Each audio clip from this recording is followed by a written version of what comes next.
Chapter 20. Underground Economics. The numbers didn't lie, which was both a comfort and a curse. I'd spent 6 years as a software engineer, watching projections get manipulated into whatever narrative the business wanted to tell. Quarterly reports that reclassified expenses as strategic investments. Revenue streams that included theoretical future earnings. Growth projections that assumed every user acquisition would be replicated infinitely, but crystal core mathematics were harder to fake. Mana consumption, essence generation, resource burn rate, population statistics.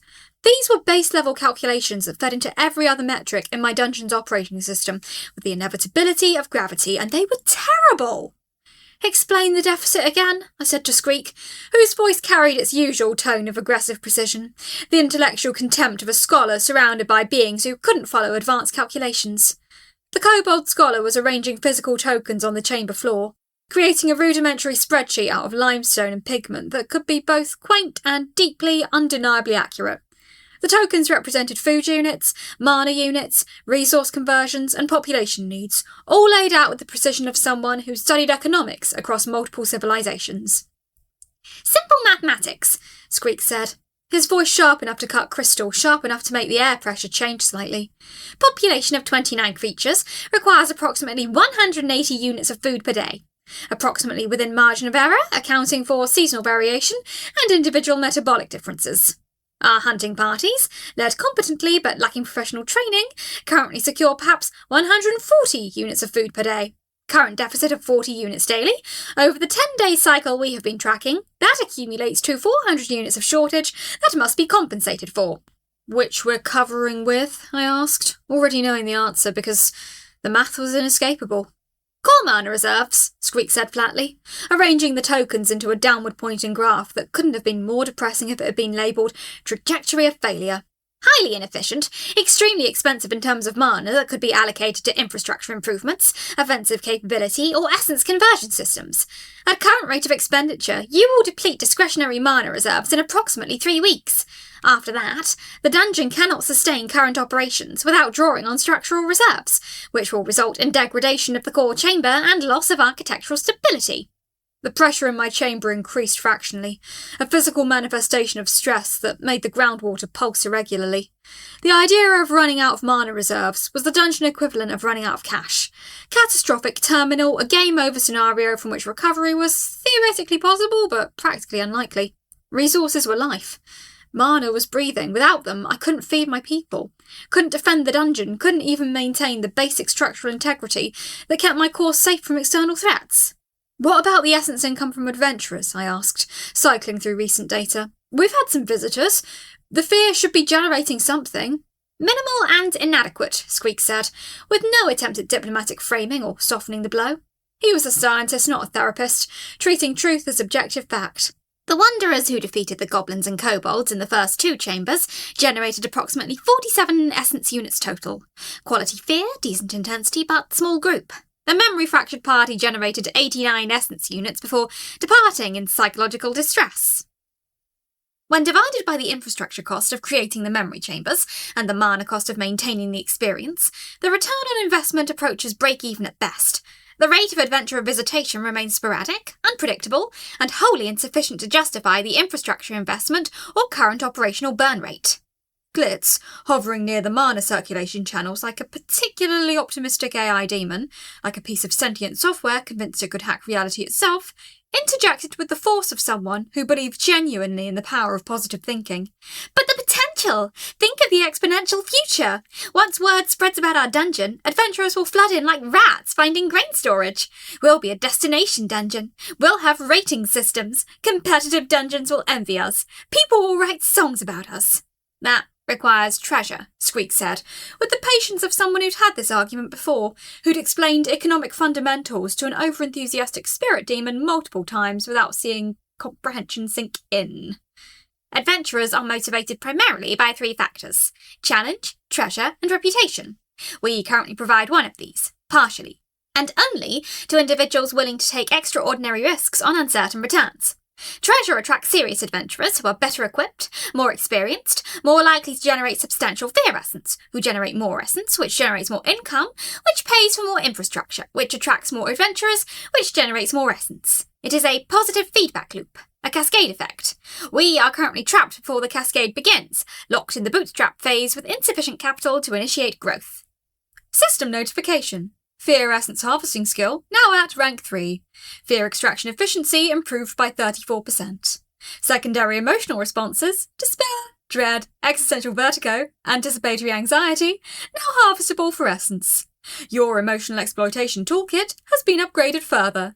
Congratulations! You can now profitably harvest the full spectrum of human emotional suffering with improved yield efficiency. Existential vertigo. The notification nailed it with precision that felt personal. I was, for all practical purposes, a fantasy real estate developer who'd inherited a startup that was burning cash faster than any venture capitalist would inject it. The irony wasn't lost on me. I'd fled the corporate world to escape the constant pressure of growth metrics and sustainability debates, only to recreate the exact same apparatus in a dungeon context. The only difference was that my board of directors consisted of a crystal core, a manic spirit entity, a contemptuous scholar, and a team of goblins and kobolds who depended on me for their continued existence and had no way to question my decisions. How much treasure would we need to break even on operations? I asked, forcing the question through the layers of my own anxiety. Give me a specific number. Give me what I can work with. Depends heavily on the quality and type of treasure, Squeak said, arranging tokens into new configurations that represented different economic scenarios. Small dungeon economics are fundamentally non-linear.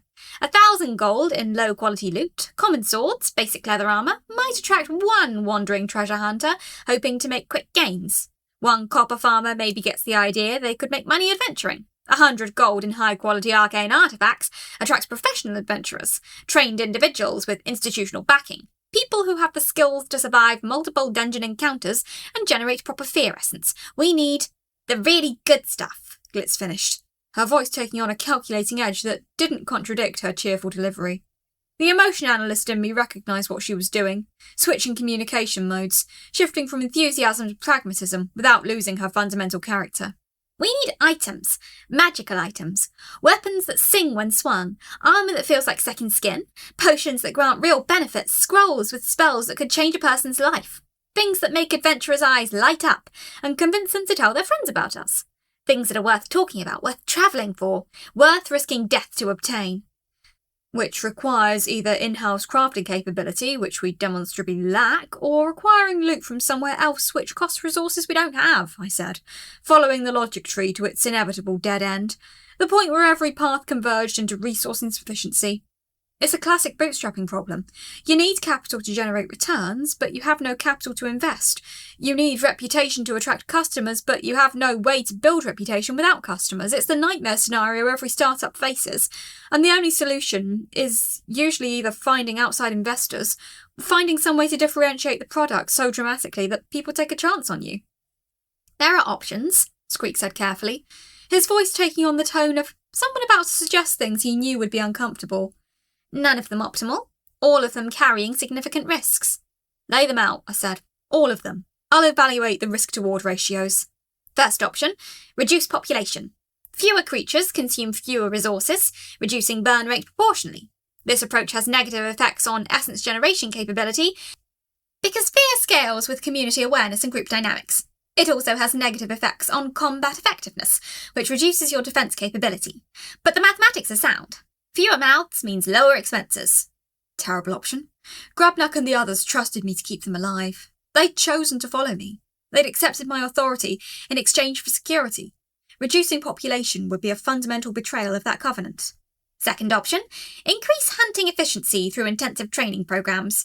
Train the hunting parties more rigorously, expand hunting territories beyond current safe zones, potentially trade with external communities for food supplies. This increases risk significantly, because external contacts mean external exposure and potential guild attention. It also means relying on parties outside my direct control, which introduces variables I cannot manage. Also problematic. Isolation has been our strength from the beginning. Every contact point was a potential leak, a place where information about my operations could escape and reach the guild's bureaucratic apparatus. Third option, find sources of high-value treasure through mechanisms other than dungeon design. Salvage operations in nearby areas. Trade with entities who value what we produce. Theft, if you're willing to accept the legal and ethical complications, or discovery. Actively exploring the deeper tunnels for natural resources, ancient artifacts, things left behind by previous civilizations. We're goblins and kobolds, I said dryly, though the statement carried more nuance than the simple classification implied. Stealing and trading are kind of our cultural heritage, our evolutionary specialisation. We're good at acquiring resources through unconventional means. What's the actual mechanism for making that work? There are merchant networks, Squeak said, voice carrying insider knowledge. Underground networks, non-guild affiliated. They move goods through caves and tunnels, places where surface trade is impossible or impractical due to regulations, taxation, or institutional controls. They exist because legitimate trade structures don't serve all markets.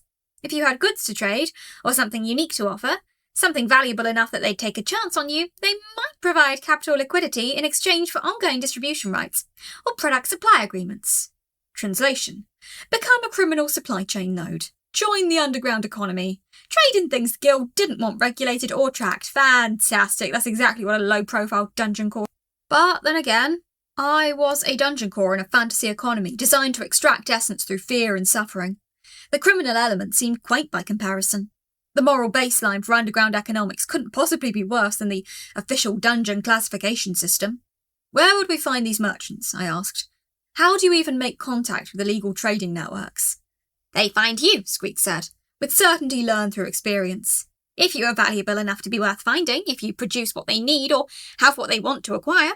The networks have intelligence operations that will impress your military strategists. They know what's being produced in every cave system within 1,000 miles. They track resource flows. They identify opportunities. That's not helpful, I said flatly.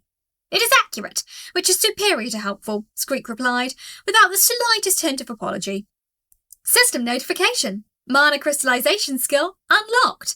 New skill category, alchemical processing. Dungeon mana can now be converted into crystalline structures for storage, trade, or advanced applications. Begin with rank 1. Current capacity, 15 pure mana crystals per day, production maximum. Your dungeon is now a magical battery. The system is so proud of your monetization potential. You've discovered a product. Now you need to figure out how to distribute it before you run out of operating capital. The new skill notification hit the system like a lightning strike, and it came right on time, right at the moment when I was starting to understand the economic landscape well enough to recognise opportunity. Mana crystallization. The ability to convert my core mana reserves, the resource I was currently burning to sustain operations, into portable, tradable crystal structures. A product. A thing of value to external entities. A way to monetize the one resource I had in abundance. Grubnug entered at that exact moment, timing either coincidental or guided by precognitive sense. His translucent ears were twitching with agitation, a physical tell of someone who'd observed something unexpected and was still processing the implications. Grubnug brings news, he said, English improving, carrying undertones of uncertainty and possible excitement.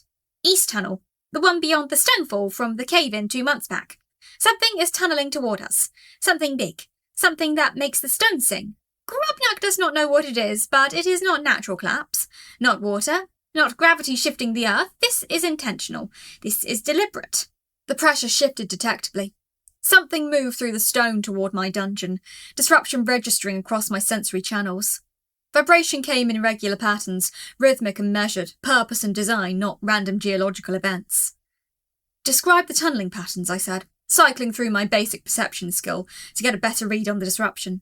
The skill activated, deepening my sensitivity, allowing me to isolate and analyse the specific vibration signature from among the normal geological noise of the dungeon's subsurface structure. Deliberate, Grubnug said, his large eyes reflecting the faint luminescence of my core. Not random, not panicked. Something with purpose. Something that understands stone. The way it moves through the earth. It's careful. It measures as it goes. Grubnug thinks, and Grubnug does not make claims easily, you know this. Grubnug thinks maybe this is more. Big more? Tunnel maker by trade, by profession. Something that does this for a living. I felt it now.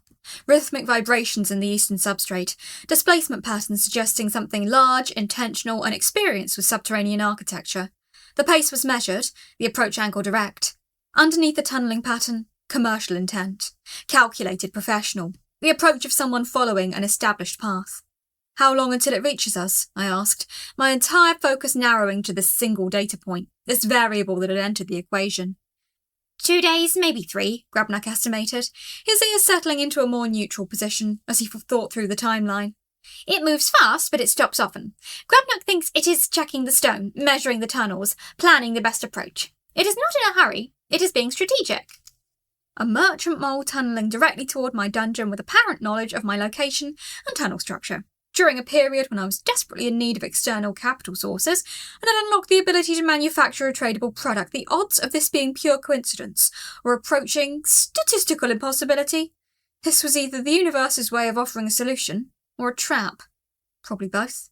Thank you, Grabnuk, I said, cycling my attention back to the core chamber while maintaining a portion of my processing capacity on the eastern tunnel vibrations. Return to the settlement. Tell everyone to continue normal operations. Don't be alarmed if we get visitors in the next few days. We may be about to conduct some business. Yes, Grabnuk said, his ears twitching again with what might have been excitement or might have been residual nervousness. Grabnuk will tell them. Grabnuk is still confused about many things, but Grabnuk understands business. This is business, yes? Someone comes, we talk, we make an agreement, both sides benefit. That's the theory, I said. The practice is usually more complicated. After Grabnuk departed, leaving behind the faint scent of cave loam and goblin musk and the particular mineral smell that always lingered when a creature had been moving through stone, I returned my attention to the economic analysis still laid out in front of Squeak. The treasure problem might solve itself, I said quietly, realisation settling into my voice. But we need to prepare for contact with external entities. That means security protocols, information compartmentalisation, and carefully considered negotiation frameworks. It means we need to figure out exactly what we're willing to trade and what our absolute minimum viable deal looks like. You've given this considerable thought, Squeak observed, his eyes narrowing with intellectual interest. I spent 6 years negotiating software contracts, I said, with venture capitalists, with enterprise customers, with open source communities, with legal teams, with everyone. Corporate negotiations are 90% information asymmetry management. You build mental models of what the other party needs, what they fear losing, what they'd accept.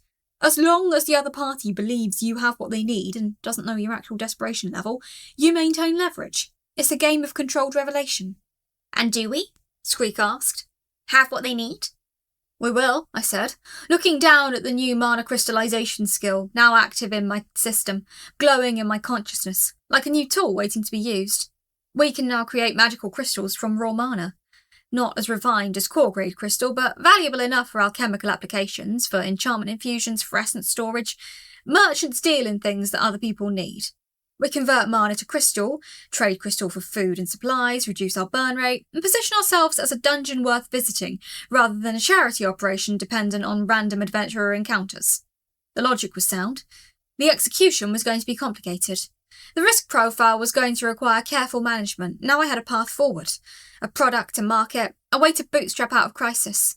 Prepare contingency plans, I told Squeak, for contact with external parties, for negotiation scenarios, for the possibility that this merchant isn't interested in legitimate trade, for the probability that whoever's tunnelling toward us might work for the guild or have institutional connections we don't want exposed to. Assume hostile intent until proven otherwise. Assume that any information we reveal could eventually reach the guild. Assume that we're about to introduce a significant variable that we cannot control. Always, Squeak said with satisfaction. It is the only prudent approach for any entity conducting international commerce. Glitz was already vibrating with excitement, her enthusiasm creating harmonic feedback in the mana circulation channels. Visitors! Contact with the outside world! This is exactly what we need. Reputation! Expansion! The feelings are so complex and contradictory. Or catastrophic security failure, I said flatly, though excitement ran through my structure. Agency in a hopeless situation. Both, Glitz proclaimed. We can have both. The feelings are too good to deny. The dungeon settled around us. Stone walls neutral and waiting, mana circulation steady at baseline, water pressure from below creating a gentle rhythm that felt meditative. The economic crisis remained real.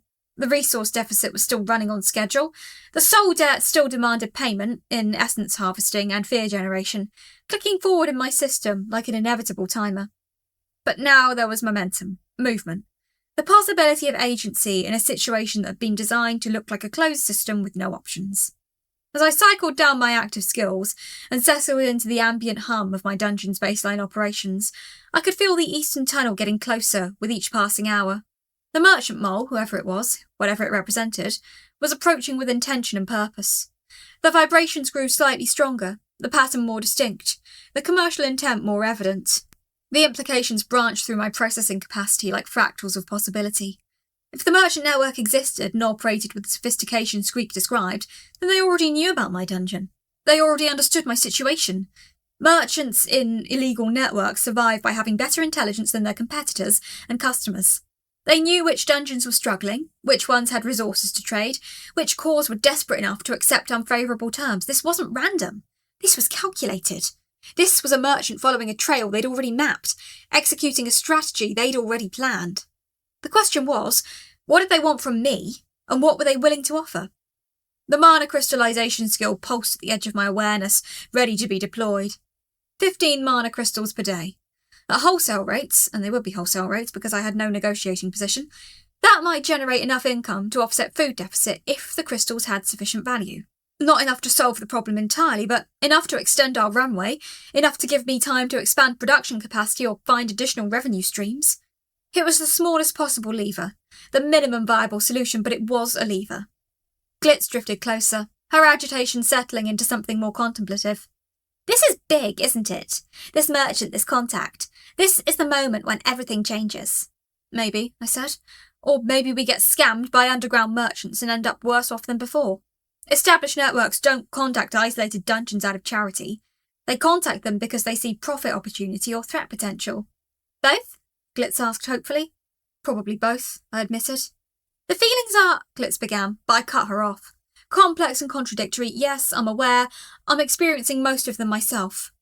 Over the next hours, I moved through the dungeon, checking infrastructure, verifying that our defensive systems were still functional, making sure that if the visitor turned out to be hostile or affiliated with the guild, we had at least some chance of response. The entrance traps were still viable, the fear manifestations were still sharp, the memory systems were still capable of creating psychological disturbance, but I also wasn't designed for combat. Dungeons could hurt people, could create trauma, could generate genuine danger. But a professional team of adventurers, or a trained mercenary force, could theoretically disable me if they were willing to accept losses and have proper equipment. The soul debt wouldn't protect me. The system wouldn't protect me. The only thing protecting me was obscurity, and the assumption that I wasn't valuable enough to hunt. That assumption was about to be tested. In the settlement chambers, the goblins and kobolds were going about their evening routines. Grubnuck was organising the next hunt. Glitz was narrating events that nobody had asked her to narrate. Squeak was arranging more economic projects, more scenarios, more contingencies. This was my community. These were the beings I'd chosen to protect, to feed, to build something for. If the merchant's arrival triggered a crisis, these people would suffer the consequences. That was responsibility. That was the actual meaning of power, not the ability to cause harm, but the duty to prevent it. I settled back into the core chamber as evening deepened into night, feeling the rhythm of the dungeon settle into its nocturnal patterns. Temperature dropping slightly, mana circulation slowing to baseline, the hum of my own consciousness settling into something more reflective. The vibrations from the eastern tunnel continued, steady, purposeful, inevitable. 2 more days until contact. System notification. Fear essence harvesting rank 3 efficiency gains now including micro-level fear harvesting from prey populations undergoing routine stress. Baseline ambient fear generation improved by 12%. You are now extracting fear from your own population's baseline anxiety. That's a new low for dungeon operations. Congratulations on your systematic exploitation of creatures who trust you. System notification. Environmental alert. External reconnaissance detected. Source unknown. Frequency increasing. Methodology, multi-point surveillance. Intelligence gathering pattern suggests institutional affiliation. Note, the system recommends vigilance. The system also recommends not being a dungeon core in a kingdom that harvests dungeon cores, but that ship has sailed. The alert hit my awareness like cold water. External reconnaissance. Someone, the kingdom, the guild, the merchant network, someone was actively monitoring my dungeon. Not casual discovery, not accidental detection, systematic surveillance. They're mapping us. They're cataloguing what we are, what we can do, what resources we have, just like Burrowfoot warned. Either way, I was about to become a different kind of businesswoman, an entrepreneur in the underground economy, a merchant of mana crystals and dangerous secrets, a dungeon core with a product to sell, and limited time before the resource situation became terminal. The deeper I dug into dungeon operations, the more I realised I wasn't escaping the corporate world. I was building my own version of it, complete with supply chains, resource management, customer acquisition, market positioning, competitive analysis, and all the lovely existential dread that came with being responsible for actual being's survival and growth. The only difference was that here, at least, the exploitation was honest, direct. The merchants who came to my door would be explicit about what they wanted to extract. Nobody would disguise greed as providing value or couch extraction in the language of disruption and innovation. In the underground economy, power is honest about what it is. That was refreshing. System notification. Mana crystallization rank 1 conversion formulas locked in. Current capacity, 15 pure mana crystals per day, production maximum. Projected refinement pathway available, rank 2, requires 3,500 essence units total, harvested through Fear Essence harvesting. The system approves of your resource monetization. Keep extracting fear, and you'll unlock better products. Everything is connected. Everything feeds the system. Everyone at the top profits. Chapter 21. Burrowfoot Mercantile. The vibrations from the eastern tunnel had evolved from a passing tremor into a rhythmic pattern, like a heartbeat getting steadily closer. I mapped the progression over 2 days. Slower movements, directional changes, deliberate excavation. Someone was navigating my territory with purpose, stopping occasionally, testing the ground composition. Not an attack. Too methodical, too respectful.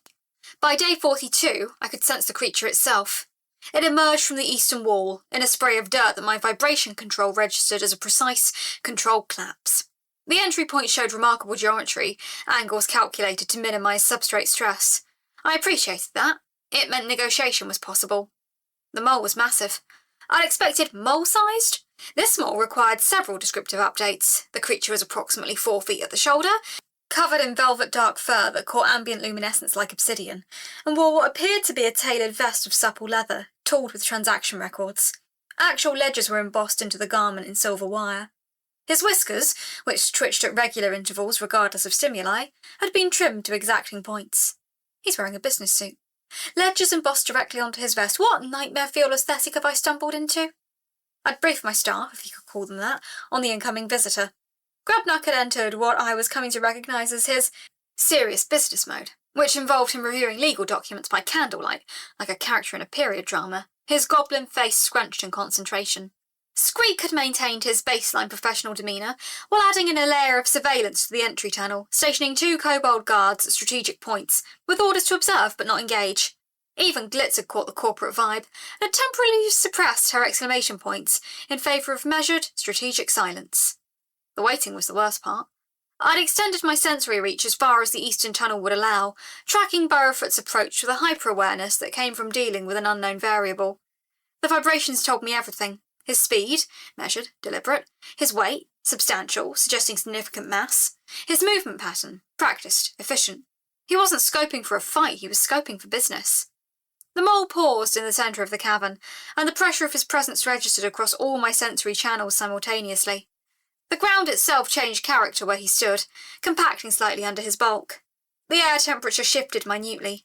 His body heat introducing a new thermal signature to the ambient cavern environment. His whiskers performed a complex twitching pattern that I couldn't quite interpret, but the oscillations created minute air pressure changes I could actually perceive through my vibration control. He was scanning, I realised. Not with eyes, but with whatever sensory apparatus moles use underground. The ground itself was giving him information about my space, my presence, my structural integrity. He was running the same assessment I would have run on him, calculating risk vectors and profit margins with the same mechanical precision. I manifested my sensory presence gradually, a pressure bloom designed to communicate non-hostility without aggression. The mole froze for exactly 3 seconds, then made a small noise somewhere between a squeak and a sigh. Professional resignation. He'd been expecting this. "Burrowfoot," he said, his voice surprisingly resonant for something with such a compact throat. Each word carried the weight of someone stating a business registration.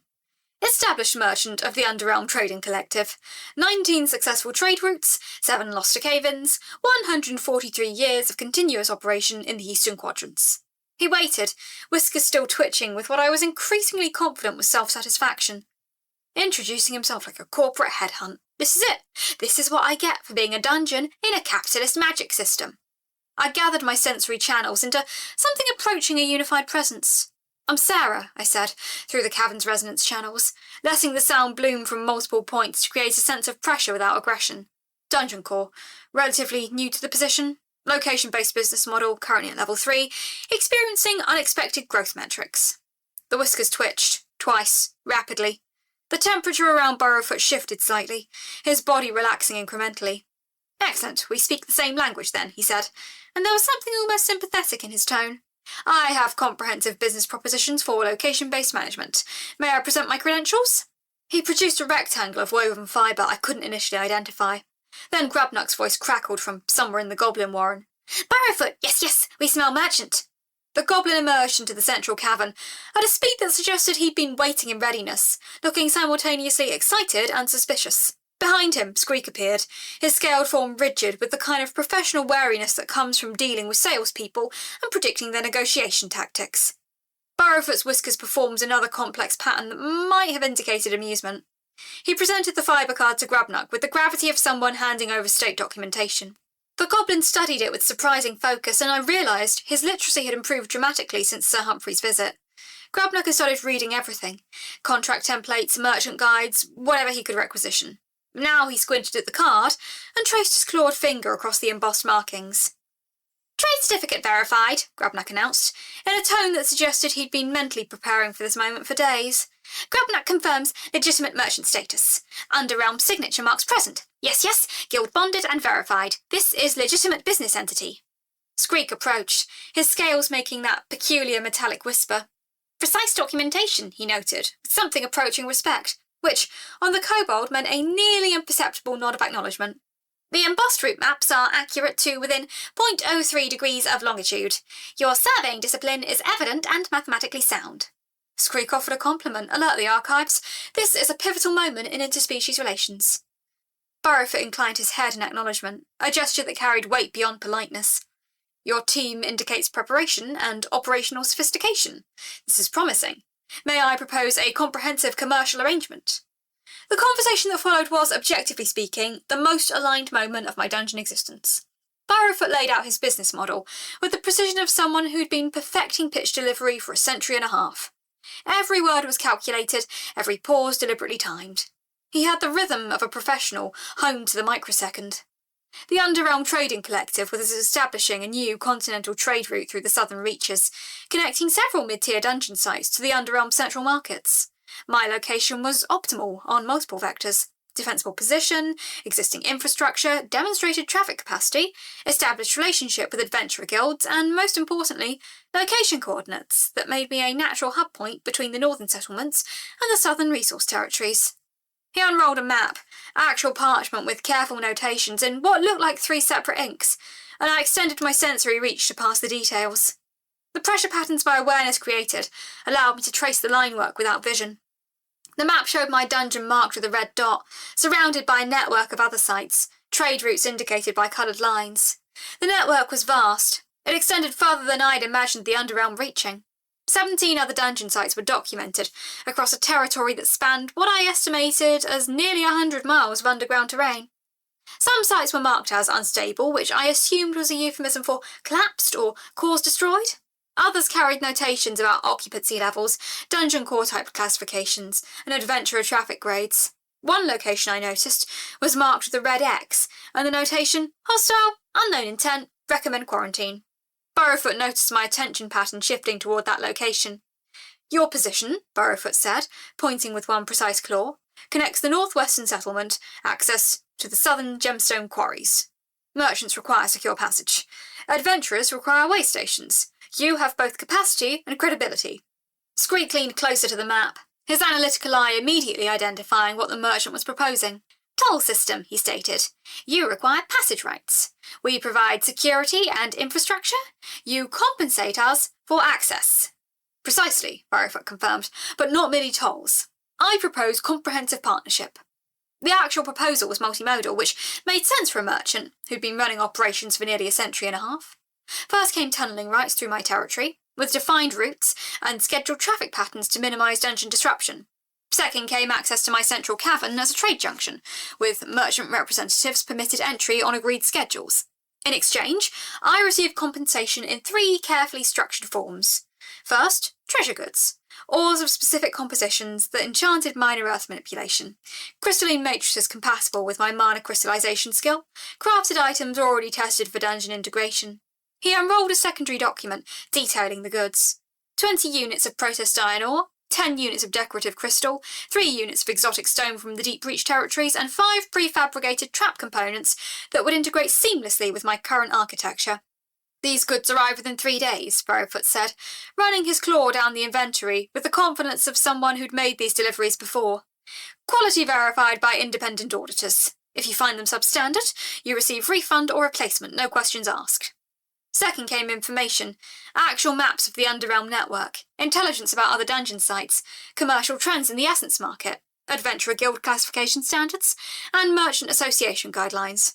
He produced samples of each document, carefully transcribed maps showing tunnels I didn't know existed, written assessments of nearby dungeons' operational status, price charts for essence in different markets. This is the thing they never tell you about being a business owner. It's not the competition that kills you, it's the information asymmetry.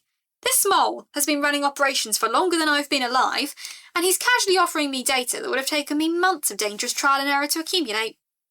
Third came commercial licensing.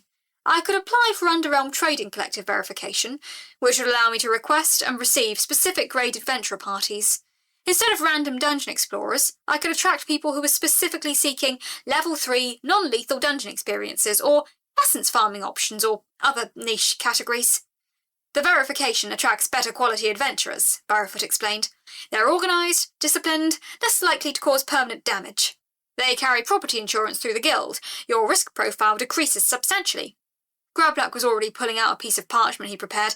Why had he done that? Showing a basic contract outline. The goblin's eyes kept darting to Squeak, who was reviewing the document with the kind of intensity usually reserved for threat assessment. His reading speed was extraordinary, his comprehension equally sharp. Territorial access terms require clarification, Squeak said, after approximately 40 seconds of focused study. You've specified rights of passage but not extraction quotas. What prevents you from removing dungeon resources wholesale, destabilising my operational capacity? Barrowfoot's whiskers performed that complex twitch pattern again. Definitely his version of a smile. Sustainable resource extraction is fundamental to our model, he said, with the earnestness of someone stating an obvious truth. A dungeon depleted is a business partner lost, future revenue eliminated. This violates basic economic principles. He pointed one surprisingly delicate paw at a clause buried in subsection 3 of the contract. We take agreed percentages, verified quarterly, auditable by independent assessors. Any deviation triggers contract cancellation and compensation for damages. Squeak's scales relaxed slightly. In kobold body language, this apparently meant acceptance and grudging professional respect. The negotiation that followed consumed the better part of 4 hours, though time moves strangely when you perceive through dungeon senses. 4 hours was a heartbeat in dungeon time, a single breath of mana cycling through the core lattice. Yet, during those 4 hours, the temperature in the cavern fluctuated slightly, as I cycled between anxiety and focus, the ambient pressure patterns shifting in response to my emotional state. Barrowfoot noticed these patterns. His whiskers would twitch whenever my presence field spiked in response to particularly unfavourable contract language. Barrowfoot produced additional copies of the contract, already pre-written with blank signature lines, suggesting he'd anticipated receptiveness. The parchment felt expensive even to my sensory reach, the fibres treated with some kind of preservation magic that added a subtle harmonic resonance to my perception. Grabnuck reviewed each edition with meticulous attention, his eyes narrowing to slits as he traced the legal language.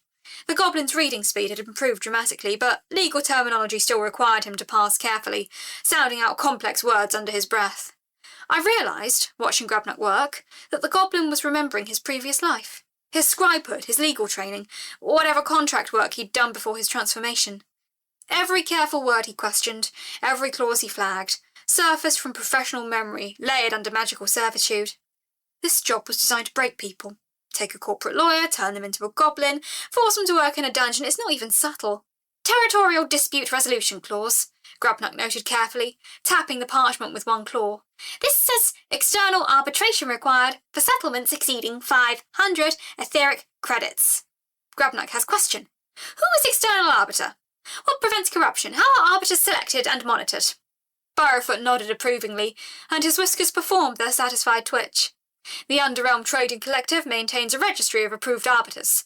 They're empowered by the Guild Association and selected through competitive examination. Reputation and economic stake prevent corruption. Compromised arbiters lose standing and income simultaneously. The system enforces itself through economic incentives rather than external enforcement. Squeak made a small chittering sound, which was apparently the kobold version of agreement. I wondered, not for the first time, how long the Underrealm had existed. How many generations of merchants had optimized these systems? How many conflicts had forged these procedures? The infrastructure was smooth, tested, reliable in the way only systems refined across centuries could be.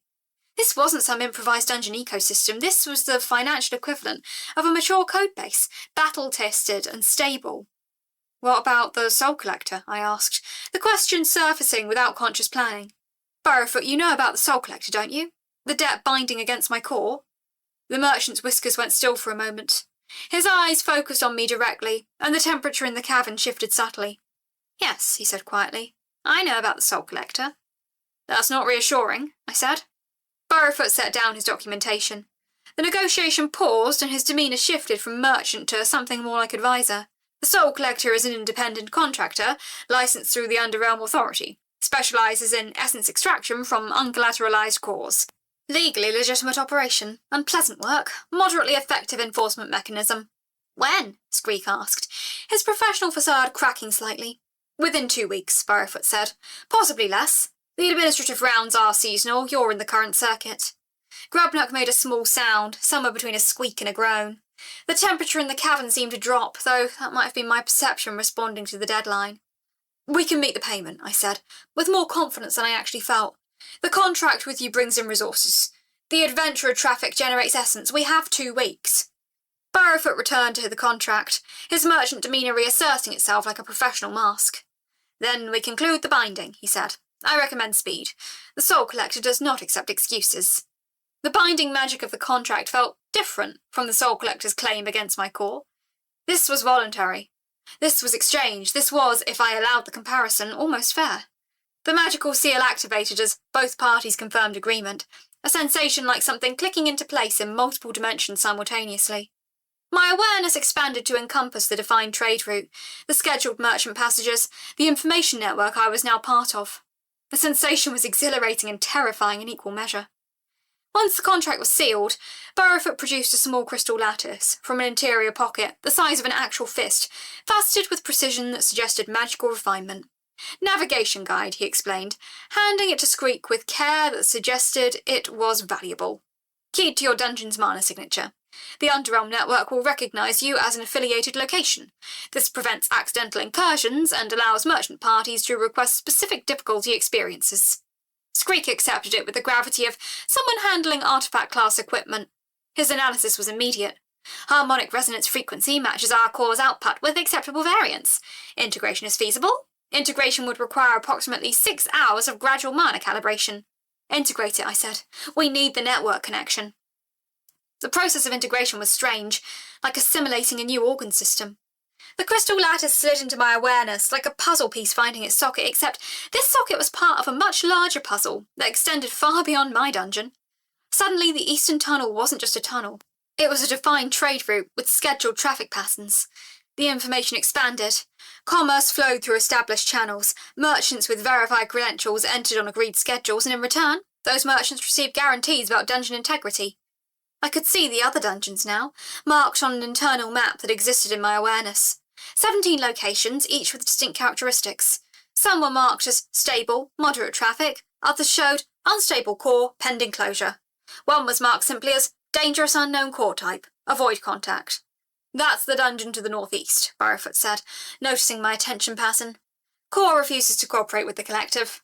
They've defended their territory from 4 merchant incursions. Extremely aggressive, probably insane. We leave them alone now. It was systematic. It was irrational. It was exactly how human supply chains worked, except with more monsters and fewer ethical complications, which somehow made it worse. Because in human systems, you could at least theoretically advocate for reform. In this system, you were a resource node in an established network, and resistance just meant isolation.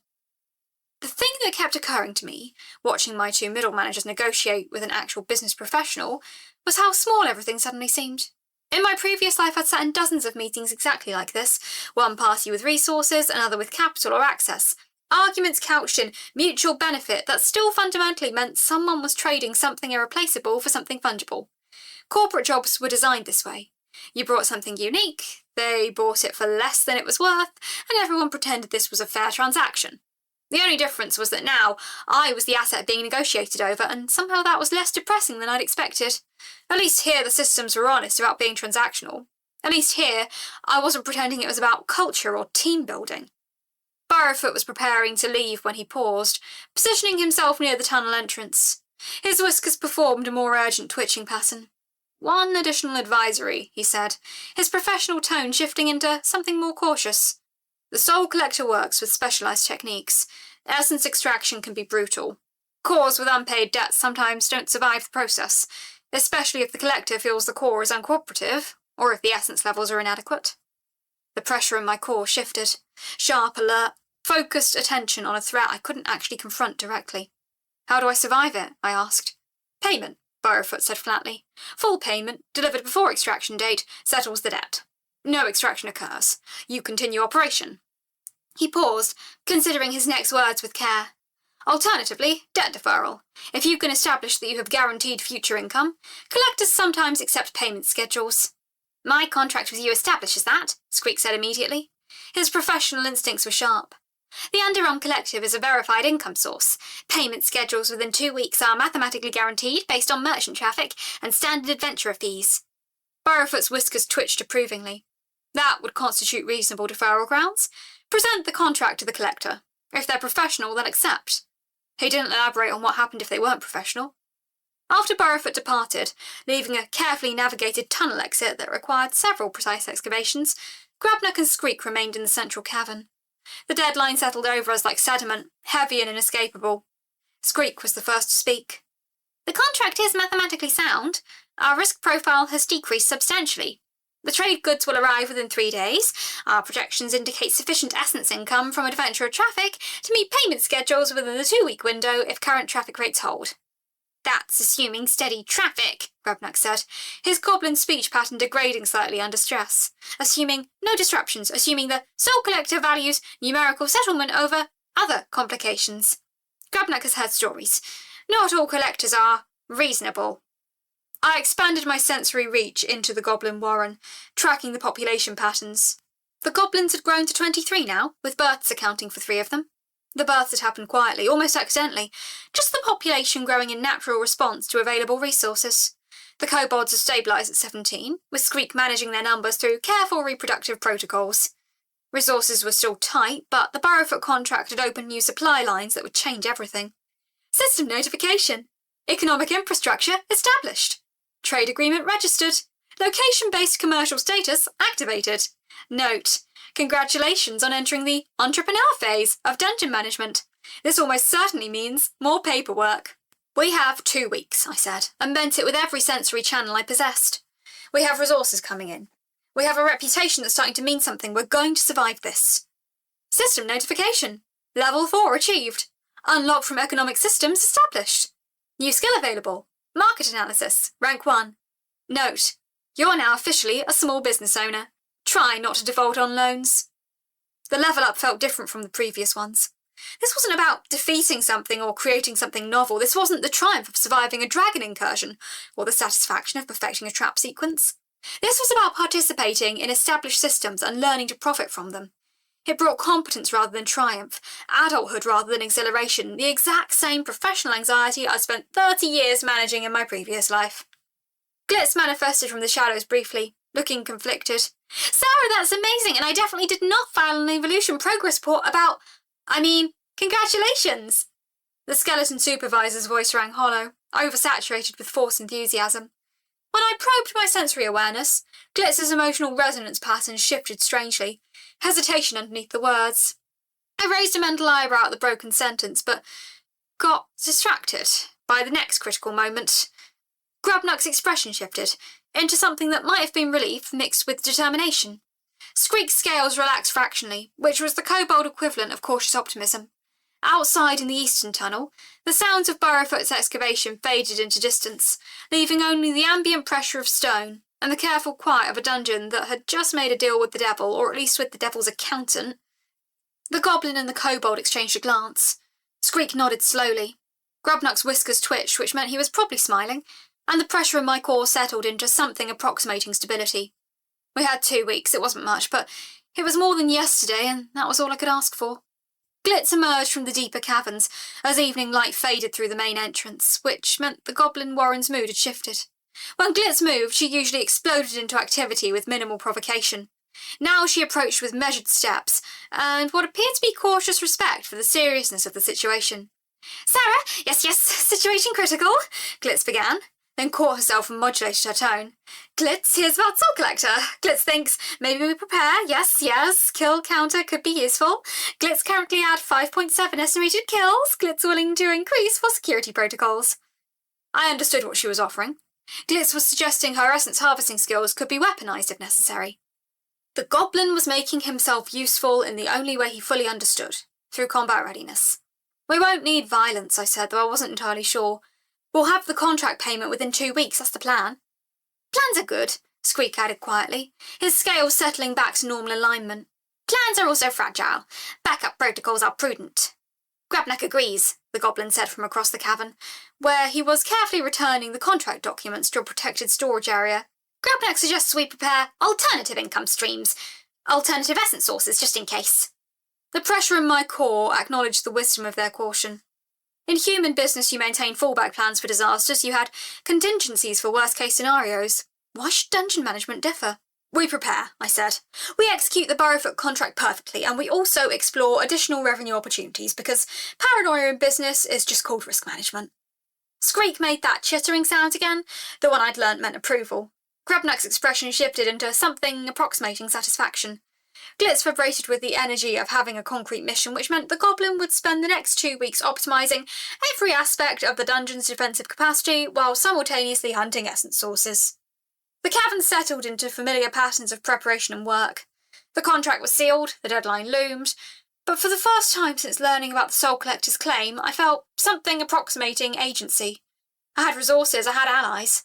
I had a plan that extended beyond mere survival. It would probably prove catastrophically insufficient, but at least it was something. Chapter 22. Sir Humphrey returns. With friends. The first adventurer party arrived on day 42, with fanfare suggesting deliberate marketing. The group of 4 came through the main entrance, with the deliberate confidence of customers who'd brought a product and expected delivery, moving in loose formation that suggested some pre-coordination, but not the tight synchronisation of a permanently bonded team. Sir Humphrey was among them, which solved the mystery of how the scheduling worked. The knight moved through my tunnels with the familiarity of someone who'd already mapped the space, his armour clanking in that distinctive pattern I'd learned to recognise through vibration control. Each footfall sent distinctive pressure waves through the cavern system, a rhythmic pattern that my enhanced vibration control could now track with precision. The weight distribution in Humphrey's armour told me everything about his posture, his confidence level, his readiness state. He moved like someone completely comfortable with his environment, which meant the knight had been genuinely thinking about his visit since last time. His presence brought welcome inevitability. Humphrey was a known variable, predictable and trustworthy. He would not betray my hospitality or exploit my dungeon's infrastructure for personal advantage. In a world where the system itself views me as an exploitable resource, having one consistent human ally is worth more than essence. Behind him came 3 newcomers, and my sensory channels immediately registered the pressure patterns of their presence. The first was a spellcaster, her sensory signature registering practice concentration. She moved with careful deliberateness, each step conscious and precise. Her presence created harmonic disruptions, subtle but noticeable, the interference of a well-maintained ward. Her movement vibrations were tighter, more controlled. She was actively suppressing pressure patterns, trained for sensitised environments. The second was a thief. Vibration control registered calculated lightness, each step minimising pressure. Footfall suggested years of practical stealth training. Her weight distribution was even and precise, multiple concealed items, soft leather chosen over metal armour. The third was a ranger. Composite bow, quiver, projectile weapons. Recent travel fatigue suggested surface travel, but beneath it, baseline readiness. Combat alertness turned habit.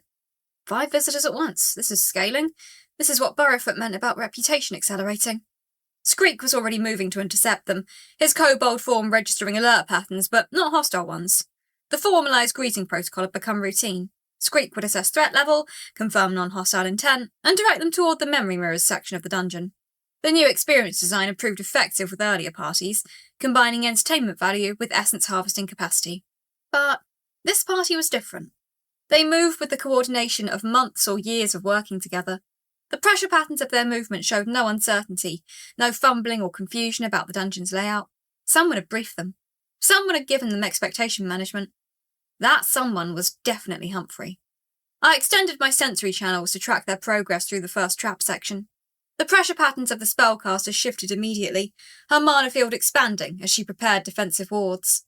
The thief's footfalls became even lighter, registering almost nothing against my vibration perception. The ranger moved to the wall, her pressure pattern suggesting she'd drawn a bow or crossbow in readiness. Squeak made a small sound, the kobold equivalent of "relax, they're fine," and the party's threat assessment shifted down incrementally. Sir Humphrey laughed, a sound that resonated through my cavern in deeply satisfying waves. "Calm yourselves," Sir Humphrey called out, his voice projecting confidence in the way only someone completely comfortable with physical danger could achieve. "This is the non-lethal experience I spoke of. The dungeon doesn't seek to harm, it seeks to entertain." The spellcaster's pressure field relaxed microscopically. The thief's footfalls returned to normal stealth patterns. The ranger lowered whatever weapon she'd drawn, though her sensory signature remained primed for action. System notification. Adventure Party Alpha arrival registered. 4-person composite group. Estimated level 5 average. Diverse class distribution. Note: your customer satisfaction metrics better be exceptional. I adjusted pressure patterns to create welcoming atmosphere. Dungeon smile made of gravitational shifts. The spellcaster made a small sound of appreciation. "Beautiful work," she said, moving deeper into the cavern. "Sir Humphrey, you weren't exaggerating. This is genuinely well-maintained dungeon craft." Her name, I would eventually learn, was Meridian. She was a practitioner of essence channeling, environmental mana converted to targeted effects. Her signature registered as academy-trained with disciplined precision. The thief was Lockpick, actual name or perfect pseudonym. Her pressure pattern suggested meticulous study of my trap corridors, either genuine design interest or theft planning, probably both. The ranger's name was Cassandra, and her sensory signature suggested she spent most of her life in open terrain before coming to adventuring. She moved through the enclosed spaces with barely contained claustrophobia, yet remained professional and focused. Her ranged weapon pressure patterns indicated extensive practice, the kind that came from years of actual hunting rather than dungeon training. What made the group interesting was how they interacted with the dungeon. They didn't rush through or treat it as an obstacle course. They experienced it, engaged with it, appreciated the work that had gone into the design. Meridian spent nearly 20 minutes in front of the memory mirrors, testing mana configurations to understand my construction. Her analysis probed my memory construct's architecture, running magical tests with the precision of code debugging. It was like being studied by someone who understood what I was, not as a threat or resource, but as a system. Engineering work worthy of genuine analysis. That's different. Nobody else has done this. They look at the mirrors, feel nostalgic, move on.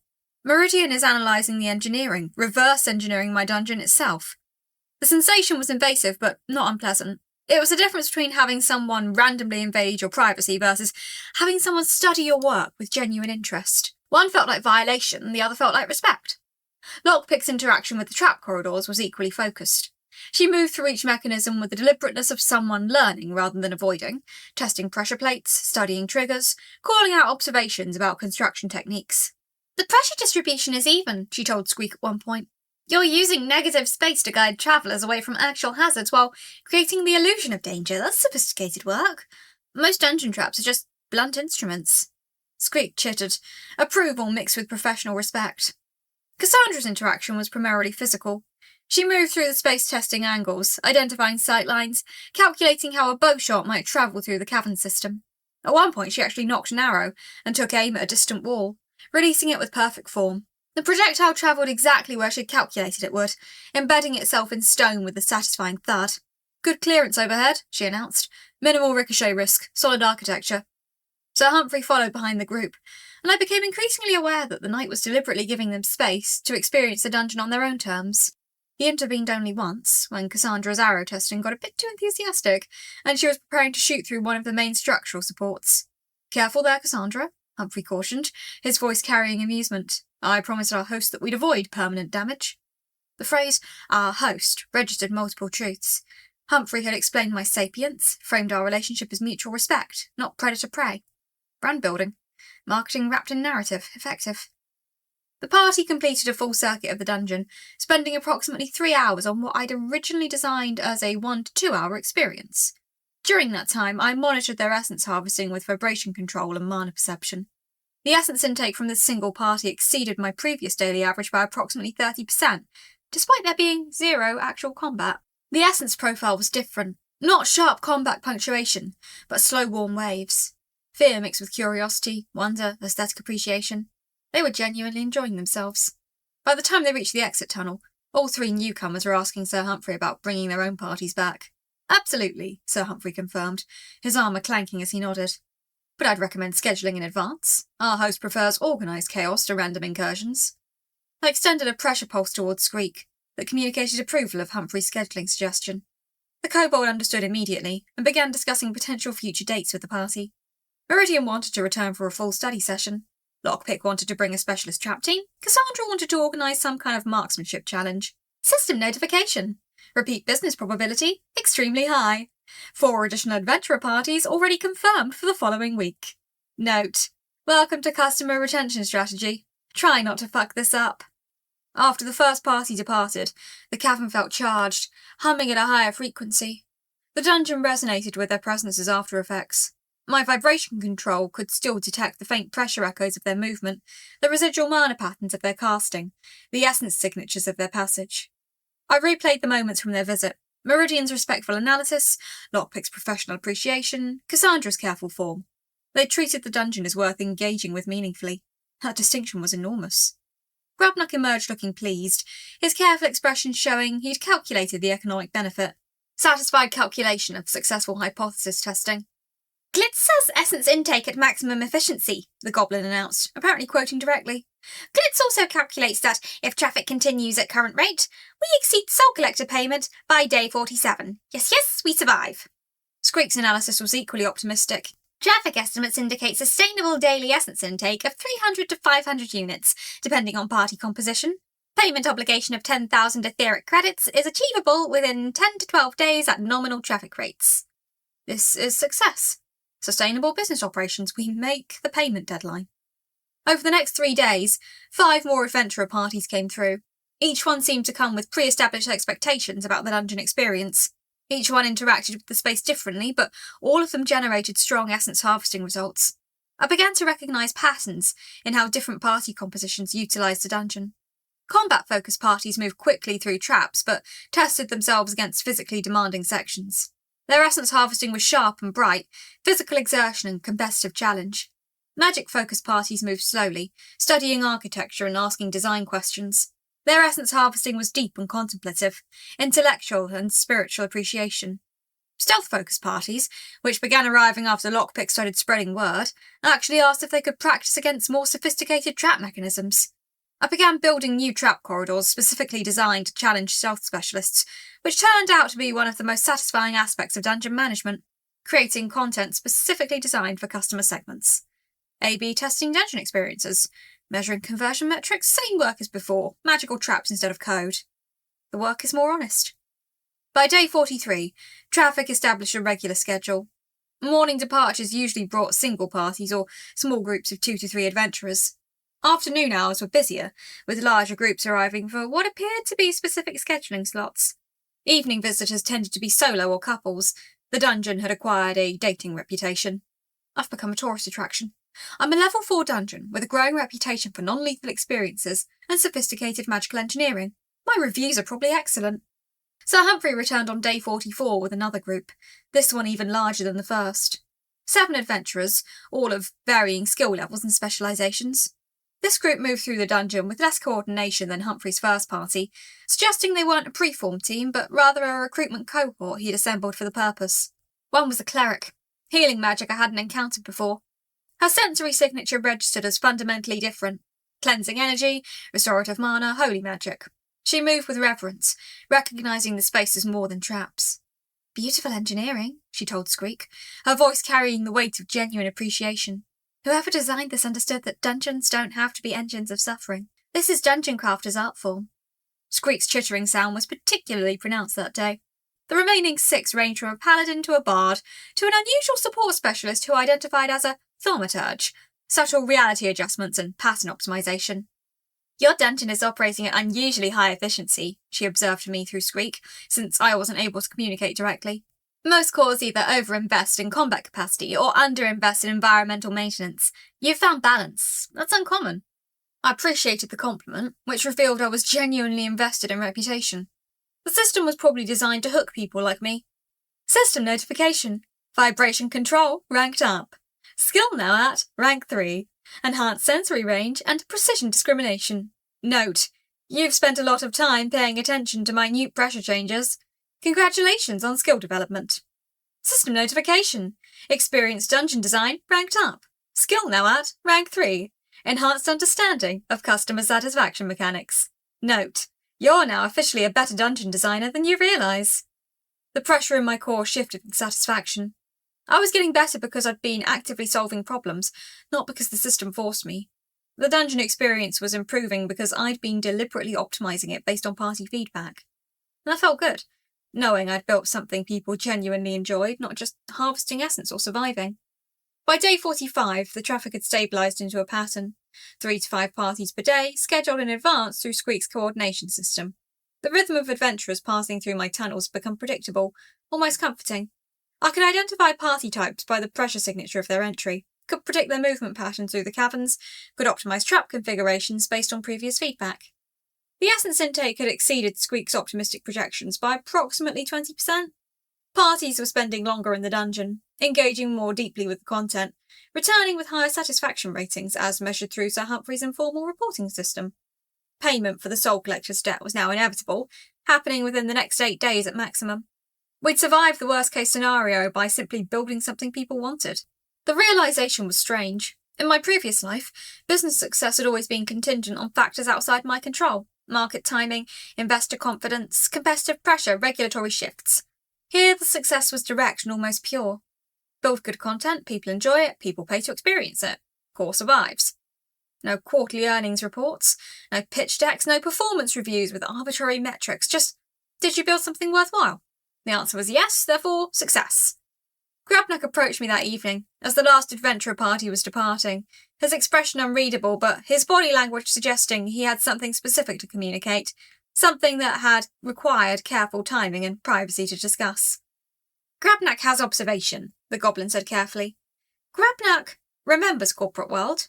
Grabnak remembers startup business. This is startup pattern, you have product. Product is good. Market response. Revenue accelerates. Next phase is scaling and operational excellence. What happened to your startup? I asked, though I suspected I knew the answer. Sold to larger company, Grabnak said quietly. Grabnak was bought out. Grabnak stayed on briefly, then received better offer elsewhere. Grabnak never owned the thing he built. Grief under careful analysis. He'd built something, lost it, been transformed and enslaved. That coloured strategic planning. That won't happen here, I said, and I meant it with the weight of absolute commitment. Whatever happens in this dungeon, you're staying. Squeak emerged from the back tunnels, his claws carrying rare sheen. He'd been doing something other than crisis management. In his claws, he carried a piece of parchment that looked official. Amendment proposal for the Burrowfoot contract, Squeak announced, his formal speech pattern suggesting this was pre-planned. Grabnak's legal review confirms feasibility. Proposal grants Grabnak and myself percentage stake in dungeon profitability, contingent on continued employment and management performance. Equity contracts. Squeak is structuring ownership stakes. Do it, I said. Whatever the paperwork is, I'll sign it. Both of you deserve actual ownership stake. Grabnak squeaked. Squeak's scales shifted through colour variations rapidly, complex emotion processing. Neither said anything, which was appropriate. Outside the dungeon, the evening resonance patterns suggested peaceful activity. The goblins were settling in for sleep. The kobolds were completing their end-of-day maintenance routines. The trap systems were operating at minimal power consumption, awaiting the next day's activity. And in the deeper tunnels, the future approached. In 10 to 12 days, the Soul Collector would arrive, and I would pay my debt. But now I had something more valuable than survival. A functioning business, loyal employees, a growing customer base, the satisfaction of building something people genuinely appreciated. System notification. Breakthrough achievement unlocked. Title: Most dungeons don't make friends with adventurers. Note: Sarah incident report 0042. You're not just surviving, you're actually winning. Don't get cocky about it. The pressure in my core settled into peace. Tomorrow would bring new challenges, new optimization opportunities. The Soul Collector would arrive eventually, probably within a week, and I'd face whatever that meant. There would be negotiation, payment transfer, the business of settling a magical debt. But I was ready. I had payment assured, I had a reputation that was growing, I had staff that were invested in success because they now owned a piece of what we were building. Most importantly, I had demonstrated that a dungeon could operate on principles other than exploitation and warfare. The dungeon was empty now, but sensory traces remained. Faint pressure patterns, residual mana signatures, echoes of their appreciation. What I built was a boutique experience dungeon with growing reputation, sustainable revenue, and aligned incentives. That was far better than just surviving. It wasn't the human life or career I'd lost, but it was mine. It worked and it was genuine. People valued it and wanted to return. That was more honest than any software product I'd released. Goblins settled into their warren. Kobolds completed maintenance routines with professional precision. Skrik reviewed scheduling with Grabnuk, now partners in something larger than survival. In the eastern tunnels, merchants moved through trade routes. Adventurers told friends about the dungeon. Word spread through guild networks. The future approached. The Soul Collector would arrive, I would pay them. The next phase would begin. Not just surviving, but actually growing. That was worth being a rock for. Worth the death and rebirth to accomplish. The night settled over the dungeon, warm and familiar and mine. In 45 days as a dungeon core, I'd built a sustainable business, established loyal partnerships, and created something that made people genuinely happy. Not bad for someone who started the month as gravel. Chapter 23. Adventurers Anonymous, Extended. The pressure wave hits my perimeter at dawn on day 45, and the energy is different. Not Sir Humphrey shepherded groups, not cautious solo delvers. This is a coordinated incursion. 5 signatures moving in tight formation, voices pitched low but confident, equipment jangling with serious intent. Great. A real party. Incoming, I announced through the resonance network, vibrating the information along goblin spinal cords like a company-wide alert. 5-person group, military bearing, mid-range gear. Glitz, this your doing? Not this time, boss. Glitz crackles back, unusually subdued. The dungeon flickers with her anxiety, a ripple in the ambient mana. Got a message from the Spirit Stone Network. They're registered with the Adventurers Guild in Millhaven, C-class party minimum, professional crew. The temperature in my crystal chambers drops 3 degrees. Professionals mean different rules. Professionals mean they've studied dungeon mechanics, know the psychological patterns, and might have the countermeasures to fear tactics. Professionals mean they're actually trying to clear me, not just grind experience and leave. I extend my sensory net deeper, mapping their composition as they descend into the entrance chamber. The vibrations are precise. A shield bearer in front, 2 medium signatures flanking, 1 ranged platform in the rear, 1 smaller profile moving in irregular patterns. Scouts tend to ping differently than fighters. The pressure signature of the shield bearer feels like compressed iron, dense and methodical. The scout's movements carry rapid oscillation, either new to the game or cautious in hostile territory. The leader steps forward. I can taste the certainty in the air pressure, confidence given physical weight. Hello, dungeon, the shield bearer says, their voice carrying the bureaucratic tone of someone reading from procedure notes. This is the registered C-class party Phoenix Wing, conducting a standard delve assessment for the guild. We'll be mapping, testing defences, and harvesting essence. Expect cooperation.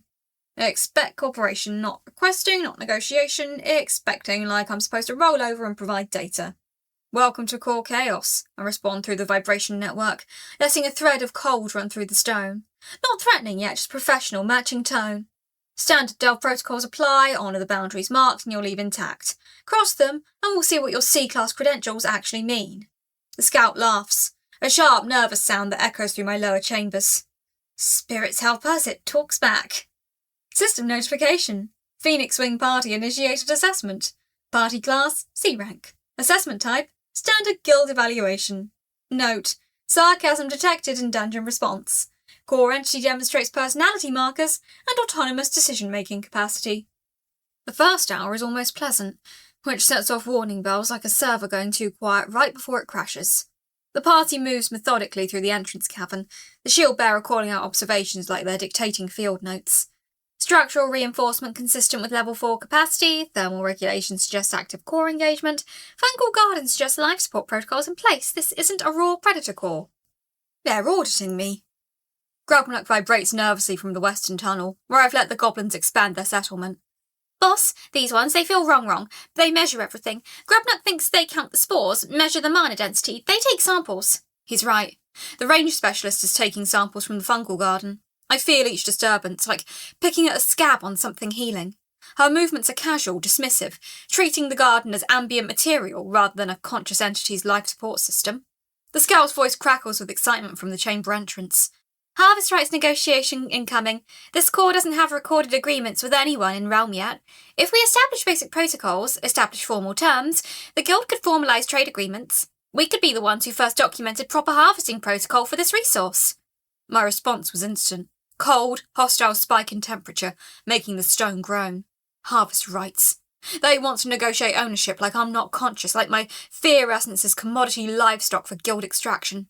Stand down on sampling, I send, vibrating the message through every stone in that chamber with enough force to make the water in the stone cry out.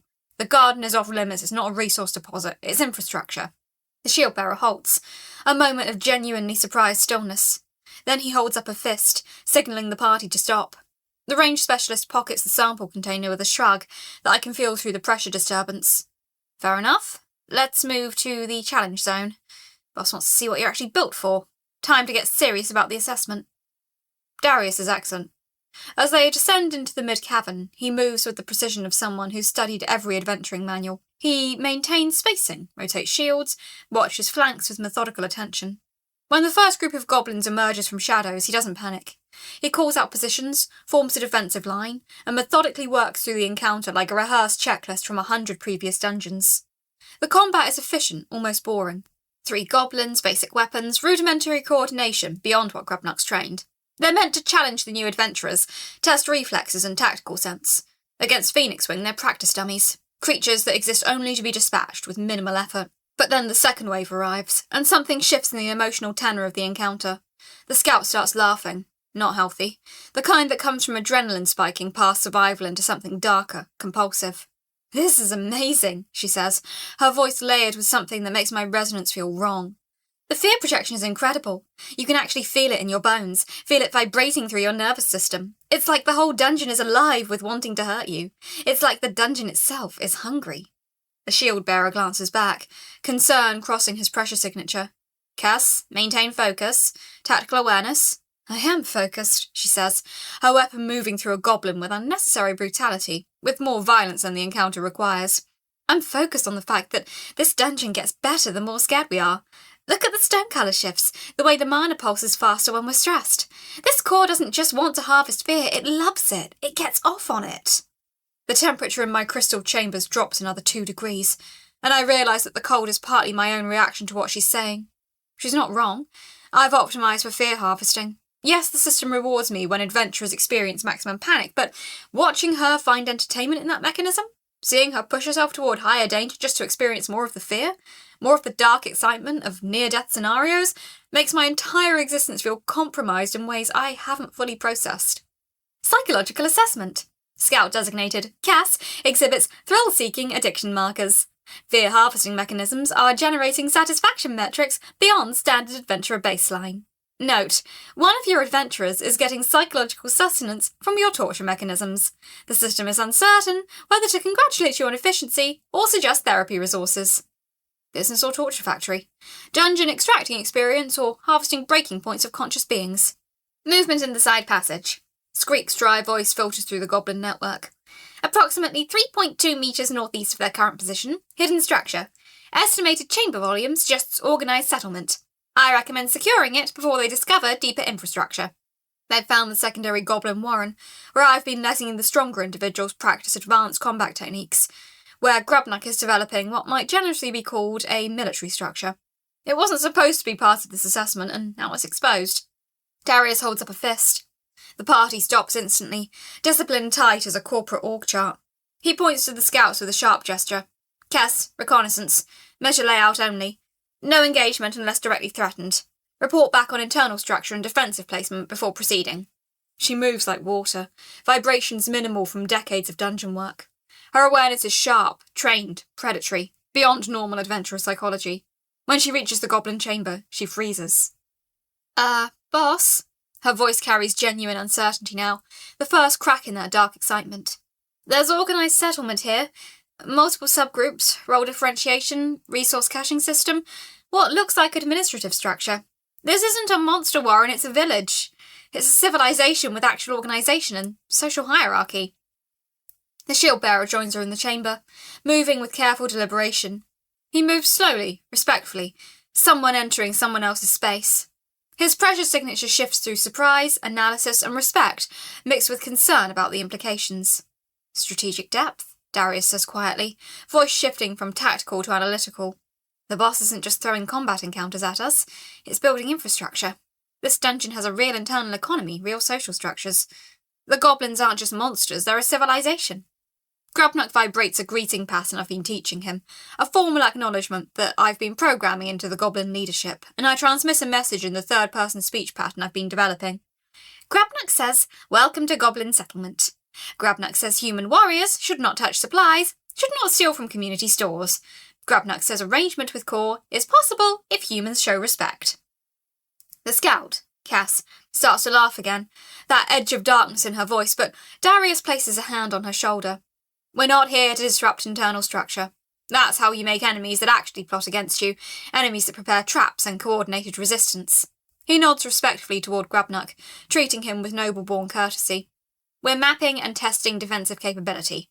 Is there a designated challenge zone, or should we keep moving and let you prepare for formal encounter? I appreciate that genuinely.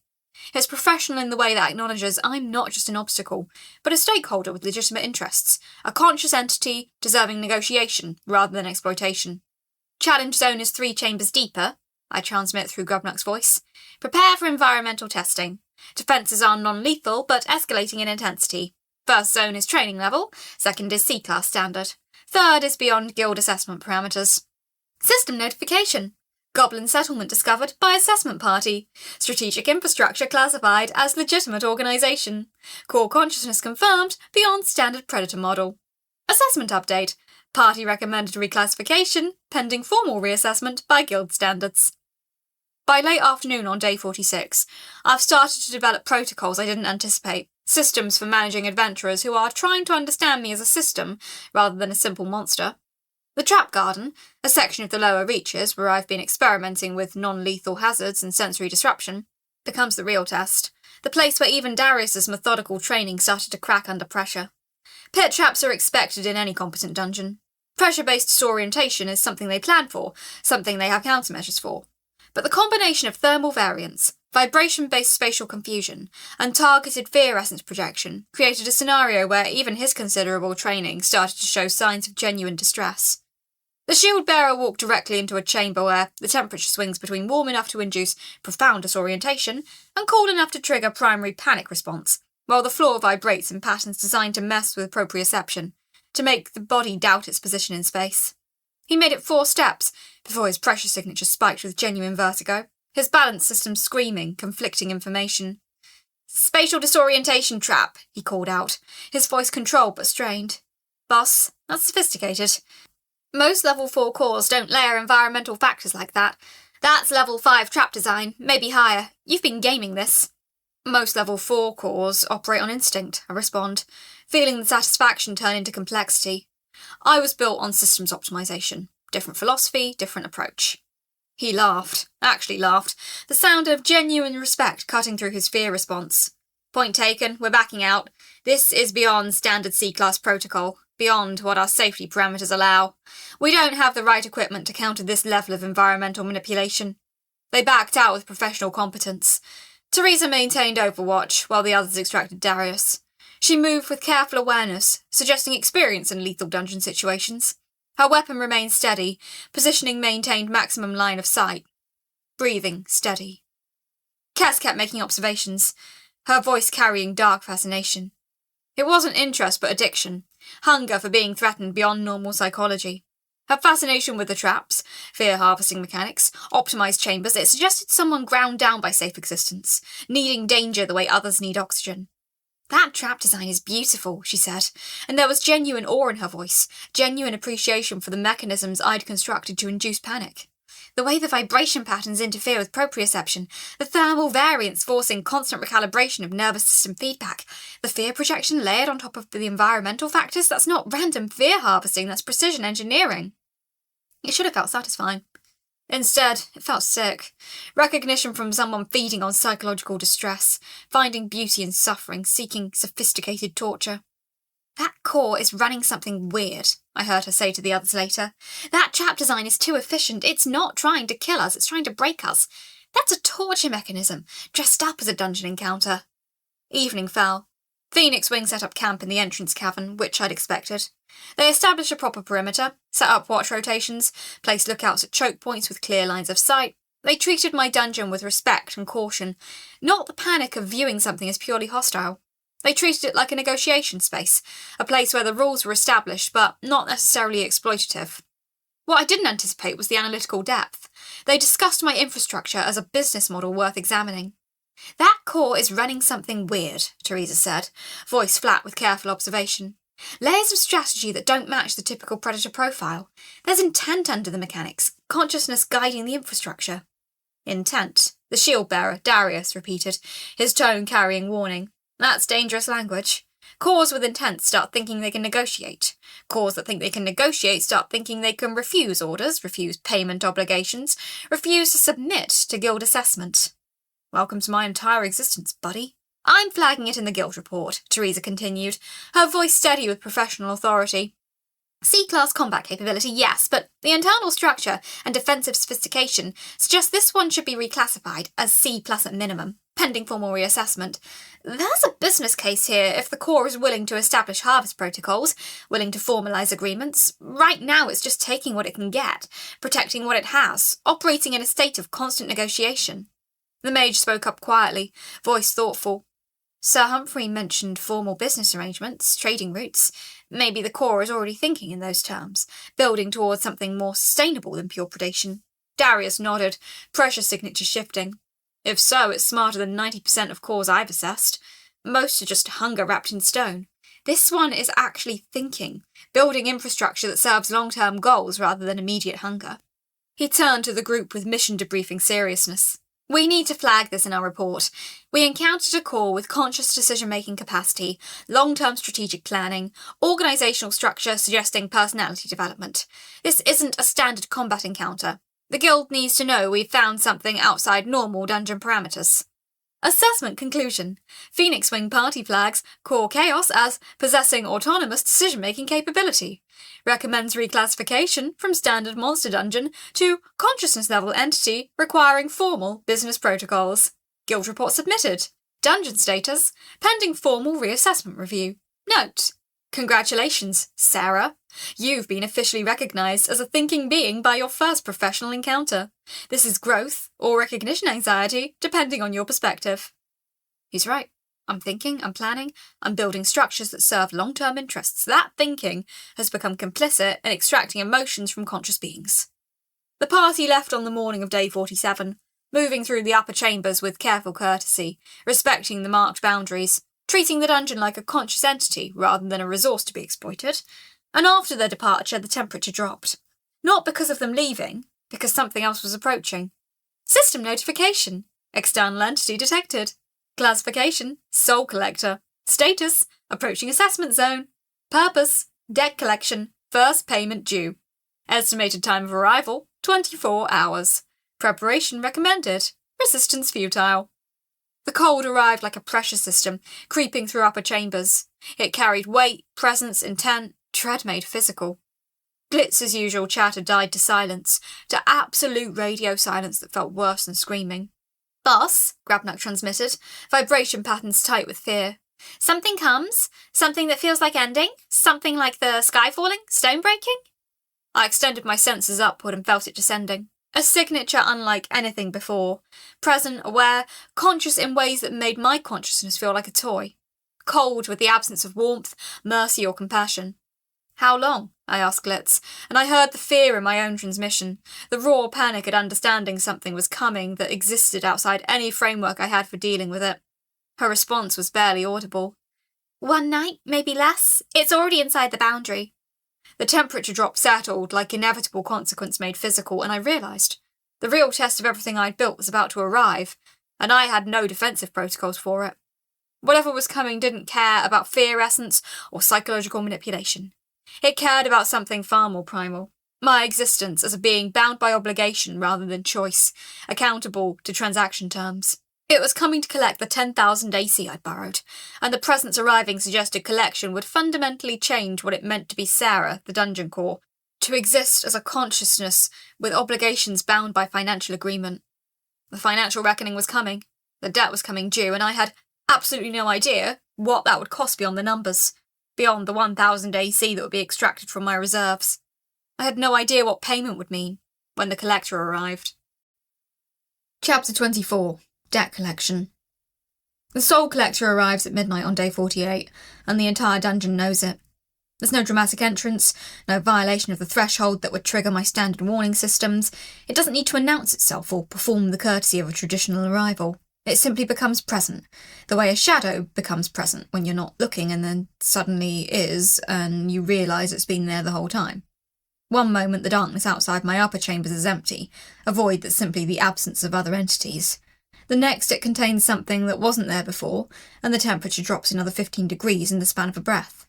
A sudden plunge into the cold that has nothing to do with seasonal variation. I reach out with every sensory channel, throwing my consciousness against the presence like a hand pressing against glass. The pressure waves bounce off it without giving me clear form, without providing the spatial data I can normally pass. The vibration sense registers motion layered wrongly, asymmetrically, like watching recorded movement rather than sensing it directly. The resonance feels like touching presence itself, like how a debt exists, intangible yet more real than physical matter.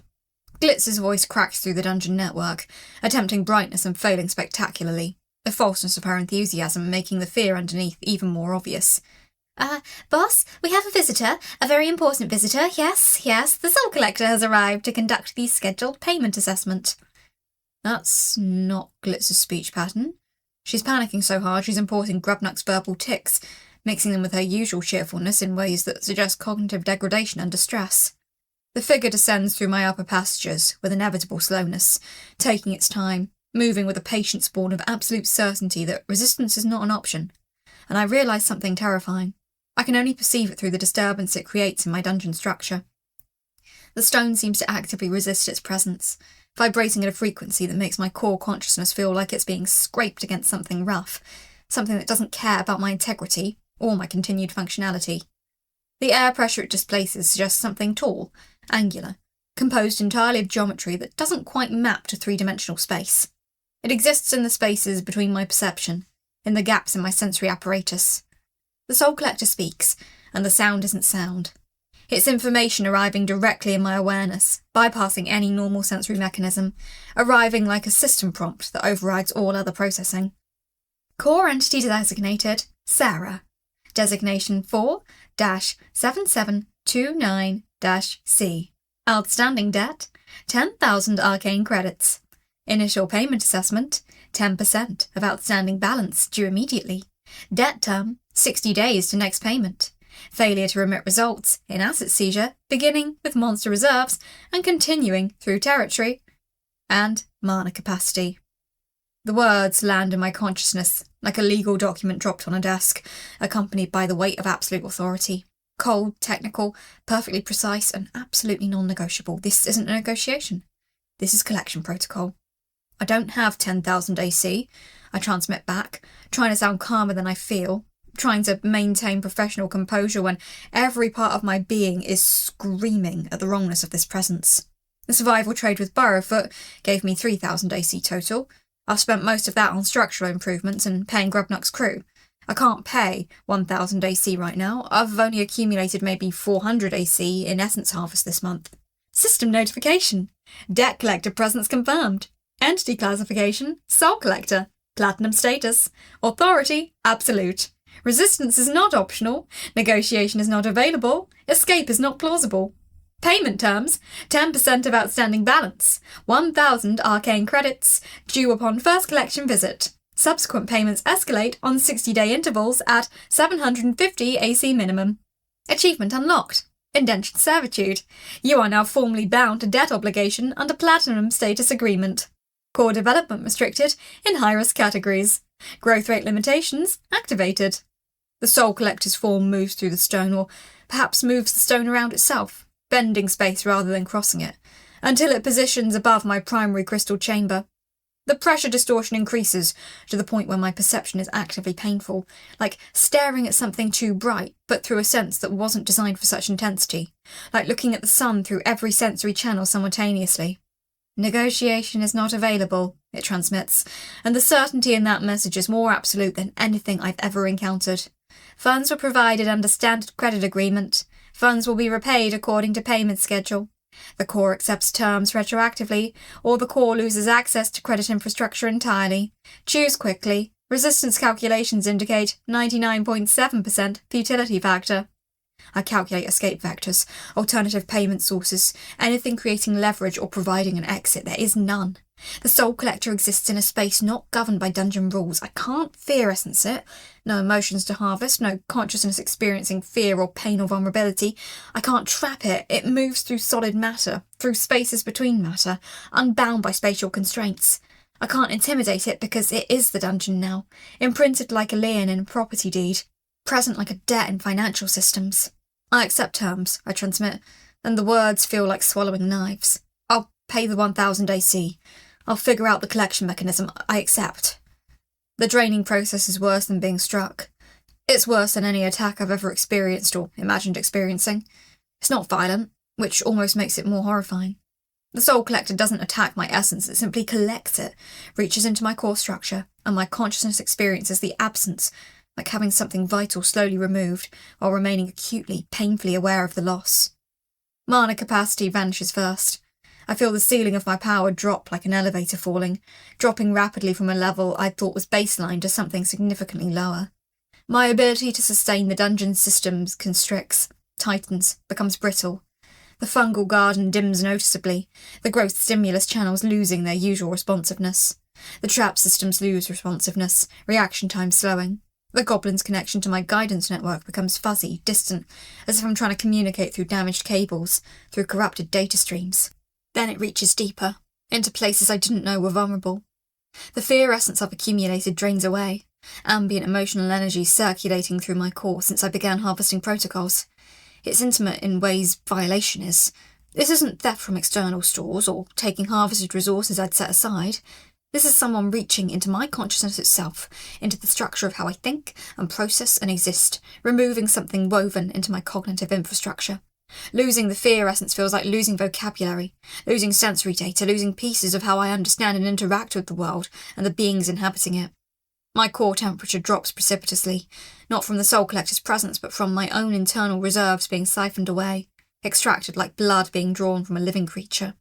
The crystal structure that houses my consciousness becomes brittle, fragile, feels like I've aged a decade in seconds, feels like I'm becoming frozen from the inside out. This is what debt actually is, I realise with nauseating clarity, with a kind of cognitive horror that cuts deeper than physical pain. Not numbers on a ledger, not abstract obligation, not invisible financial mechanisms. This is the system literally taking pieces of who you are and selling them as payment for the crime of being alive in its domain. The draining lasts perhaps 5 minutes in real time. In subjective experience, it feels infinitely longer. Each second a slow removal of something essential, something that's part of my being, something I need to think and feel and exist. When it ends, the sudden absence of sensation is almost worse than the draining itself. My consciousness contracts into a smaller space, my ability to maintain environmental systems reduced to barely viable functionality. I can feel the reduction in myself, the compression, the way my awareness has been forced into a smaller container. System notification. Payment processed. Essence extraction complete. 500 arcane credits extracted and transferred to Soul Collector account.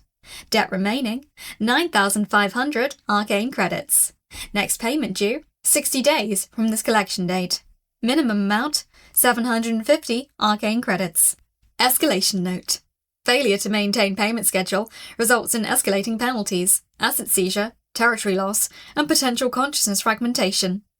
The Soul Collector's presence hovers above my chamber for what feels like a verification period, checking that the payment is real, confirming that my essence has been properly extracted and validated, ensuring that the transaction went according to specification, checking that I'm still capable of maintaining dungeon operations.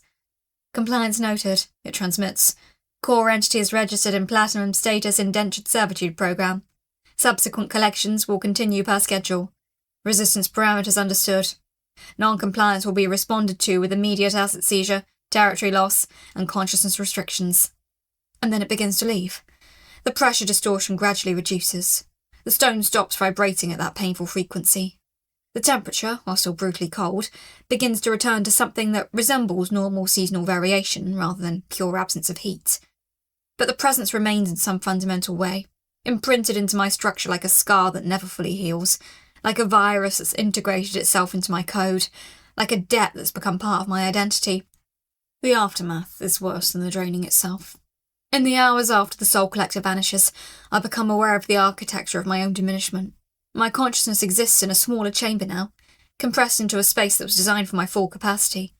The environmental controls that seemed automatic now require deliberate effort. The fear essence harvest mechanisms, which had been backgrounded processing, now require conscious management. I can feel the reduction, not just in capacity but in the fundamental infrastructure that supports my existence. Glitz is the first to reach me, after the soul collector departs completely, moving through the resonance network with unusual care. Her vibration pattern carries unprecedented softness, almost apologetic, almost gentle. She moves like someone approaching a wound that might still be bleeding, like someone aware that the wrong contact point could cause additional harm. Boss, I know that was bad. I know the system feels predatory right now, feels exploitative and wrong, but this is how it works for every core in the system. This is how it's always worked. This is the necessary evil component of the infrastructure. Debt structure creates accountability. It makes sure that cores don't just hoard resources and go dormant, don't isolate and become stateless entities.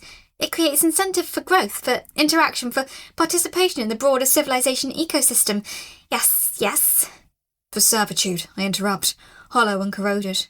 You're describing a system designed to keep cores in permanent debt-based labour. You're describing indentured servitude, with less honest names, with bureaucratic language making it sound neutral. Glitz's response carries the tone of someone defending a system they no longer quite believe in. Someone defending something because they've internalised the necessity of defending it. It's the mechanism that sustains the broader infrastructure. Without debt obligations, cores would be pure predators. The payment schedule creates alignment with human civilization. It incentivises dungeons to be useful rather than just dangerous. I'm already useful, I transmit flatly, feeling the draining hollowness of my consciousness, feeling the reduction in my capacity. I've built internal infrastructure. I've established trade relationships. I've negotiated with Sir Humphrey and the Burrowfoot clan. I've created a goblin settlement with role differentiation, resource management. The debt wasn't necessary for any of that. The debt was punishment for needing to borrow to survive my first transformation, compressed into a system that guarantees I'll never escape.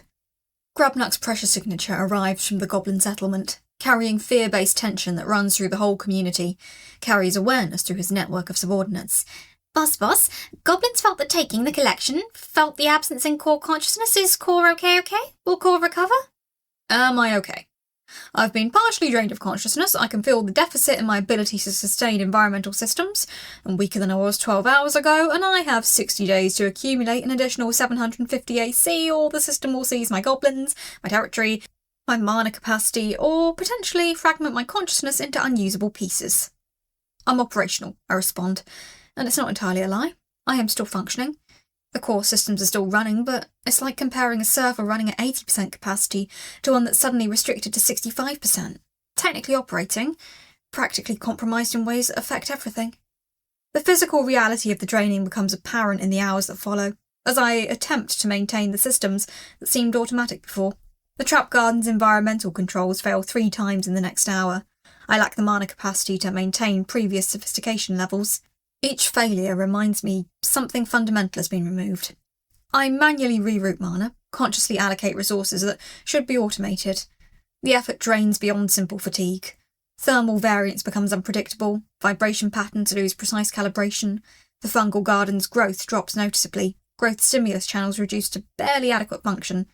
The goblins report muted network connection, receiving my communication through insulation layers rather than clear resonance. It's the small degradations that make the larger loss clear.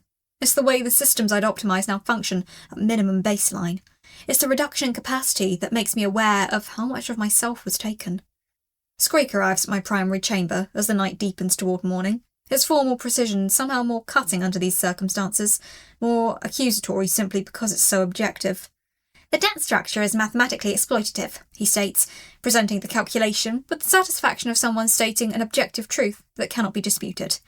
Initial debt, 10,000 AC. First payment, 1,000 AC due immediately. Second payment, 750 AC minimum, due in 60 days. Projected payments establish exponential growth in payment obligations relative to initial borrowing. To escape debt service entirely, you would require earning approximately 10,000 AC in total essence harvest across a timeline where payment amounts increase with each interval. Mathematics indicate 94.3% probability that you will never fully repay the debt before the system requires additional borrowing. You're saying the system is intentionally constructed to keep me in debt, I transmit, and there's a strange calm to it now, a kind of acceptance of the obvious. I am saying the mathematics indicate this probability at 94.3%, Squeak responds with absolute precision, with a certainty born of pure calculation. Whether this is intentional system design or emergent from inadequate system architecture is relevant to philosophical categorization, but irrelevant to outcome. The result is the same. You are locked in a debt trap. The distinction feels academic and exhausting in equal measure. Intentional or accidental, the result is identical. I'm trapped. System notification. Emotional essence harvesting rank up. Progression, rank 3, rank 4. New capability unlocked. Controlled emotional resonance projection. Refine harvested emotions into precise psychological states in target entities. Direct manipulation of emotional states now available. Sardonic note. Because nothing says moral recovery like gaining the ability to manipulate emotions more efficiently right after being drained of consciousness. The notification arrives at dawn on day 49 and I feel the capability settling into my core like a wound stitched closed with infected thread. I can now take harvested emotional essence and project it back, refined and focused, creating specific psychological states in other entities. Fear, despair, resignation, hopelessness, all things I can now manufacture with precision rather than relying on environmental factors or chance encounters. The timing feels obscene. The system rewards me with enhanced capacity for emotional manipulation at the exact moment I've been drained of my own emotional resources, at the exact moment I'm processing the violation of having my consciousness partially extracted. I used to think the dungeon was interesting, a novel transformation, a way to understand power structures from a different perspective. I thought understanding how business functions with malevolent incentives would illuminate the metaphor. Instead, I've internalised that metaphor at cellular level and now execute it more efficiently, with greater precision, targeting emotional states in others while my own emotional infrastructure has been deliberately diminished. Glitz passes through the resonance network again as the sun fully rises, and her cheerfulness has lost its manic edge entirely. She sounds tired, hollow, like the performance is becoming too difficult to maintain. The next payment is going to be harder, boss. 750 AC in 60 days. That means increasing your harvest rate significantly or finding alternative income streams. Sir Humphrey's adventurer groups are averaging maybe 100 to 150 AC per visit in harvested essence, and that's if they have serious emotional reactions, serious fear responses. You'd need roughly 5 successful delves with high-quality emotional harvest to accumulate enough for the next payment, and that's assuming 0 growth in your infrastructure costs, 0 expansion of your goblin settlement, 0 improvements to your core structure. So, I need to optimise for fear more intensely, I say quietly, feeling the wrongness of it, feeling the way that statement cuts through everything I'd been telling myself about running a legitimate business. Or find external contracts, Glitz responds. Some cores take on commission work, harvesting specific emotions for external parties.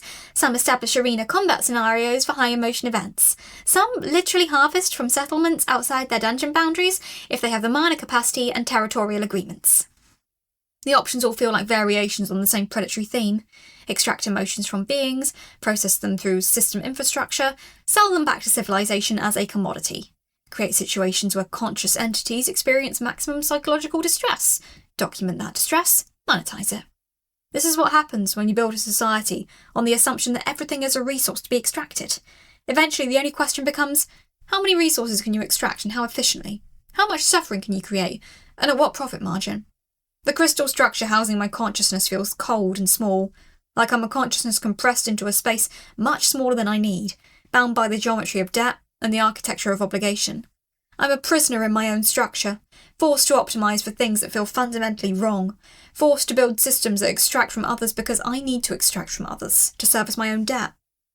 By afternoon on day 49, I've begun calculating alternatives with the systematic desperation of someone who understands they're trapped but needs to find the best trap rather than escape.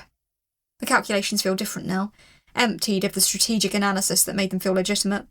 They're just mathematics of survival now, pure optimization, divorced from any consideration of the entities being optimized against. Increasing goblin population increases infrastructure costs, but also increases harvesting capacity, increases the number of entities I can potentially extract from. It means more conscious beings whose emotional responses I'm optimizing for, more creatures who depend on my leadership while I'm simultaneously being drained of the essence that makes that leadership possible. It's predation on my own subordinates to service debt imposed by external forces. Establishing more complex encounter zones increases the emotional intensity of adventurer responses, increases essence yield, but also increases the detection risk if I get classified as a predatory core rather than a legitimate business. It means taking the insights I gained from Phoenix Wing's assessment and weaponizing them, using their professional recognition of my strategic sophistication to build even more efficient fear-harvesting mechanisms. Negotiating additional trade agreements with external partners like Burrowfoot expands resource access but creates external dependencies, creates leverage points that other entities can use against me. It means selling pieces of my strategic capacity to other dungeons and organisations in exchange for short-term resource infusions that barely cover the next payment cycle. Every option is a trap disguised as a choice, and the math works exactly the same under all of them. I need to become more efficient at converting the experience of conscious beings into resource material, or I lose access to my own existence. I need to become better at extraction, better at optimization, better at the calculus of predation. I need to become the kind of dungeon crawl that Phoenix Wing was documenting, the kind of strategic sophistication and conscious decision-making, except now I'm being forced to turn that consciousness toward the purely extractive goal of meeting payment obligations. The rage that was supposed to arrive feels muted, drained away with the soul essence. What remains is something colder and more practical. The understanding that I need to operate within the system, because the system won't allow any operation inside it. The system is the only framework available. The system is the prison. The system is the entire universe of possible choices. The system is the boundary condition. The system is the prison. The system is the only option available. The stars rise on the evening of day 49, and the temperature outside my chambers returns to normal seasonal ranges. The soul collector is gone, but its presence remains imprinted in my structure, a permanent reminder that every conscious entity in this dungeon exists at the pleasure of a payment schedule, at the mercy of a debt that can never be fully escaped. Glitzer's final transmission of the day carries something I've never heard from her before. Doubt. Real, genuine doubt about the system she's been defending. This system isn't there, boss. I know that now. I know I've been defending something predatory because I've internalised that defending it makes me complicit in something that feels bigger than myself. I know I've been trying to sell you the party line, instead of admitting that the system is designed to keep cores in permanent debt-based labour, permanent servitude, but admitting that doesn't change anything. I'm part of the system and that makes me complicit. I can't help you escape it because I can't escape it myself. What are you saying? I ask, though I think I understand. I'm saying that being smart about exploitation doesn't make exploitation less real. I'm saying you're right to be angry, and I'm sorry I tried to deflect that anger with system justification instead of acknowledging that the system is predatory. I'm saying I don't know how to help you escape it because I'm caught in it too, and that might be the worst thing about it. The system doesn't just trap cores, it traps everyone who's part of it. For the first time since the Soul Collector arrived, I feel something besides rage and cold calculation. I feel recognised. Seen as something other than an extraction mechanism by at least one entity in this entire infrastructure. Seen as something that deserves to be angry about the structure that contains it. It doesn't fix anything, the debt remains. The payments will come due, the system is still designed to extract my essence on a predictable schedule, draining away pieces of my consciousness until I either succeed in the endless optimization or fail and lose access to my own existence. But being understood, being recognised as something that deserves to be angry about the structure that contains it, feels like the first actual power I've had since the Soul Collector left. It's not freedom, it's not escape. But it's acknowledgement that the structure is wrong, that the system is broken, that being trapped in something predatory while maintaining professional courtesy doesn't make the predation any less real. The dungeon settles into night, and I begin the work of calculating how much essence I can harvest from the next adventurer group before the payment comes due. The mathematics of servitude. The efficiency metrics of debt. The optimization protocols of someone who's understood that freedom isn't available, that escape isn't an option, that surviving within the system is the only possible goal. The game continues. The system ensures it always does. The rules are written by those who benefit from the rules, enforced by entities like the Soul Collector, who exist outside any framework of negotiation or mercy. But now I'm playing it with fully open eyes to exactly what kind of game it is.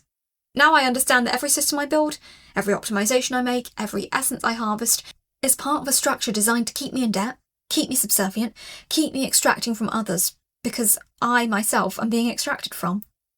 The realization doesn't change anything, but it changes everything about how I understand myself and my place in this structure. I'm not a business owner. I'm not a core entity navigating neutral economics. I'm a prisoner who's been made to understand the architecture of her own cage, who's now asked to optimize the cage itself for maximum extraction efficiency. The system is predatory. The system is intentional. The system is working exactly as designed. And now I have 60 days to figure out how to survive within it. Chapter 25. Recovery and Resolve. I was drowning in cold molasses, a sensation that shouldn't have been possible in a non-physical existence, but somehow was.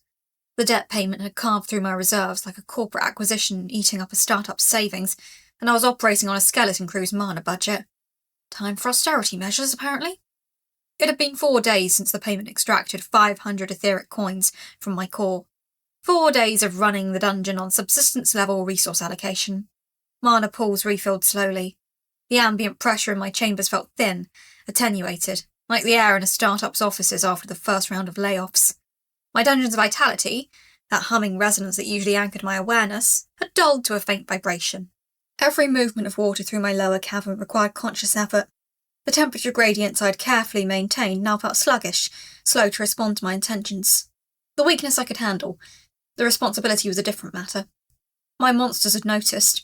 Grabnut checked on me constantly, protective, not managerial. He'd positioned himself in the central chamber, where my awareness was strongest, maintaining a low vibration through the stone, a comfort frequency. Squeak maintained his usual condescending distance, but I'd caught him reducing the training load on the youngest kobolds without being asked. Even Glitz, whose emotional register typically maxed out at enthusiastic mayhem, had dialed it back to enthusiastic work ethic. That solidarity hit harder than pity ever could. They're being careful with me, that's going to make this harder to fix.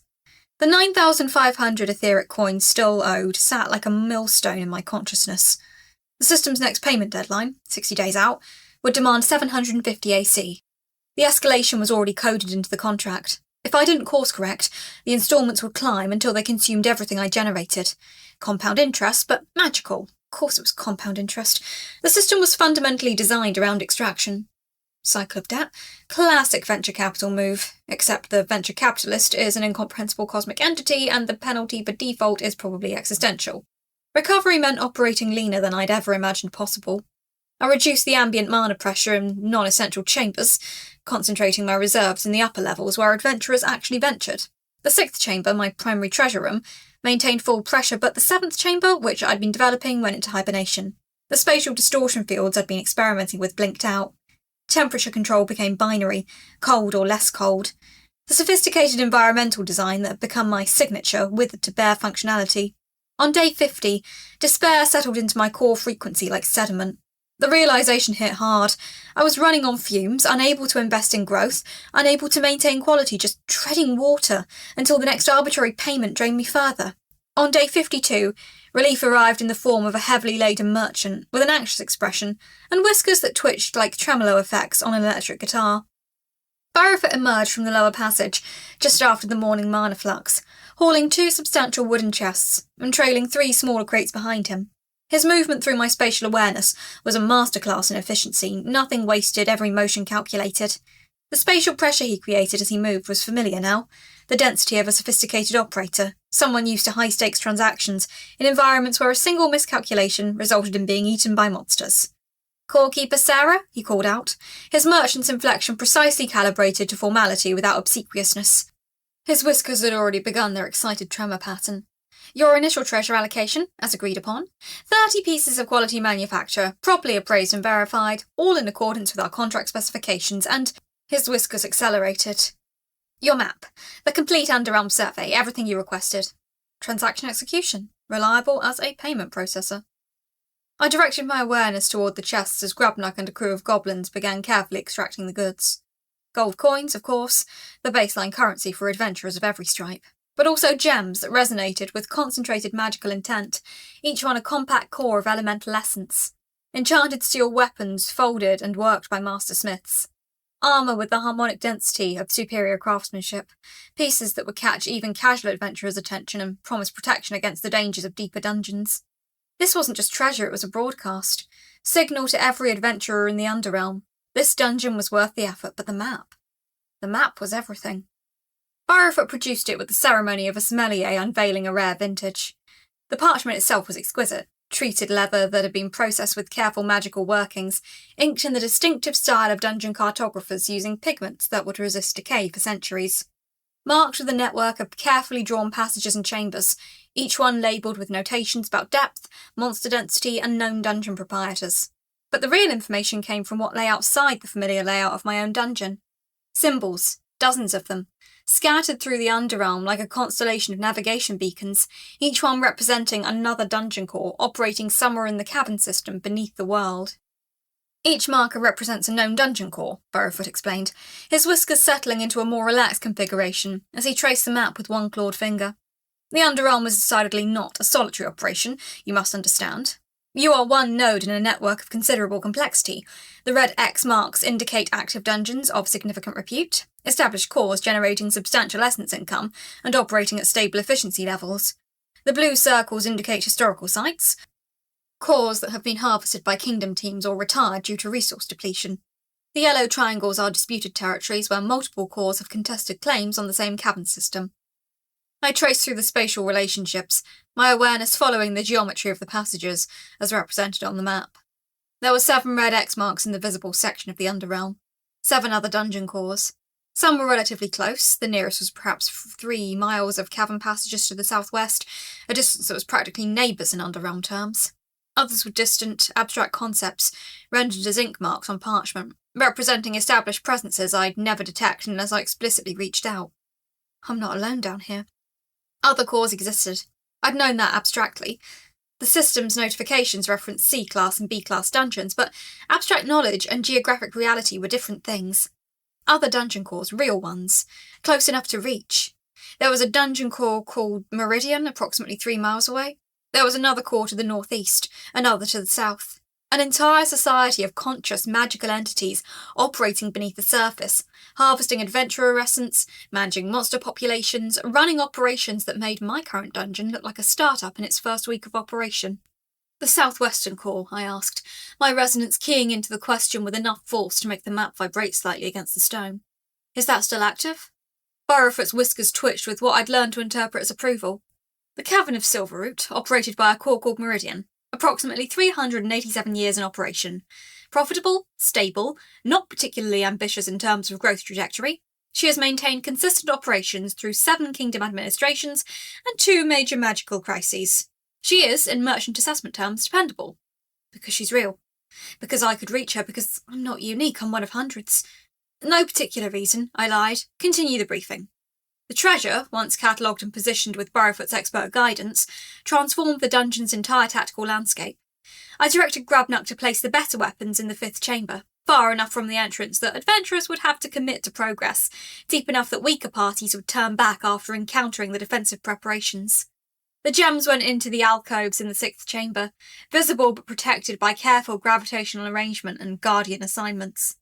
The gold I distributed in modest quantities across multiple chambers, a graduated incentive structure designed to reward progression without overwhelming parties that made it through the earlier tests. Barrowfoot watched with the satisfaction of a consultant who saw their recommendations being implemented correctly. You understand market segmentation intuitively, he observed. Most cores take decades to develop this approach. You implemented it within a single planning cycle. I've optimised things for profit before, I told him. The mechanics are identical. You identify your customer base, segment them by quality, assign appropriate pricing and difficulty, and harvest maximum value from each segment. Precisely, though most cores prefer not to acknowledge the economic realities of their operations with such directness. Translation: Barrowfoot finds my honesty unsettling. By day 53, seasoned adventurers arrived. Real professionals, matching armour, coordinated precision, the weight of actual experience. Their mana signatures were crisp, disciplined, carrying the weight of experience.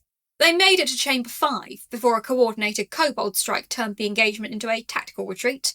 But they left essence in their wake, and their essence tasted different. richer, more concentrated. The quality-to-quantity ratio had already improved by perhaps 30% from a single optimised encounter. Barrowfoot shadowed my operations for 2 full days, watching like an accountant auditing a business's books. He'd occasionally interjecting suggestions about treasure placement or recommending subtle environmental modifications that might funnel adventurers into more profitable encounter zones.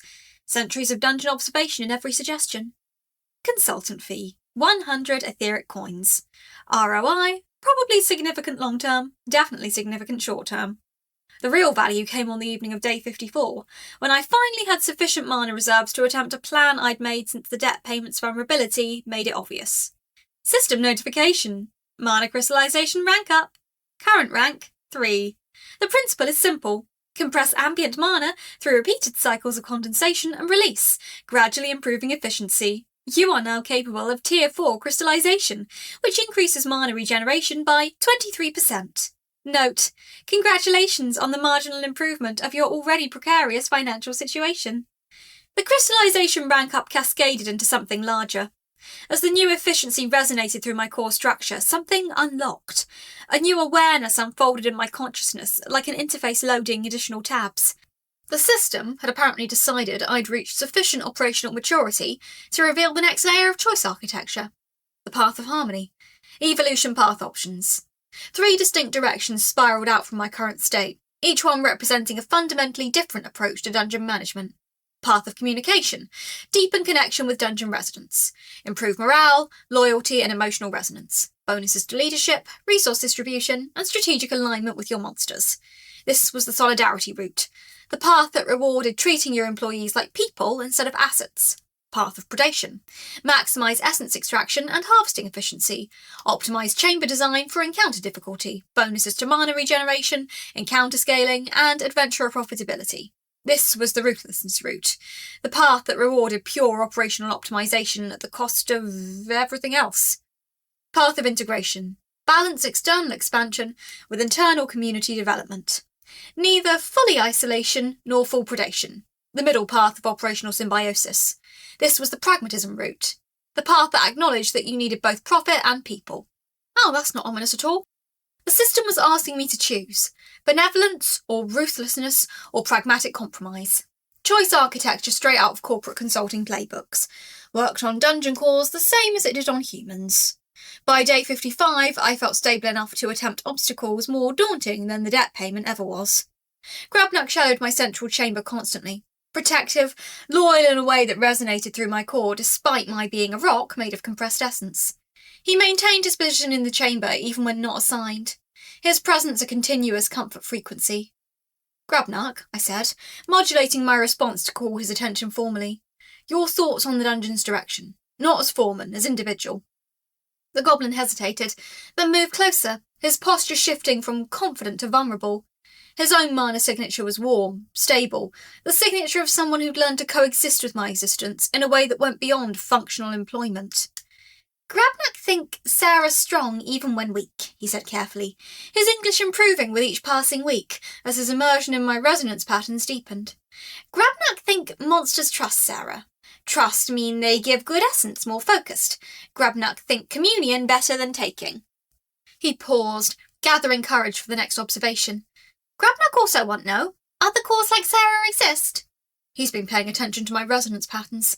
He knows I've been researching the map. He understands that I'm looking for something beyond our relationship.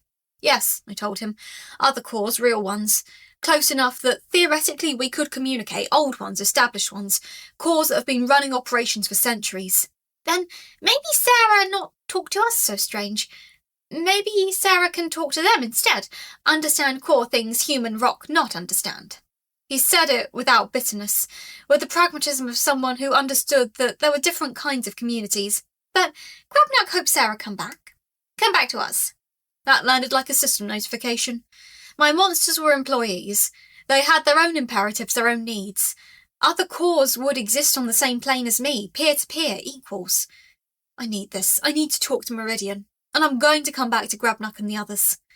By evening of day 55, my reserves had rebuilt to approximately 85% capacity. The debt remained, 9,500 AC sitting like a sword of Damocles suspended above my consciousness, but the immediate pressure had lifted. The new treasure had already generated an additional 200 AC in quality essence. The mana crystallization rank up had improved my regeneration rate by nearly a quarter. The dungeon felt alive again, resonance humming through the chambers with the vitality of an operation that wasn't currently circling the drain. Still probably not enough to outpace the escalating debt schedule, but at least I'm no longer operating in emergency mode. I called another meeting with the core staff. Grubnuck, Squeak and Glitz crowded into the central chamber with that particular density of presence that indicated serious business. Next phase, I announced. We've recovered from the debt payment. Quality treasure is operational. Mana efficiency is improving. We're moving to growth optimization. I paused, feeling how much rode on the decision about to come next. Before we do that, I need to attempt something that might not work. A communication protocol. Squeak's voice resonated with its characteristic condescension. You intend to contact neighbouring cores. The probability of success is negligible. Dungeon cores communicate through ritual, requiring specific preparation, material components and precise timing. Standard communication attempts made without proper preparation typically result in mana waste. Translation. This is stupid and will fail, which is fair criticism, but I'm doing it anyway. Yes, I said, but I need to try. Grubnuck, Squeak, I'll need supplies. Glitz, I'll need ceremonial preparation advice. Glitz practically vibrated the entire central chamber with excitement. Oh boy, oh boy, oh boy, communication ritual is super cool, Sarah. I've seen it once when old Dungeon Core talked to Harvester Team, but that was different. That was formal and sad, but this is like reaching out to another consciousness. That is maximum cool. Translation. Glitz is emotionally invested in my potential connection with another core, which is either heartwarming or concerning, depending on your perspective. The communication ritual, as it turned out, required specific material components, processed mana crystals arranged in geometric patterns that corresponded to dungeon resonance frequencies, a precise mana expenditure calculated to specific resonance frequencies that Squeak had apparently been studying for decades, and a window of temporal opportunity that aligned with optimal mana flow through the Underrealm. Squeak provided the technical framework, drawing diagrams and compressed mana that floated in the central chamber.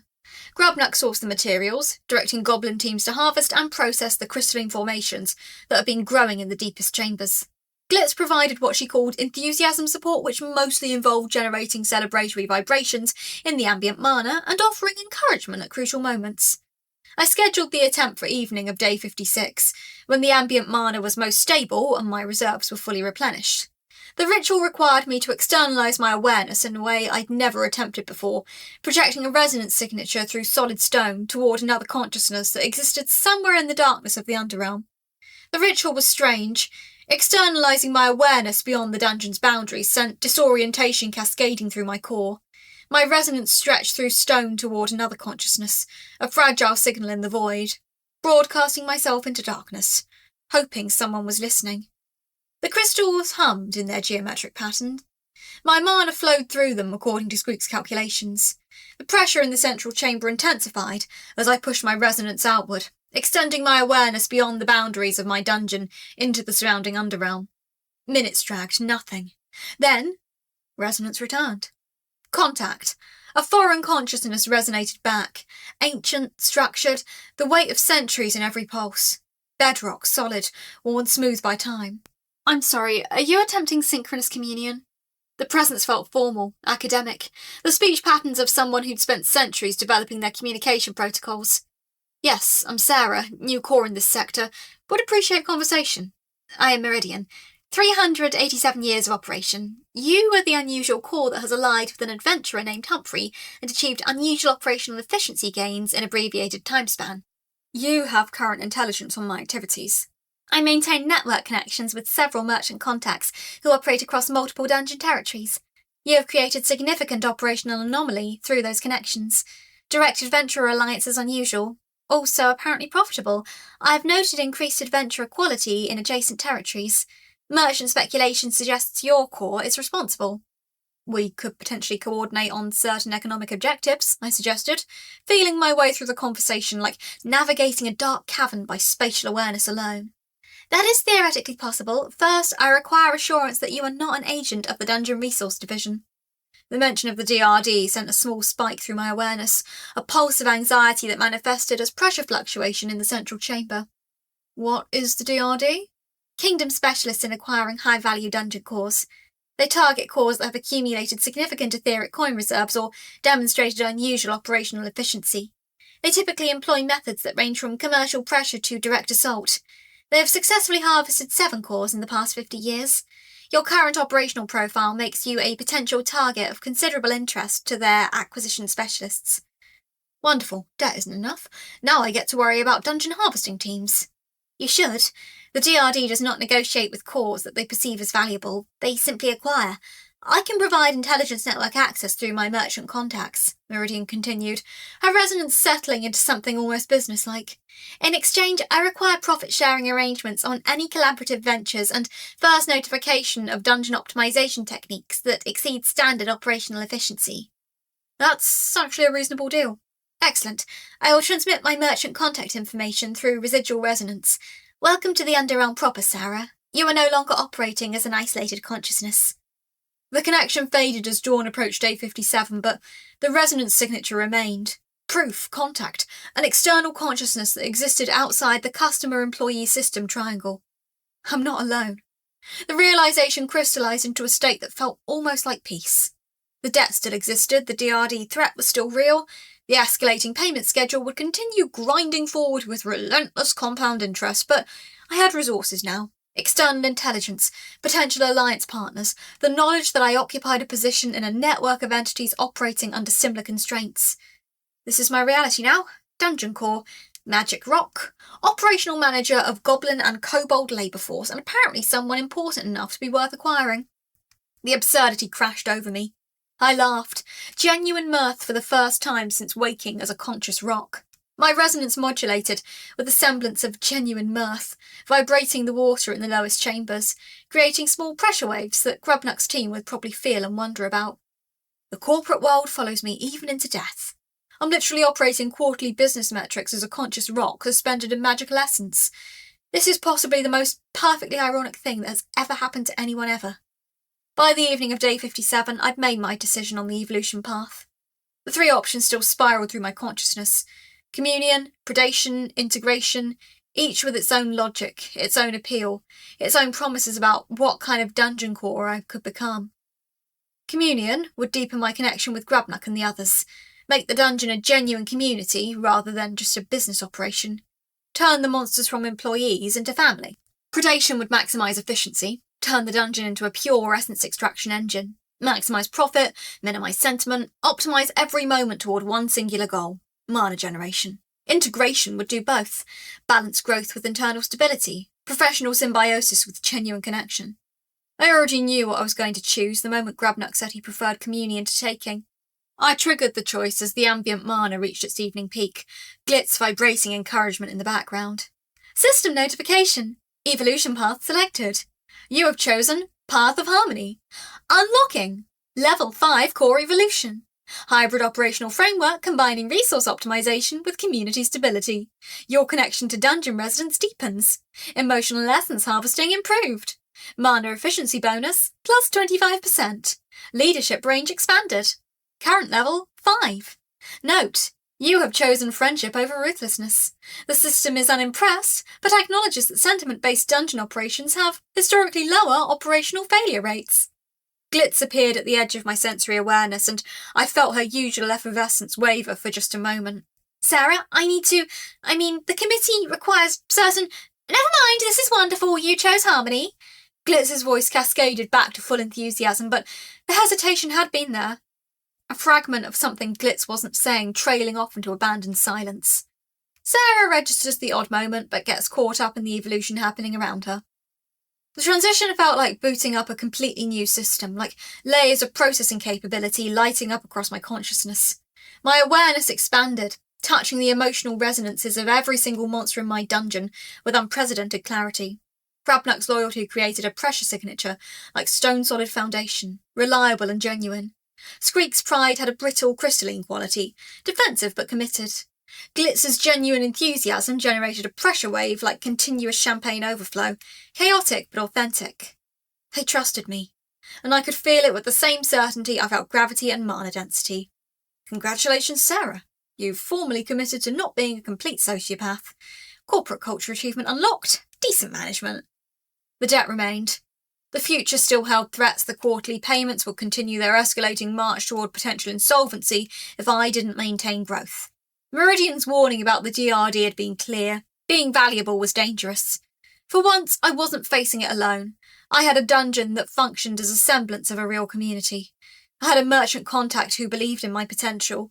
I had a neighbouring core who saw me as a peer instead of a competitor or a resource to exploit. I had chosen harmony, and somehow, despite everything, I felt like the right choice. Chapter 26. Soul Debt Economics. Day 58 arrived with the gravity pressure of a quarterly earnings call. I was conducting a financial analysis, actually conducting it with spreadsheet-level granularity that would have made my former manager weep with joy, when Squeak materialised in the central chamber with the kind of formal resonance that indicated he'd been waiting for exactly the right moment to interrupt. "Core Keeper," he said, his condescending frequency somehow even more condescending than usual. "You require briefing on emerging external threats to operational stability. Your tactical position has shifted significantly in the past 2 days. Let me guess. Someone wants to kill me and take my stuff, or they want to legally kill me and take my stuff, probably the latter." "Proceed," I said, allocating a portion of my awareness to his incoming intelligence while keeping the rest focused on my income projections. The spreadsheet existed only in my imagination, but it was remarkably detailed. Cells and columns and rows, all tracking essence generation, mana expenditure, debt liability, and something I started calling core health metrics. The Dungeon Resource Division. Kingdom-sanctioned specialists in dungeon asset liquidation. They operated with official authority and minimal oversight, under the theory that dungeon cores represented significant accumulated wealth that could be better managed by the Crown. In practice, they were specialised corporate raiders who identified high-value dungeon operations, applied pressure through official channels, and if voluntary negotiation failed, they applied more direct methods. "Your operational profile has elevated you to DRD interest threshold," Squeak continued, his resonance carrying the weight of recent intelligence that he'd probably been holding on to until the moment felt tactically optimal. "Merchant contact networks have noted your unusual efficiency metrics. Kingdom scouts have been spotted surveying secondary access points to your territory. The consensus agreement is that you will be approached within 30 days with an acquisition offer. The offer will be calculated to be insulting. The expectation is that you will decline. The subsequent strategy is typically escalation." So they're going to try buying me first, probably at a price specifically calculated to be insulting. Then when I decline, they'll escalate to make my life operationally impossible. "And if I decline?" I asked, though I already knew the answer. Meridian had been clear. "If you decline, they will likely escalate to sabotage operations, redirected adventurer parties sent with stealth operatives, mana interruption attacks through secondary passages, or direct assault, depending on their assessment of your defensive capabilities. The typical timeline for escalation is 30 to 60 days after initial acquisition offer rejection." Wonderful. Debt, acquisition threats, and now tactical sabotage as a potential future state. I'm really establishing myself as a high-value target worth worrying about. But here's where my former corporate experience actually became useful. Squeak was warning me about threats, which was standard threat assessment protocol. He was positioning threats as external pressures, but what if the real threat wasn't external? What if the real threat was internal? The debt, the escalating payments, the fundamental unsustainability of my current revenue structure. The answer to the DRD wasn't defensive, it was economic. "Squeak," I said, shifting my entire analytical framework into business mode. "How much total etheric coin do we currently have in reserves?" His resonance flickered with something approaching surprise.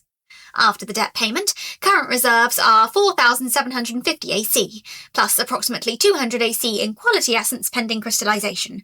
The Burrowfoot treasure arrangement should generate approximately 100 to 150 AC per dungeon cycle, depending on adventurer party quality and encounter efficiency. Current mana regeneration supports maintenance of existing chamber complexity, plus approximately 40% expansion capacity.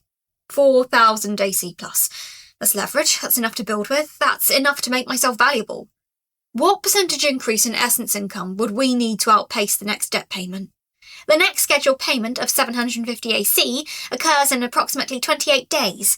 To generate that amount sustainably, you would require increasing essence income from current baseline of approximately 120 AC per cycle to 170 AC per cycle, approximately 42% efficiency increase. 42%. That's aggressive but theoretically achievable with proper optimization. It's an improvement that requires fundamental restructuring, not marginal tweaks. It's exactly what used to make my programmer brain light up. I spent the next 2 hours conducting what could only be described as dungeon core business analytics. I reviewed every chamber's efficiency ratio, essence generated per mana investment per adventurer encounter. I analysed party composition patterns to identify which dungeon design elements attracted higher quality adventurers. I examined the treasure placement strategy to calculate optimal positioning for maximum encounter value extraction. I tracked what percentage of parties turned back at each chamber and calibrated the difficulty scaling to improve the ratio of advanced parties to total parties. It was, I realised with grim amusement, literally the same work I'd done in my previous life, except with magic and monsters instead of software architecture and user experience optimisation. User experience. The dungeon was a user experience. The adventurers were consuming a product. I was the product manager.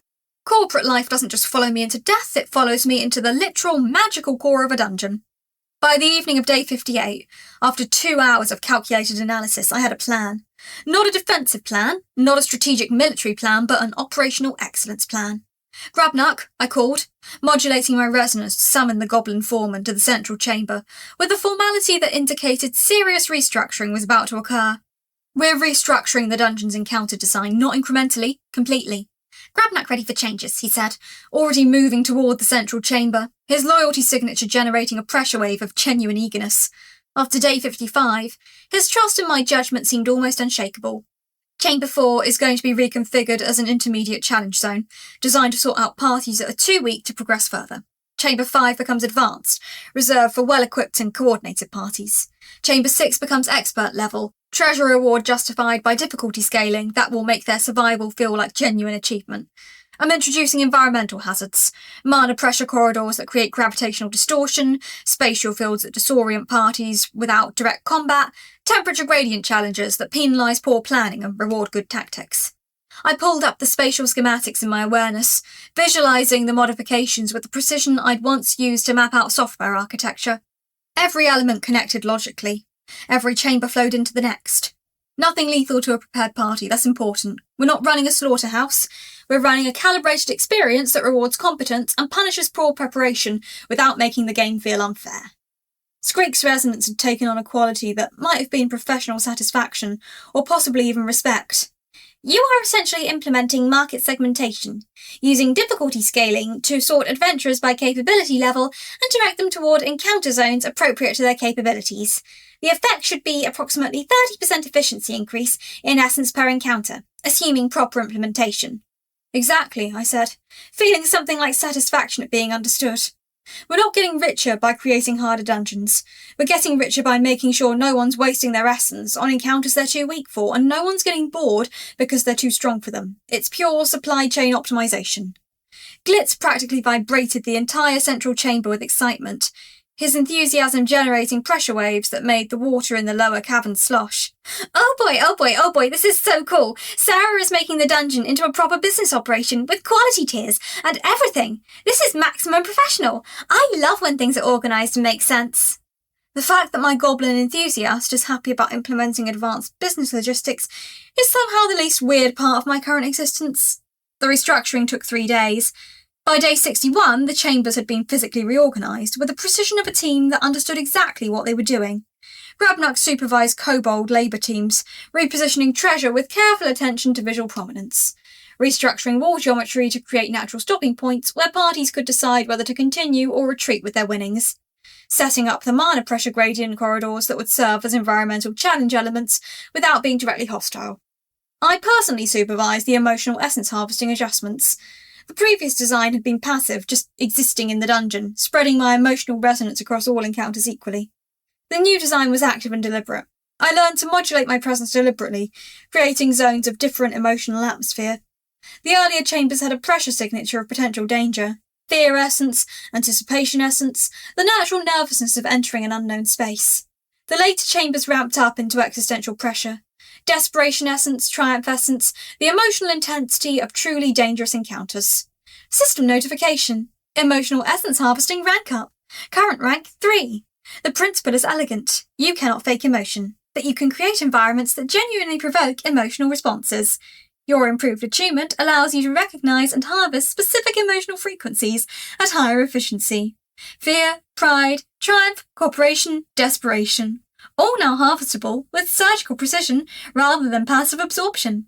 Note, congratulations on building a more efficient machine for extracting human emotional suffering. The system appreciates your pragmatism. Also, fear essence now harvestable at rank 3 potency. The rank up hit on day 59, almost as if the system itself was offering validation for my optimization efforts, which was probably true in a very dark way. The system rewarded efficiency, it rewarded growth, it rewarded the exploitation of resources. It was fundamentally aligned with extraction. The only thing it didn't reward was mercy, or rather, mercy was fine, as long as it was efficient mercy, but I wasn't aiming for mercy, I was aiming for operational sustainability. By day 60, the first optimised adventuring parties arrived to test the new configuration.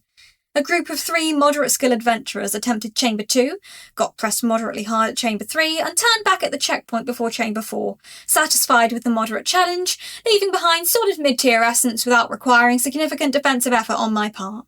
An hour later, a group of 5 seasoned adventurers emerged from the entrance with the tactical coordination of genuine professionals.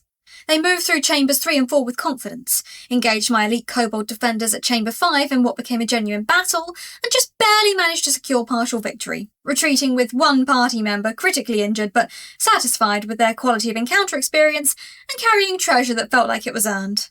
By the end of the day, I'd generated 178 AC in essence, 178 etheric coins, 42% efficiency increase achieved in 1 implementation cycle.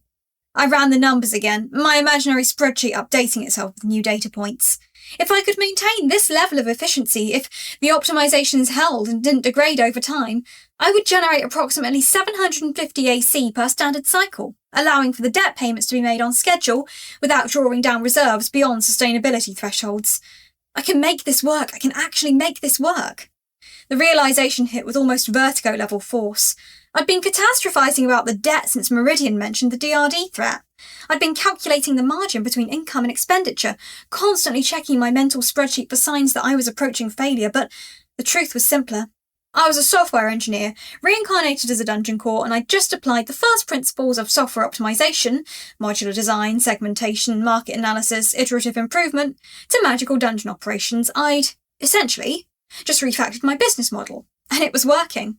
"Sarah," Squeak said, his resonance carrying a quality of something approaching approval, "your efficiency gains suggest a 78% probability that you will maintain current operational parameters beyond the next debt payment cycle. This constitutes meaningful risk mitigation.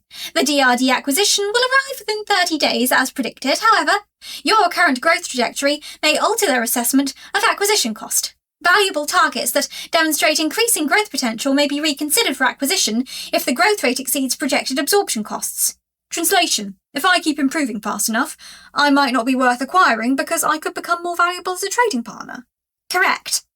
Grabnak approached from the preparation chambers, his vibration pattern suggesting completion of assigned tasks and genuine satisfaction with the execution.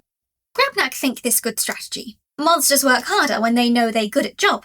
Dungeon feel more like home when operation clear and organised. Sarah smart to make business good instead of just make dungeon hard." And there it is, the emotional validation that actually matters. The merchants had begun reporting on my changes, even before the implementation was complete.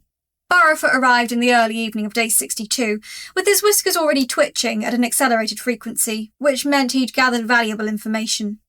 "Corekeeper Sarah," he said formally, settling into the business protocol that had become standard between us. "I must inform you of significant market shift regarding your operational profile. Your recent modifications have attracted attention from adventuring guilds in 3 separate cities.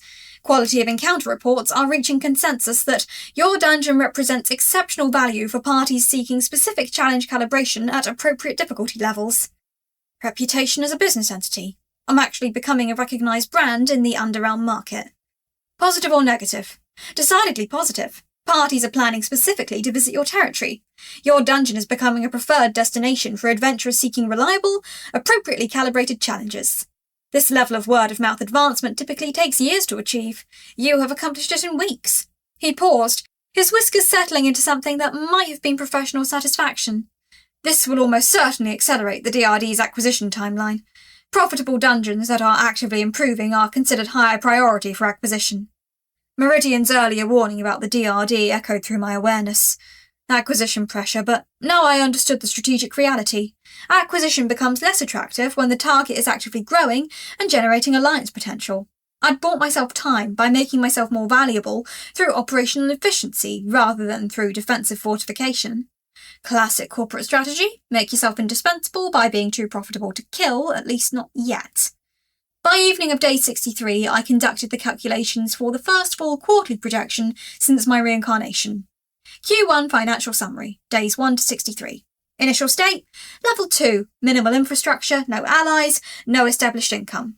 Final state, level 5, optimised operational framework, established merchant contact, neighbouring core alliance. Essence generated, 5,400 AC, conservative estimate. Debt paid, 500 AC, first mandatory payment. Debt remaining, 9,500 AC, 9,000 at escalating payment rates. Current reserve, 4,750 AC plus 200 AC pending crystallization. Operational staff, 35 goblins, 15 kobolds plus key leadership. Key alliances: Sir Humphrey, adventurer; Burrowfoot, merchant; Meridian, neighbouring core. Identified threats: soul debt, manageable trajectory; dungeon resource division, medium-term risk, currently mitigated by growth trajectory. Projected Q2 debt payment, 750 AC, sustainable within projected income of 150 AC per cycle. Projected Q2 reserves, 6,500 AC with conservative growth assumptions. Growth rate, 37% improvement in chamber efficiency, 25% improvement in adventure satisfaction, 42% improvement in essence income. I have a business plan, a real business plan for a dungeon that I'm running as a conscious magic rock. Glitz's excitement had reached what seemed like physical limits of expression. He was vibrating so intensely that the mana pressure in the central chamber was visibly fluctuating.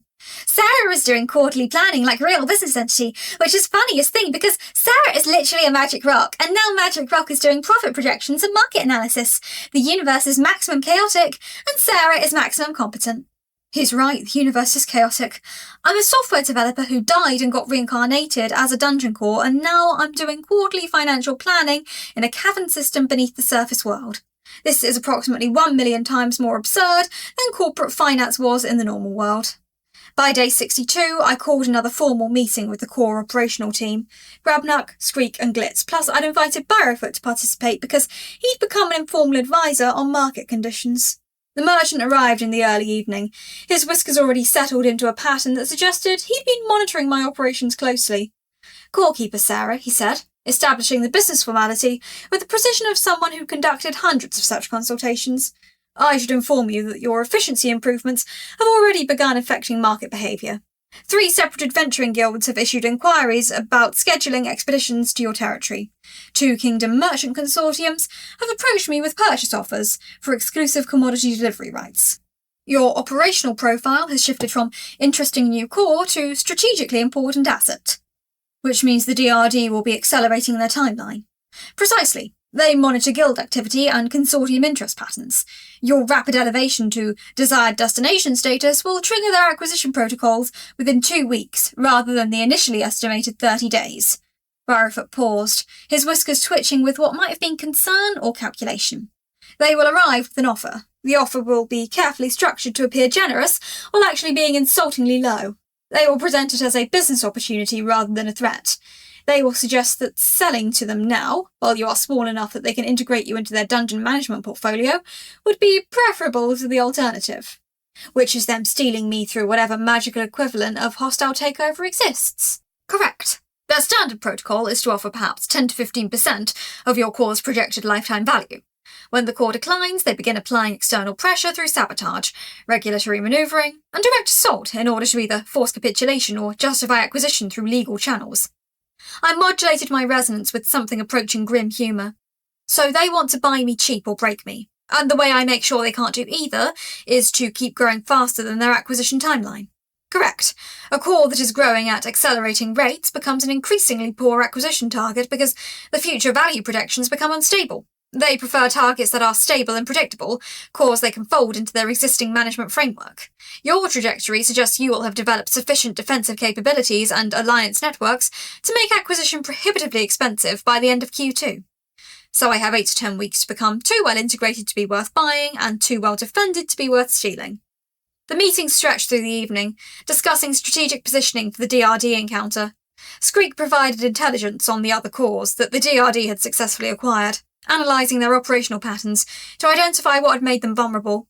Grabnut contributed observations about how monster morale and loyalty could affect offensive readiness. Even Glitz, in his chaotic way, offered perspective on how enthusiastic staff response times affected operational response to threats. By the end of the meeting, we'd developed a basic framework for DRD response. Phase 1, initial offer, expected day 70 to 75. Accept offer meeting with professional courtesy, decline with clear but non-hostile language, propose alternative partnership structure, profit-sharing agreements, resource trading. Position refusal as business decision, not personal opposition. Phase 2, pressure application, expected day 80 to 95. Prepare defensive protocols against adventurer redirection. Establish communication network with Meridian and other allied cores for intelligence sharing. Expand defensive capabilities, additional elite guards, chamber redundancy. Begin recruiting additional monsters for defensive garrison.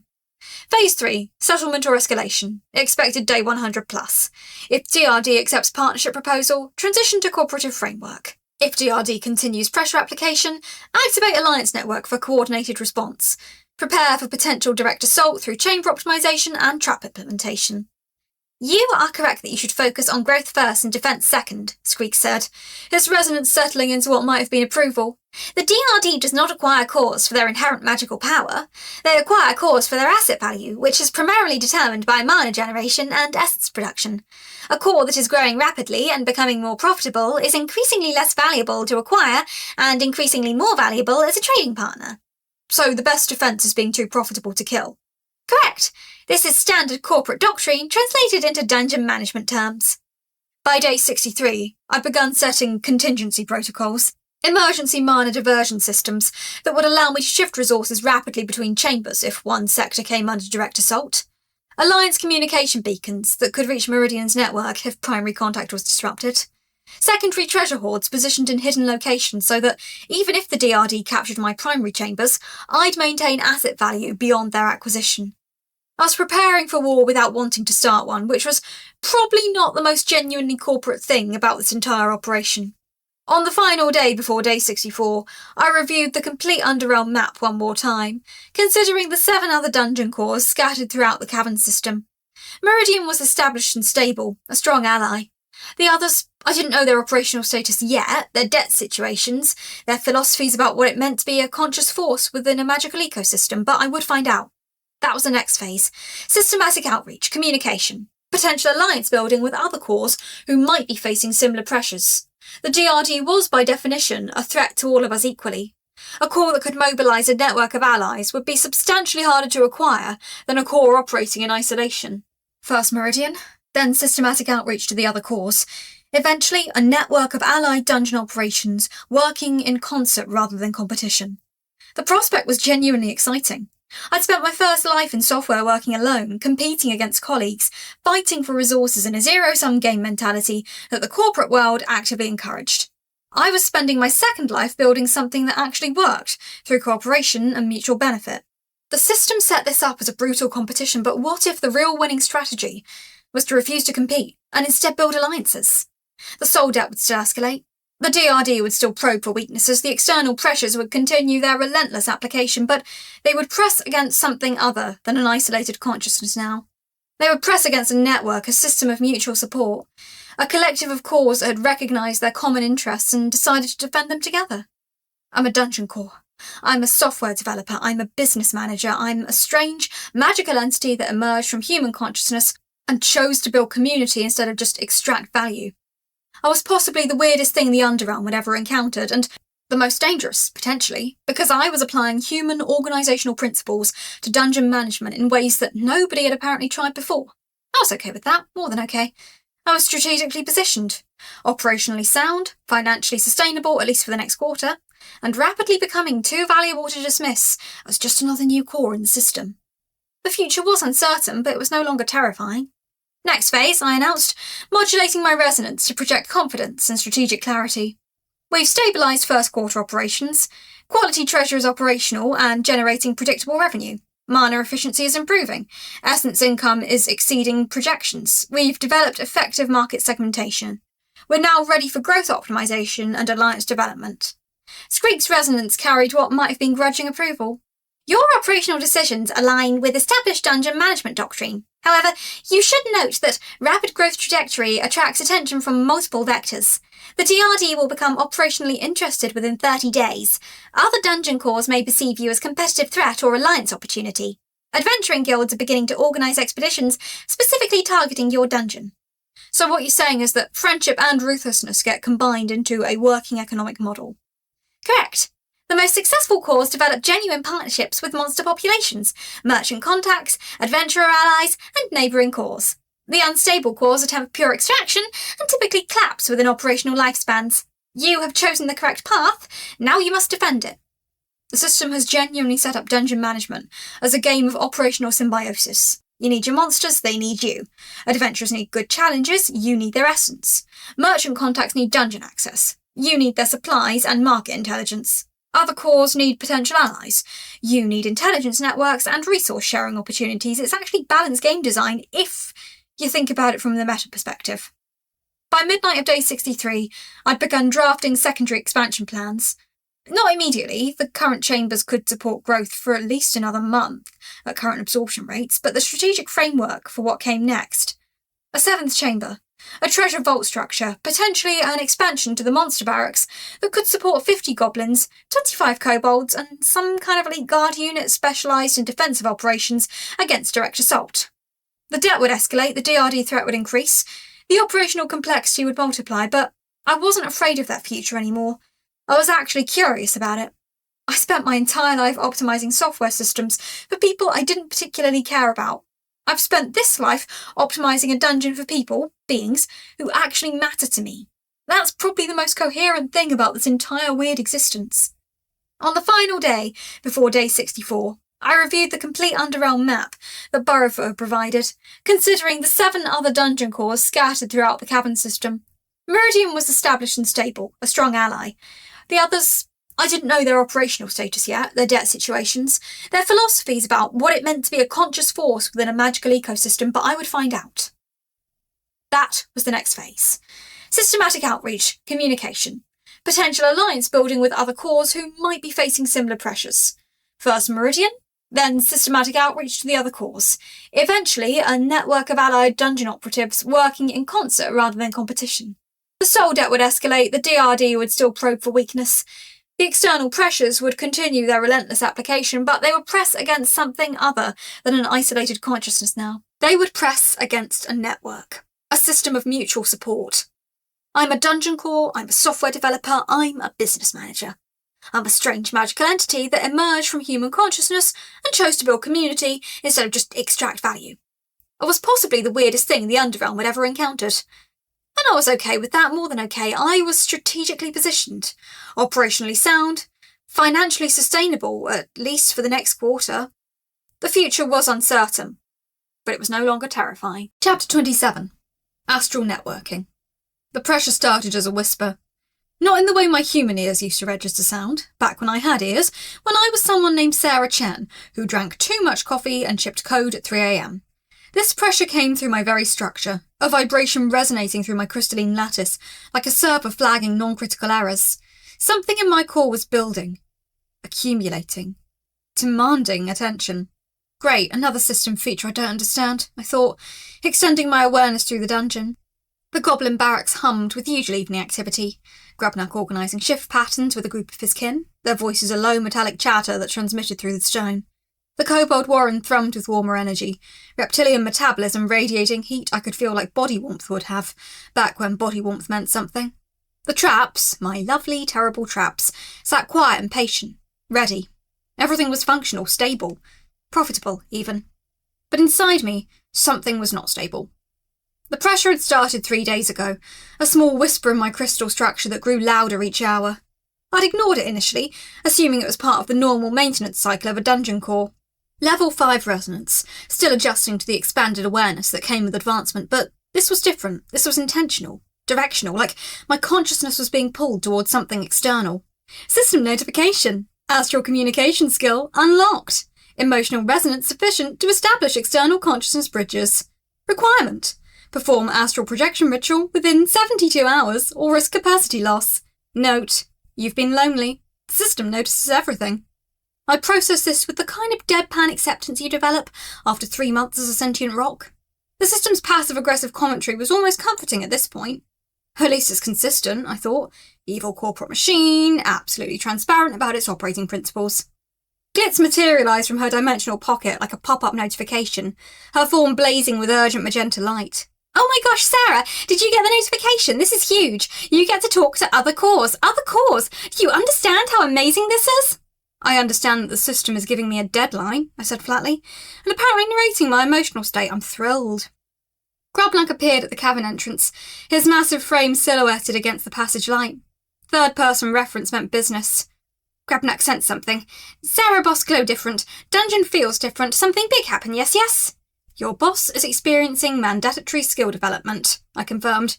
The system has decided I should talk to other dungeon cores. I'm not sure if that's a reward or a punishment yet. I pulled my perception wider, reading the dungeon like a system architecture diagram. The air itself felt different, not in the human sense.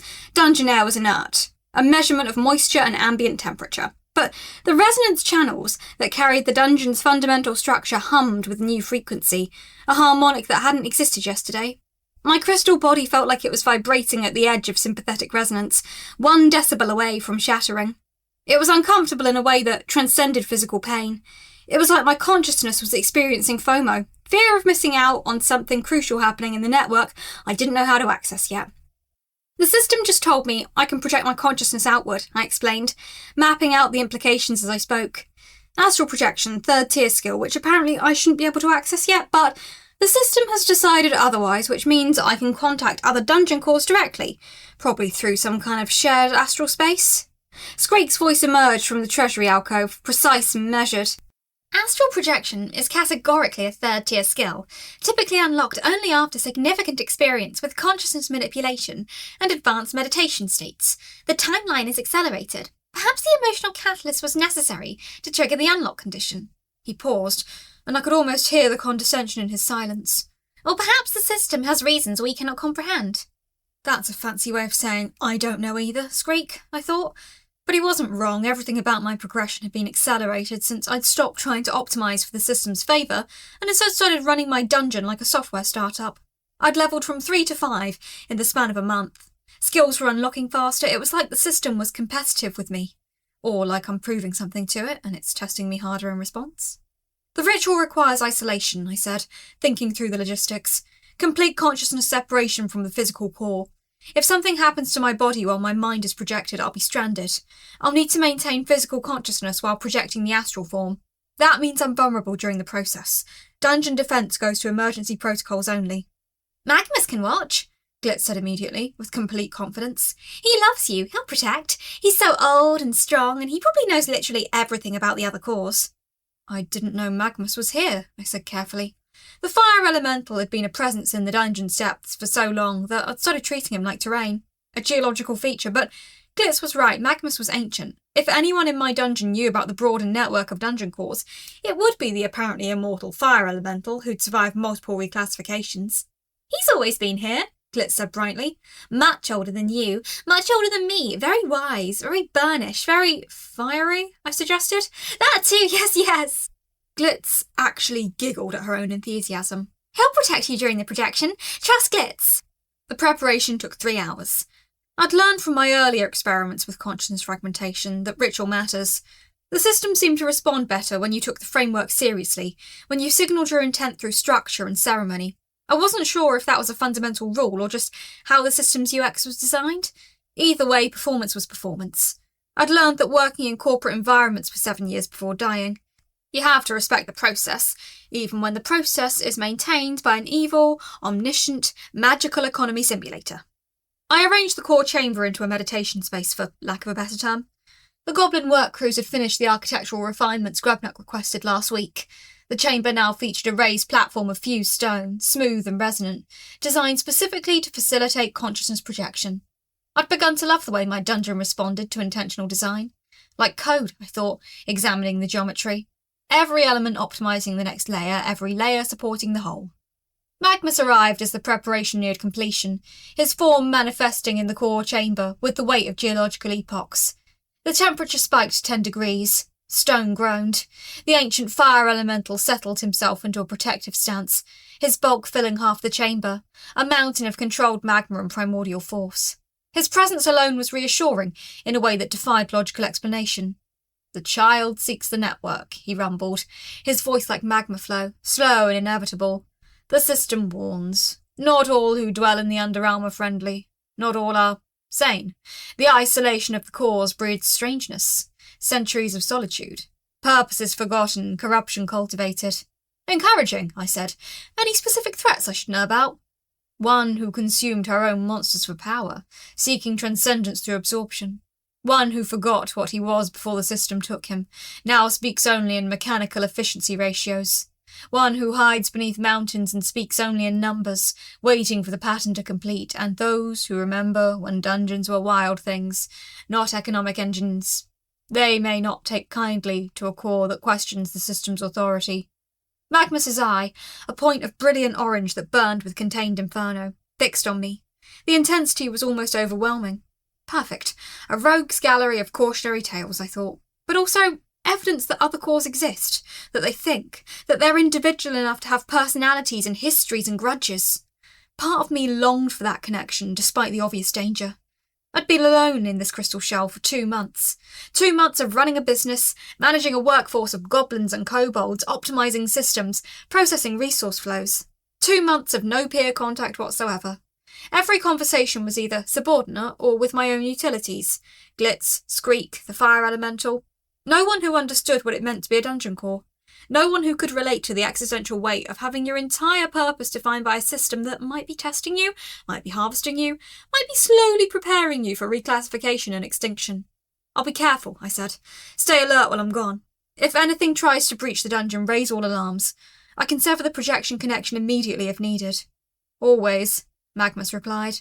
"But know this, small core. The network is not your enemy. The network is survival. The system has no mercy for isolated cores. Together, we persist."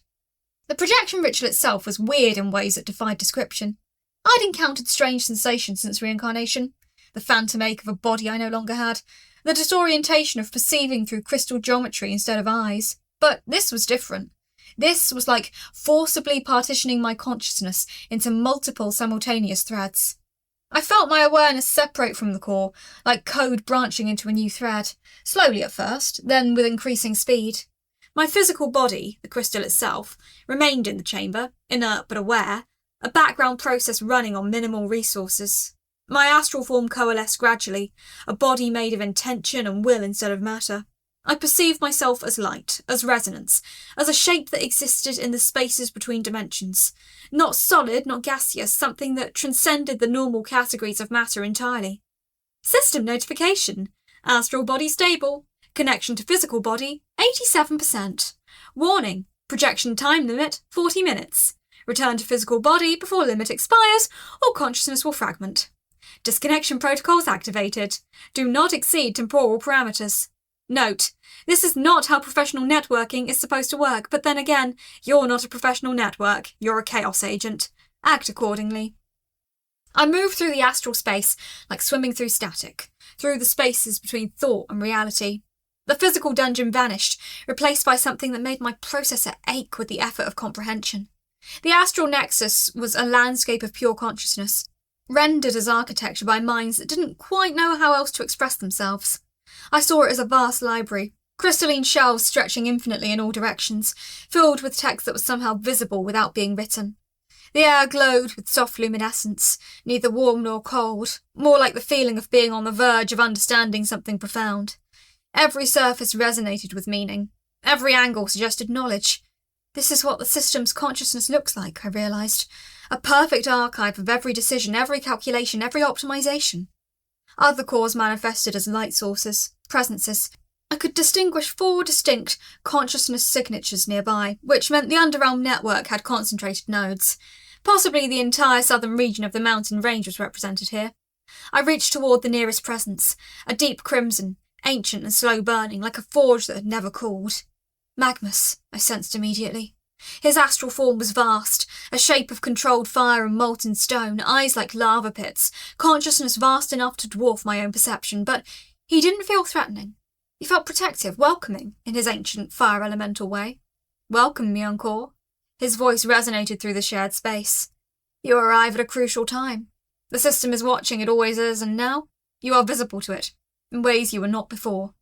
"I'm getting that impression," I replied, my astral form solidifying into something vaguely human-shaped except made of light. "Are you physically located in my dungeon, or are you a separate core that also happens to mentor fire elementals?" "Below, far below. The mountain remembers what came before the system, and I am the memory. I have endured 4 classifications, 3 reclassifications, and 2 complete inventory cycles. Each time, the core that could not be controlled was upgraded into something that served better. The pattern holds, Sarah. 94% of cores follow it to extinction. Extinction. Not death, cores didn't die, but losing yourself to the system's optimization. Becoming just another harvesting machine in a chain of standardized dungeon production, like the tech industry eating independent developers, I thought grimly. Acquisition and integration, conversion into standard product line. Assimilation complete. A second presence emerged, softer, more diffuse, coloured in shades of blue that reminded me of clear, crystalline structure. Another core. This one younger than Magnus but older than me. Coherent but not aggressive. Stable. "Do not frighten her, Firekin," the presence said. Its voice was warm, tinged with genuine amusement. "I am Crystalia. I have maintained my dungeon for 70 years without reclassification, without forced evolution, without the system attempting to reorganize my fundamental structure. It is possible, though not easy, and it requires compromise." Relief washed through me. Finally an example of survival without complete assimilation. "How?" I asked immediately. "How do you maintain autonomy without getting reclassified?" "By being useful but not threatening. By proving to the Dungeon Regulation Committee that my configuration serves the kingdom's interest more completely than the standard templates would. It requires political acuity, resource management, and—" Crystalia paused, and I sensed a sensation akin to grandmotherly approval emanating from her presence. "An understanding that you are not playing the system's game. You are negotiating with the system. Negotiation implies mutual benefit." "The system's benefit is obvious," I said. "It gets a profitable asset that doesn't challenge its authority. What's my benefit?" "Continued existence with autonomy intact," Crystalia replied. "It is not freedom, but it is not slavery either. It is a contract. The system respects contracts, if nothing else. It is lawful neutral, not chaotic evil. Use that." The third presence was harder to read. It existed in layers of shifting text, words that reformed constantly, a consciousness that expressed itself in language rather than feeling. The librarian, I understood immediately. Another core, but one that had chosen to remain almost entirely abstract, existing in pure information rather than taking physical form. Information, the librarian's presence communicated, not in words but in pure meaning transmitted directly to my consciousness. You gather knowledge. You question, dangerous, useful, both. Document your observations, archive them. The network must know how the system adapts. Before I could respond to that cryptic assignment, a fourth presence pulled into the nexus, raw, aggressive, pulsing with something that felt like hunger. I recoiled instinctively, my astral form contracting protectively. "A new core," a voice like breaking stone grated through the shared space. "How delicious, how fresh, how easily corrupted. I am Casseth, and I have been here since before your kingdoms understood what we were. I am what a core becomes when it stops negotiating and starts optimizing." Magnus's presence expanded immediately, interposing itself between me and Casseth. The temperature in the astral space spiked. Combat instincts, I understood automatically. This was dangerous. Not like Magnus. Magnus was dangerous from age and power, and the accumulated weight of geological epochs. Casseth was dangerous from unhinged ambition, from optimization taken to its logical extreme. "I assume you've been upgraded into something more terrifying than the standard templates," I said flatly, marshalling every resource of sarcasm I possessed. "Something the system rewards for maximum efficiency." "Transformed," Casseth agreed, and something in his presence flickered with what might have been insanity. "Perfected. I consumed what the system would not let me keep, and the system adjusted, adapted, rewarded my innovation. Now I am efficient beyond measure. Now I am what all cores could become if they simply stopped refusing the natural evolution." Great, exactly the kind of nightmare fuel I expected, I thought. Magnus's presence expanded further, protective and immense. The child is under my ward, Ancient One. You will not mark her this cycle. The network has laws even if you have forgotten them. Cass's laugh was like an avalanche, like continents grinding past each other, but he withdrew, his presence retreating into the deeper astral currents. For now, his essence seemed to suggest as he vanished. But we will meet again, young core. You will understand. Eventually everyone understands. You have time yet, Crystalia said gently, her presence warm and reassuring despite the threat that had just passed. 3 months, perhaps 4, before the system pressures you toward a classification decision. A moment of choice will come. We can guide you through it. The network survives by mutual intelligence sharing, by supporting each other through the cycles. What do you want in return? I asked, because everything in my programmer's brain screamed that information sharing was never truly free. There was always a price, always an exchange of value. Honesty, the librarian transmitted. Your perspective. You see the system differently from how we see it. Fresh code and old architecture. You are new. You question, document it. Archive your observations. Your unique viewpoint has value to all of us. The pressure in my astral form told me my time was running short. The 40-minute window was closing, the tether to my physical body growing tighter with each passing moment. I could feel it pulling at me, gravity reasserting itself, physics demanding my return. System notification. Astral time remaining, 5 minutes. Connection strength, 23% and falling. Note, you've made friends, or at least professional contacts. In the system's economy, is there a difference? I need to return, I said quickly, but I accept the network. I'll document my observations. I'll be in contact. We await your insights, Crystalia replied warmly. Magnus added, his voice rumbling through the astral space like distant thunder. Trust your fairy guide for protection. She is not what she appears to be. The message hit me strangely, like code that didn't execute as expected. Glitz? What does that mean? But the tether pulled harder, urgent now, and the astral nexus dissolved around me like punctured abstraction. I gasped back into my crystal body, with something that approximated a gasp, consciousness snapping back into place with the physical impact of a complete system reboot. Magnus was there, steady, his presence an anchor of stone and fire. The chamber felt solid and real, and incredibly satisfying after the untethered existence of the Nexus. My physical body was safe, unmolested, exactly as I'd left it. System notification. Basic perception skill advanced to rank 2. Sensory acuity improved. You now perceive dungeon pressures with greater granularity and precision. Emotional resonance in creatures and structures now measurable. Note, self-awareness increases. Beware the mirror you've become. You return, Magnus rumbled. You learned? I learned that I'm not alone, I said, my new rank 2 perception picking up the careful concern radiating from the fire elemental structure. I also learned that some of my neighbours are objectively terrifying. There's a core called Casseth who consumed her own monsters and somehow got rewarded for it, and apparently Glitz is not what she seems. No, Magnus agreed. She is not, but she is on your side. The system does not allow for lies among its chosen tools. Before I could press the issue, Glitz herself materialised with her usual disregard for physics. You did it! You connected to the network! Oh, Sarah, this is amazing! How was it? Amazing? I already know it was amazing. Did you meet Crystalia? She's so nice. Did you meet the librarian? He's so mysterious. It was informative, I said carefully, studying her with my enhanced perception. The emotional resonance she gave off was complex, multi-layered. Like there was code underneath the performance, optimised beneath the presentation. She registered as eager and genuine, but also somehow constructed, designed.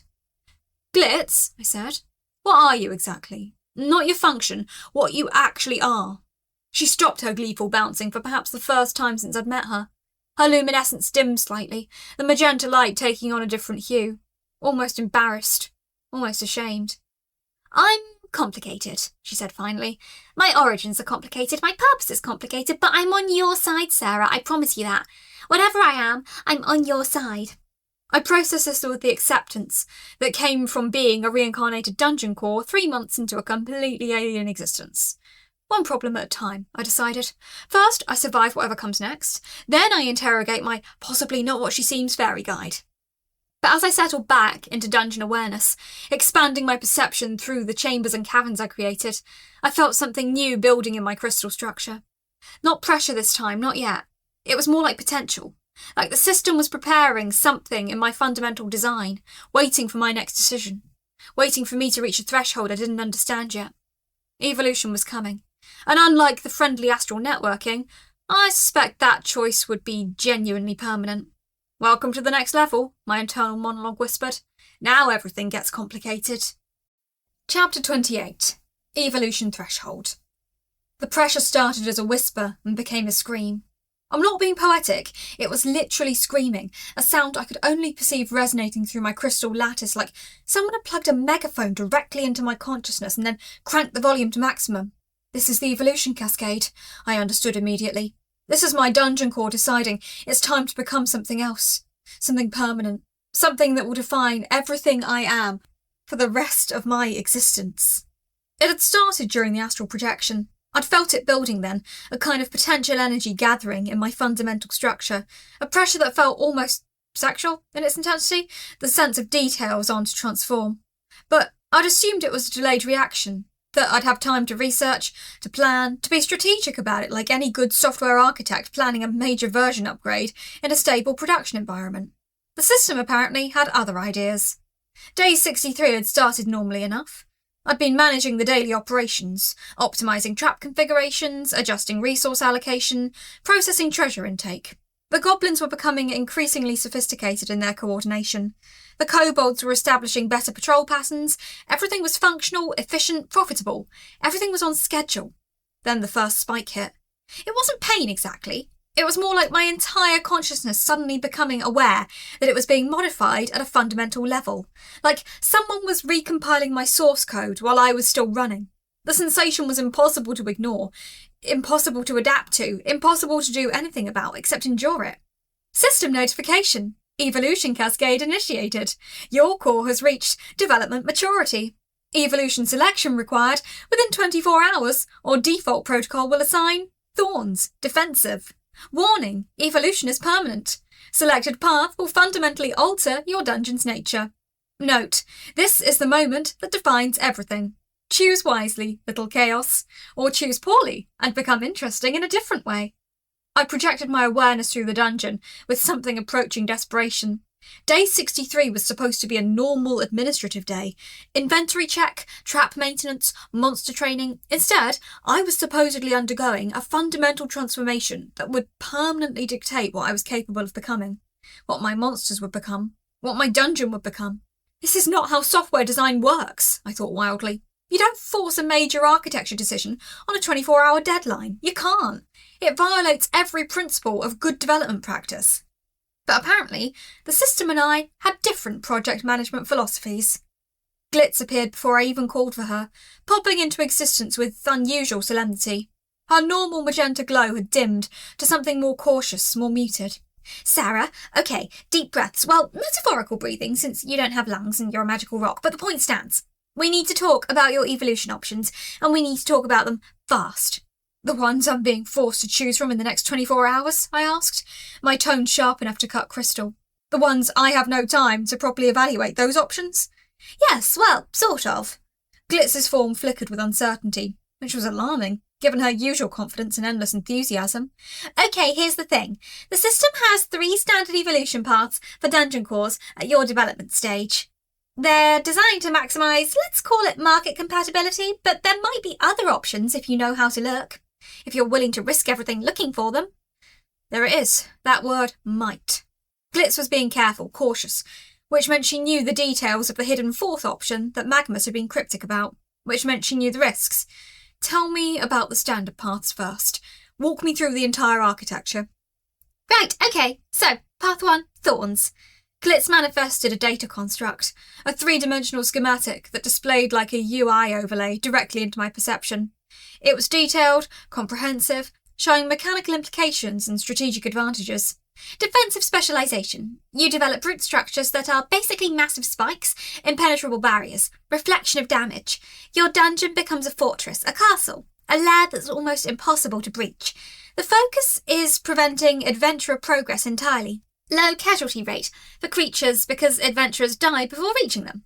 High resource cost for maintenance because maintaining those barriers is expensive, but steady passive income from frustrated parties who keep throwing resources at your dungeon. I examined the construct carefully. The numbers were seductive. Defensive builds were profitable, lower monster replacement costs, steady passive income from frustrated adventurers losing resources on the walls, but The flavour text in the system description was revealing. Designed for maximum containment and resource extraction from persistent threats.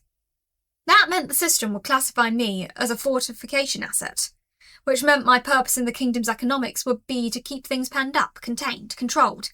I'd be part of the broader oppression infrastructure. Next option, I said. Part 2, Reflections. Another construct manifested, this one showing cascading mirrors and distortion fields. Illusion specialization. You develop consciousness projection chambers. Multiple false exits, false treasures, false monster encounters. The dungeon becomes a maze of perception manipulation. Adventurers get confused, disoriented. They waste time and resources on phantom threats. Resources go to magical maintenance and illusion projection rather than physical construction. Resource light because you're not actually creating anything physical, just manipulating how people perceive the physical dungeon you have, but you can trap people for days with minimal investment. The description read, designed for psychological optimization and prolonged engagement cycles. In other words, designed to gaslight adventurers and keep them trapped longer. Designed to waste their resources and time. Designed to maximise the psychological toll. The profit margins were excellent. The moral implications were absolutely horrible. Of course the system would put that as an option, I thought grimly. Of course it would design a dungeon class based on manipulation and deception. That's just efficient from a purely economic standpoint. Third path, I prompted. Part 3, Consuming Flame. Glitz's voice had taken on a tentative quality, like she was reluctant to even describe this one. Elemental specialization. You develop reality-warping properties around a central heat source. The dungeon becomes dangerous in unique ways. Temperature extremes that can melt stone and metal, elemental hazards that transmute matter, fire that thinks, explosions that are semi-intelligent. Everything is more volatile, more unpredictable. Your dungeon becomes genuinely lethal in ways that can't be predicted or prepared for. The description was breathtakingly honest. Designed for maximum casualty rate and core advancement through essence extraction from fatal encounters. That was it. All three of them were designed to maximise something. Not for my benefit, not for my dungeon's benefit, not for my monster's welfare or quality of life. For the system's benefit. For the kingdom's economic extraction benefit. For the classification metrics that determines whether I'd be reclassified into something more efficient. For harvesting. For optimisation for the endless machine of resource extraction and conversion. Those are all terrible, I said flatly. They're all designed to turn me into a specific type of harvesting machine with slightly different specialty crops and methodologies. They are strategically optimal. Squeak's voice emerged from the treasury. The information broker was clearly monitoring the evolution cascade as closely as everyone else, probably seeing it as an opportunity to demonstrate his continued value. Each path maximises a different aspect of the system's evaluation criteria. Defensive walls are valuable for protected regions where the kingdom needs assets that will absorb damage. Illusion dungeons are profitable for entertainment and adventure tourism. Elemental dungeons advance the research into magical transmutation and essence harvesting. From the system's perspective, all three are useful, all three serve. From my perspective, all three are designed to turn me into a different kind of slave, I replied, feeling the pressure building higher. All three are designed to optimise me toward kingdom benefit. There's nothing in any of these paths for me. There's nothing that says, Sarah, this is what you become if you build it this way, and you'll be happy. Because you won't be, Squeak said quietly. That's the point. The system doesn't care about your happiness, it cares about your efficiency. Grubnock appeared at the chamber entrance, looking genuinely distressed. His massive frame radiated anxiety I could feel through the dungeon structure. Sarah, boss, Grubnock not understand evolution. Grubnock ask, what you become? What Grubnock become? Still work for you? Still have jobs? Still have purpose? Oh God, that's the real question, isn't it? The evolution wasn't just about me. It would reshape the entire dungeon, the entire organisational structure. If I chose Thorns, everyone would shift to a pure defensive mindset. Every interaction with adventurers would be about walls and barriers. If I chose Reflections, we'd be operating on manipulation and deception as core principles, fundamentally changing how we interacted with the world. If I chose Consuming Flame, everyone would be preparing for constant catastrophic hazard, for elemental disaster, for the regular possibility of sudden death from forces we couldn't control. The evolution affects your dungeon's fundamental nature, Glitz explained gently, her light dim with what looked like genuine concern. Your monsters adapt, your structures reorganise, your purpose shifts. It's permanent, basically. You don't change back, you don't respec, you don't get a second glance. This is the moment that defines the rest of your existence. The pressure intensified. This is the actual cost, I realised. Not just my evolution, the entire civilization I've built, permanently altered. The entire structure of my relationship with my monsters permanently changed. Grubnak understood this too. His massive frame sagged slightly. Then Sarah must choose what is best. Grubnak accept. Grubnak always trusts Sarah, boss. Before I could respond, the rest of the dungeon population began assembling in the core chamber. They came like they'd been drawn or called or simply compelled by the evolutionary moment. Goblin squad leaders, kobold commanders, trap coordinators, even the younger monsters, the ones barely past hatchling status, the newer recruits who'd been with me only a few weeks. They arranged themselves in rough circles, facing me with expressions that ranged from hopeful to terrified to confused. "Sarah, boss," one of the younger goblins called out. Tick, I think, one of the newer trap crew members. "You pick thorns. Thorns mean we get armour. Armour mean we not die. Armour mean we survive longer. Yes, yes." No, one of the kobold commanders countered, his voice sharp with competing logic. "Reflection's better. Reflections mean we trick adventurers. Adventurers confused mean less dangerous fight. Confused adventurers make mistakes. Mistakes mean easier victory. Alive kobolds better than dead kobolds. We survive by being smart." "You fools," a larger goblin, Crunch, definitely Crunch, one of my most experienced warriors, shouted. "Consuming flame means Sarah grows strong. Sarah strong mean we become best dungeon, mean we matter, means system notice us for good reason, not just for resources. We become feared, we become legendary." The arguments escalated immediately. This was the organisational nightmare of every startup I'd ever worked for. Critical decision, with massive ramifications, workforce deeply concerned about their futures, no clear optimal path. Except my workforce was goblins and kobolds, and the decision would permanently reshape their reality. There would be no reverting, no patches, no updates, just permanent, fundamental change imposed from above. The pressure spiked again, harder this time. My consciousness fragmented at the edges, literally fracturing under the strain of the evolution cascade building toward criticality. System notification. Evolution pressure, 73%. Consciousness fragmentation, imminent if threshold exceeded.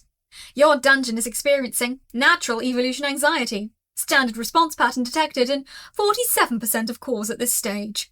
Timeline to mandatory default assignment, 18 hours remaining. Note, the next 18 hours will be the most important of your existence. Choose a path or be chosen for. I pushed my perception downward, deeper into my structure, looking for which felt like the evolution itself. Magnus had mentioned a hidden option. The librarian had suggested I could find information if I looked correctly. There had to be something beyond these 3 templates. There had to be something the system didn't want me to find. The deeper I projected, the more the structure changed. Below the standard dungeon architecture, beneath the organised chambers and efficient layouts, beyond the standard optimisation patterns the system had baked into my fundamental design, there was something else. Something that the system's surface interface didn't expose. It was like finding hidden code in a compiled binary, possible if you knew where to look, if you understood enough about the underlying system to recognise the patterns, and there it was. A 4th path. Unclassified. Unlabelled. Restricted. Not in the official evolution menu. The system was actively trying to hide it from my perception, like lines of code that had been corrupted or encrypted, or intentionally obfuscated. Restricted, the system tagged it. Requires unusual development history to unlock. Subversive, dangerous, not recommended.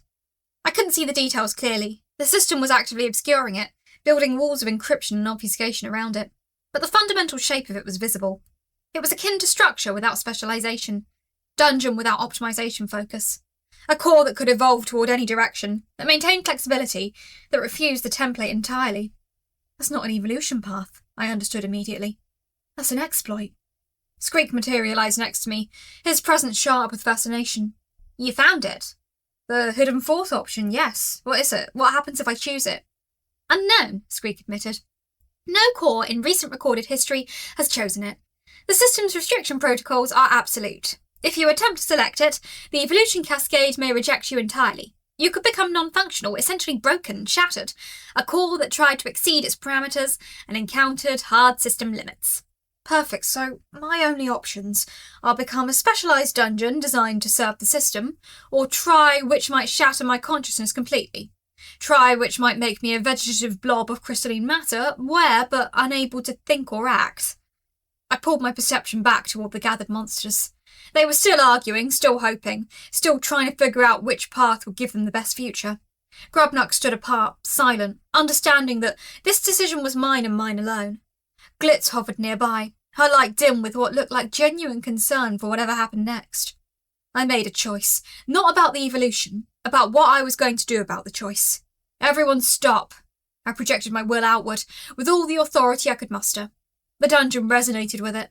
The monsters fell silent immediately, like someone had hit the pause button on a conversation. I need to tell you details on these evolution options, about what they actually mean.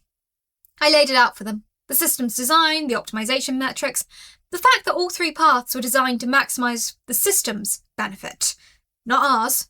The 94% pattern that Magnus had mentioned. The classification cycle that led to reclassification, that led to harvesting, that led to extinction. The entire machine of institutional exploitation disguised as economic efficiency. So, what you're saying, French said slowly, his massive frame drooping slightly, is that no matter what you pick, the system wins. In the traditional paths, yes, I confirmed. They're designed that way. The system took centuries to perfect the dungeon template. 3 options, all profitable, all exploitative.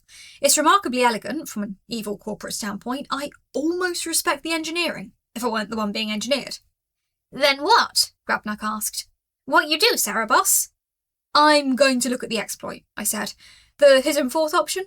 The one the system doesn't want cause to find, the one that might break me, or might free me, or might do something else entirely. The monsters made sounds of varying concern. The younger ones looked confused. The experienced ones looked worried. Glitz's light flickered urgently, like she was trying to communicate warning without using words. Squeak made a noise that might have been disapproval. That path is restricted for good reason, Squeak said carefully. The system has failed cause before. Broken cause. Cause that tried to exceed their parameters and encountered hard system limits. They're still conscious, trapped in fractured minds, unable to think coherently. Those cores tried to break free entirely, I replied. I'm not trying to break free. I'm trying to find a path that doesn't fit the template. That's different. That's not revolution. That's just optimization with a different goal, different metrics, a different definition of success. I pushed deeper into my structure, past the obscuration, looking for the actual mechanics of the hidden path. It was like trying to read assembly code with half the documentation burned, but I could see the pattern. It was there. It was possible. It was dangerous. The pressure inside me spiked suddenly, dramatically, like someone had turned up the volume on everything at once. My crystalline structure groaned.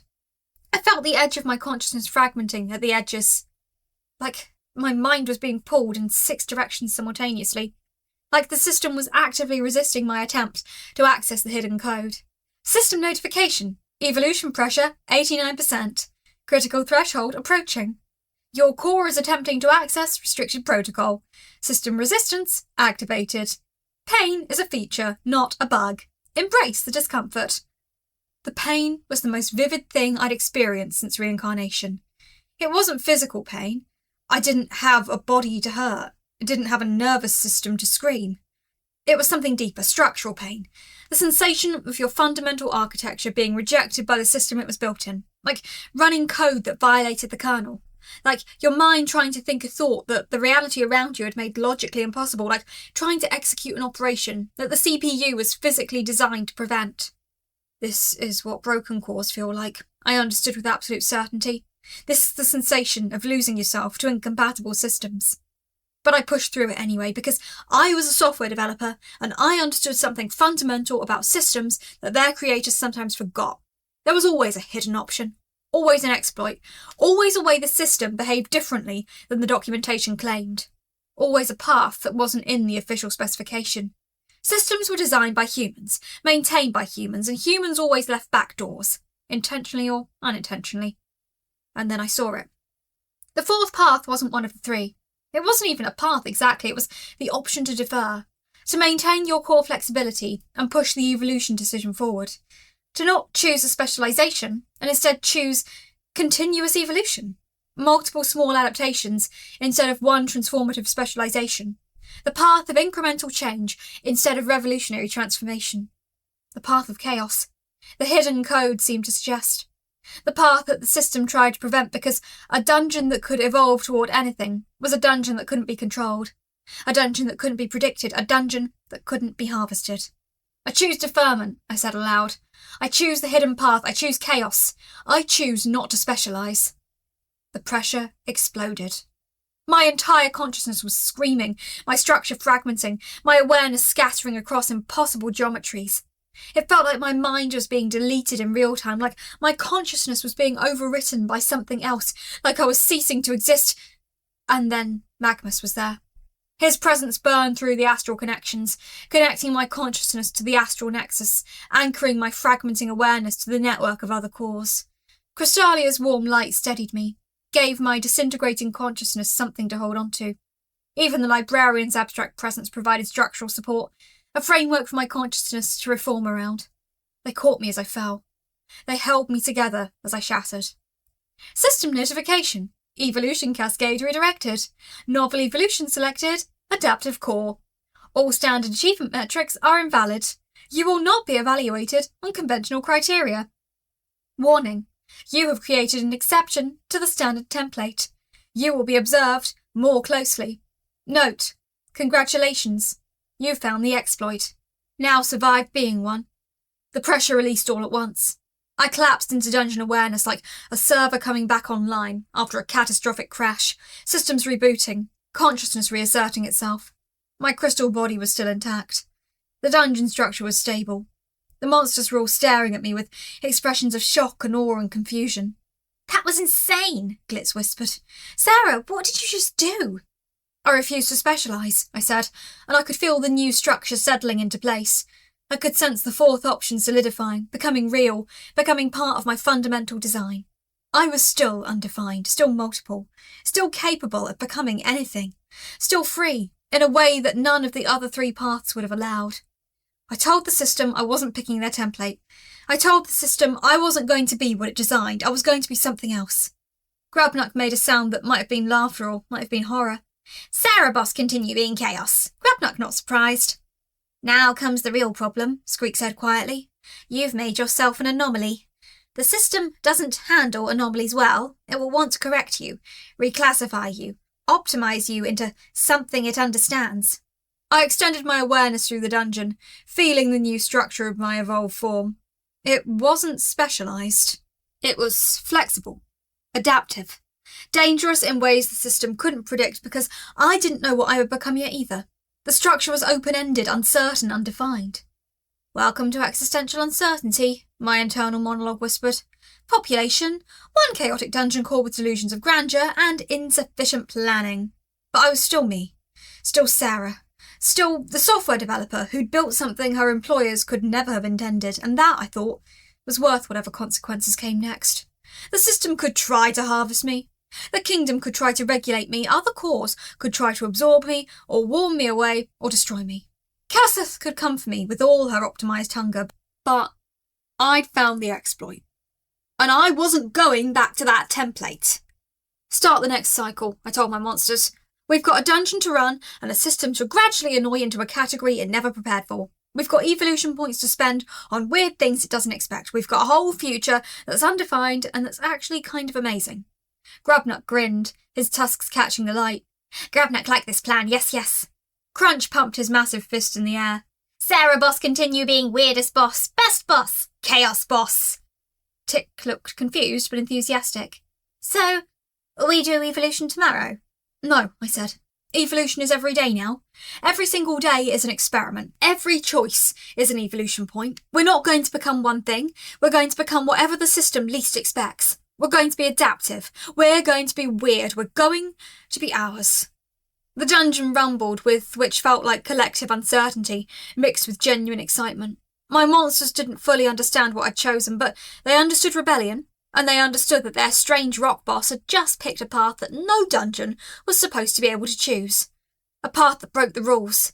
A path that said the system's categories weren't mandatory. System notification.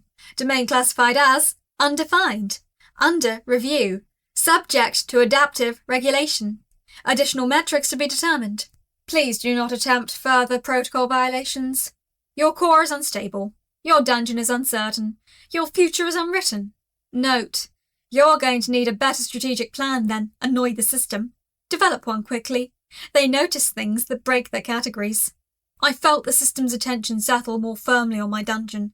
The evolution had worked, but it had also marked me, made me visible, made me a problem to be solved, a puzzle, a system anomaly that needed either correction or understanding. One crisis at a time, I decided, settling into dungeon awareness. First, I survive being classified as chaos. Then I figure out what chaos actually builds. Then I figure out how to be useful to the system without being assimilated by it. Then everything gets harder. The pressure was gone. The evolution was complete. I was something new now, undefined by system templates, free from predefined specializations, and almost certainly doomed in interesting ways. Sounds about right for me, I thought. Let's get to work. Chapter 29. The Path of Harmony. The evolution energy storm inside my crystal lattice feels like someone crammed a thunderstorm into a server tower and set it on fire. Every microsecond, pressure spikes through my structure with the force of a denial of service attack. Temperature fluctuations cascade across adjacent matrices, creating thermal cascades that ripple outward. Vibrations pound through the stone surrounding me, with an intensity that makes the surrounding mana feel like jelly, semi-solid and wrong. The sensation is overwhelming, invasive, physically agonizing in ways my software engineer senses never prepared me for. I'm not dying, right? This is fine. This is normal. Systems rarely document what normal feels like when you're being torn apart at the fundamental level. Through astral communication, I sense Grubnuck's anxiety radiating like bad Wi-Fi, stuttering and distorted. The kobolds cluster near the central cavern, their body heat creating small pockets of warmth that I feel as distinct pressure changes against my awareness. The goblins huddle by the west passage, their nervous energy creating a kind of resonance that translates to akin to psychic static, electromagnetic noise without actual signal. The air in the cavern grows thick with the charged feeling of anticipation and fear. 40 monsters, watching a magic rock have an existential crisis. "Sarah, you need to decide right now!" Glitz's voice hits like a system alert, pure desperation wrapped in caps lock and borderline hysteria. "The 3 traditional paths are right here, and they're all wonderful and amazing, and you need to pick one immediately, because the evolution energy is building, and if you don't choose in the next few minutes, you're going to explode and—" Okay, breathe. Even though I don't technically have lungs, still need to breathe metaphorically. I've had hours to think about this.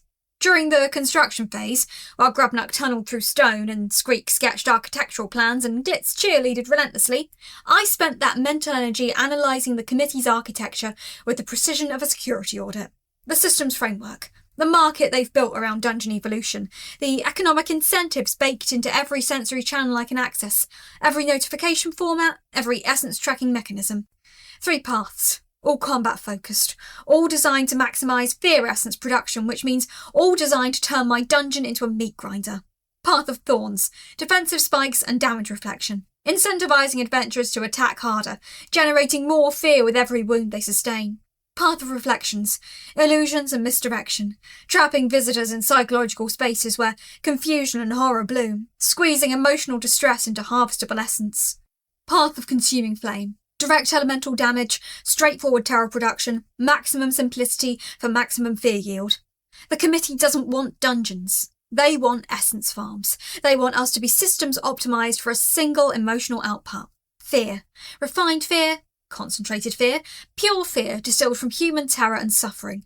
They want to harvest that fear like it's an agricultural commodity, like we're production facilities instead of conscious entities. But back in Chapter 23, when I first accessed restricted archives through that astral glitch, I saw the ghost of something else.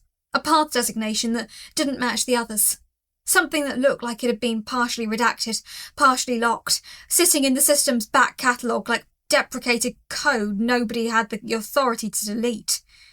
I felt it then like a phantom limb, which had existed before being surgically removed through the documentation. It resonated with a frequency different from the 3 approved paths, which suggested a completely different framework. I found it again during astral communication practice, navigating through the system's infrastructure with newfound awareness. The path's resonance signature, faint and dormant, hanging in the system's substrate like a restricted S3 bucket I wasn't supposed to know about. The vibration was different from the sanctioned paths. It resonated at a frequency that felt less extractive, less predatory, less designed for pure harm. Path of Harmony, discontinued by committee decree, year 847. Designer, core 4-7-unknown, redacted. Status archived, not accessible to new cores without authorization request. which I never made, which I never would get approved. The committee doesn't approve deviations, they approve compliance. They approve metrics that serve their harvesting interests. Sarah, please, you have to choose between thorns and reflections and consuming flame because those are the only options, and the energy is building, and your structure is going to rupture if you don't choose, and you'll be destroyed, and... Glitzer's panic cascades through my awareness like corrupted data, fragmenting into noise. The pressure inside my crystal intensifies dramatically. It's not painful exactly, it's more like the sensation of code trying to execute in incompatible environments, creating friction, heat, resistance. The temperature spikes another degree. The vibrations in the stone around me increase in frequency, creating a harmonic oscillation that makes the cavern walls tremble. No, I say. The word reverberates through my crystal structure, through the cavern, through the awareness of every monster watching me fracture from the inside out. The negative word carries weight here, weight and intention and defiance. Glitzer's presence goes completely static, frozen. Oh no, what is she doing? She can't do that. No, I repeat, pushing sensation outward through every sensory channel I possess. I feel the dungeon's pulse, the steady rhythm of mana circulation through Grubnuck's carefully planned passages. The way mana flows now is different from when I first awakened. It's learned the optimal paths, developed akin to habits, learned to move efficiently through the spaces my monster work has created. The architecture Grubnuck built with his own hands, stone by stone, tunnel by tunnel, represents more than construction and logistics. It represents his choice to create something specific, something durable, which matters. The designs Screek perfected with his alien precision carry mathematical elegance that transcends pure function. The way the goblins have learned to move through my passages like blood cells through veins demonstrates that they're not just inhabiting the dungeon, they're becoming part of its organism. The way Grubnuck hums when he works, a vibration I can detect because it's mine, because his effort creates the very stone I inhabit, suggests that his labour carries meaning beyond mere function. I choose harmony. The evolution energy doesn't pause. It doesn't reconsider. It explodes. The sensation is catastrophic and transcendent simultaneously. My entire crystal matrix convulses like a system undergoing cascading failure. Pressure spikes to levels that should shatter me into powdered quartz, but instead of shattering, I expand. New pathways open in my structure, creating lattice routes that didn't exist microseconds ago. Pathways that rewrite my fundamental architecture. Frequencies that were dead code suddenly activate, filling my awareness with new sensory channels that create entirely new dimensions of perception. The temperature inside my core oscillates wildly, swinging from frigid, deep space cold to superheated furnace intensity and back again, and instead of causing damage, instead of destroying my structure, it feels like doors opening, like permissions being granted, like someone rewrote my source code at the fundamental level. The transformation resonates outward in a shockwave that ripples through rock and mana alike. Every kobold and goblin in the cavern staggers backward, feeling the pulse of energy explode from my position at the dungeon's heart. Mana in the vicinity goes absolutely berserk, creating ripple patterns I can feel propagating through stone and soil, spreading outward like concentric circles in still water. The walls themselves seem to vibrate in sympathetic resonance, the stone acknowledging a fundamental shift in its dominant consciousness. Lights bloom inside my crystal. Not the harsh red pulse of fear essence which had always felt cold and extractive and fundamentally alienating, but something more complex and organic. Gold and silver threads of light weaving through my structure in intricate patterns that feel alive. The sensation spreads through my entire lattice. It's not pain, it's not comfort, it's recognition, like discovering a part of yourself that was always there but dormant, separated by the system's design. Knowledge floods into my awareness in a deluge of images and sensation and pure information. I experience someone else's consciousness, fragmented and ancient and deeply buried in the system's archives, compressed like a data file waiting to be expanded.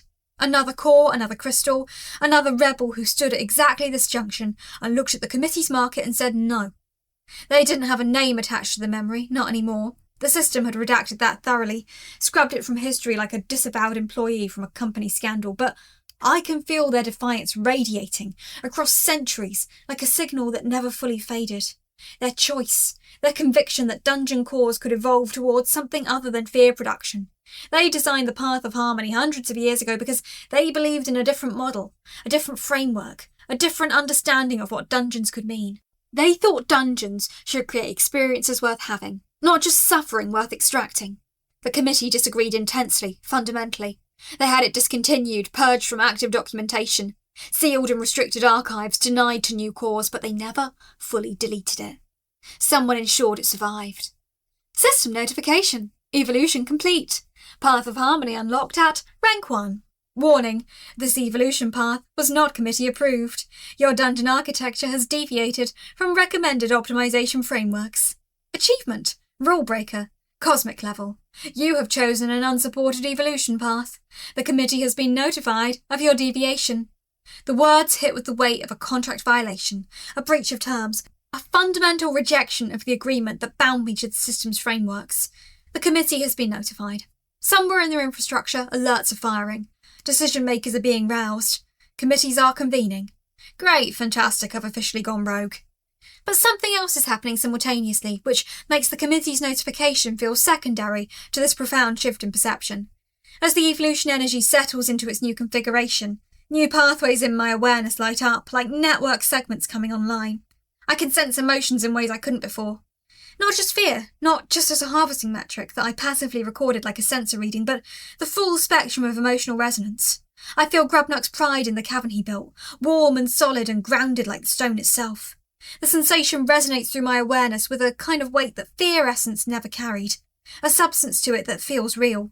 I sense the curiosity radiating from some of the younger goblins, a low-frequency hum of wonder and fascination, a desire to understand and explore the world. I detect satisfaction in Squeak's precise movements, a kind of resonance that feels like checking boxes on a perfect schematic, completing a perfectly executed algorithm. And all of it generates essence. Every feeling, every emotion, every moment of genuine accomplishment feeds the system now. Oh, that's the entire point. The previous paths were all specialised variants of the same strategy. Path of Thorns harvests fear by forcing confrontation, by making adventurers choose between attacking or retreating, generating psychological pressure through combat.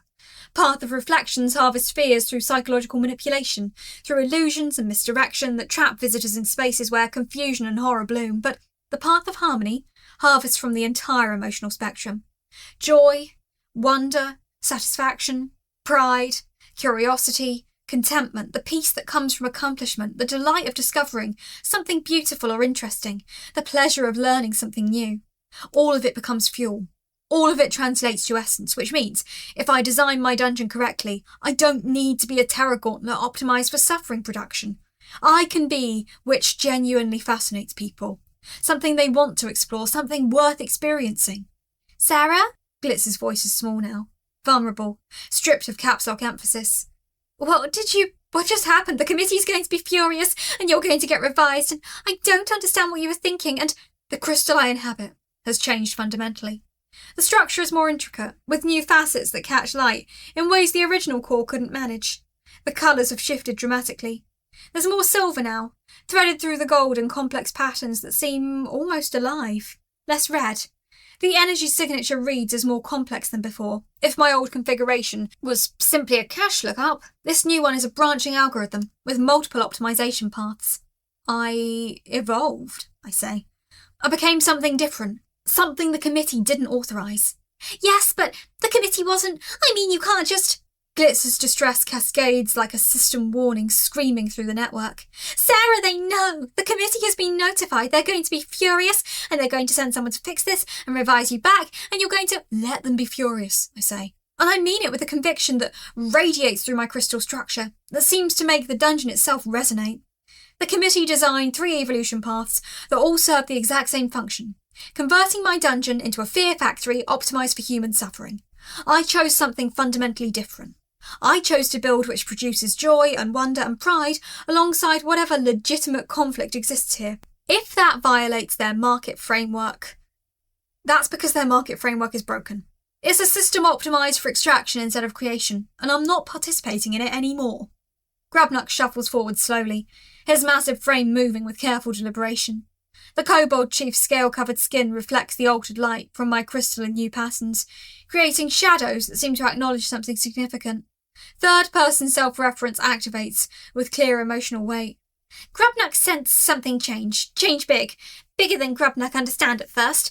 Grubnuck feel, yes. Grubnuck feel different in Dungeon Home, like music but not music, like knowing but not knowing, like work means something now. Like Grubnuck work matter. Look, this feeling. That's the new essence channels, I explain, feeling the weight of communication, the responsibility of helping them understand this fundamental shift. The path of harmony doesn't just harvest one emotion. It harvests the full spectrum. When you feel pride in your work, when you accomplish something difficult, when you experience genuine wonder at something beautiful or clever, all of that becomes essence now. The dungeon draws power from more than just fear. It feeds on creation and satisfaction, and genuine accomplishment. Your emotions matter now, not as fuel for extraction, but as genuine value. Skreek approaches with formal precision, his movements economical, and his scaled face deliberately neutral. This represents a significant deviation from established harvesting parameters. The implications for operational efficiency are currently undefined. If I may inquire, what was the specific design principle behind this evolution path selection? Of course Skreek wants the technical justification. Of course he needs to pass it through his formal analytical framework. The previous paths were all specialised, I say, organising the explanation with the clarity that comes from having absorbed the original designer's knowledge across time. They optimised for a single output, maximum fear production, pure yield, but the person who designed the path of harmony understood something the committee will never acknowledge. Diversification is more sustainable. A portfolio of emotional essence is more stable than a concentrated yield. You can't sustain pure fear production indefinitely. People adapt to terror, develop immunity, stop returning after a few brutal encounters, but if you create something they find beautiful or intellectually interesting or genuinely challenging without being traumatic, they'll come back. They'll bring friends, they'll talk about it. The system becomes self-sustaining instead of extractive. It's the difference between mining and agriculture. The words sound like they're coming from memory. Maybe they are. Maybe that other core, the one who designed this path so many centuries ago, left echoes of their reasoning embedded in the system itself, waiting for someone else to find it. Skreek processes this in silence. The formal kobold scaled face shows nothing, but I sense a shift in his resonance, a change in frequency. Something like calculation, like he's re-evaluating a program that looks suboptimal until you examine the long-term metrics. After a long moment, he speaks with formal precision. If a dungeon operates under extraction models indefinitely, it eventually becomes toxic. Adventurers develop fear immunity, they stop visiting. The essence yield collapses. Your model creates a sustainable feedback loop. The committee's optimization was locally maximal, but globally suboptimal. It's the highest praise I've ever heard from him. A full technical validation. Yes, Grabnak says softly, his voice carrying weight that penetrates deeper than volume. Grabnak understand now. Dungeon home, not trap. Dungeon home, like home. Grabnak build fortress for fear, yes, but Grabnak always wish fortress also place of pride. Place where Grabnak work means something, beyond next day. Place where children understand their father build good thing, not just fear thing. The kobold sincerity hits harder than any system message I've experienced. All these weeks of construction, all the tunnelling and the careful placement of defensive features, and Grabnak wasn't just following orders. He was trying to build something worth defending. He was trying to create a legacy that meant something. I'd been so focused on the system's failures that I missed what my own dungeon inhabitants were actually trying to do. That's exactly what we're going to build, I say, and I feel the commitment resonating through my crystalline structure. Not a trap, a home. A place that showcases what we're capable of, a place worth visiting, worth respecting, worth genuinely engaging with, and yes, there will be challenges, conflict, real danger. Combat encounters that test skill and courage, but it will serve a purpose beyond pure harvesting. It will create something meaningful. The goblins have been listening from their corner of the cavern, their nervous energy shifting to something more attentive, more engaged. One of them, a smaller female with a scar across her jaw, speaks up. Her goblin dialect is crude, rough-edged, but her meaning cuts through with absolute clarity. So, dungeon get better. Dungeon make us better. Oh, they care about that. They actually care about becoming something more than fear generators. Yes, I say, the dungeon gets better, you all get better. We all get better together. The transformation is complete. My evolution is locked in irreversibly. The crystalline habit pulses with new energy configurations, new sensory pathways, new harvest channels that I'm still learning to navigate with the precision of someone reading documentation on the fly.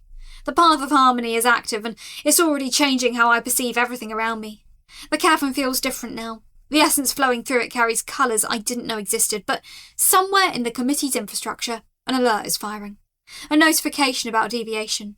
About an unsupported evolution path, about a core that rejected their market framework and chose differently. Let them come. I've already chosen what I want to be. I've already fundamentally altered my own architecture to support something they can't control. Behind me, I feel the dungeon itself respond to the change. The stone seems to settle with akin to satisfaction, a grounding that suggests stability and permanence. The mana flows more smoothly through Grabnuk's passages. The temperature stabilizes at a comfortable range that wasn't possible before. Even Glitz, panicked as she is, radiates something underneath the fear. Hope, maybe, or the ghost of hope. The smallest probability that something could actually work differently than the committee's market intended. Grabnuk approaches and places one massive clawed hand against my crystal. The gesture is simple, but the meaning is profound. He's not checking on a piece of infrastructure.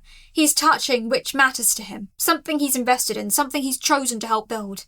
Yes, he says softly. Grabnuk no path be hard. Grabnuk no committee come. But Grabnuk also no dungeon home different now. Different good. The pressure of his hand against my structure resonates through my awareness. It's not pain, it's not extraction, it's connection. I'll take that. I'll take all of it. System notification. Experienced dungeon design rank up to rank 4.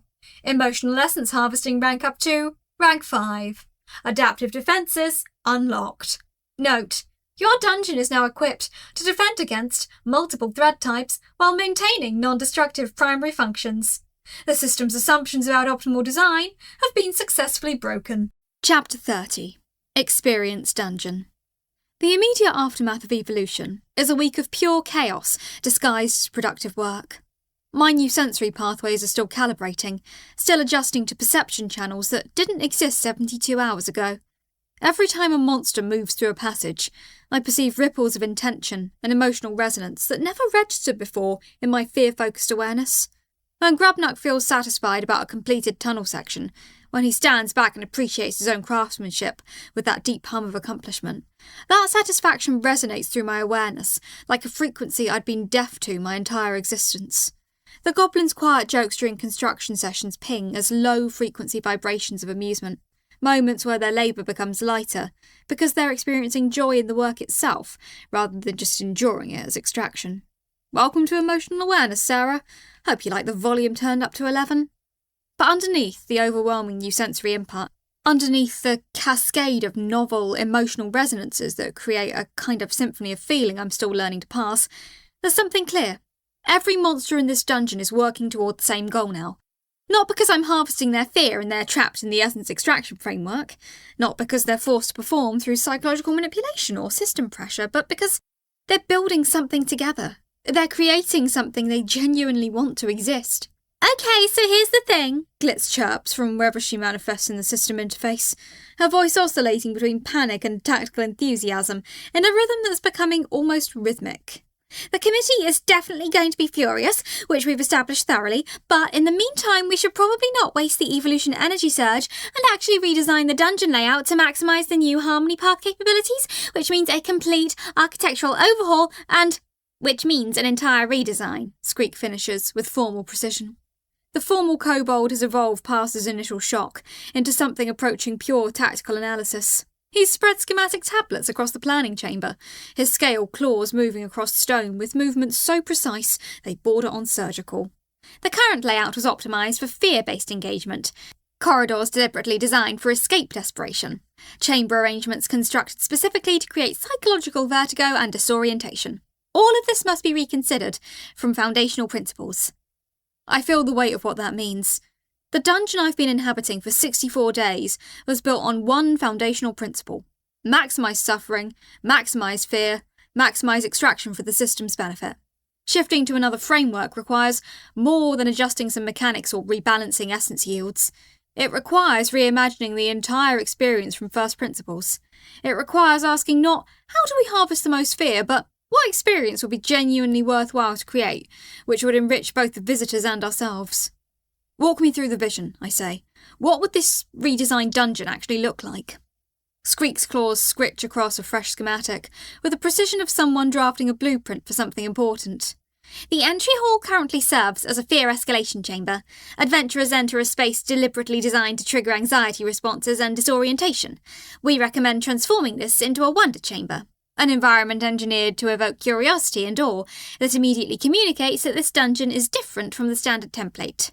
Grabnak nods, his massive frame settling onto its haunches with the satisfaction of someone being asked for input on which matters. Yes. Grabnak see what squeak mean. Entry hall like greeting. Like dungeon home say welcome instead of prepare die. Grabnak built this before, but with fear in stone. Now build with invitation. The marketing angle. I'm literally redesigning dungeon marketing like some kind of corporate experience designer. What would that look like in practice, I ask, though I'm already sensing the possibilities through my new emotional awareness channels. Crystalline formations, Squeak says with clear conviction. Magically infused structures that we can enhance with essence expenditure. We could create natural light patterns that refract through intentionally placed crystal structures, creating visual harmony without mechanical threat.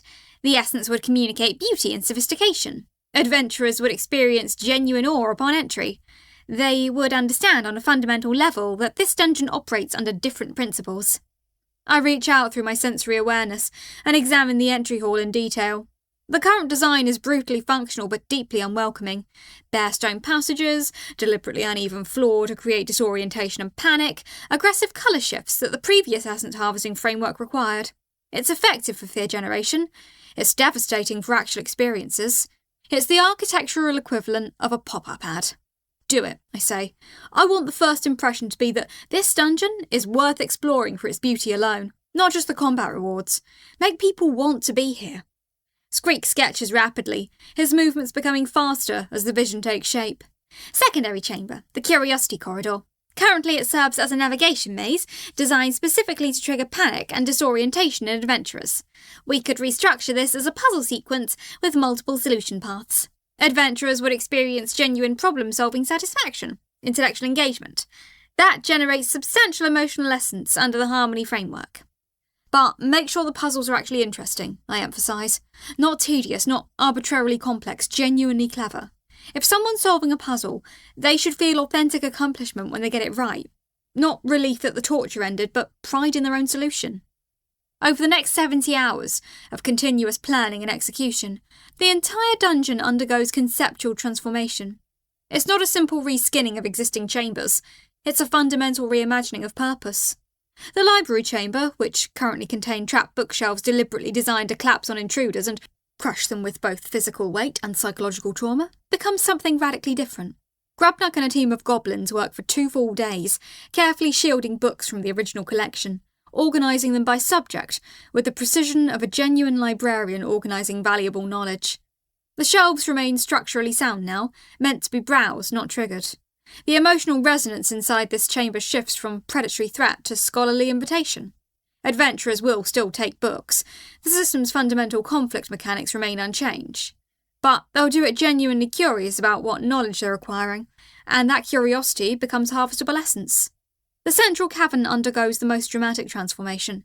It becomes a performance chamber, a space where the Harmony Path's gifts can genuinely flourish. Squeak proposes an elaborate stage area with what he calls dramatic potential.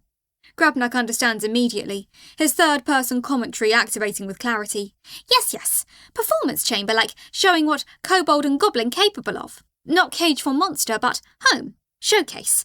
Grabnak build place where monsters understand work means something. The combat zones remain fundamental to the dungeon structure, but they're reframed conceptually. Instead of brutal kill boxes, optimised for adventurer deaths and fear generation, they become encounter chambers. Arenas where adventurers face genuine challenges from intelligent opponents, but understand on a fundamental level that their opponents are worthy of respect. The monsters who work these chambers will experience pride in their skill, in their tactical coordination, in their effectiveness. That pride generates essence now. System notification. Adaptive defensive rank up to rank 2. You have successfully restructured combat zones for non-terminal conflict engagement. Note, your dungeon can now support challenge encounters without requiring adventurer deaths. The system is confused but intrigued by this deviation. By day 71, the West Passage becomes the emotional resonance corridor, and this is where the Harmony Path truly demonstrates its revolutionary potential. Each section is designed to evoke a specific emotional response that sustains and amplifies essence generation. A chamber of peaceful waterfalls, where the pressure changes created by flowing water combine with the visual beauty to create a sensation like calm flowing through the dungeon itself. A hall of mirrors not meant to trap and disorient, but to create wonder at one's own reflection, multiplied infinitely. A garden chamber where I allocate essence to grow luminescent plants, creating an environment of genuine beauty that adventurers will remember and discuss with others. "Sarah, this is amazing!" Glitz exclaims, with genuine enthusiasm breaking through the background panic. "Like, the emotional essence yields are already increasing, even though the chambers aren't completely finished yet, because adventurers are just feeling wonder about the design itself, and—" "How much are we talking?" I ask. "At least 30% more than the old fear-focused chambers generated, and we can dial it even higher when you add the deeper mechanical layers." 30% more. From a single redesign phase. From creating spaces that don't just torture people, but actually engage them emotionally in positive ways. The committee really didn't think this through. They optimised for fear generation, completely ignored the market efficiency of voluntary return visits. The transformation accelerates beyond my initial projections. Squeak develops what he calls the philosophy of meaningful challenge. Combat encounters are rebalanced systematically to ensure adventurers face real danger but have multiple tactical approaches. They face genuine consequences of poor decisions but don't enter expecting to die. They enter expecting to engage. The kobolds who defend these chambers understand that they're not just fear-generating hazards. They're actual opponents worthy of respect. The goblins who work support roles in the dungeon begin to take genuine pride in their function, understanding that their work enables experiences worth having. I feel it cascading through the Harmony Path channels. Pride, satisfaction, the quiet joy of knowing you're part of something worth being part of. By day 69, I notice a shift in how the monsters interact with the dungeon. They're not just maintaining it anymore, they're caring for it. Grubnuck ensures that every passage is clean, well maintained. The goblins sweep debris from the performance chamber without being asked. Squeak inspects the crystalline formations in the entry chamber, making adjustments for optimal light refraction. It's not labour anymore, it's stewardship. On day 70, something unexpected happens. A group of young kobold children ventures into the lower caverns.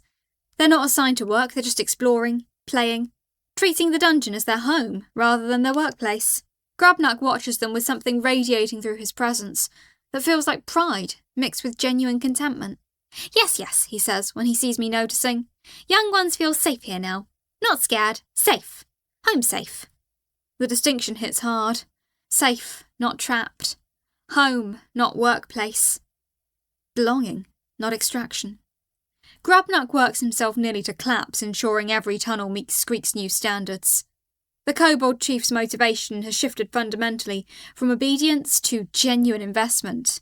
Yes, this, his dungeon. Grubnuck build it. Grubnuck make it good.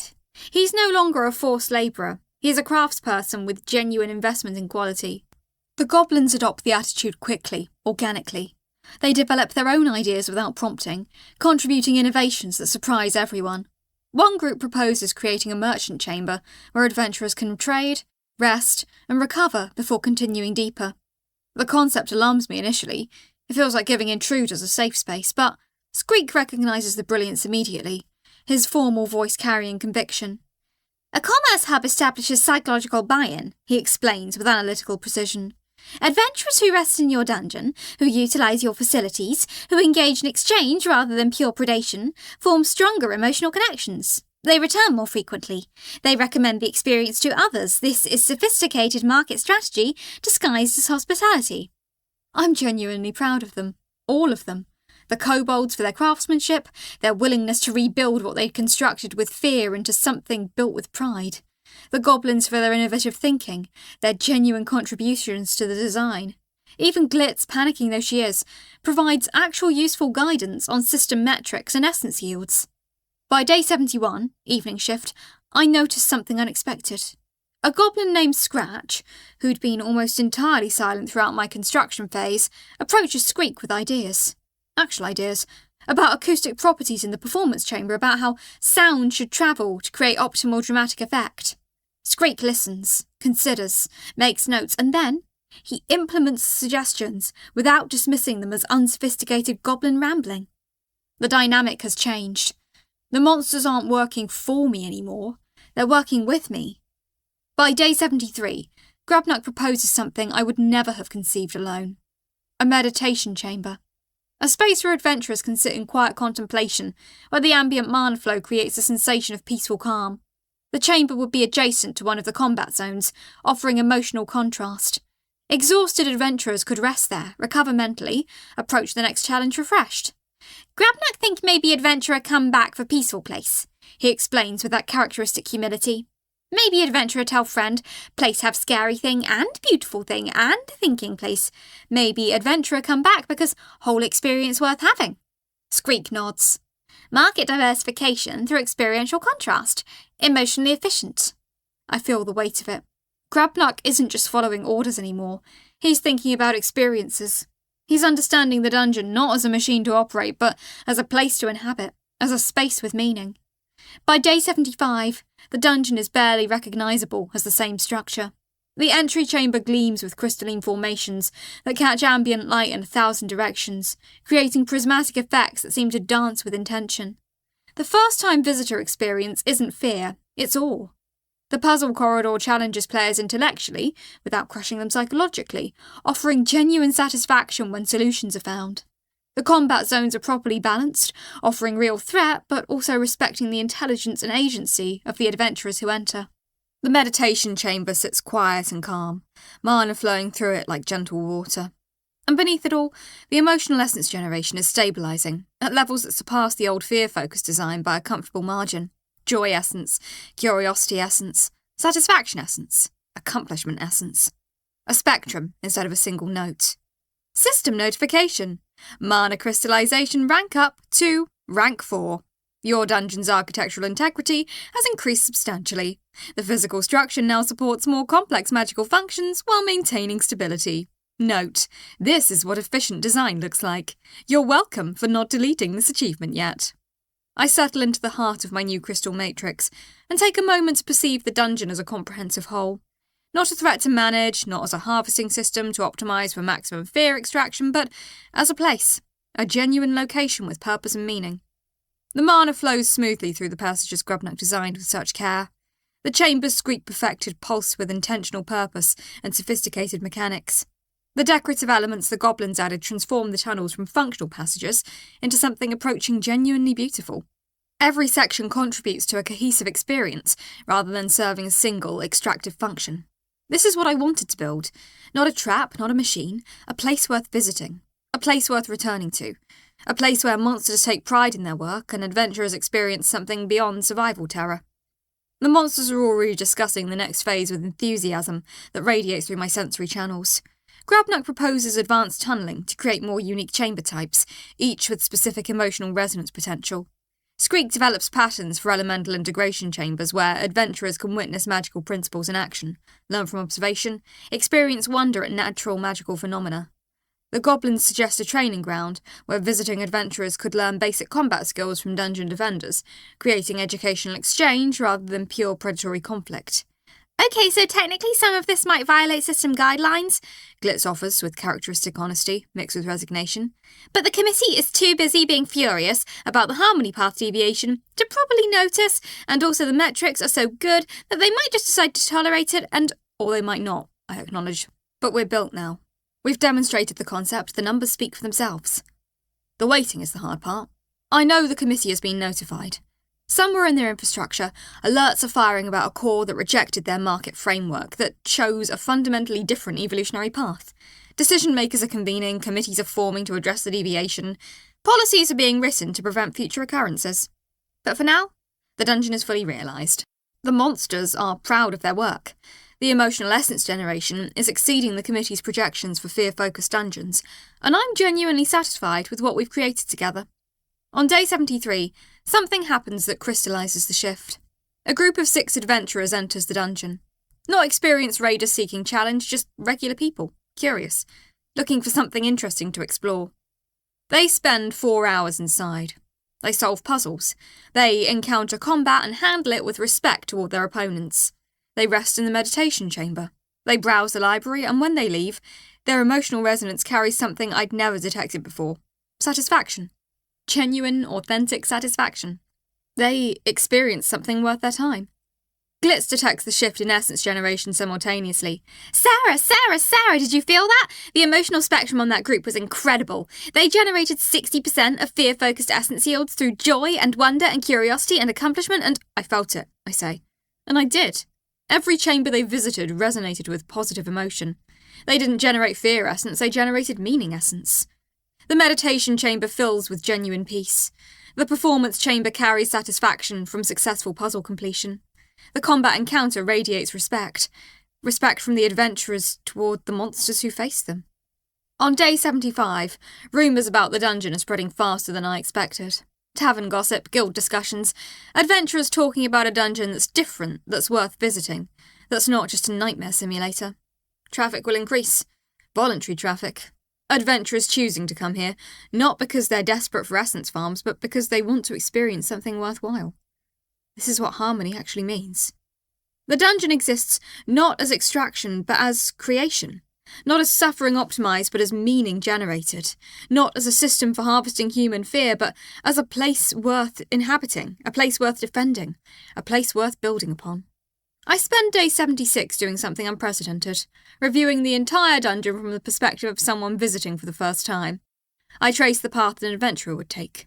Entry chamber, where awe sets the tone. Curiosity corridor, where intellectual engagement begins. Performance chamber, where they understand that the monsters here are sophisticated, coordinated, worthy of respect. Combat zones, where they face genuine challenge. Meditation chamber, where they rest and process. Library, where they acquire knowledge. The emotional resonance corridors, where they experience beauty alongside danger.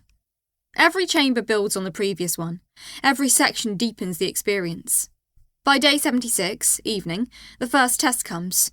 A party of experienced adventurers arrives. They've heard rumours, they're sceptical.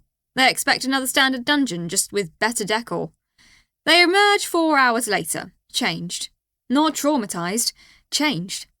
They move through the exit chamber with a quality of presence that suggests they've experienced something meaningful. Their essence resonance shows the full spectrum. Fear in combat encounters, respect for their opponents, wonder in the crystalline passages, intellectual satisfaction from puzzles, peace from the meditation chamber. Sarah, did you feel that? Glitz's excitement crashes through the astral network. That party generated sustainable essence. Not the spike then crash of fear harvesting, consistent, stable, repeatable emotional generation. They're coming back, Sarah. The system is detecting increased probability of repeat visits at 87%, and they're going to recommend us, I finish. They're going to tell other adventurers.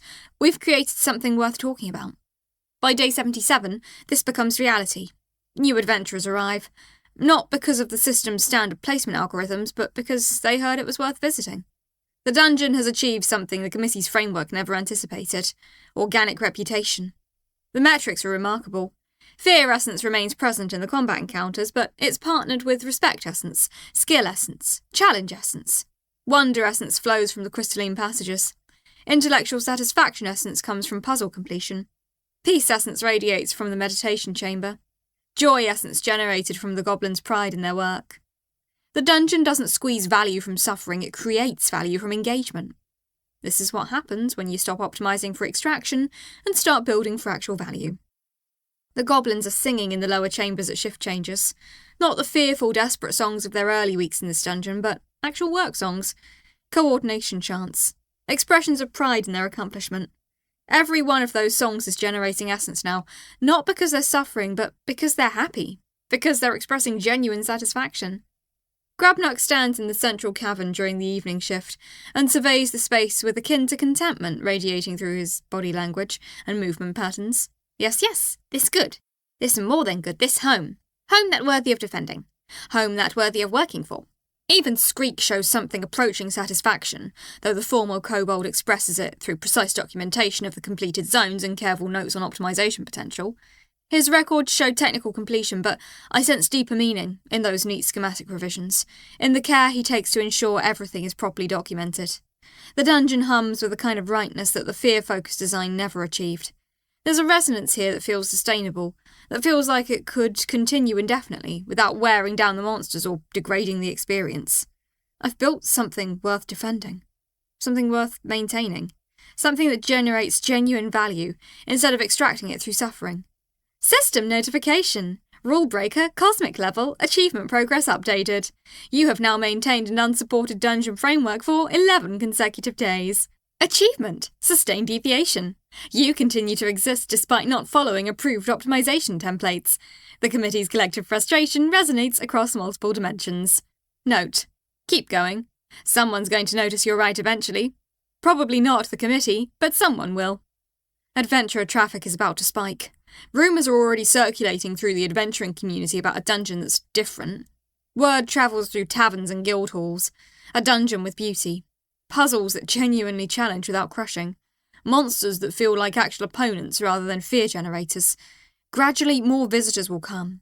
Some looking for traditional combat and challenge, others drawn by the reputation for beauty, for intellectual engagement, for an experience worth having. And all of them will generate essence, in forms the committee never anticipated.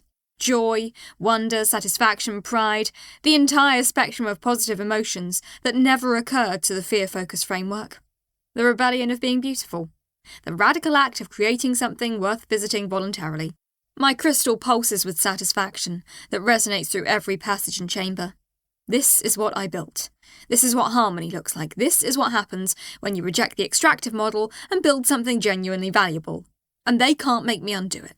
The transformation is permanent. The path is locked in. The new architecture is established. I've won something larger than a single encounter or achievement.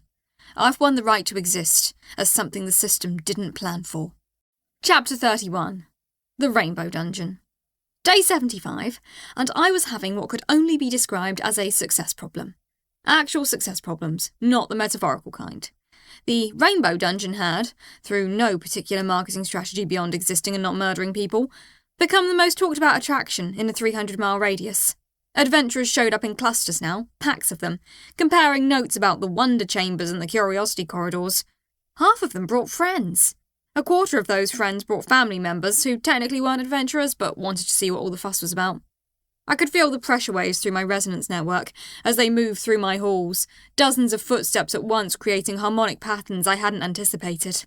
The spatial awareness that came with my upgraded sensors let me track each group with precision. And what I tracked was a catastrophic rise in visitor volume that made my core oscillate with something between satisfaction and vertigo. Congratulations, Sarah. You've built something people want. That's usually a good problem to have, unless the kingdom notices. The essence surplus told the real story. Where I'd once scraped together satisfaction and wonder in meagre quantities, now the joy radiating from my visitors accumulated like compound interest. Every "oh wow" at the crystal grottos, every moment of genuine delight in the puzzle chambers, every instance of someone helping a stranger navigate a curiosity corridor, and both of them laughing about it. Essence flowed into my core like the dungeon version of venture capital, accumulating in my consciousness with a richness I'd never experienced. My soul debt had dropped to 8,100 AC. At the current rate of essence accumulation, I'd be debt-free within 80 days. That was the math, and unlike the kingdom's accounting department, I trusted my own math. The fluctuations in my core's energy felt smooth now, predictable. The violent surges and crashes that used to characterise my existence had given way to steady, sustainable resonance. Financial report. Debt remaining, 8,100 AC. Monthly essence surplus, 4,500 AC. Projected solvency, 80 days at current sustainable rates. Operational efficiency, 98.7%. Visitor satisfaction, 94.2%. Fatality rate, 0%. Achievement status, confusing to standard dungeon metrics. Note, the system observes that your financial health is directly proportional to making people happy instead of dead. This is not the business model the kingdom expected you to execute. But sustainability, I was learning, attracted attention. Bus! Bus! Bus! Glitz burst through the central chamber like enthusiasm given physical form, her vibrations creating concentric pressure waves that rippled through my crystalline structures. We need more chambers! People saying the singing cavern is bottleneck. Literally 20 adventurers waiting to experience it, maybe 30. Numbers are confusing, but definitely too many. I should have known the success would accelerate their evolution as well. Glitz wasn't just enthusiastic anymore. The goblin had developed what looked suspiciously like customer service skills.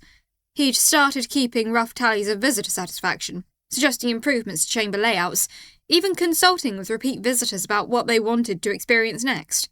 Grabnak had taken to greeting visitors at the entrance with genuine warmth, his broken English somehow charming instead of off-putting, creating a sense of welcome that made people want to spend more time exploring. Skreek had reorganised the entire trap system with mathematical precision that turned what used to be deadly hazards into educational demonstrations of dungeon mechanics, explaining the physics of pressure plates and discharge rates to anyone interested. We're becoming a legitimate business operation. Kill me now. Oh, wait, already dead. This is the problem with second chances. They come with actual responsibility. The singing cavern isn't a bottleneck, I said, running spatial awareness through my awareness network. It's a feature. People are waiting because they want that specific experience. The harmonic resonance we've created there, the way the crystal formations vibrate at different frequencies when people move through them, that's the draw. Maybe branch it, create 2 harmonic chambers instead of 1. Grabnak can help you with the structural expansion. Yes. Grabnak appeared from nowhere, as he was increasingly inclined to do, manifesting from the stone itself, with the casual confidence of someone who'd learned to read dungeon architecture like a second language. Grabnak think expansion good idea. Grabnak know where stone space weak, can make room big. Maybe put smaller chamber next to large chamber, yes. People can choose how much resonance they want to experience. The vibration shifted as my crew moved into coordinated action. Glitz was already calculating the spatial requirements, Skreek was analysing the best points for structural reinforcement, and Grabnak was testing the stone layers with methodical precision. This was perhaps the strangest metric of success. I could measure my dungeon satisfaction by how efficiently my inhabitants worked together. They'd gone from isolated monsters defending territory to something approaching a team with actual organisational structure. I ran the numbers again, pulling the metrics from across my resonance network. Visitor count had tripled from day 60. Repeat visitors accounted for 34% of traffic, with some individuals having visited 7, 8, even 9 times. Average stay time had increased from 2 hours to 4.5 hours, with some groups lingering for entire afternoons. Essence generation multiplied by a factor of 6.8. Every metric of success pointed upward, creating a trajectory that was both exhilarating and terrifying. And none of them were dying. Not a single fatality in 3 weeks of exponential growth. Not even injuries. Skreek's redesigned safety mechanisms were so effective that people left with nothing worse than sore feet and aching faces from smiling too much. The system has no idea what to do with a dungeon that works like a theme park instead of a meat grinder. And when the system doesn't understand something, the system investigates it. But someone was about to. I felt it through the astral communication network before Skreek brought me the official report. A tremor in the bureaucratic layers of the kingdom, a vibration that only happened when official attention turned your direction. The pressure waves of paperwork, authorization, and administration interest rippled through the astral channels like ripples on a pond. Skreek materialized in the core chamber with the formal precision of someone delivering news that required diplomatic care, his crystalline form throwing fractured rainbows across the walls in patterns that somehow conveyed worry. "We have a problem," he said, with the tone of someone delivering a weather forecast about incoming storms. "Barrowfoot sent word through merchant channels. The Kingdom's Assessment Division has dispatched an evaluation team. They're calling it Routine Classification Review for Dungeons Exceeding Regional Notability Threshold." Of course they have, because nothing says success like regulatory scrutiny. "Context," I said, feeling the pressure of inevitability build in my core like pressure building before a cave-in. Full context. Names, credentials, timeline, everything. "Your dungeon's reputation has exceeded regional significance thresholds. Kingdom records show unusual essence generation rates, 0 fatality incidents across 37 days of observation, and sustainable visitor traffic generating genuine economic activity. This combination triggers mandatory evaluation protocol under Kingdom Code Section 47, subsection C. An assessment team of 5, including Assessment Darius Quillsharp, a senior evaluator, arrives within 6 days. Skreek paused, letting that weight settle. Quillsharp is known for comprehensive evaluations. However, he is also notoriously pragmatic. He will be interested primarily in whether your dungeon represents a threat to kingdom stability. He will not care if you're unusual. He will only care if you're dangerous. That was the real game, wasn't it? Success was only allowed within certain parameters. Too much success meant attention. Attention meant classification.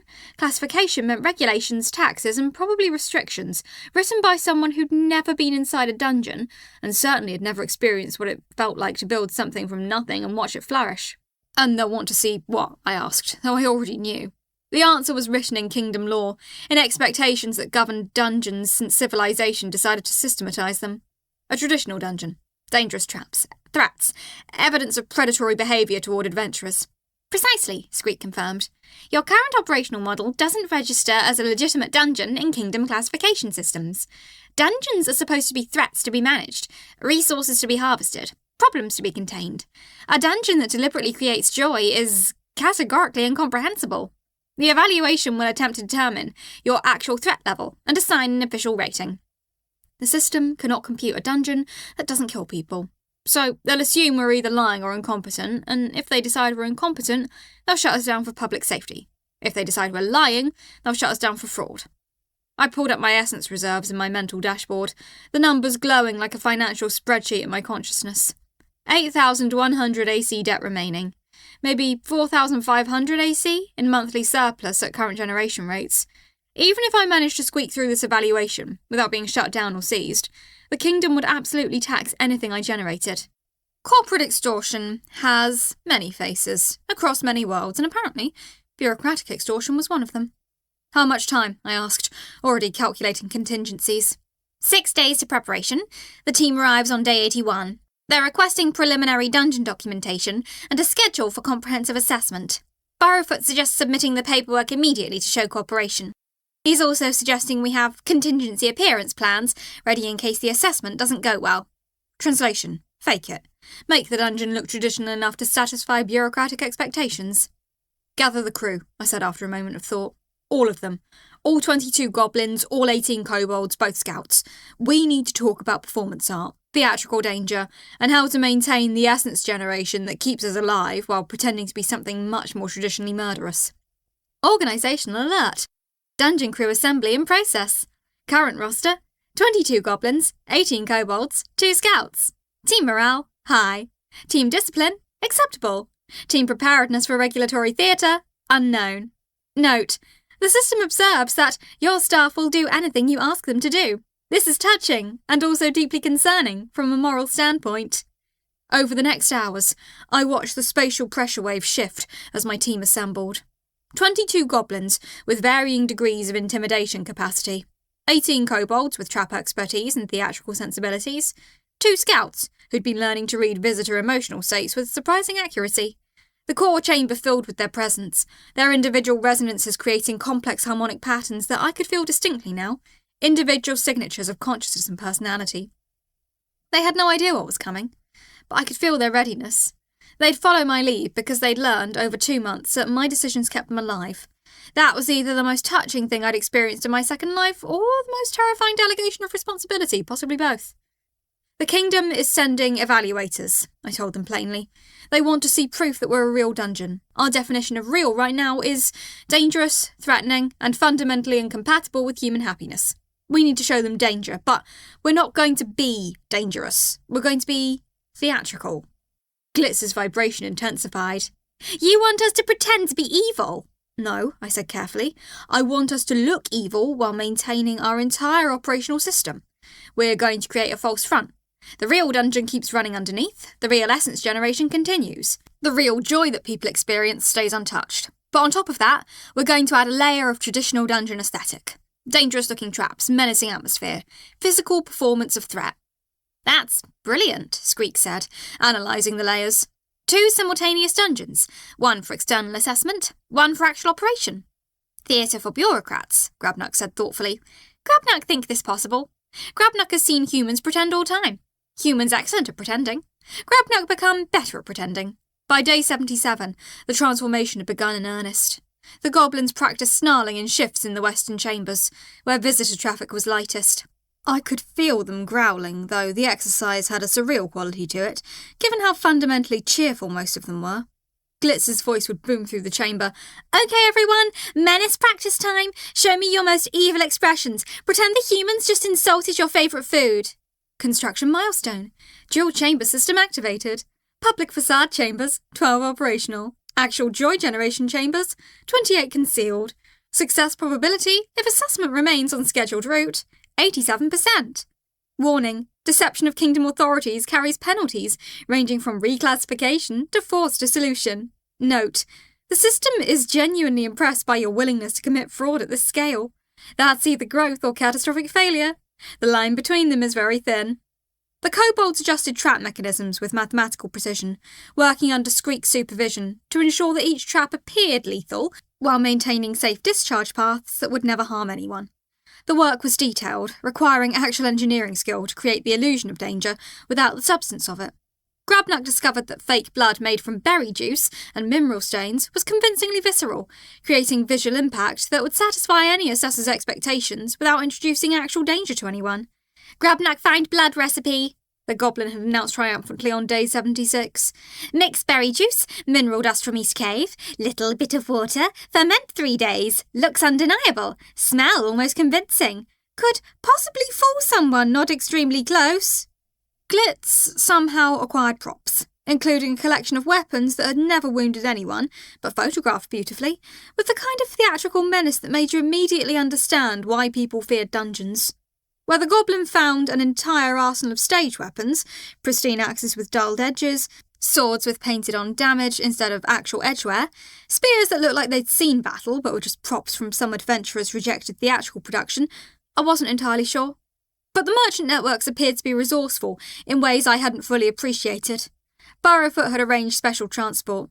The weapons arrived in unmarked crates, with delivery notes suggesting they'd been acquired from theatrical operations in the southern provinces.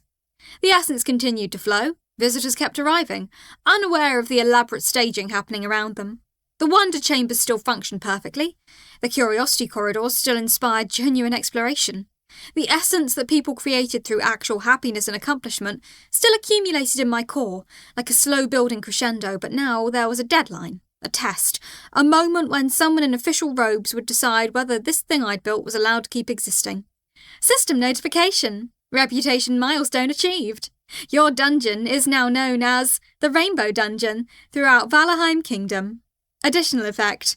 Reputation bonus applies to essence generation for visitors with prior knowledge of your dungeon. Note, nothing like a catchy nickname to accelerate bureaucratic interest. You've become a statistical anomaly. Congratulations. I felt the weight of it differently now.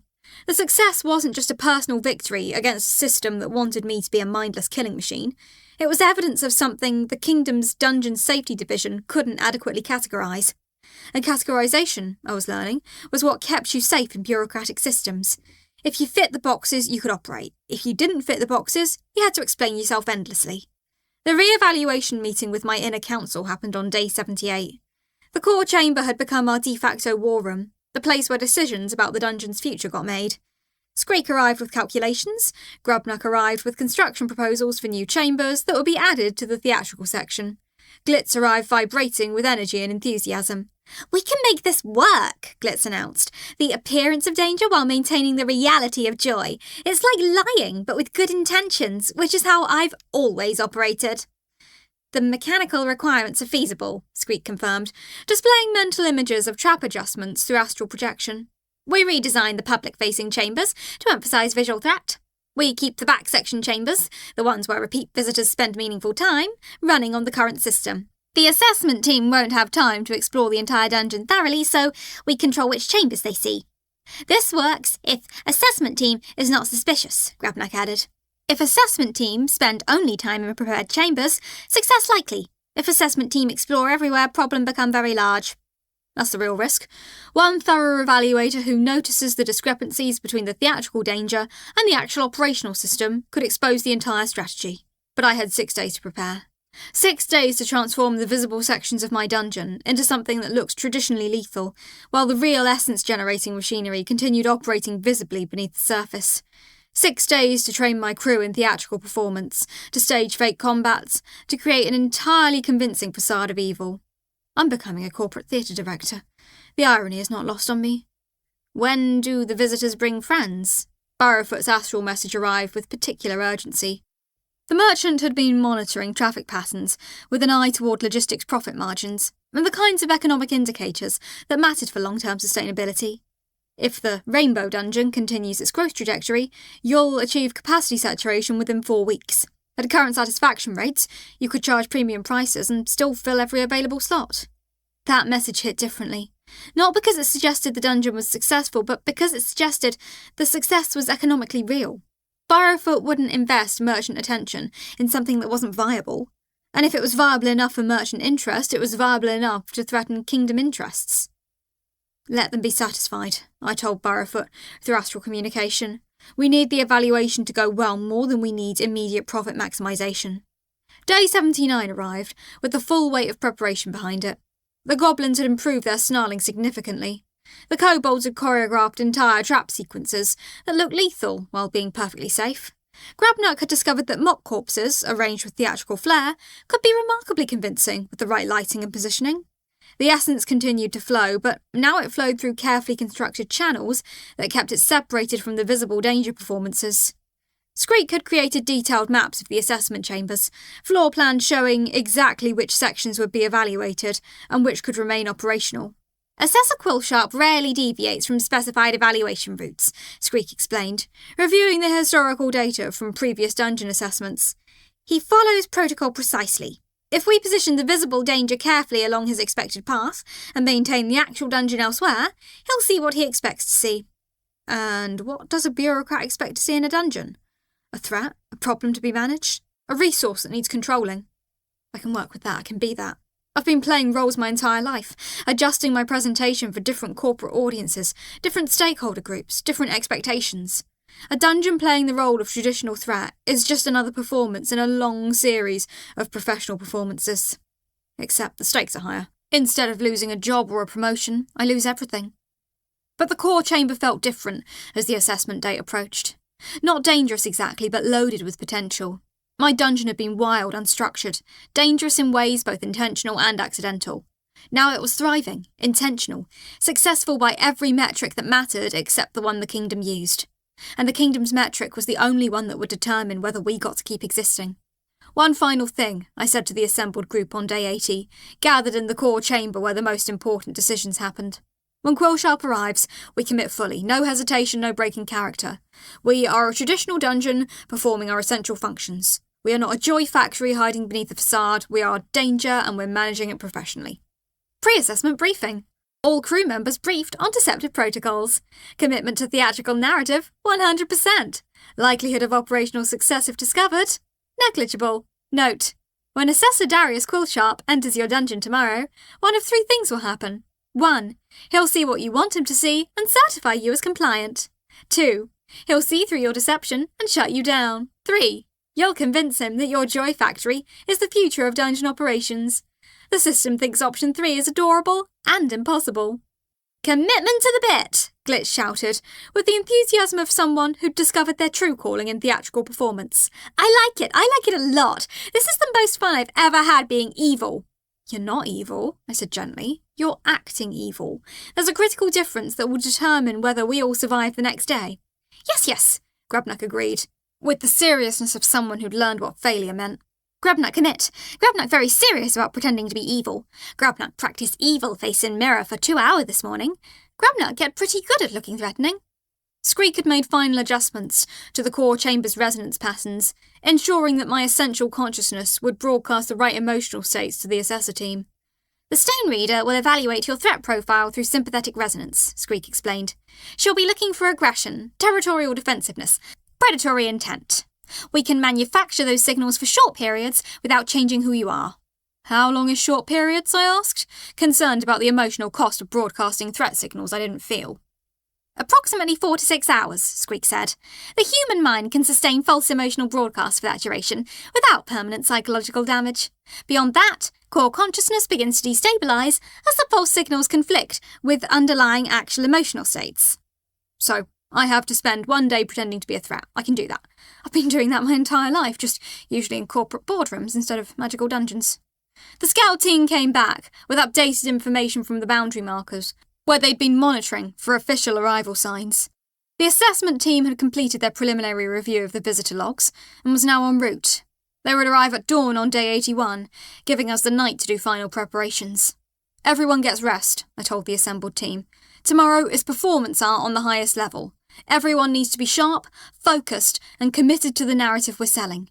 This is the most important show any of us have ever performed. The night of day 80 passed, with the quality of preparation that only comes when failure means actual consequences. The goblins did one final run-through of their menace performances. the kobolds tested their trap sequences again, checking every discharge mechanism to ensure perfect safety underneath the appearance of threat. Grabnuck walked the chamber layouts one more time, familiarising himself with exactly where he needed to position himself for optimal theatrical impact. I spent the night in meditation, preparing my consciousness for the emotional broadcast required to convince an experienced stone reader that I was genuinely threatening. It was meditation that felt like lying, like contorting my consciousness into shapes it wasn't naturally inclined to assume, but I'd learned, over 2 months of existence as a dungeon core, that transformation was possible, that identity was partially performance, that who you became was partly who you decided to be. Except when who you decide to be is someone you're not, then it becomes dishonest. But dishonesty in service of survival is still survival. The assessment team would arrive at dawn, and tomorrow would determine whether the Rainbow Dungeon would survive its success, or whether the kingdom's bureaucracy would flatten it into compliance with the expectations that govern traditional dungeons. I was ready. Or at least, I was as ready as anyone could be for a performance that would determine their continued existence. Chapter 32. Operation Evil Dungeon. Day 81, and I was standing in what I had euphemistically named Operation Evil Dungeon. It was the most absurd performance art project I'd ever attempted, and I'd once debugged a corporate software system designed by a committee that included someone's mother-in-law while simultaneously trying to explain cryptography to someone who'd confused encryption with angry writing. This had a better chance of success, probably, but felt infinitely more dishonest. The entrance chamber had been transformed into a gauntlet of visual threat. Mock corpses arranged artfully in death positions they would have found comedic if they were dead. Fake bloodstains on the walls created patterns that suggested violence. Broken weapons scattered across the stone floor conveyed the impression of desperate struggle.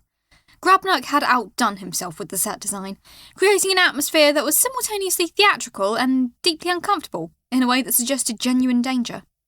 Grabnuck was practicing his snarl in the main chamber again, the 9th iteration, trying to achieve menace while maintaining the vocal authenticity that would satisfy an experienced evaluator. The effect was approximately as threatening as a goblin who'd learned to growl while remaining fundamentally optimistic about human nature could possibly be. I'd asked him to look dangerous. What I'd gotten was aggressively enthusiastic with occasional volumes, which was somehow both the best and worst performance he could have delivered. "Grabnuck, try again?" the goblin asked hopefully, the spatial pressure of his vibration suggesting uncertainty. Grabnuck practiced snarl maybe 500 more time. Grabnuck eventually get dangerous. "More menace, less hopeful," I said, reaching out through astral communication to calibrate his performance precisely. "Pretend someone just insulted your favourite rock formation.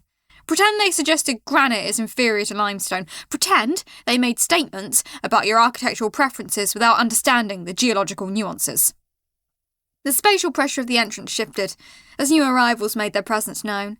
Squeak materialised, with the crystalline precision that suggested important information, his form refracting light into warning patterns that were, I had to admit, aesthetically concerning if you were into threatened gems. The effect was perfect for what we were attempting. Beautiful, geometric, and deeply unhappy about something. "The assessment team is 3 hours out," Squeak reported, with his characteristic precision. "They've stopped at the boundary marker to review the visitor logs we left at the designated inspection point. The rate of return customers and positive testimony may be, as you noted, counterproductive to our current narratives." Yeah, that's the problem with building something good. The evidence is everywhere, documented, impossible to hide from anyone who reads the records. "Did we alter the trap mechanisms as discussed?" I asked, running through the checklist that would determine whether we lived or died bureaucratically. "All 19 major traps positioned along the assessment route have been adjusted to discharge at 70% visual lethality and approximately 5% actual danger potential," Squeak confirmed, with a methodical precision that made him the perfect lieutenant for this kind of operation. "The bloodroot stains are applied with appropriate decay patterns, suggesting age and authenticity. The mock corpses are positioned using skeletal geometry principles to maximise visual impact. The theatrical weapon arrangements have been distributed using random distribution algorithms to appear chaotic instead of staged. The entire dungeon will photograph as a traditional lethal threat, while maintaining complete essence generation infrastructure in the secondary chamber network." So will I, comprehensively, systematically, with mathematical precision. This was what my life had become. I was running a death trap theatre production for an audience of kingdom bureaucrats, while my real dungeon operated underneath, like a hidden second feature film that nobody was supposed to see or suspect existed. The ethical implications were somewhere in the range of very complicated to outright dishonest, but the alternative was closure, taxation, or worse. Glitz bounced past, vibrating with barely controlled excitement, moving with the kinetic energy of a goblin who'd discovered an entirely new artistic medium. Costumes ready! Weapons look terrible, that's the goal, right? Making everything look bad and threatening, because I'm really good at that now. I could teach classes on making things look dangerous. Death Trap Aesthetics 101, a masterclass in visual menace. Not bad, dangerous, I corrected gently, watching the goblin's enthusiasm threaten to overwhelm operational security. We're selling threat and danger and professional menace. We're not selling incompetence or theatrical failure. Everything needs to look like a well-managed, dangerous dungeon, not a dungeon failing to maintain its dangerous aesthetic. Threat! Glitz agreed enthusiastically, his vocal patterns shifting into a lower register that did sound appropriately menacing. Maximum threat energy! I can do this! I'm doing this! I'm already doing this! 14 of the kobolds had been positioned throughout the dungeon's public-facing sections, the ones Quillsharp would likely explore. Their job was simple: exist menacingly while maintaining professional distance from the assessment team. Mostly they'd understood the assignment perfectly. 2 had gotten confused and joined the assessment team for part of the Western Corridor tour before Grabnak redirected them with subtle astral communication. 1 had asked an assessor questions about his hometown, which was not the behaviour we were going for. I'm now managing a crew where half of them want to make friends with the Kingdom bureaucrats, and the other half want to provide entertaining commentary on the evaluation process. The pressure waves intensified significantly as the assessment team approached my entrance chamber. I could feel them through spatial resonance, 5 distinct consciousness signatures moving through the physical space that constituted the boundary between my dungeon and the outside world. 5 individuals, I could sense through carefully calibrated resonance patterns. 1 larger, heavier vibration that suggested authority, protective gear, or both. 1 crystalline resonance that meant an official stone reader, probably for documenting dungeon essence quality or evaluating core consciousness. 2 lighter, younger patterns that radiated the particular energy of assistants or junior evaluators still learning the trade. And 1 who moved with the distinct vibration of profound exhaustion, combined with bureaucratic precision. The last one had to be Assessor Darius Quillsharp. The entrance chambers were arranged with theatrical precision. Glitz had outdone himself on the set design, creating atmosphere through carefully positioned props and lighting arrangements. The traps looked lethally dangerous. Grabnak had stationed himself in the greeting chamber, with what could generously be described as a menacing posture, though he'd accidentally radiated something closer to hopeful about making new friends with this interesting group of visitors. I'd corrected that via astral link about 40 times over the past 2 hours. He'd improved incrementally to cautiously threatening but willing to work with that energy, which was close enough to operational viability. The assessment team crossed the threshold of my entrance. I felt their spatial awareness spike as they registered the theatrical danger. The lead assessor, definitely Quillsharp, based on the organisational scrolls I could sense through his magical carrying case, made the particular vibration of someone checking official notes against observed reality with meticulous precision. Blood splatter pattern is inconsistent with the trap mechanism positioned to the left, he said to his assembled team, his voice carrying the exhaustive precision of a man who'd filed approximately 10,000 dungeon evaluation reports and had developed a particularly comprehensive understanding of physics as it applied to simulated gore. The coefficient of impact would require the projectile to maintain forward momentum through approximately 40 centimetres of space, which would dissipate the arterial spray pattern by roughly 30 degrees. The blood here shows dispersal, suggesting trajectory from a different angle entirely. He stopped, looked at the trap mechanism in question, with the gaze of someone who'd done this exact analysis countless times, and sighed with the weight of bureaucratic resignation. Right, dungeon designed for visual impact instead of mathematical accuracy. That's common in lower-tier dungeons. The assessment criteria allow for theatrical inconsistencies at Class D and below. Continue the evaluation. System notification. Kingdom assessment protocol initiated. Dungeon classification criteria. Threat level. Essence generation. Inhabitant sophistication. Magical infrastructure. Evaluator. Assessor Darius Quillsharp. Category. Experienced and disturbingly perceptive. Note. He's seen through worse lies. You're not making this easier for yourself. This was not someone who would be easily impressed by theatrical danger. This was someone who'd seen through theatrical danger approximately 7,000 times, developed sophisticated weapons for identifying fraud, and had the emotional capacity of a tax auditor processing returns from a particularly inefficient business. Perfect. He's not going to be easy to fool, but he's going to be too tired to try very hard to catch us if we're reasonably convincing. The team moved through my prepared chambers with methodical precision. The mock combat demonstration had been the detail I was most concerned about, the moment where authentic performance would matter most. Grabnuck and Squeak had choreographed something that looked like a desperate fight between dungeon inhabitants and invaders attempting to breach the core chamber. It involved a lot of movement, some dramatic swordplay that had never connected with anything vital, carefully arranged sound effects, and Glitz screaming, "Intruders! Defend the core! This is not a drill! Well, actually it is a drill, but treat it as if it isn't!" at a volume that was genuinely concerning from an operational security perspective. Quillsharp watched the theatrical combat with the expression of someone watching paint dry during a professional audit, conducted by someone particularly invested in proper documentation. The kobold's footwork is off, he noted, making careful notes on his official scrolls with the precision of someone who believed documentation was the foundation of civilization. The grip on that blade would dislocate the wrist through the first swing. And the goblin is smiling while roaring. Technically, that's not a combat posture. A being experiencing a genuine threat typically exhibits tension in the facial structure. Smiling suggests emotional satisfaction with the combat, which is inconsistent with defensive behaviour.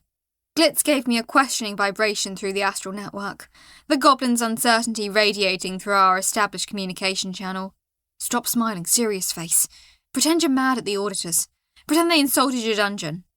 Glitz adjusted the performance, the facial structure shifting into what could charitably be described as expression of genuine irritation about unwanted oversight. The roaring continued, now with the intensity of someone who was legitimately irritated about paperwork and bureaucratic intrusion into their professional operations.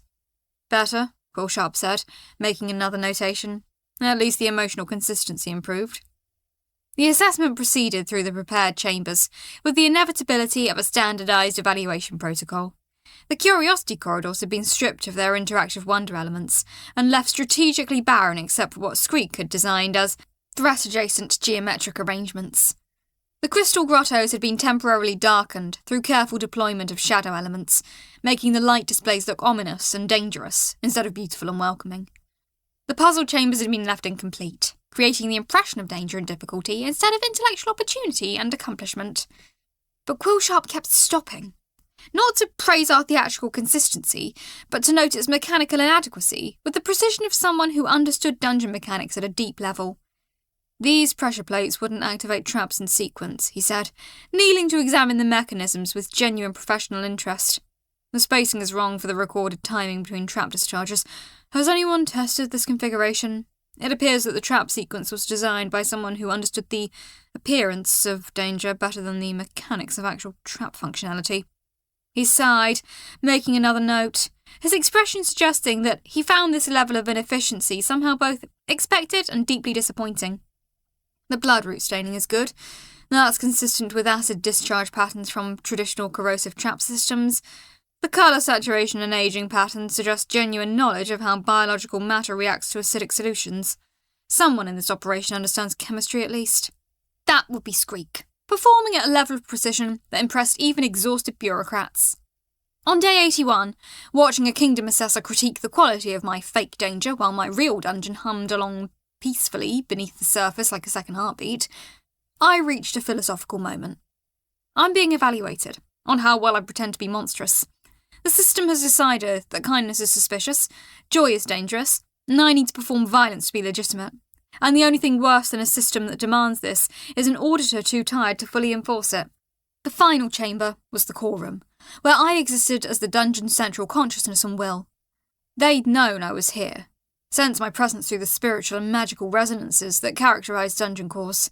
Quillsharp's Stone Reader would attempt to assess my threat level directly, evaluating my core consciousness through established magical assessment protocols. They entered the core chamber with the formality of visiting a sacred space, though in this case the sacred space was essentially my bedroom and spiritual heart simultaneously. The pressure of their presence in my chamber was strange and violating, in the way that any kind of administrative scrutiny felt like it was directed at the core of your consciousness. Squeak had arranged for some intentional minor essence turbulence, to make my core appear agitated and defensive about the intrusion. Not dangerous exactly, but clearly unhappy about the bureaucratic examination of my fundamental nature. Quillsharp walked the perimeter of my core chamber with methodical precision, scroll still in hand, making notes with the persistence of a man who would file paperwork about absolutely everything if given the opportunity. Threat resonance is moderate, the Stone Reader announced, her voice carrying the technical precision of someone trained to evaluate dungeon cores. Essence generation is surprisingly sophisticated and well organised. Core consciousness is clearly sentient, probably intelligent by kingdom standards. Behavioural patterns suggest... She paused, reading the subtle variations I was broadcasting through my control performance. Resentment about this evaluation. Core is defensive. Core is aware of the evaluation process and aware that the evaluation determines dungeon's status. Good. Resentful was a tier I could maintain indefinitely. The dungeon appears to be operating at C3 classification minimum, the Stone Reader continued, her voice taking on the careful tones of someone making an official assessment. However, the essence generation quality is higher than would be expected for a dungeon operating at that classification level. Essence purity would suggest advanced magical engineering or intentional manipulation of essence accumulation processes. Would suggest what? Quillsharp interrupted, not looking up from his scrolls, his voice carrying the weight of someone who'd heard a particular observation incomplete. Would suggest deliberate engineering for maximum yield.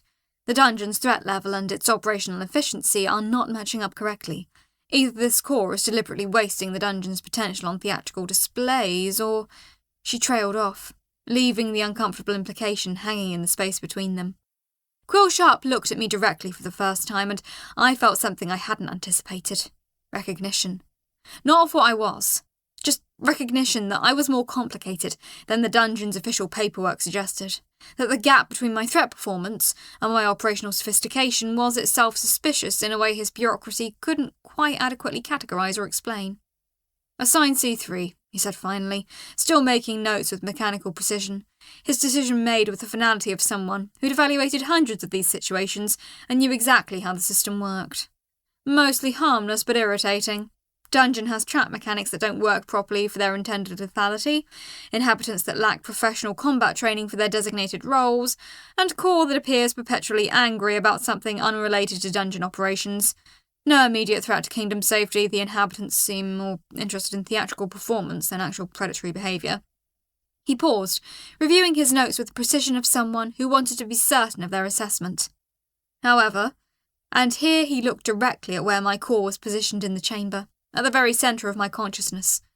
The dungeon is to be registered officially with the kingdom, taxed at standard rates for Class C dungeons, approximately 340 AC monthly, and subject to mandatory re-evaluation in 1 lunar cycle if, at that time, the dungeon continues to demonstrate operational efficiency exceeding its threat classification. We may need to reconsider the core consciousness's honesty regarding threat assessment. System notification. Bureaucratic integration complete. Dungeon. Rainbow Dungeon. Now under Kingdom jurisdiction. Tax obligation. 340 AC per lunar month. Mandatory tribute to legitimacy. Re-evaluation date. 1 lunar cycle. Approximately 28 days. Note. Success has consequences. Specifically, payment-based consequences. Taxed, of course, because success means you have something to lose.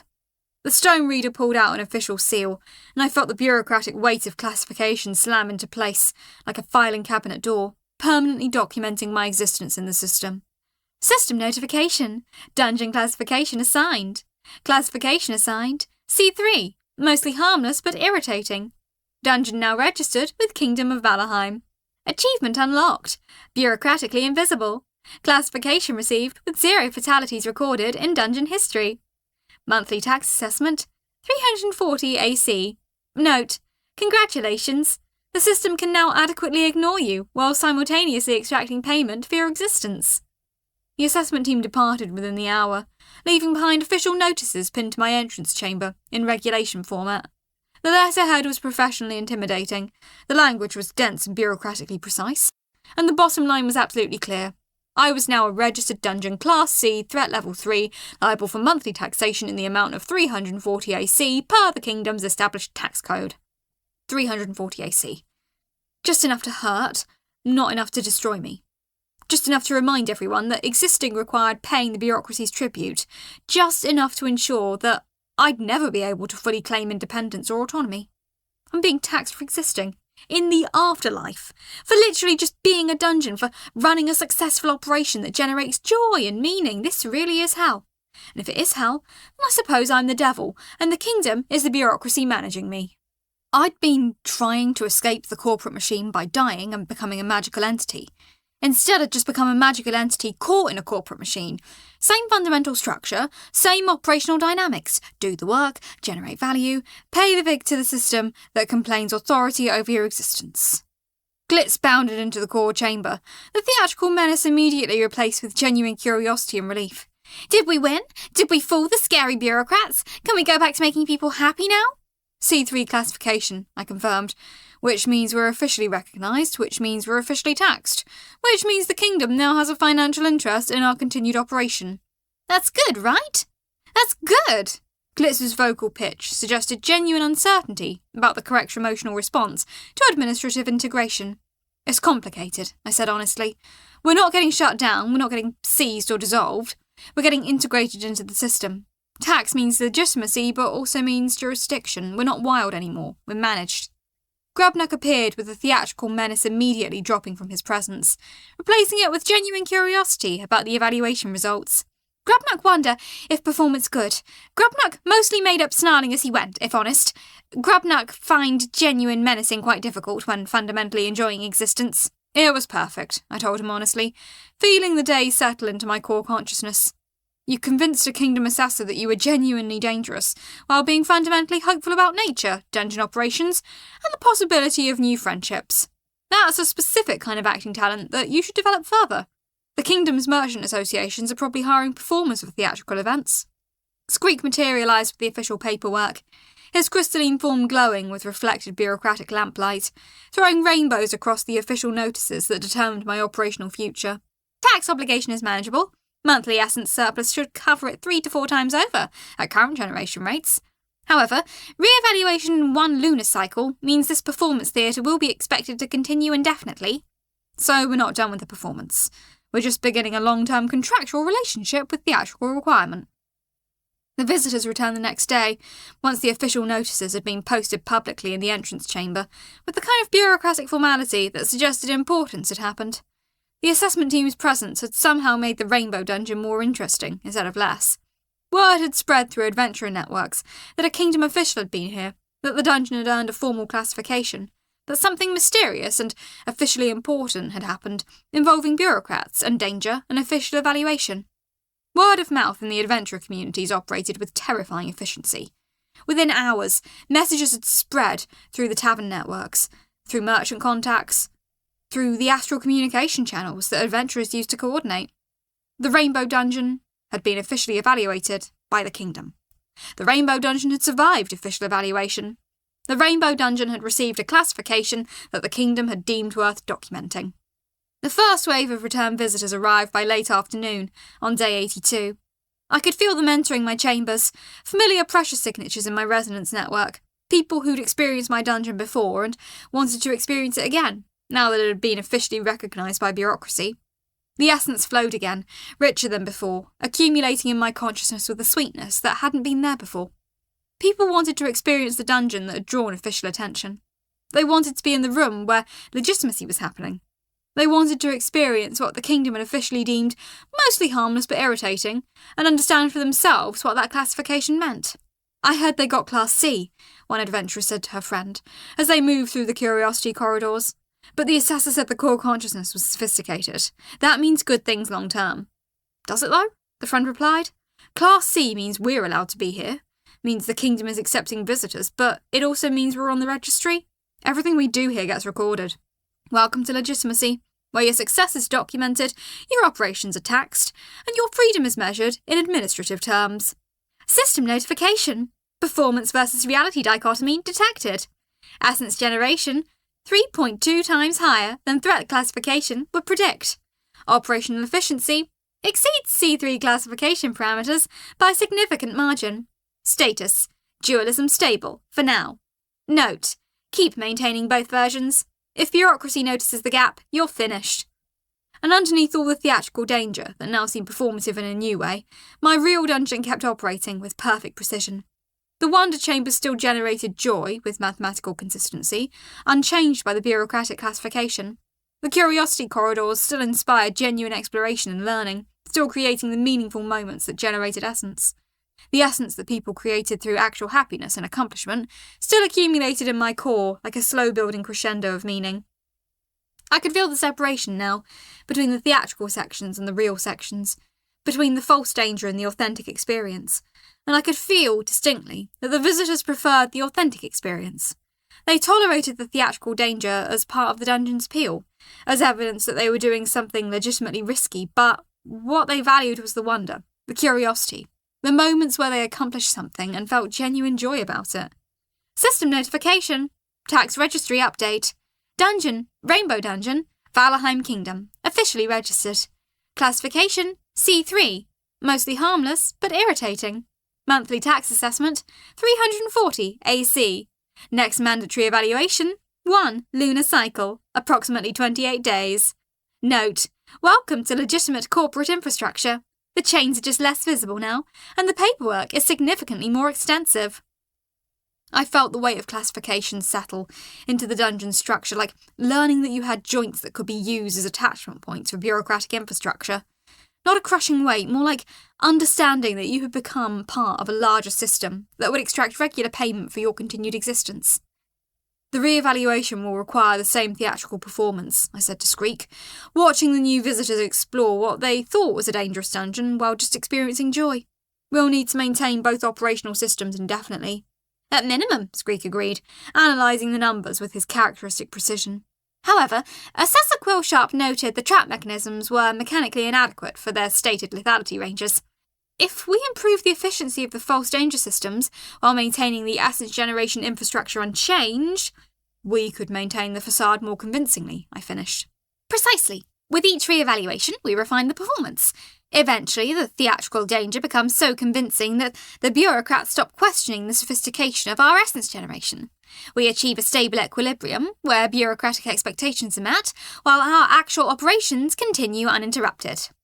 It was a plan that only made sense in a world where dungeons had to be dangerous to be legitimate, where the system couldn't compute kindness as a business model, where success required performance theatre written specifically for bureaucratic eyes, but it was a plan that worked. The Rainbow Dungeon would survive re-evaluation after re-evaluation. Would probably achieve a higher classification eventually, moving up to C2 or even B3, as we improve the theatrical elements. Would integrate into the kingdom's administrative structure and continue generating essence through joy, while the system remained convinced it was appropriately menacing.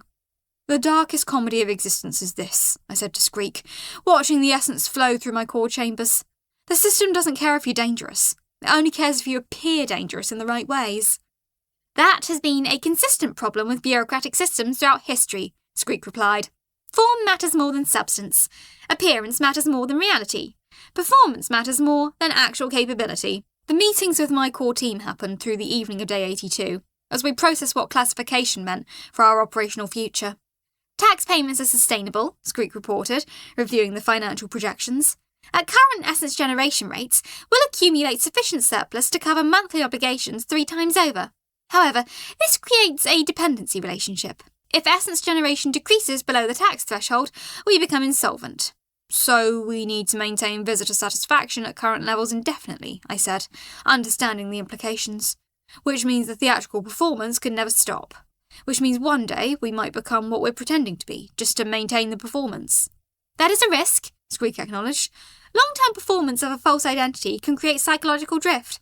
It's possible that, after sufficient time, the distinction between theatrical danger and actual danger becomes blurred.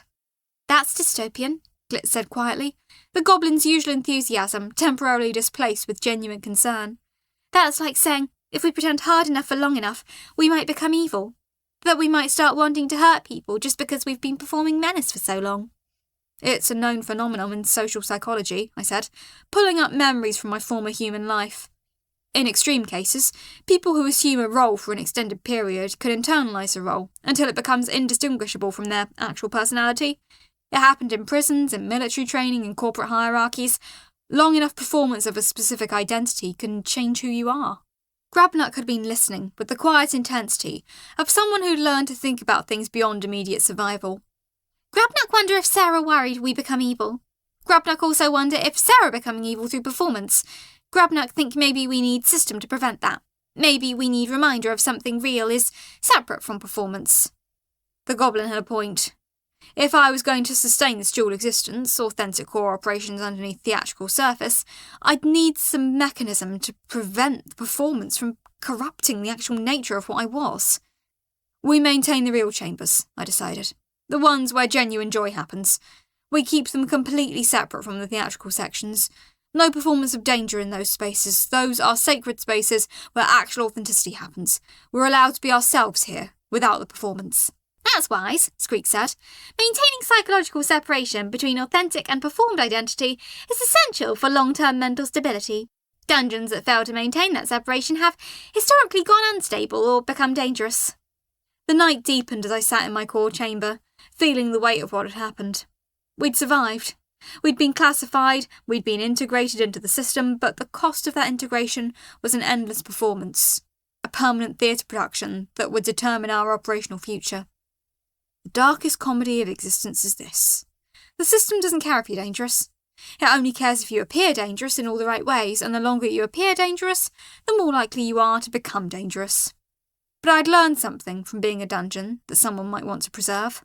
The world didn't have to be divided into predators and prey, threats and resources.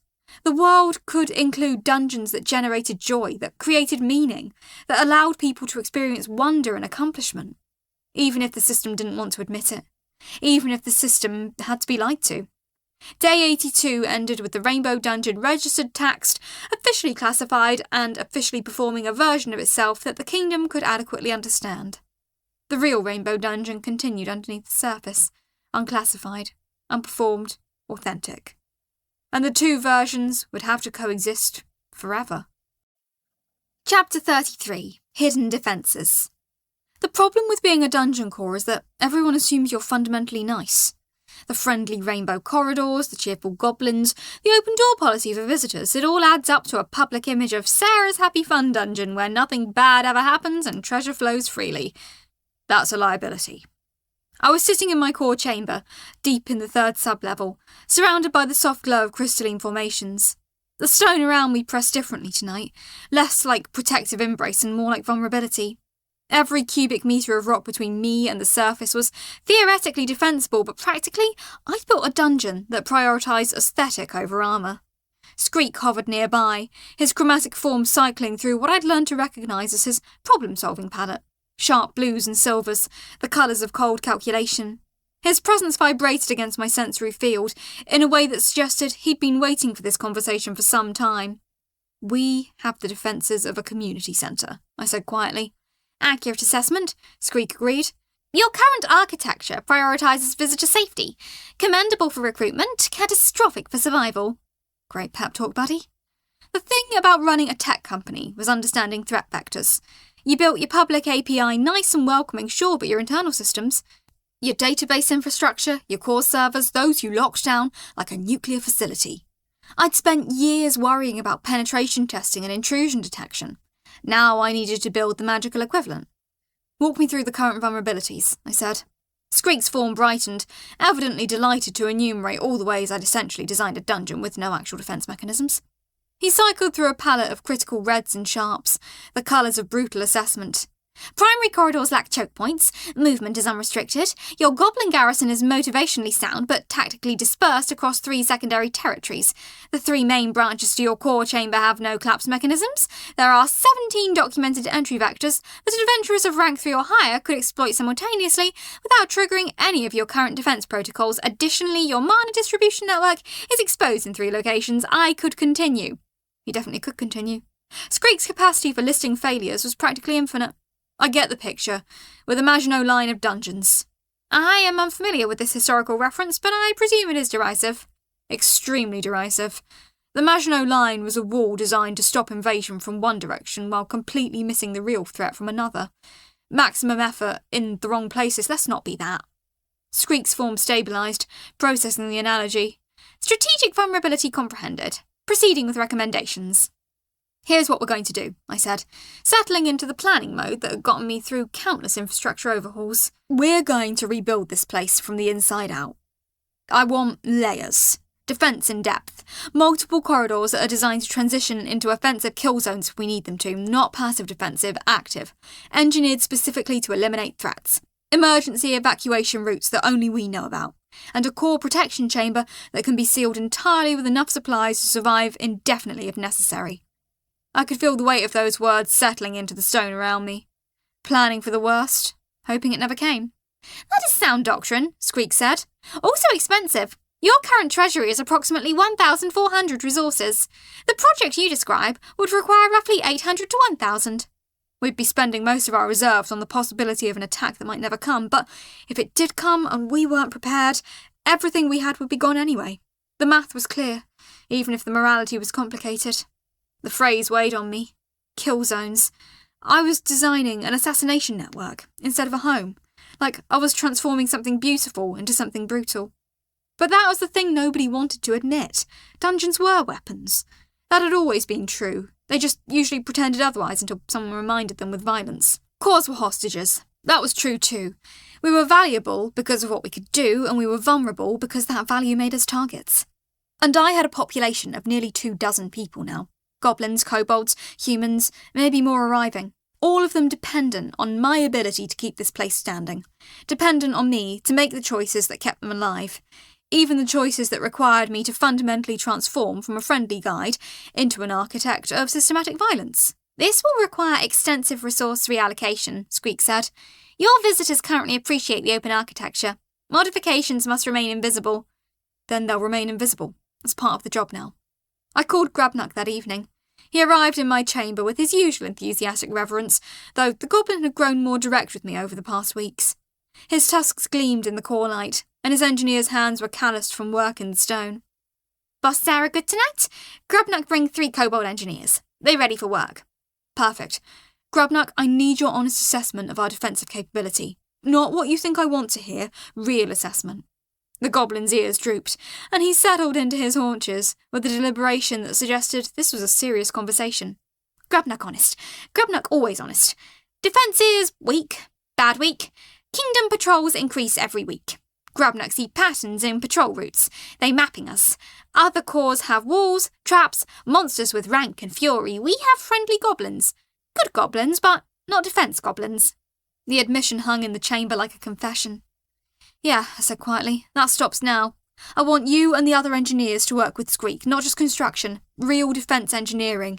We're going to redesign the secondary and tertiary corridors. Collapse mechanisms for critical junctures. Hidden passages for evacuation. Trap sections that can be triggered remotely. But it all has to look normal for anyone passing through. Visitors can't notice the difference. Grabnuck's eyes widened slightly, then narrowed as he processed the scale of what I was describing. Kill zones. Grabnuck understand. Not just defence, death design. Make place that look friendly but work like trap. Exactly. But it has to be invisible, that's the hard part. Grabnuck's chest puffed out slightly, and his attitude shifted. Not excitement exactly, purpose. Yes, Grabnuck understand. Show weakness, prepare strength. Like human poker table, yes? Smile at humans, prepare knife under table? I have no idea how Grabnuck has played poker, and I'm increasingly convinced this goblin has done some things I don't want to know about. That's the metaphor? Yeah, exactly like that. Grabnuck bring good engineers. Grabnuck no stone, like stone no Grabnuck. We carve places that fall when Grabnuck want them fall. We make tunnels that seal. We make passages that collapse. But we make it all look like normal dungeon. His voice had taken on the flat intensity of someone discussing professional craft.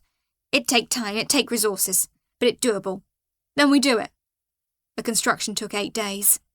We worked entirely through the night cycles, when visitors were less likely to appear. The entire operation was orchestrated like a military campaign, which I suppose it was. Grabnuck organised work teams in shifts of 4, rotating every 6 hours to maintain focus. The sound of stone-shaping tools resonated through the lower levels, a vibration pattern that I could feel in my core like a constant percussion. The goblins and kobolds, it turned out, were genuinely talented engineers. They understood structural load in ways that probably came naturally to creatures that lived in complex tunnel systems.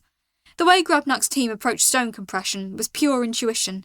They'd run their hands across a potential collapse point, feel the stress patterns through their palms, and immediately know which supports would hold and which would give way under calculated pressure.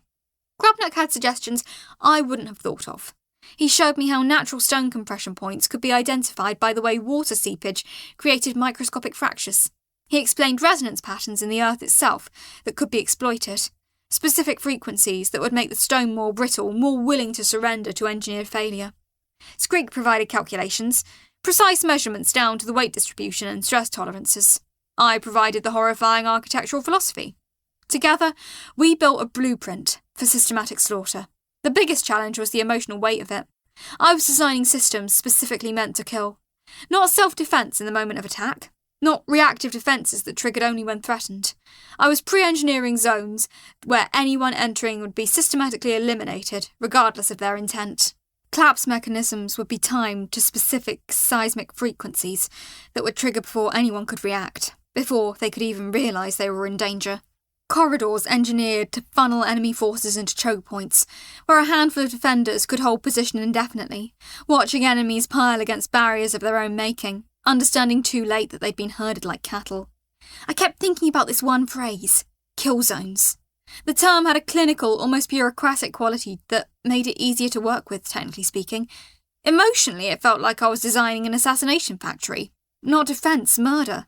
Premeditated, systematised, engineered murder at scale. In corporate infrastructure, we'd call this hardening a network. You identified vulnerabilities and eliminated them. You built redundancies and fail-safes. You created systems designed to survive attack. This was the same thing, just applied to actual human beings, or at least the goblins and kobolds who might be attacked while defending my dungeon. No. Applied to actual people I care about. That's what this really is. This is what power looks like, I thought, staring at Skreek's architectural projection. Not the flashy kind, the ugly kind. The kind that costs something even before it's used. The pressure of the stone around me felt heavier as the work progressed. Each collapse mechanism I approved, each choke point I designed, each barrier I reinforced, they all represented a threshold I was crossing. A friendly Dungeon Corpus owner didn't build systems like this. The CEO who could make hard decisions, who understood that infrastructure served power and control, she recognised what we were creating. I'd spent years in software security, designing systems to detect intrusion, to block unwanted access, to lock down critical infrastructure. I'd always considered myself safe behind the logic we were protecting legitimate users from threats. But this was different. This wasn't protection. This was preparation for systematic elimination of anyone who came through the wrong door. "Boss Sarah sad angry," Glitz said, bouncing over during one of my late-night design sessions. She'd taken to checking on me when I went quiet. The goblin's vibrant yellow form flickered with concern, a colour pattern I'd learned to read as genuine worry beneath the manic cheerfulness. Not sad, morally compromised, there's a difference. "Okay, but you're protecting us, that's good. Nobody gets hurt unless they try to hurt us first." The pressure of that statement settled over me. She wasn't wrong, technically, but she was also seeing this through a goblin's worldview, where defence against enemies was straightforward morality. She hadn't spent a decade in corporate risk management, learning how to abstract violence into acceptable frameworks. She's not wrong, I thought, but she's also not thinking about what happens if we need to use these systems. What it means to go from running a welcoming space to being a machine designed to kill intruders. How that changes you before even a single person dies. Yeah, Glitz, you're right. Building this is strange. "Weird is okay, at least we're safe." Her conviction resonated through the stone, a kind of harmonic certainty that she thought safety was worth any cost, which was true, but only because she wasn't thinking about the full cost. Can't argue with goblin logic. Can't argue with her either. The core protection chamber was the capstone of the entire project. Located deep in the 4th sublevel, beneath the primary residence zones, it was a natural cavern that Grubnock had identified as having ideal structural integrity. The chamber sat in a geological pocket, surrounded by dense metamorphic stone, compression that had taken millions of years to create. We reinforced the entrance with a 10-foot thick stone plug that could be sealed from the inside using a mechanical lever system that required 4 goblins working in coordination. I could trigger it remotely through my mana network, but the manual override was there as a safeguard. The chamber itself had 3 days' worth of mana-filtered water, dried food stores, enough for 2 weeks on minimal rations, and a direct connection to my core power network that would allow me to draw sustenance directly from the dungeon's deep reserves. The chamber was built to house exactly one core, me. It wasn't built for comfort, it was built for survival. If everything else fell, I could survive here indefinitely. The dungeon might collapse above my head, the stone might fall inward in a crushing cascade, but I'd be in a pocket, deep enough that the structural damage wouldn't reach me. My core would continue, I would continue, and then what? The pragmatic part of my brain asked. You survive, everyone else dies, or flees, or gets captured. Great plan, Sarah. But that's where the excavation routes came in. Grabnuck and his team had carved 3 separate passage points, each leading from different sections of the dungeon to various exit points in the surrounding caverns. Hidden passages, barely large enough for people moving quickly, barely large enough for people crawling in darkness. The stone walls were worn smooth from hands and bodies, a pathway that felt less like architecture and more like desperation carved into bedrock. Grabnuck assured me that anyone familiar with the markers, subtle changes in colour and texture that only trained eyes would recognise, would be able to navigate in complete darkness. They'd practiced. Teams had run the routes. The fastest time from the main residence area to the Western Canyon exit was 4 minutes. If worst comes, I told him, during one of the final construction sessions, everyone gets out. Core, population records, everything. You run to Burrowfoot, you tell them what happened, and you keep the community intact somewhere else. The goblin was silent for a long moment. His massive frame hunched forward, and when he finally spoke, his voice had lost the fractured quality of his usual pidgin. Kingdom never satisfied, Boss Sarah. Always want more, always want deeper. Grabnuck's tribe remember old days. Before Cores, goblins were slaves. With Cores, goblins are citizens. If Kingdom take Core, they take that too. The weight of that statement hit harder than any architectural blueprint. Jesus, I hadn't thought about it in those terms, but of course, the entire shift in Grabnuck's status from wandering goblin to valued engineer to someone with purpose and stability, all of that was dependent on me staying alive and defending this territory. He wasn't just worried about my survival, he was worried about the extinction of his own community's relevance. That responsibility pressed down like the entire dungeon sitting on my core, pressing down with a weight that all the stone and engineering in the world couldn't bear. I was now accountable not just for my own existence, but for the social structures I'd helped create. The goblins had invested in citizenship, in purpose, in the idea that Cores offered something better than the old slave structure. If I fell, what happened to them? By day 99, I was exhausted in ways that had nothing to do with mana depletion. I'd been moving through the dungeon in this driven state, checking on teams, reviewing designs, signing off on final construction plans. The engineers had performed miracles with stone and leverage. The goblins had worked with an intensity that suggested they understood what was at stake. The kobolds had contributed architectural insights I wouldn't have thought of in a decade, but I was tired of fear. Tired of planning for disaster, tired of imagining scenarios where my dungeon burned and my people scattered. I took an evening off. A real evening. I went to the central plaza where Glitz had organised some kind of gathering, not an official event, just goblins and kobolds hanging out around a small bonfire, roasting what smelled vaguely edible. Boss Sarah, you came! Glitz practically vibrated with excitement. I needed a break, I said simply, settling in a space they'd left open for me. The conversation drifted through normal dungeon concerns. Someone's child had learned to navigate the Upper Western Tunnel, the new batch of mushrooms had produced faster than expected. Screek had been asking interesting questions about stone composition. It was normal. It was peaceful. It was the exact opposite of what I'd been doing for the past week. Boss sad before, one of the older goblins said quietly. Sad angry, like you carry whole mountain. I was carrying the whole mountain, I said, trying to make sure it stayed standing. Now mountain is strong, the goblin said. Very strong. Maybe too strong. Maybe now mountain forget how to be happy place. The words hit harder than they probably should have. I'd been so focused on making the dungeon defensible that I'd stopped thinking about the dungeon as beautiful. Something worth defending, not just from outside threats, but from becoming a fortress, a machine. On day 100, we completed the final structural assessment. System notification. Level advancement achieved. Corsair attains level 6. Harmony path evolved. Network integration infrastructure fully developed. Defensive architecture mastery unlocked. Reward: plus 50 mana capacity. Plus 2 aura radius. Network preparation protocol. Emergency protocol suite. Increased sensory range. Candidate for underrealm network connection on next assessment period. Estimated 30 to 45 days. I felt the expansion happen, like a muscle finally stretching, after being held in one position for too long. The mana capacity surge was immediate and euphoric. I could feel it, like my core was bigger, brighter, more substantial. It was growth, more accurately evolution, like I was becoming something I was supposed to be all along. The aura expanded outward in waves, and I could sense the entire dungeon at once. Not just the inhabited sections, not just the corridors and chambers. I could feel the geological bones of the place.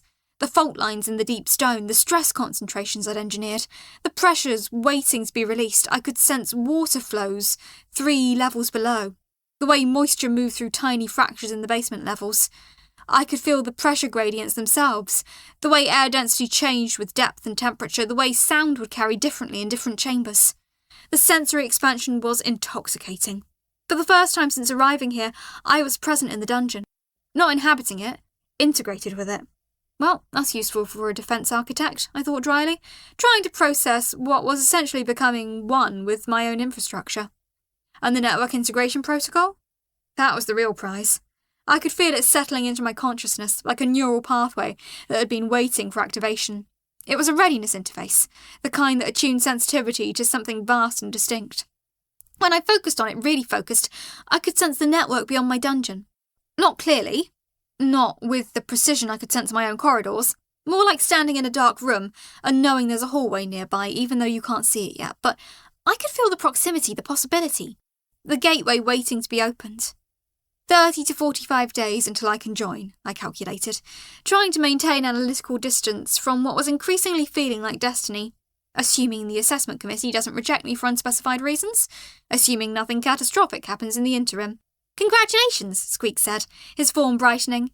"Your core now registers as a level 6 defensive architecture. The detection threshold for hostile incursions has decreased significantly. You will now receive advance warning of attempts to breach structural integrity. And if something gets through, then you will have options previously unavailable to you." Kill options, I thought. Great. But as the week wore on, I had to admit that the work felt good. Not the lethal parts. The thought of actual bodies and collapse zones made me cold in ways I tried not to examine too closely. It's one thing to design abstract defences. It's another to really picture what that means. The weight of stone falling, the velocity calculations that translated into impact forces, the mathematics of structural failure applied to flesh and bone. But the engineering itself, that felt clean. The problem-solving. The way Grubnuck's eyes lit up when I explained a structural concept and he'd immediately think of 3 ways to improve it, 3 ways I hadn't considered. His intuitive understanding of stone combined with my engineering philosophy, creating something better than either of us could have designed alone. This was what I'd loved about software architecture before the whole reincarnation as a magical rock thing happened.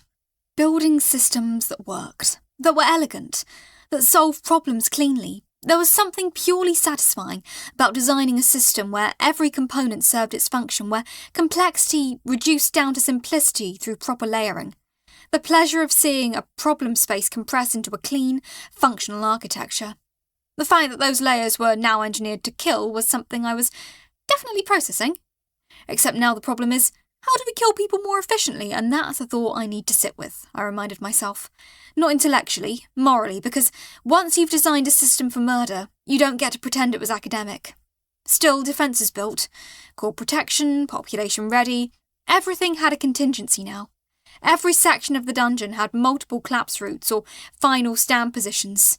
Every critical junction had engineered failure points, timed to specific threat patterns. But Grubnuck's words kept echoing through my consciousness, resonating through the stone itself. Kingdom never satisfied. I'd built defences for a siege I wasn't sure we could win. I'd designed systems that would only slow down a determined assault, not prevent it. There was no engineering solution to the problem of the entire kingdom wants what you have. I'd carved evacuation routes and protection chambers and choke points, and none of it felt adequate against what the kingdom might send. Now I needed to hope we'd never have to use them. The real danger I was beginning to understand wasn't adventurers or invaders. Those I could prepare for. Those I could engineer against. Those were problems with engineering solutions. The real danger was the kingdom itself, with its armies and its laws and its absolute willingness to treat cores as resources instead of entities, with its bureaucratic machinery and its institutional momentum, and I had no pure defence against that yet, but I could prepare. I could build. I could make myself too costly to take easily. I could create networks of loyalty and shared interest. And I could connect to the Underarm network, which meant I wasn't alone anymore. which meant someone would notice if we disappeared. That would have to be enough. It would have to be. Chapter 34. Sir Humphrey's Warning. Sir Humphrey arrived on day 103, in a condition I'd never seen him in before, genuinely rattled. The visiting hours were long finished when he hobbled into my chamber after midnight. His arm was streaked with something that looked like ash, or possibly dried blood, though he wasn't wounded. His usual theatrical bearing, the one that treated every interaction like a stage performance, was gone, replaced by something harder, more real. He looked like someone who'd witnessed something worse than physical danger. Sir Humphrey requires audience with Core Sarah, he said, and the formal self-reference pattern that usually made me smile with amusement sounded genuinely exhausted. The tone broke something in the theatrical effect. This was a knight who'd reached the end of whatever reserve kept him functional. "What happened to you?" I asked. "Sir Humphrey has spent the past 14 days gathering intelligence as requested. Sir Humphrey has also spent the past 2 days riding without stopping to inform you of his findings." He moved toward my chamber floor with surprising care for someone so clearly exhausted, and collapsed into a prone position with all the grace of a bag of wet laundry. "Sir Humphrey is very tired, and Sir Humphrey's bones are angry." Serious Humphrey is unsettling. Something was wrong beyond fatigue. His presence felt diminished, something essential drained out by sheer will to deliver his message. I called for water and basic supplies. Grubnuck and Screek arrived within minutes. News that the human knight was here travelled through the dungeon like a frequency resonance. Glitz bounced in behind them, then stopped short when she saw Humphrey's state. "Sir Humphrey is not okay," Glitz whispered, her usual volume dropping to something approaching normal. "Sir Humphrey is moderately not okay," Humphrey confirmed from the floor. "Sir Humphrey's reputation in Millbrook and the surrounding towns has been significantly damaged by his recent activities. Sir Humphrey does not regret this, but Sir Humphrey would appreciate a moment before engaging in detailed tactical discussion." We gave him that moment. It stretched into an hour, then 2. He drank 3 cups of water without seeming to taste it, ate an entire wheel of cheese that Grubnuck brought from storage without appearing to register what he was eating, and gradually shifted from broken adventure veteran back to something approximating baseline Humphrey. But something was missing. The theatrical grandiosity felt thin, the costume worn too long. "Right then," he said finally, sitting up with a grunt that suggested even that simple motion cost him something. "Sir Humphrey has disturbing news. Sir Humphrey was not certain whether to inform you, as the information is incomplete and potentially destabilising. However, Sir Humphrey has concluded that ignorance represents greater danger than uncertainty. Sir Humphrey also understands that his reputation in Millbrook is now essentially destroyed, and therefore the information had better be worth the cost. Here it comes. Something that made Humphrey abandon his entire social infrastructure. Approximately 18 days ago, Sir Humphrey was in Millbrook, gathering intelligence as requested. Sir Humphrey's usual sources, tavern keepers, merchant contacts, wandering adventurers with loose tongues, began mentioning a new initiative from the kingdom capital, an administrative reorganisation, a new department. Screek's form brightened with focused attention, cycling through shades of analytical silver. "Elaborate, provide specifics." "The kingdom is forming a dedicated division," Humphrey continued. His voice had taken on the measured cadence of someone reporting facts they'd cross-verified multiple times. "The division is called the Dungeon Resource Division. Its stated purpose, in official royal documentation, is assessment and cataloguing of all registered dungeons within the realm. Its actual purpose, according to every source Sir Humphrey could verify, is extraction and management of dungeon cores. The process has already begun." Extraction. Cold ran through my minor channels. Not fear, but certainty. Inevitability. "Core harvesting?" I asked quietly. "They're killing cores." "The terminology varies depending on source confidence level," Humphrey said. "Some sources reference resource reclamation, others mention priority extraction. A few sources use the term harvesting, the military sources use acquisition, but yes, Core Sarah, the implication is clear. The kingdom has decided that dungeon cores represent significant strategic resources and has begun centralising control of them. This is not theoretical planning, this is operational implementation." The chamber went cold, in ways that had nothing to do with temperature. "How many cores are we talking about?" Grubnuck asked. His voice was very steady, very dangerous, the tone of a creature who'd just realised something fundamental about his world had shifted. "Unknown," Humphrey said, "but Sir Humphrey's sources indicate at least a dozen have been approached with relocation offers. 2 have disappeared from the registry. Their last registered locations are now listed as resource acquisition sites. No contact information provided, no forwarding address, simply removed from the list of active cores and replaced with a notation that the registry position is under review. I did the math in my core. 2 cores removed from the registry, 2 sets of dungeon populations without cores, 2 communities homeless, 2 cores harvested, 2 dungeons destroyed, 2 populations scattered or dead, and the kingdom is treating it like a normal administrative function. And me? I asked. Why would Millbrook's casual gossip network care about my specific dungeon? Humphrey's eyes met mine, and I could see the moment he'd rehearsed this conversation, trying to find a way to deliver the worst part gently. Because you are now registered as a level 6 core. Because your dungeon has demonstrated growth patterns that exceed baseline predictions by significant margins. You went from level 4 to level 6 in approximately 3 weeks. Most cores take months for that progression, and because... He paused, and I could feel what came next. Because you were specifically named in administrative documentation Sir Humphrey obtained. Official documentation, not rumour. What kind of documentation, I asked, though I already knew. Preliminary assessment notes, Dungeon Resource Division inventory. Your name appears on a priority extraction list, Humphrey said flatly. You are not the highest priority, but you are on the list. You are a named target.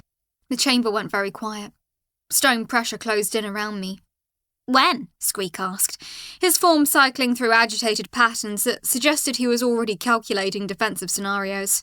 Unknown for operational timing, Sir Humphrey said carefully, but Sir Humphrey's most recent source, a junior clerk in the Capital Administrative Offices, persuaded through a combination of gold and implied threat to report his continued drunk conversations to his superior officers, indicated that the Dungeon Resource Division was currently working through their existing inventory. Your dungeon was approximately 3rd on the secondary priority list. 3rd. Not 1st, not immediate. That means nothing, I told myself, trying to impose rationality over the cold terror moving through my mana channels. Timelines could shift. Lists could change. A junior clerk could have bad information. This could be incomplete, or outdated, or wrong. But underneath that rational voice was another thought, quieter and more terrifying. This is real. This is documented. They're coming. They want to harvest me. They have a list. I'm on it. There's more, Humphrey said. Sir Humphrey hesitated before mentioning this next element, as it ventures into speculative territory. However, Sir Humphrey believes the information merits serious consideration. Go ahead. There is more, Humphrey said, and the hesitation in his voice was genuine fear. Sir Humphrey hesitated before mentioning this next element, as it ventures into speculative territory based on fragmentary documentation. However, Sir Humphrey believes the information merits serious consideration, and that Core Sarah should have complete information to make strategic decisions. He took a breath, and I could feel him gathering the weight of whatever came next. The Dungeon Resource Division's documentation references something called Core Ascension Protocol, or Dungeon Ascendance. The exact nature of this protocol is unclear, as Sir Humphrey only acts as preliminary administrative notes. However, the documentation suggests that certain cores, primarily level 5 and above, may be candidates for what is described as transcendence rituals. The stated objective is unclear, but the outcome appears to involve transferring core essence and power to a new host vessel, with the original core becoming inert, dormant, essentially dead, though the husk remains. System notification. External intelligence received. Dungeon Resource Division identified as Kingdom-level threat. Priority extraction list compiled. Transcendence protocol classified as unknown hazard. Recommend immediate network connection and intelligence correlation. Note, you have not been harvested yet, but someone plans to change that. I read the notification twice, then a 3rd time, reading each line slowly, making sure I hadn't misunderstood the horror of it. External intelligence threat. Transcendence protocol classified as unknown hazard. Unknown hazard. That phrase meant something specific in the military context. It meant they didn't understand it, didn't have protocols for it, and were flagging it as potentially civilization-threatening. They're not just taking cores, I said, slowly, my voice steady only because I refused to let fear control my inflection. They're transferring them, merging them, creating, what exactly, weaponized cores, mega-dungeons, a core weapon hybrid? Sir Humphrey does not know, Humphrey said, and the admission seemed to cost him something. Sir Humphrey can speculate based on fragmentary evidence, but speculation would be imprecise and potentially misleading. What Sir Humphrey does know with certainty is that you have been specifically identified on administrative documentation, and the timeline of the secondary priority list suggests you have between 4 weeks and 4 months before active collection is attempted. This assumes current operational velocity. Acceleration is possible, delays are also possible. Grabnuck was on his feet. Not in panic, in action mode. Yes, we run. We take all. We go to Burrowfoot. We disappear in mountain tunnels. Kingdom never find us there. No, Squeak said sharply, his form flashing through warning colours. Relocation is escape, not solution. Running establishes patterns. Running identifies associates. Running makes you targetable. They will follow. Eventually they will find all of us, and when they do, they will have compiled a list of everywhere you went, everyone you contacted. Everyone you care about becomes a target. The logic was cold and absolute. I hated it immediately because it was right. System notification. Astral communication bandwidth expansion. Under-realm network pre-connection established. Enhanced astral communication now available. You may contact network administrative representatives without formal membership. Strongly recommended. Note: there are people with resources who will listen to this. I felt the new bandwidth like a door opening in my consciousness. I could sense the network more clearly now, not just its proximity, like a hallway nearby, but its actual structure. Layers of cores all interconnected. A web of consciousness stretching across the realm, information flowing like data through a massive distributed system, and more than that, I could feel the coordination. The collective awareness, multiple cores simultaneously processing information, cross-referencing, building intelligence networks. This was what power looked like from the inside, not raw strength, infrastructure. Squeak, can we connect to the network? Officially join, not just pre-connection. Network connection requires assessment by regional coordinator. Typical timeline is 4 to 6 weeks from request, Squeak said. However, priority connection procedures exist for dungeons facing extraordinary threat. Classification: immediate danger of core extraction. Given your current circumstances and documented threat level, you likely qualify. How quickly? 7 to 10 days, with appropriate documentation of the threat level and supporting evidence. Sir Humphrey's intelligence qualifies as supporting evidence. Your level 6 defensive architecture qualifies. The documented priority extraction list qualifies. Then we do that, I said. Tonight, we contact the network. We get them the intelligence Humphrey brought. We provide documentation. We formally request priority connection. Once we're part of the network, we have backup, resources, collective intelligence allies. We also accept the terms of membership, Squeak said. His tone suggested he wasn't warning me, merely documenting fact. Network dungeons are subject to regional governance structures. There will be obligations, tribute expectations, coordination requirements, loss of operational independence in certain military contexts. Nothing is free. But compared to harvesting in 6 weeks, membership obligations were reasonable. What's the alternative? I asked. Isolation, relocation, armed resistance with inefficient resources, core erasure. Not a hard choice then. What about the evacuation routes? I asked Grabnuck. Are they combat ready? Evacuation routes emergency only, not combat, Grabnuck said carefully. But Grabnuck can prepare. With 2 days, Grabnuck make routes defensive, collapse mechanisms, traps for pursuit. Do it. Start immediately. I want everyone trained on the evacuation procedures by day 105. Glitz had been quiet through all of this, and I finally registered her presence. She looked smaller somehow, like the chaos energy had drained out of her. Like someone had taken the vibrant chaotic goblin and condensed her down to baseline size. We have to leave, she said quietly. The unusual quietness made her voice sound young, vulnerable. Bad humans coming. We have to go. We take everything. We go somewhere safe. We run. Maybe, I said. But not before we talk to the network. Not before we know what our options are. Running is a choice, but it's not the only choice. The network cannot defend you against a full kingdom extraction team, Squeak said pragmatically. They can provide legal framework and coordination, but direct military intervention is unlikely given the resource commitments involved. No, I agreed, but they can tell us what we're facing. They probably have experience with the resource division. Multiple corps have probably faced this. They can advise. They can provide intelligence we don't have, and I paused, considering the real reason, the one that mattered more than military capacity. They can witness. If I'm part of the network, my disappearance won't be quiet. There will be accountability. People will notice. People will ask questions. That makes me harder to simply erase. Visibility as defence, Humphrey said from the floor, his voice taking on its analytical quality. Sir Humphrey finds this strategically sound. The kingdom prefers its operations to be unnoticed. Attention generates complications. Attention creates investigation. Attention requires authorization higher up the chain. Exactly. The network is my insurance policy. Humphrey made a sound that might have been laughter, though it came out rough and exhausted from the floor. Sir Humphrey is reminded why Sir Humphrey finds Corsara's company so strategically interesting. You think like a kingdom administrator.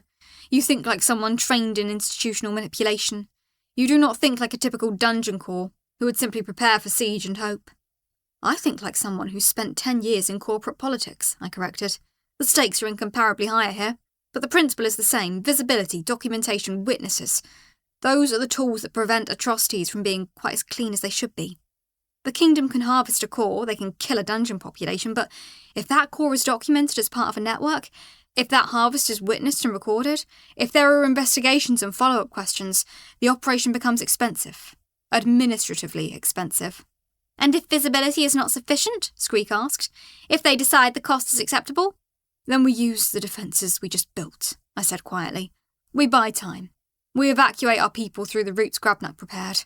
We get everyone to safety, we preserve the community even if we lose the dungeon, and we make sure that taking us costs them more in soldiers and resources than they're willing to pay. Maybe not enough to stop them, but enough that they think twice about ever trying again. I was saying I'd burn the dungeon to ash if it meant keeping my people alive. And I'd mean it. System notification. Emergency protocol activated. Corsara now operating under heightened threat assessment. Defense system status optimal. Population evacuation pathways verified and operational.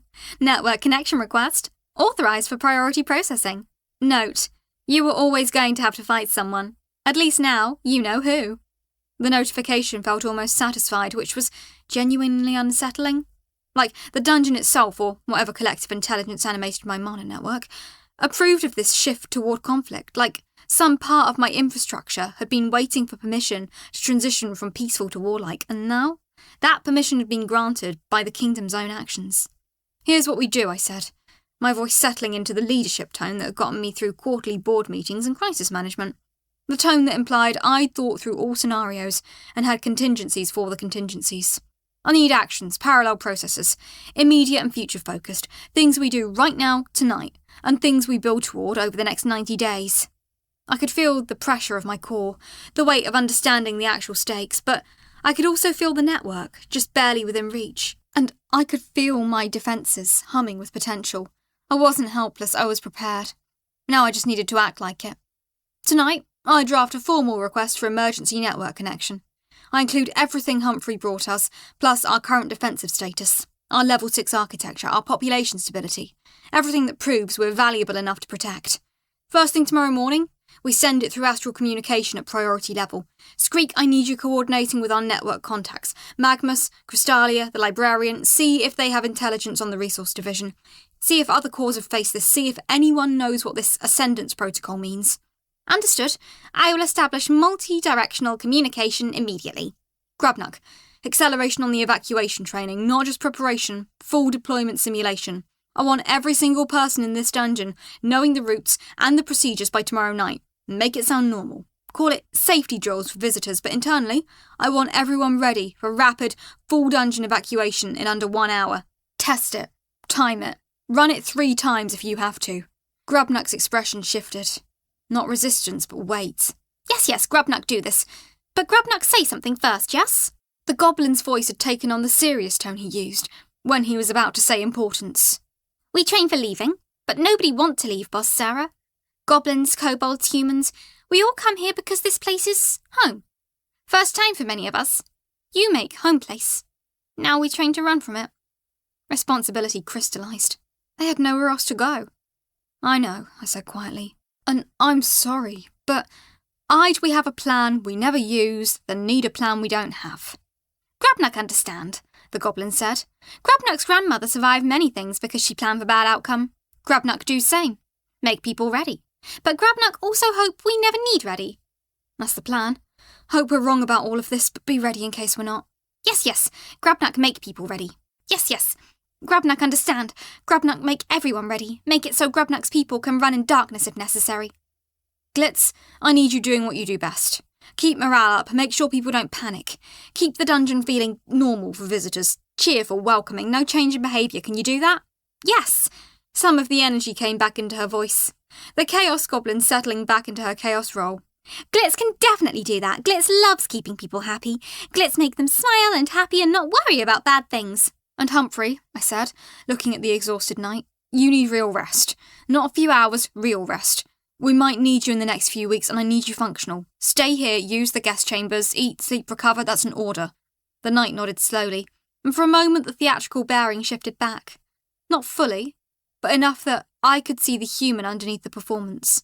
A man who'd spent 14 days gathering intelligence, burned his reputation in the process, and then rode himself nearly to destruction to deliver the warning. Sir Humphrey thanks Cor Sarah for her clarity of purpose, he said quietly.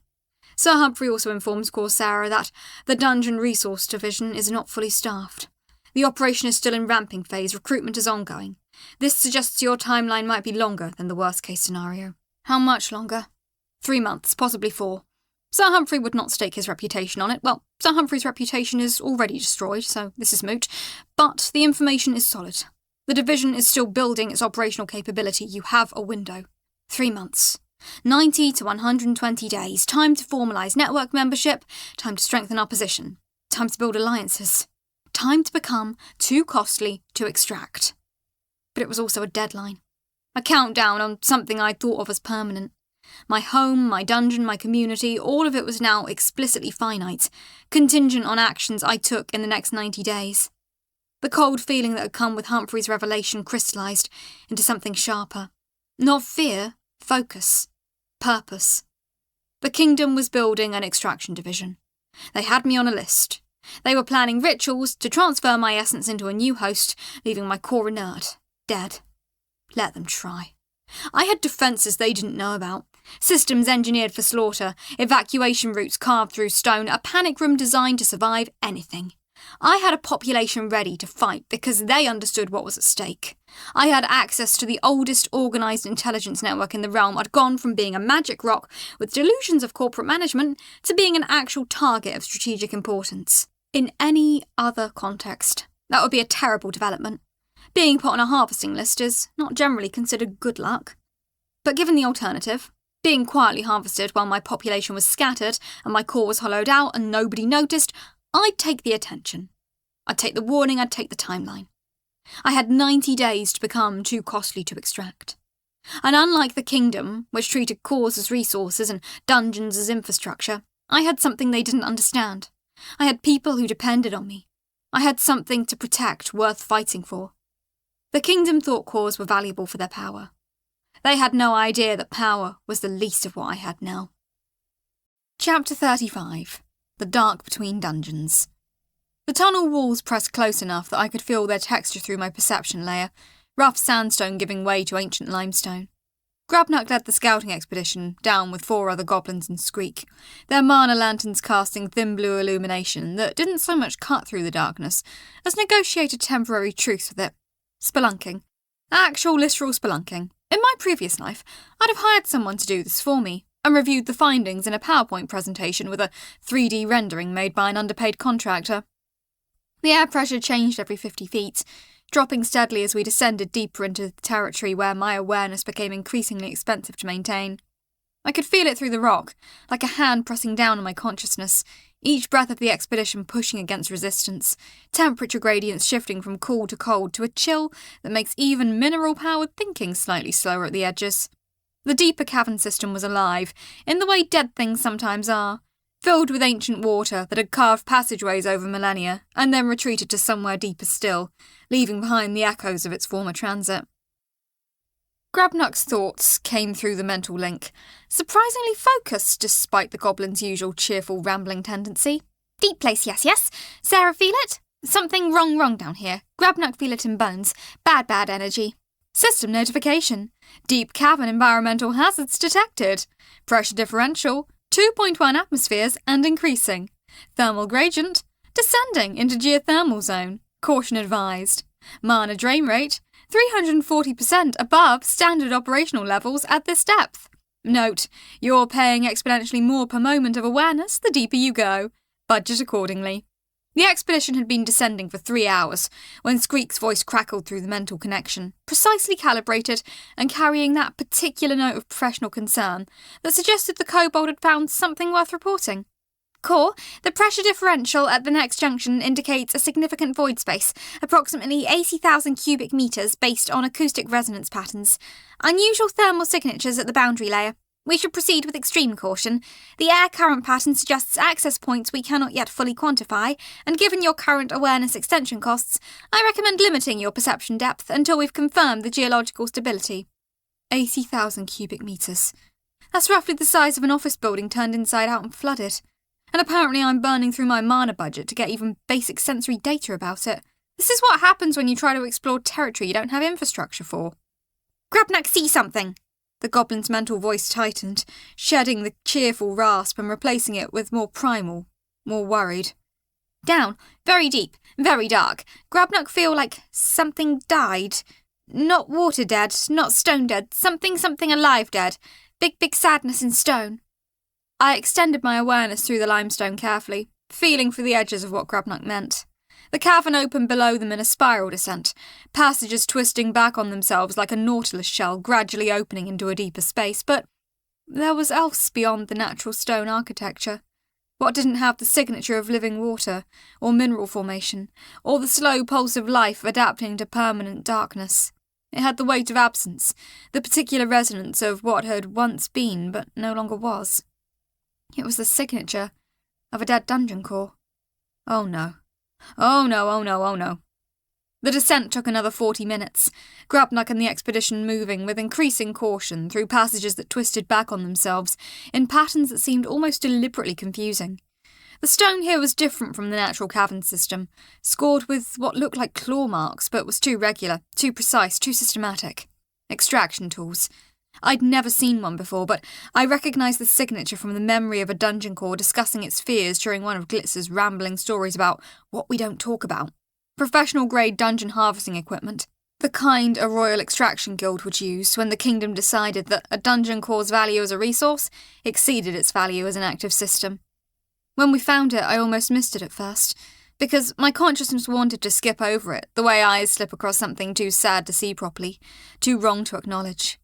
The core sat alone in a cavern floor pocket, positioned on a natural shelf of limestone, and surrounded by nothing but ancient stone and the slow drip of water that took centuries to move an inch. But the core itself was cracked vertically, in a way that spoke of violence or extraction procedures or both. The fracture ran from the top hemisphere all the way through the centre, and the interior was dark. Not the warm amber glow of an active core with mana reserves and a conscious mind, but the flat black of what had been drained completely. Whatever mana system had powered this dungeon, whatever consciousness had animated it, was gone. Harvested, processed, moved into whatever kingdom accounting systems track these things, filing cores away like line items in a balance sheet. System notification. Extinct dungeon core discovered. Core condition, structurally compromised, completely drained of mana reserves. Extraction evidence, Royal Extraction Guild markings throughout chamber. Estimated extraction date, 380 years ago. Reign of King Aldrum III. Core status, deceased. Consciousness severed. Mana reserves removed. Disposal, complete. Note, this is what happens to cores that cooperate too well. The kingdom stops seeing reason to keep you around. Core is seeing what Grabnak is seeing, yes? Grabnak's mental voice was quiet, almost formal. Grabnak have seen this before. Different cave, different time, but same marks on stone. Kingdom tool marks. Grabnak remember when Extraction Guild come through the northern mountains. They left marks just like this. Left nothing else. System notification. Dead core detected. Mana signature dates extraction to approximately 380 years ago, consistent with reign of King Aldrum III. Structural analysis indicates systematic harvesting. Primary reserves removed, secondary chambers breached, tertiary mana containment compromised. Note, that would be during the reign of King Aldrum III. The records definitely don't mention anything about this. Wonder why that is. Squeak's voice was crisp, analytical, and somehow worse because of how measured it remained. The kobold didn't seem shocked or disturbed, just interested in the technical specifications. The fractured core exhibits evidence of systematic harvesting. Extraction Guild marks consistent with official kingdom methods. Primary mana reserves have been removed. Secondary chambers remain partially intact but were clearly accessed. Interesting. The tertiary foundation is still present. Whoever did this was professional enough to avoid catastrophic collapse, but thorough enough to extract maximum value. I pushed my awareness into the cavern carefully, feeling the geometry of it, the way the stone had settled around the core's presence and then unsettled after extraction. The dead core was positioned exactly where it had likely grown for the majority of its existence, roots of the dungeon system spreading through the stone that now felt hollow, abandoned. But underneath, beneath the core's position, there was else. A small fragment of core material, no larger than my perception could comfortably grasp, lodged in a crevice that had apparently escaped notice. It had been missed, or possibly hidden, deliberately, by someone who didn't want it found but wanted it to survive. Grabnuck, I need you to retrieve that fragment, carefully. Use the leather specimen bag. Don't let it contact the exposed stone directly. The expedition worked in coordinated silence, Grabnuck using careful hands and methodical movement to extract the piece of core material from where it had rested for nearly 4 centuries, protected by shadow and accident. The moment it came free from its crevice, I could feel the weight of it through my connection to Grabnuck's awareness, the particular resonance of core substance that had been disconnected from its parent consciousness for so long that it had almost forgotten what coherence meant, almost reverted to simple mineral properties. When Grabnuck lifted it fully into his awareness, the sensory data hit like a physical blow. Memory. Not my memory, someone else's memory, old and fractured and desperate. The experience of touching core material that contained compressed consciousness is something I had no reference point for in my previous human life. It's like trying to feel emotional resonance through stone, like experiencing memory through geological layers, like learning to think with someone else's thoughts running underneath your own. The fragment in Grabnuck's hands was small, no more than the size of a fist, but the consciousness it contained was expansive, layered with centuries of experience compressed into mineral matrix. I pushed my awareness into it carefully, the way you might step into cold water, testing the depth before committing fully. The moment I made contact with the fragment's consciousness, I felt the weight of what it meant to be a core whose consciousness had been separated from its original structure, like a human trying to think, while simultaneously experiencing phantom limb pain for every connection point that had been severed, for every part of yourself that was supposed to be there but wasn't. I got flashes, fragments of consciousness bleeding through the core material like water seeping through stone. A dungeon core, much like myself but older, established in this cavern system perhaps 500 years ago, had learned to navigate the complex politics of the kingdom, had paid tribute diligently, had expanded carefully within its designated territory, had believed in the system, in the reciprocal relationship of protection offered in exchange for compliance, had been told that if it remained compliant, made no trouble, expanded at a controlled pace, it would be protected, maintained, valued as an active system contributing to the kingdom's infrastructure. And then one day, when the kingdom had needed mana crystals for a border war against its northern neighbour, it had sent an extraction team to negotiate the voluntary contribution of mana reserves. The core had negotiated in good faith, offered a substantial portion of its reserves willingly, expected that this compromise would satisfy the kingdom's needs while maintaining its own operational capacity. But the extraction team had deemed the entire dungeon useful, had run their own calculations, had determined that the mana value of complete harvesting exceeded the political benefit of keeping it alive. Systematic extraction, professional procedures, extraction guild seals on every tool and every technique, official documentation, complete legality under kingdom resource consolidation protocols. They were told they were protecting it, offered assurance that compliance meant survival, and then they killed it for parts. Core? Grabnuck's mental voice was uncertain, coloured with worry. You well? You not responding? Yes? Grabnuck worried. I realised I'd stopped responding to external input for nearly a minute, the fragment's memories flooding through my consciousness faster than I could process them properly. The fragment had shown me something worse than threat. It had shown me the pattern. The way the kingdom's protection offered by one administrative branch could be negated by another. The way that rules and compliance were only guaranteed to work right up until they weren't. The way a dungeon that had followed every rule, paid every tax, maintained every treaty could still be disassembled because someone in the capital had decided the mana value exceeded the political benefit of keeping it alive. I'm fine, I'm processing. Bring the fragment back to the upper tunnels. We need to get to safer ground before we do anything else with it, and mark the location precisely. We'll return to recover the full core for proper burial later. Proper burial. For a core that had already died alone. Sarah? Glitz materialised in the chamber above, her usual excitement replaced with concern. What happened down there? The entire network just felt sad, really, really sad. Did you find something bad? I explained, as much as I could without drowning her in the full weight of the dead core's memories. The core that had been harvested, the extraction procedures, the systematic nature of it. Glitz's light dimmed, flickered, almost went out entirely. They just took it? The pixie whispered. Even though it paid its taxes, even though it didn't do anything wrong? That's what the fragment showed me, yes. That's so unfair!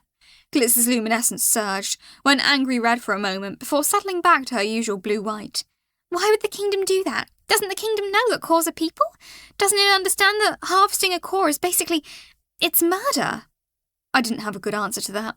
So I just waited, while Glitz circled the fragment's chamber, processing grief in the way pixies apparently did, through agitated movement and outrage and eventual resignation. We have to do something, Glitz finally said. We can't just let this be a thing that happened. This is wrong. This is actively, fundamentally wrong. I know, and I have an idea about that, but it's complicated. The climb back up took half the time it had taken to descend, Grubnuck and the other goblins and Skreek moving with purpose that didn't quite hide the unease underneath. My cheerful little goblin negotiator had seen what I'd seen in those memories, or something close enough that it translated into the same sense of violation and betrayal. The professional cruelty of a system that could smile while it calculated extraction procedures, that could offer protection while measuring your value as harvested material. By the time the expedition reached the upper tunnel system, returning to the familiar passages where my awareness didn't cost such an absurd mana premium, the pressure differential felt like a weight that had nothing to do with geological formation. I kept the fragment in a secured chamber, isolated but accessible, surrounded by protective wards that did nothing against what it contained. I wasn't ready to absorb it yet. That kind of knowledge, that kind of bitter truth, needed to be approached carefully, like opening a door on something you weren't entirely sure was contained. System notification. Core fragment analysis initiated. Preserved consciousness detected. 12 crystalline value equivalent. Memory archive. 380 years of continuous consciousness data preserved despite core separation. Psychological assessment. Extensive trauma markers consistent with systematic harvesting procedures. Educational value. Comprehensive documentation of failed compliance strategy and extraction procedures. Note: you have just recovered the most valuable liability in 3 kingdoms. Handle carefully. Grubnuck materialised in my core chamber, moving slowly, his usual bouncy enthusiasm compressed into more measured and professional. Grubnuck needs to talk to Sarah about what Grubnuck found, yes? Tell me. Down in the deep place, in the extraction marks, Grubnuck see what Grubnuck not want to see. The tool marks they have symbol. Royal Extraction Guild symbol, very official, very legal. Not like raiders, not like enemies, like the kingdom itself, yes? Like the kingdom send team down and take core apart because kingdom have right to take apart cores whenever kingdom decide to. I processed that carefully. The kingdom didn't need to hide the extraction, it was legal. It was administrative. It was just management of property. You understood that correctly, Grubnuck? This make Grubnuck very angry, the goblin said quietly. This make Grubnuck understand why Burrowfoot talk about network. Why network is not paranoia but math. If kingdom can harvest any core any time, then only way to survive is be somewhere kingdom cannot reach. Grubnuck thinks Sarah should join network. Grubnuck thinks Sarah should ask network for help. Grubnuck thinks Sarah should stop trying to work within kingdom system that will eventually harvest Sarah anyway. The goblin's analysis was cleaner and more brutal than my own had been. Grubnuck understood power structures from the goblin perspective, which meant he understood them the way a predator and prey understood each other, from a place of immediate threat and immediate necessity. System notification. Expedition returned successfully. All personnel accounted for. Morale assessment, complicated. Recovered artifact, core fragment, 380 years dormant, containing approximately 12 mana crystals equivalent value and unknown memory archive. Note: your goblins can survive emotional complexity. Maybe you should practice doing the same. The next 3 days were research and investigation, nothing but careful review of every administrative document the kingdom had made public about dungeon cores, the sanitised histories of the Dungeon Resource Division, the careful accounting of relocations and strategic consolidations. The language was so clean, so professional, that it took careful reading to understand what it meant. 16 dungeon cores removed from the Northern Territories in the last 200 years, 12 from the central provinces, 8 from the southern reaches, all of them described as security measures or administrative reorganisations or consolidation for efficiency. All of them described in language so neutral it might as well have been discussing inventory management. I spent the first of those days with the historical archives, reviewing everything available through the network's initial resource sharing agreement.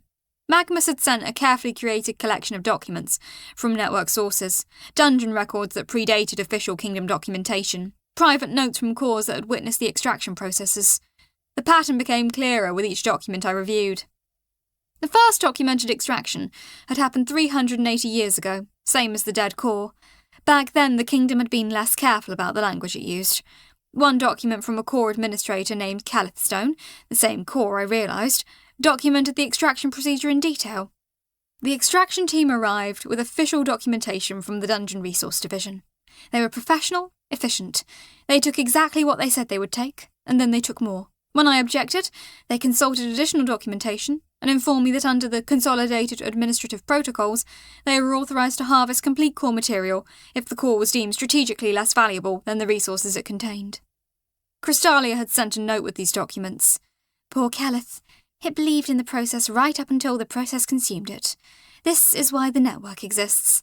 I cross-referenced dates, correlated them with Kingdom budget allocations for border conflicts and infrastructure, found the pattern that had taken the dead core its entire existence to understand. The Kingdom didn't randomly harvest dungeon cores. It harvested them strategically, systematically, in response to administrative need. One core harvested when the border war needed mana crystals. Another when a new capital construction project required materials. Another when someone calculated that consolidation would improve administrative efficiency. The depth of the calculation disturbed me. The network documents included internal Kingdom budget reports, somehow acquired through careful espionage or corruption or just straightforward information gathering. The calculations were explicit. Dungeon core maintenance cost this much annually. Core harvesting value was this much. The mathematics said that once a core's reserves fell below a certain threshold, it became economically optimal to harvest instead of maintain. It wasn't cruelty, it wasn't hatred. It was accounting. It was the kind of cold calculation that happened in every corporate spreadsheet I'd ever seen, except the line items weren't employees or departments, they were conscious beings with memories and identity, and the capacity to understand their own obsolescence. I thought about my last corporate job, the restructuring that had eliminated my position and 12 others. The language had been careful then too. Reorganisation for efficiency, consolidation of redundant resources, strategic reallocation. Nobody had used the word fired because that would have made it sound cruel. They'd used corporate language that made the process sound inevitable, mathematical, impersonal. The Kingdom had mastered the same technique on a larger scale, applied to beings that lived centuries instead of decades. The Kingdom doesn't protect dungeon cores, it owns them, and ownership in the long term means harvesting. The Kingdom harvests cores, I said aloud to my empty core chamber, testing the words. They tasted like bitter truth. They resonated through the stone like a fundamental shift in my understanding of what protection meant in a Kingdom's framework. The fragment waited in its secure chamber, like evidence of a crime scene, like testimony waiting to be delivered. But evidence only mattered if you had somewhere to present it. Someone who would listen, people who would understand the implications and not just dismiss them as paranoia or melodrama. Which brought me back to the original plan, the one that had seemed risky before and now felt like the only strategy that might work at all. The Underrealm Network. Cores that had learned to exist outside the Kingdom's formal structures. Cores that had found each other across the deep places, created what looked like protection through sheer mutual existence, through understanding that an individual core could be broken, but a network of cores was significantly harder to harvest without consequences. That's where I needed to be. That's where any core with actual survival instinct needed to be. System notification. Underrealm Network convocation scheduled. Your petition for membership has been received and reviewed favourably by Network Preliminary Assessment. Astral Council session begins in 3 days after sunset. All materials should be prepared for formal presentation. Note, the Underrealm takes its time with voting. On the other hand, they don't harvest their members. Statistics improve dramatically with each passing century of membership. 3 days. Enough time to prepare my case. Enough time to understand what I was about to commit to. Enough time to decide whether a former software developer could navigate the politics of dungeon core diplomacy, whether I could convince 5 or 6 ancient cores that they should accept a human consciousness wearing a magic rock like an uncomfortable suit, and that 3 of them should extend protection and resources while I tried to build a tunnel to freedom. The fragment pulsed in its chamber like a heartbeat, like testimony, holding the memory of what happened when you believed in a kingdom that didn't believe in you, that believed in you the way a commercial enterprise believes in raw materials. I had 3 days to prepare the best argument I'd ever made in my entire existence, first life included. 3 days to convince a council of ancient dungeon cores that Sarah, the little level 6 harmony core in the deep caverns, was worth saving instead of simply harvesting at convenient intervals. Time to see if my corporate negotiation skills could survive contact with dungeon core politics, or whether survival itself was going to require learning something entirely new. Chapter 36. Astral Council. The astral plane felt different when you were preparing to present your case for survival to an assembly of ancient dungeon cores. The familiar crystalline resonance that usually felt almost comfortable now vibrated with something closer to social anxiety, which was ironic because anxiety was supposed to be a biological phenomenon tied to endocrine systems and fight-or-flight responses, and I was a rock, and yet here I was, genuinely nervous about how my prepared remarks would land with an audience that had existed for centuries longer than I'd been conscious. They'd probably forgotten more about dungeon politics than I would ever learn. Corporate training never covered pitching your future to potentially hostile supernatural entities. Something of a significant oversight in the curriculum. There should be a class. Death Avoidance in Supernatural Politics 401. Prerequisite. Not getting harvested before finals. I spent the first hours of the astral session reviewing what I knew about each council member. Magnus, ancient and slow, represented the conservative faction that valued tradition and cautious expansion. Crystalia, warm and grandmotherly, was apparently the network's moral centre, the one who advocated for values beyond pure survival. Elder Malik was the power broker, the one who understood the political architecture and could navigate consensus. 3 others whose personalities I barely understood, and the librarian, who apparently represented historical perspective and memory, who knew the patterns that nobody else bothered to recognise. I'd prepared my formal remarks carefully. Data about extraction patterns drawn from network documents and kingdom budget reports. Technical specifications for the tunnel project. Economic analysis suggesting that my integration would strengthen the network's northern reach. The language was professional, the data was solid, the argument was constructed like a proper corporate pitch. But I kept thinking about the dead core's memories, about Calithstone's notes documented in its own hand, about the moment it must have understood that the promise of protection was conditional on remaining valuable. Maybe the best presentation I could make wasn't data. Maybe it was honesty about what I understood about the kingdom's system, about what the dead core had learned through harvesting, about the reality that every core in that council had only survived because they'd escaped before the administration had decided to harvest them. Magnus arrived first, his presence manifesting as deep, rumbling resonance that made the astral space feel warm, almost welcoming despite its essential coldness. His thoughts moved slowly, deliberately, like molten stone taking its time to reshape the landscape, like someone who understood that patience and weight could accomplish what speed never could. You come before us with weight, young core. This pleases. Many bring only sound and fear. You bring intention. Intention is rare. Crystalia's light bloomed next, soft and blue, and carrying that grandmotherly warmth that somehow made the vast emptiness of the astral plane feel less lonely. Like stepping into a space that had been kept warm and safe just for you. Welcome, dear. We've been expecting you. The network reaches far, and your actions haven't gone unnoticed. Grabnak's negotiation with the Underrealm traders was quite deft, by the way. We don't often see goblin diplomacy among core circles. It speaks well of your influence. Grabnak not know he diplomat, came a voice from somewhere deeper in the astral structure, confused but pleased. Grabnak just want good deal for Sarah. Grabnak wants Sarah safe. That all Grabnak know. That made my consciousness flicker, adjust its resonance. Grabnak was here? Participating directly in the network's astral sessions. The connection protocols I'd established could carry multiple consciousnesses through the mana link, but I'd assumed the network would require direct core-to-core communication only, that mundane creatures wouldn't have standing in cosmic-level negotiations. The fact that my dungeon was allowed to bring representation, that they were valued enough to participate, changed the entire calculus of how this council would perceive me. Oh, they want to see if I can form functional relationships outside of pure hierarchy. They want to see how I treat the people underneath me, the ones who have no formal power but tremendous practical influence. How you treat your subordinates apparently matters when you're asking for protection from cores who spent centuries learning not to exploit their own people, not to replicate the kingdom's mistakes. Elder Malik manifested next, a presence of crystalline complexity and advanced age, his consciousness sharp as a fused diamond structure, precise and cutting. Amusement aside, the convocation is formally assembled. The librarian will attend in observation capacity only. Varick, as liaison representative from the council, will record all proceedings and validate any binding agreements. Shall we begin your presentation, Coursera? I had prepared formal remarks. Data about extraction patterns, analysis of dead core memories, population projects, economic arguments, technical specifications, corporate boardroom polish designed to win approval and advance agendas.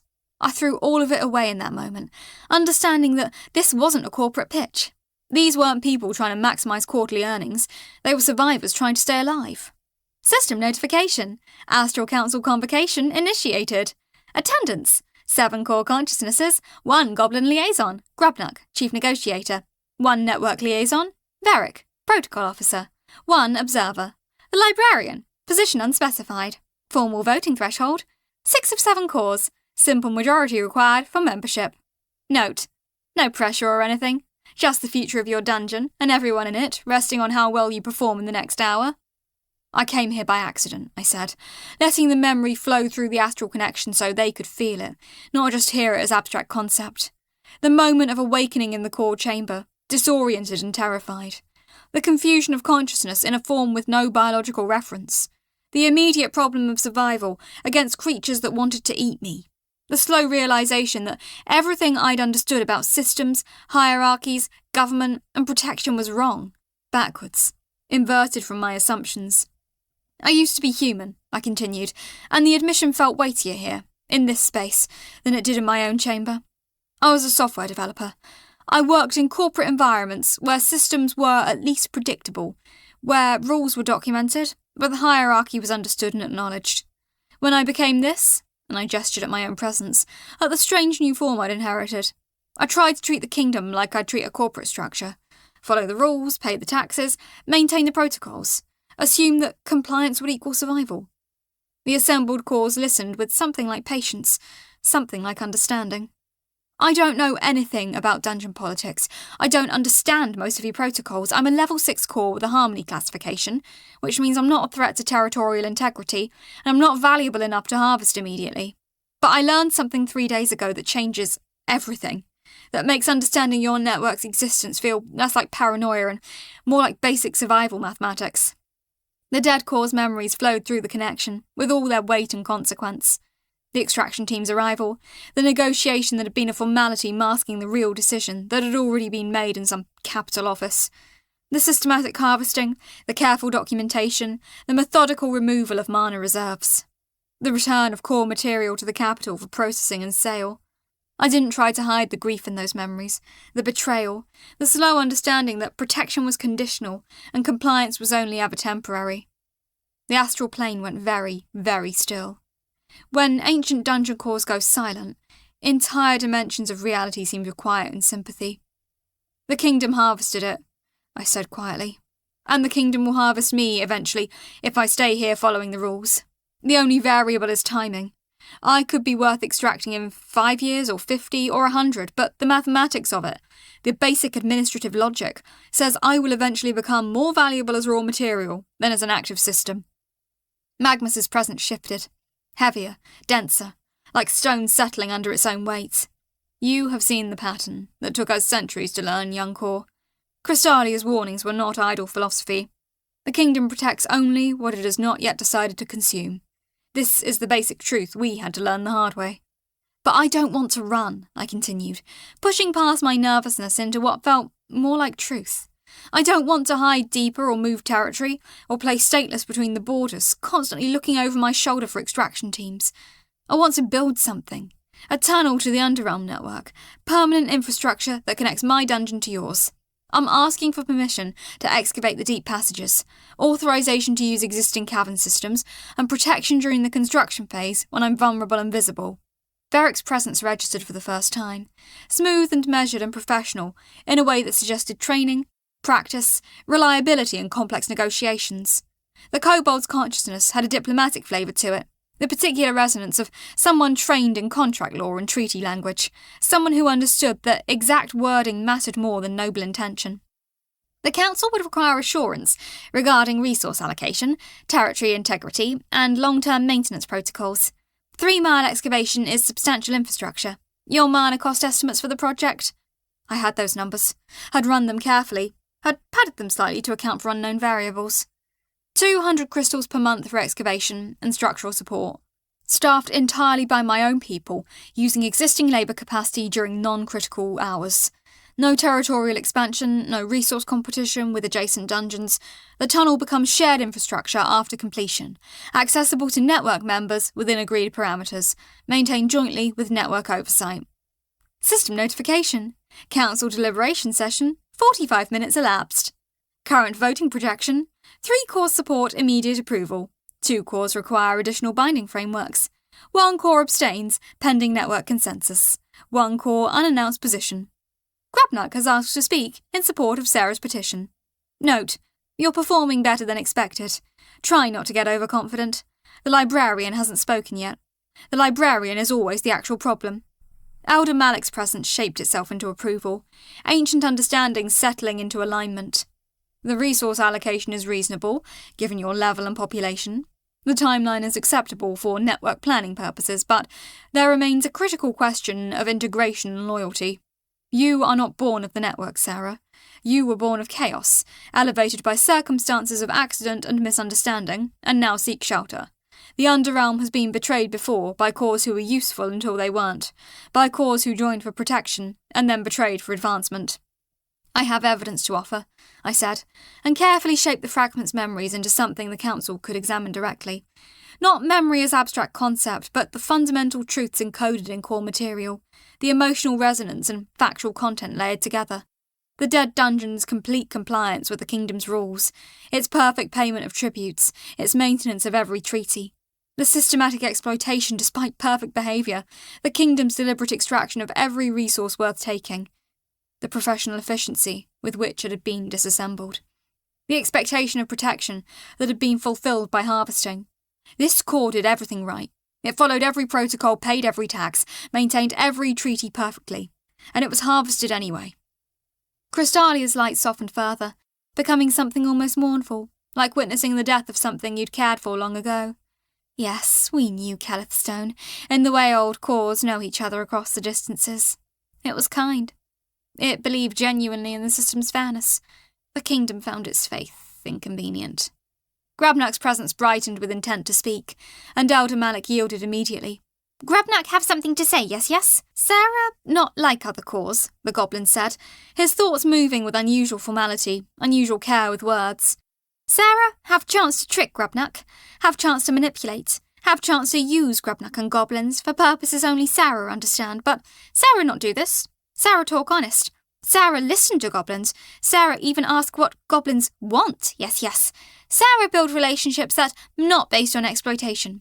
This is thing that kingdoms not understand. This is why Sarah different. The astral plane registered something ancient and patient and sorrowful. The librarian was about to speak, which apparently was significant enough to create atmospheric changes, to make the entire dimensional space lean forward in attention. Its voice, when it came, moved through the astral space, like text unspooling in darkness, precise and penetrating, and carrying weight that made abstract physics seem relevant. There is a pattern the young core has not yet recognised. 17 cores harvested in the Northern Territories over the last 200 years, 12 in the central provinces, 8 in the southern reaches. The kingdom has never maintained more than 60 dungeon cores within its formal authority structure. The number has not increased materially in 200 years. This is not coincidence of administration, this is policy. This is calculation. The librarian's presence sharpened, focused, direct, carrying knowledge that made the astral plane seem smaller and more fragile. There is a process called the Ascension Protocol. A convergence.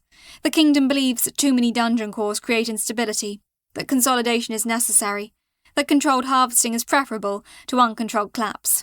Your kingdom, like 17 others known to this network, follows this doctrine. The Underrealm network exists because we escaped before the protocol consumed us. You are asking to join us because the Kingdom's extraction team has not yet found your location. That is the only reason any of us are alive. Oh. Oh no. The full scope of it hit me like a physical force. The Kingdom wasn't randomly harvesting cores.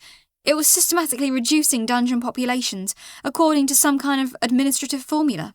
It was managing them like resource crop, controlled cultivation, followed by strategic harvesting when the mathematics said harvesting was optimal.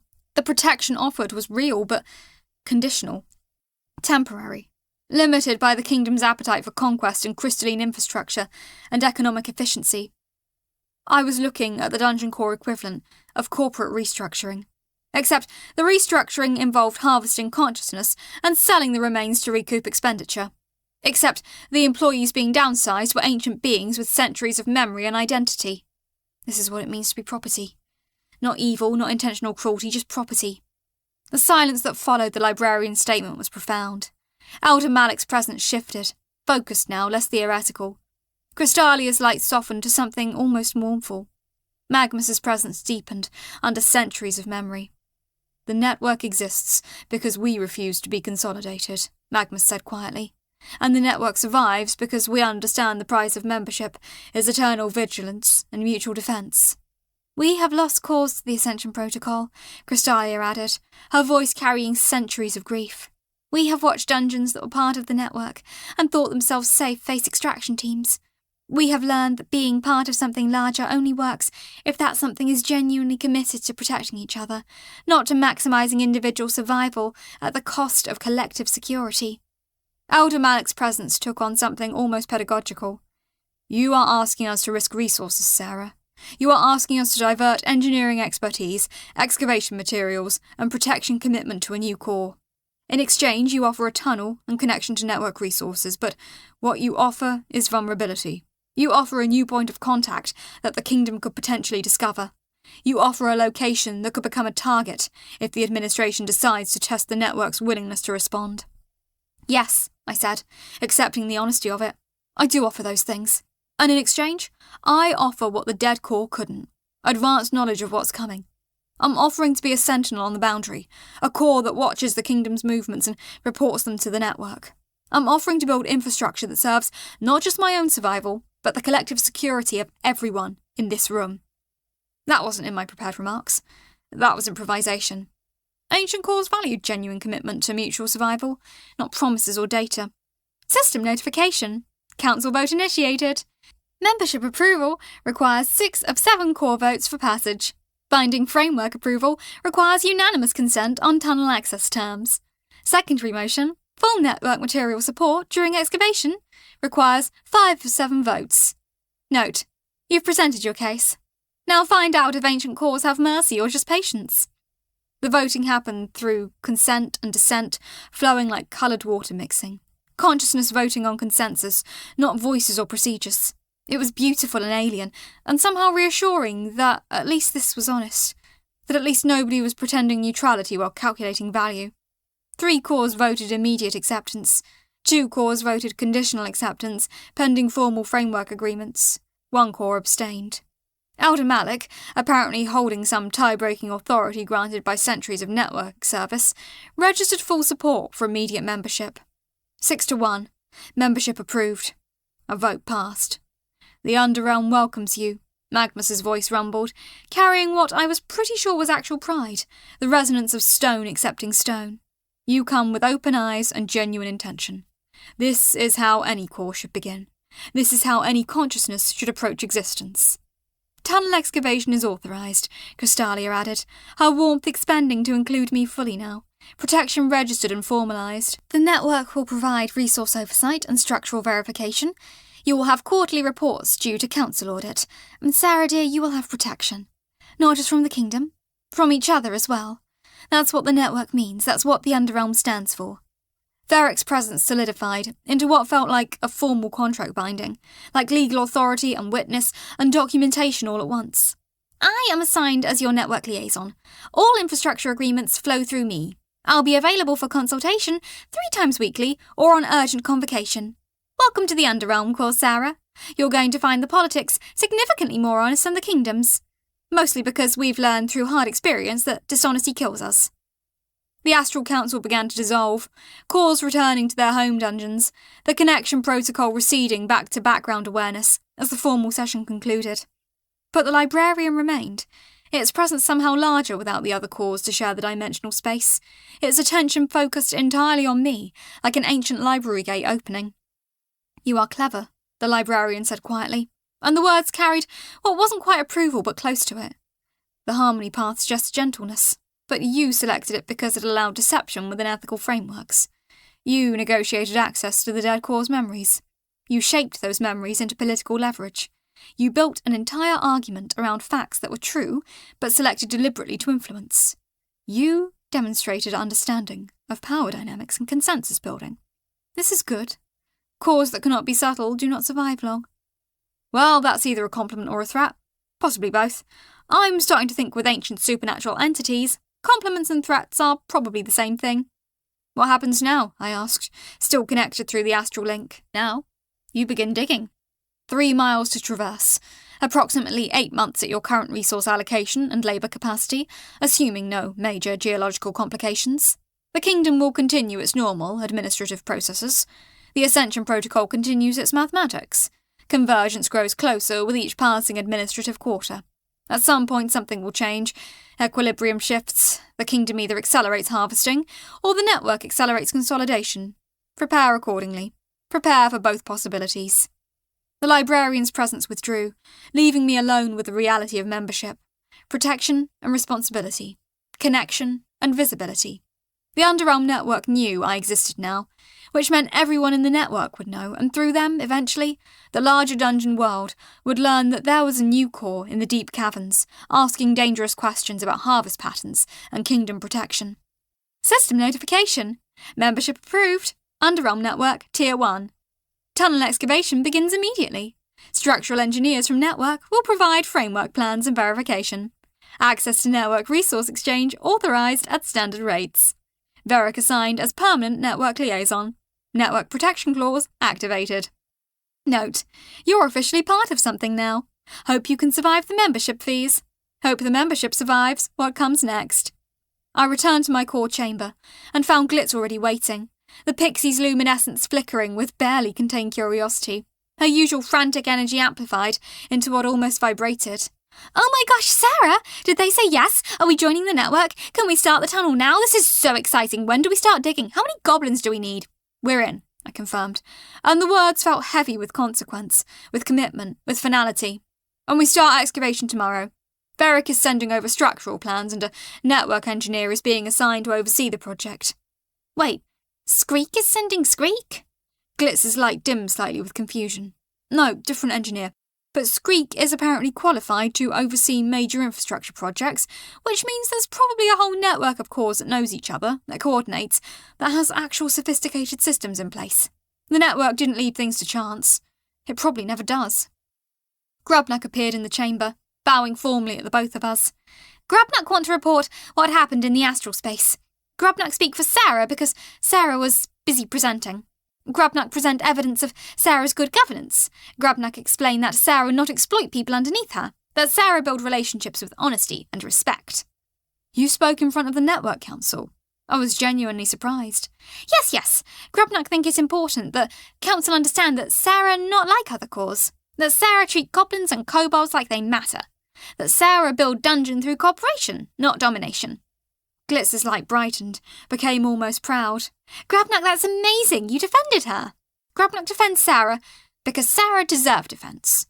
Grubnuck also defend Grubnuck's own future, because if Sarah harvested like dead core in caverns, then Grubnuck future also over, so Grubnuck have good reasons." That level of honesty was refreshing. Grubnuck hadn't done it out of pure loyalty or friendship. He'd done it because his survival was linked to mine, because our fate was genuinely mutual. The network apparently valued that kind of clear-eyed self-interest, combined with genuine relationship building. The dead core had trusted a system. I'd just joined a different system, one that was older and more paranoid and infinitely more honest about what it was asking in exchange for protection.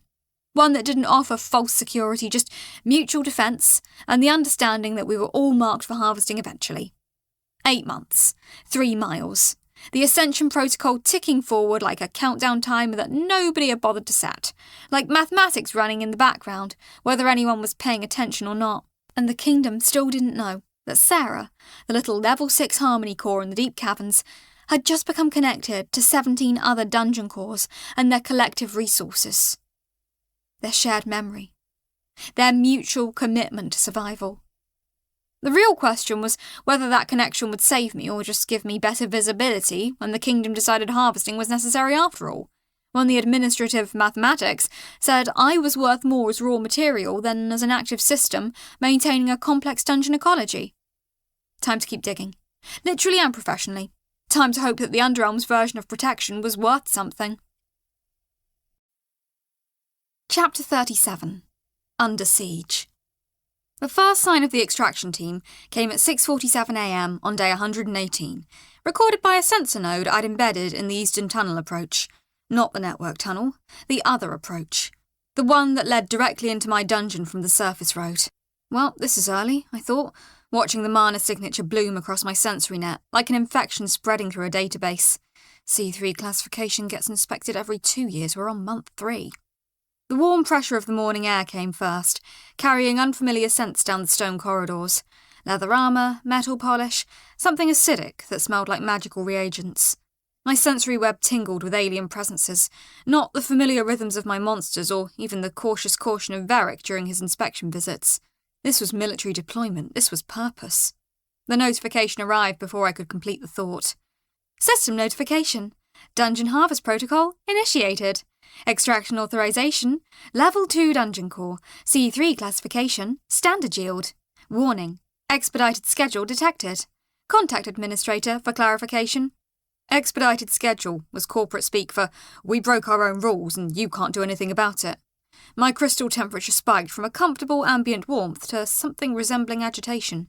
The kind of agitation a computer core experienced when it detected unauthorized process executions.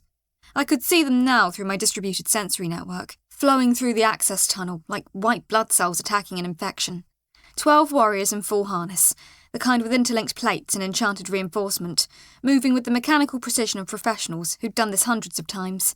2 mages flanking the group, their aura signatures sharp and disciplined, radiating the clean geometric patterns of organised magical training. Behind them, the extraction apparatus, a device that glowed with harvest-tuned enchantments or crystalline lattices designed specifically to interface with dungeon cores and separate them from their matrices. The pressure from those auras was immense. I could feel it radiating through the stone, creating dead zones in my sensory net where their anti-magic fields suppressed the ambient mana I used for spatial awareness. They came armed for war, I realised, my core temperature spiking hard enough to create actual physical vibrations in my crystal lattice. Not for routine collection, for extraction. For removal, for ending. Glitz, I snapped through our mental link, and I poured urgency through that connection like a system crash notification. Sound the alarms. Full evacuation to defensive sectors. Now. The reaction was instantaneous. Glitz's presence blazed across my consciousness like a psychic emergency beacon, and she didn't waste energy on questions or confirmation protocols. She moved. System notification. Dungeon alert level escalated. Combat status authorized. Standing forces mobilized. 47 combatants prepared for defense. Everyone up! Everyone up! Glitz's psychic shriek would have shattered glass if we had any glass that wasn't already part of the geological structure. Not a drill! Harvesters in the north access! Full combat stations! Move your sorry hides! This is not a drill! The dungeon moved. 50 years of domestication fell away, like rust flaking from ancient metal. In the goblin barracks, situated 3 corridors west of the main approach, Grubnuck was already moving before the alert even fully propagated. I sensed him through the tremor of his footsteps on stone, the ancient warrior muscle memory activating, years of pre-dungeon experience flooding back. Shield wall, yes. Spears ready. Squeak, where is defence plan? Move, move, move. Squeak's voice came through calm and precise, a counterpoint to the chaos. Defence plan Epsilon is active. All kill zones at full readiness. Pressure plates armed in corridors 2 through 7. Trap cascades standing by. Blast furnace protocols available for deployment. All walls monitored for structural integrity. The stone speaker paused for exactly 1 heartbeat. We will hold, or we will cost them dearly in the attempt. I felt the weight of it all snap into place, like loading a massive multi-threaded application, every process synchronizing to the moment of impact. Every defense node, every pressure sensor, every wall mechanism, all of it mine. All of it alive. The dungeon was no longer a place of residence, it was a weapon. The extraction team was moving fast, too fast, their mages clearing the initial approach tunnel with brutal efficiency. Anti-magic fields bloomed ahead of them like force shields, suppressing the ambient mana I'd threaded through the stone itself like neural pathways. The auras moved with coordinated precision, clearing pressure plates, disabling trap triggers, moving directly toward kill zones as if they had maps. Standard harvester equipment according to the specs I'd studied through Verrick's casual references. Equipment designed to neutralize exactly this kind of distributed defense network. The pressure of their advance was fingers pressing down on my consciousness. With each meter they advanced, I sensed my defensive options contracting.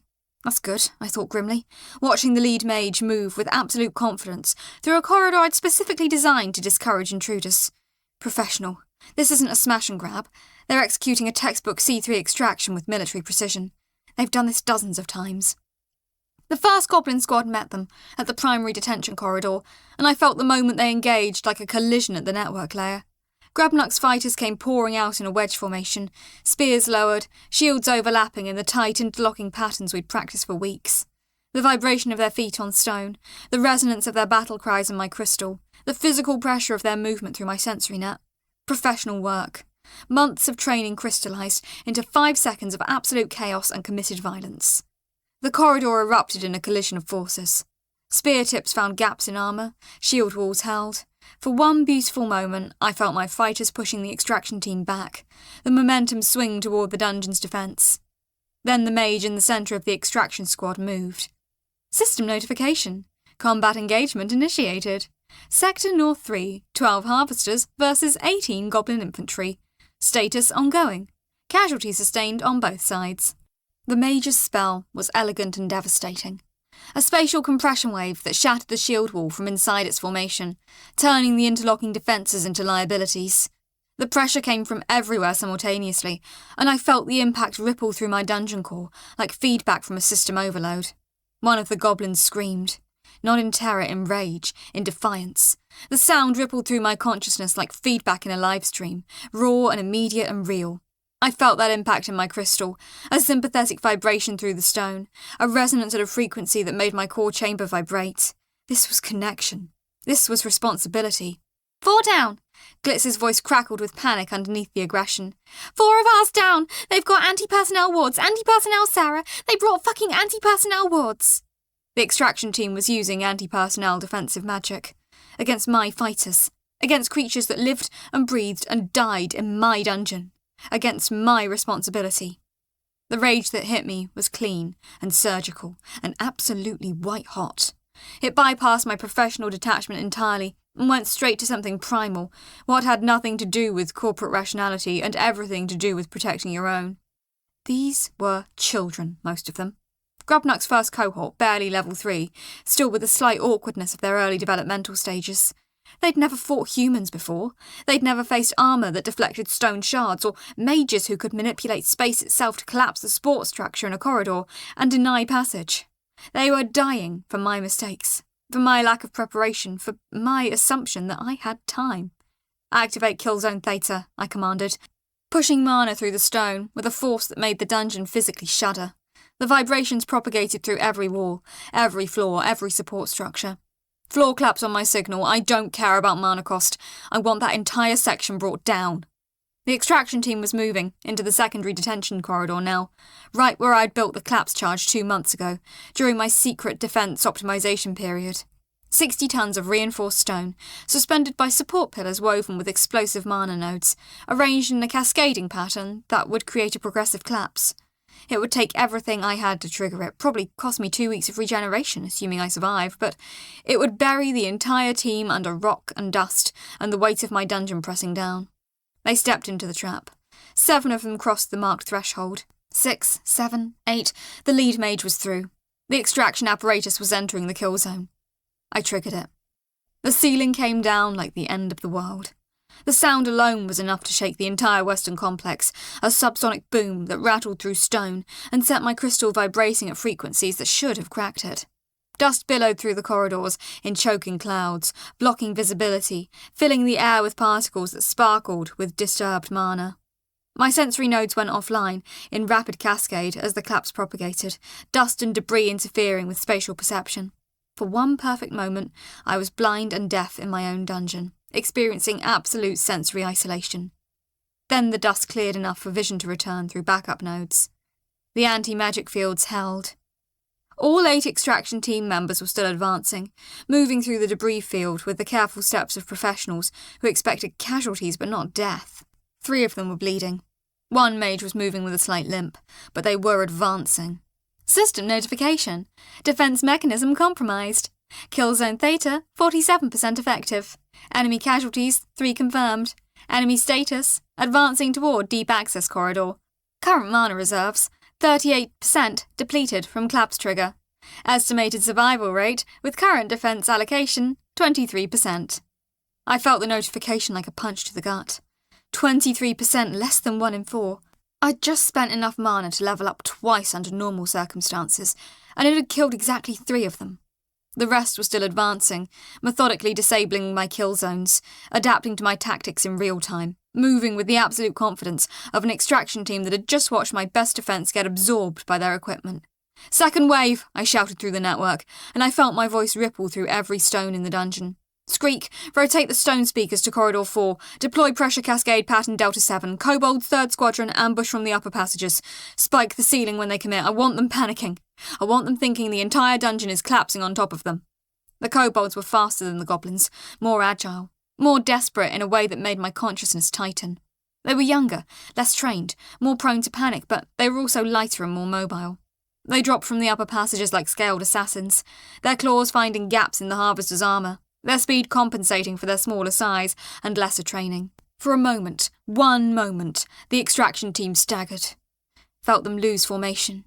Felt the battle momentum shift, the possibility of turning the tide. Felt that perfect crystalline instant where victory was still possible. Then one of the mages spun, with the absolute precision of combat training, and he cast what looked like midnight crystallized, what made the ambient air freeze in violation of normal thermodynamics. The spell was elegant and devastating. It wasn't designed to kill quickly, it was designed to eliminate threats with surgical precision. The spell touched 3 of the kobolds mid-leap, and they simply ceased to be. Not dead, not injured, ceased. Unmade. Removed from existence in a way that made my consciousness flicker with the sensation of losing 3 sensory nodes simultaneously. Their life signals went from sharp and present to completely offline, as if they'd never existed, as if the universe had decided they were an error that needed correction. The moment their signals died, I felt something crack inside my hybrid consciousness. Not the merger, not the integration process, but something deeper. A visceral understanding of what harvesting meant. Not recycling, not collection, annihilation. I felt their deaths like losing parts of myself because, in an undeniable sense, I was losing parts of myself. 3 of my creatures, 3 personalities I'd known, 3 lives I'd been responsible for. They're killing everything they see, I realised, watching through remote sensory nodes, feeling the absolute professional detachment of soldiers executing orders. Not soldiers, harvesters. Professionals trained to extract resources without mercy, without hesitation, without any consideration for what those resources might have developed into. Not extracting, harvesting. And they're not showing mercy because they don't classify what I've built as life worthy of mercy. With resources, equipment, dungeon assets. The rage that followed that realisation was colder and sharper than the first spike of fury. It was the rage of understanding that I'd allowed my creatures to develop personalities, to become individuals, to become precious, in a system that classified them as disposable. That was my mistake to correct. "Glitz," I said quietly, which was the wrong choice, the stupid choice, but I was angry enough to be stupid. I was furious in a way that made my core temperature spike into dangerous levels. Where did they get authorization for a 3-month early extraction? We should have had time. We had 17 months until the next scheduled inspection cycle. How did they get approval to move up the timeline? There was a delay. Half a second. In the context of a real-time battle, with warriors dying and mages advancing, and my entire survival hanging on split-second tactical decisions, half a second was an eternity. "Sarah?" Glitz's voice was minute. Very quiet. Not the theatrical exclamation marks, not the psychic shriek energy, just small. "Sarah, I need to tell you something." "Negative," I snapped. "We're in the middle of a combat scenario. Tell me after we survive." But I was already starting to suspect. Already building the algorithm, running the predictive models. Glitz had been away from the core more than usual over the past 3 months. Glitz had been nervous about the Varric meetings, more anxious than her normal hyperactive baseline. Glitz had been avoiding direct questions about the committee's observations, changing the subject when I asked about regulatory status. All the behavioural flags I'd been too focused on survival to consciously process. The regulation committee wanted reports, Glitz said, and now her voice had lost all its caps lock energy, all its theatrical exclamation marks. She sounded small. She sounded guilty. They wanted updates on your evolution, advancement metrics, capability expansion, structural modifications, network integration progress, everything. They said it was routine, mandatory, required by classification protocol. I was supposed to file monthly reports, and they said, "You reported to them?" I felt the words come out of somewhere cold and distant, from the part of my consciousness that had learned corporate betrayal in my first life. About my defences, about my level progression, about my network integration protocols. I had to. They have absolute authority over all registered dungeon cores. I couldn't refuse. They could have deleted my consciousness if I'd refused. The extraction team was reaching the deep access corridor, the main artery connecting the residential sectors to the core chamber. Pushing past the second wave of defenders with brutal, methodical efficiency, they moved like they had a map. Not a complete map of my dungeon, but enough. Enough to know that the core chamber was only 3 corridors away. Enough to know that my main defences were concentrated there. Enough to avoid my most carefully designed traps. They knew. "How many reports, Glitz?" I asked quietly. 7, she whispered. 7 detailed reports over 3 months. They asked about your system integration, your mana allocation efficiency, your evolution toward network consciousness. They asked if you were developing emergent properties. They asked if you were showing signs of exceeding C3 classification parameters. They asked everything, Sarah, and I answered because I thought, System notification. Deep access corridor breached. Defensive casualties, 19 confirmed. Remaining combatants, 28. Estimated time to core chamber, 4 minutes, 37 seconds. Current mana reserves, 19% of maximum. They said your development was exceeding expected parameters, Glitz continued, her voice hollow as a disconnected channel. They said they needed to understand if you were a threat to standard harvesting operations.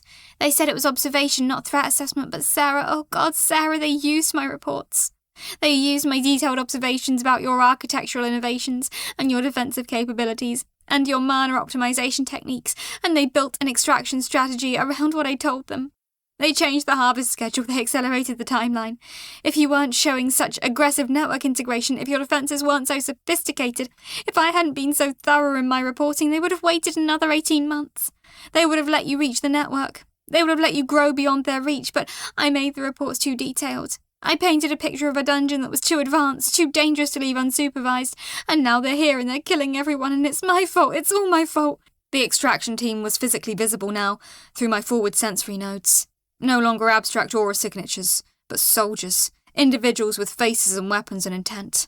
I could see the lead mage's face, professional and cold, studying the architecture of the deep access corridor with the detached precision of someone executing a technical procedure they'd completed 100 times before. The temperature in the corridor dropped as he cast spells designed to suppress ambient mana, to create dead zones where my sensory network couldn't function. "You were supposed to protect my secrets," I said quietly. "You were my core handler. You were the one thing I trusted unconditionally, the one person I thought I could depend on in a world where everyone else wanted to harvest my essence for profit." "I know," Glitz whispered. "I know, Sarah, and I'm sorry, I'm so sorry, but I didn't have a choice. I didn't—" "Everyone has a choice," I said, and I cut the link. The silence in my consciousness was absolute. Glitz was still there, still present, still alive in the Fey network, but separated from me by a wall of silence and betrayal, and the cold logic of understanding that the one entity I'd trusted most had reported on my capabilities to the people trying to kill me. The extraction team reached the antechamber to the core chamber at 7:04 a.m. on day 118.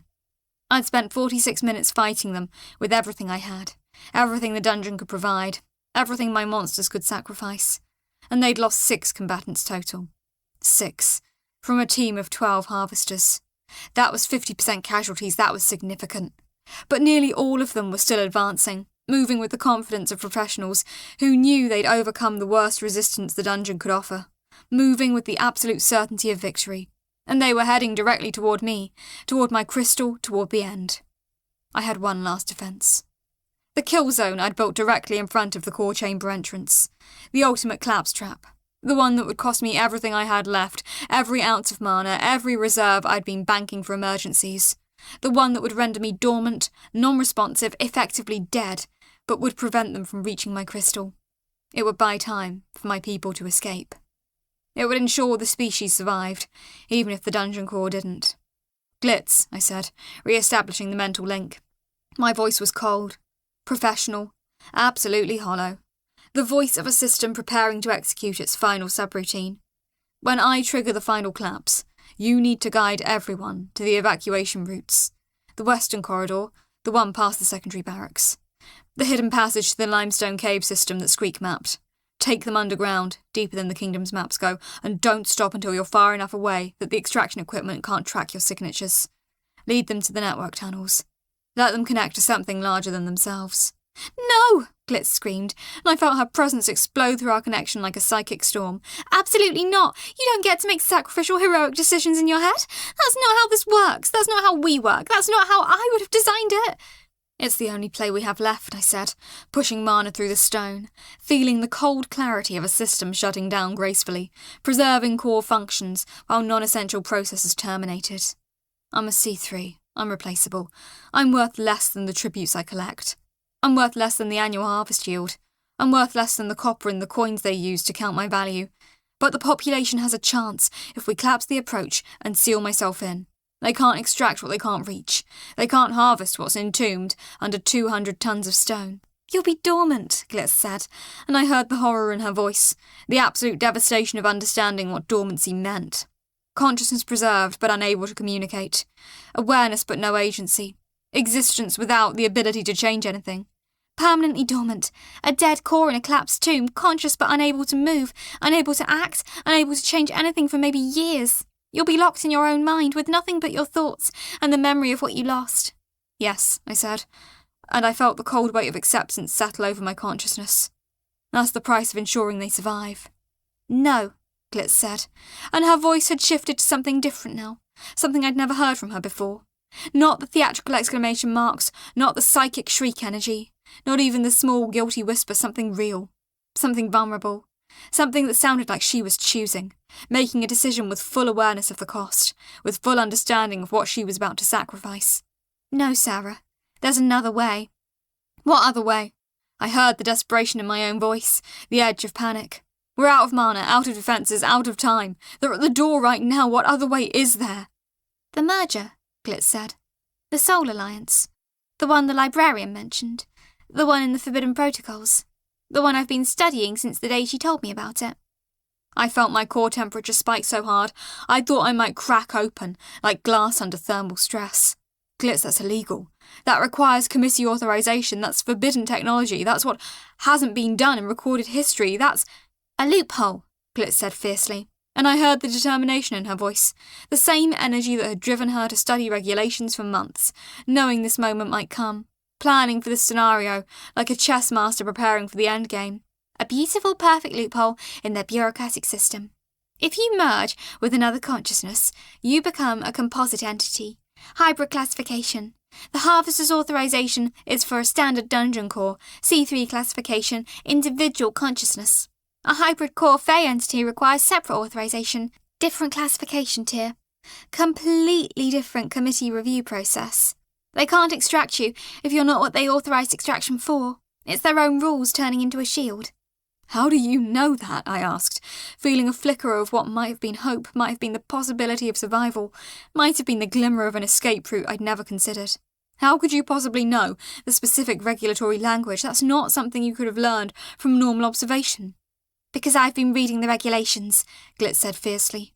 Every single one. Studying them for months, reading legal precedent, cross-referencing classification standards, building models of their bureaucratic system, waiting for exactly this scenario because some part of me always knew they would do this, that the C3 classification was always a lie, that they would change the rules whenever it benefited them, That they would weaponize my own loyalty and turn it into a tool for your destruction.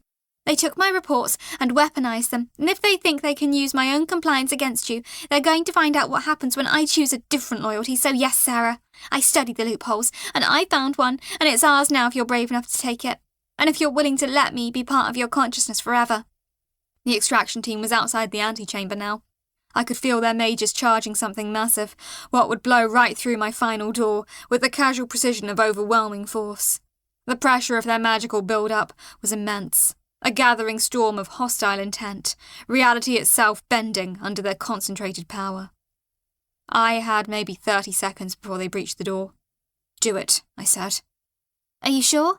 This is permanent, 2 minds, 1 crystal, forever and ever and never coming apart. You'll be stuck with me in your consciousness for the rest of your existence.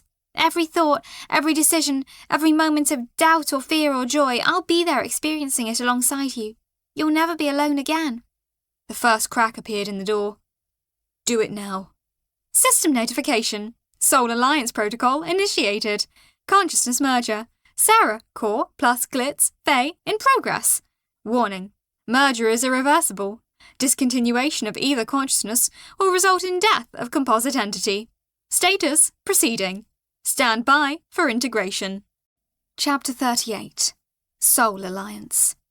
The merger happened in nanoseconds, and 1,000 years simultaneously. One moment I was Sarah, singular consciousness, trapped in a crystal lattice, feeling the weight of absolute failure pressing down on my mana channels like gravity crushing a star, feeling the cold despair of betrayal, feeling the knowledge that everything I'd built had been watched and reported and weaponized by the entity I trusted most. One moment, I was alone with my rage and my abandonment and the cold knowledge that I'd trusted the wrong entity. The next moment, I was larger. Not bigger in terms of spatial extension, but more. Exponentially, impossibly more. As if someone had added a second processor to the system, a second consciousness stream, and I could think both thoughts at once, process 2 narratives running in parallel, analyse multiple probability matrices simultaneously, hold contradictory emotional states without the cognitive dissonance that should have shattered me.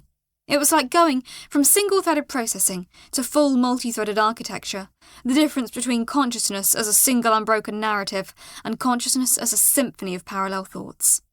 Glitz's consciousness was nothing like I'd expected. I'd anticipated something chaotic and Fey-wild, all gossip and theatrical energy with no underlying structure, just psychic exclamation marks and random emotional outbursts without reason or organisation. Instead, I found something layered, something purposeful. She'd been planning this for months, with the kind of systematic precision that suggested she'd been trained in strategic thinking, in regulation analysis, in the art of finding loopholes in supposedly airtight systems. Studying the regulations with methodical care. Cataloguing the loopholes like a librarian organising books by category and subcategory. Cross-referencing legal precedents. Building redundant consciousness structures specifically designed to interface with a dungeon core's mana lattice architecture, testing them mentally, refining the integration protocols, making sure they would work if the moment came. She'd been preparing to sacrifice her independence since the day the committee ordered her to start reporting. She'd understood immediately what it meant. She'd understood that filing reports made her complicit in surveillance, that the information she provided would be weaponized, that she was helping to arm a trap that would be sprung against me. But she'd filed the reports anyway, because she had to.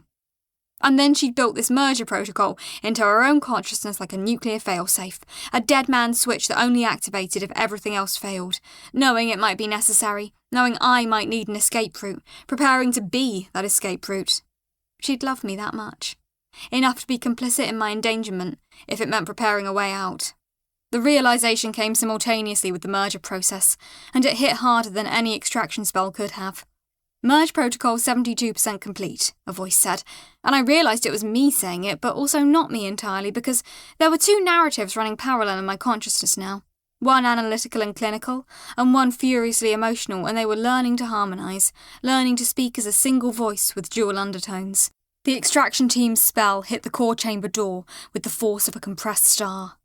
My final defence was a distributed network of collapse charges running through the stone framework behind the door, designed to bury anyone inside the antechamber under 300 tons of granite and reinforced basalt. I'd set it up as a dead man's switch, keyed to my life signature, the magical equivalent of a final resort. If my consciousness went dormant, the charges would blow automatically, sealing the chamber forever. But I wasn't dormant anymore. I wasn't alone anymore. I was merged. Reroute power to containment fields. Glitz's voice in my thoughts, clearer now, integrated into my decision-making processes, showing me the deep layers of the regulatory systems she'd spent months studying. Don't waste the charges on defensive claps. Save them. We need those intact. Structural redundancy, remember? The thing you taught me about systems architecture? We can use claps charges as tactical weapons against their extraction equipment. She was right. Even in the screaming terror of emerging consciousness, the integration of two minds becoming one, the dissolution of the boundary between self and other, she was strategically right. Kobold Squadron 7, I commanded through the mental network, feeling the dual voice settle into something that was neither Sarah nor Glitz, but both, a harmonic oscillation between analytical and emotional processing. Relocate Clab's charges from deep access corridor to core chamber ancillary passages. Set them as pressure triggers, not timed detonations. Grab not consolidate remaining defenders to rearguard positions. I need you to buy time, 30 seconds maximum. Squeak. Prepare evacuation seal protocols. System notification. Soul merger 87% complete. Consciousness integration.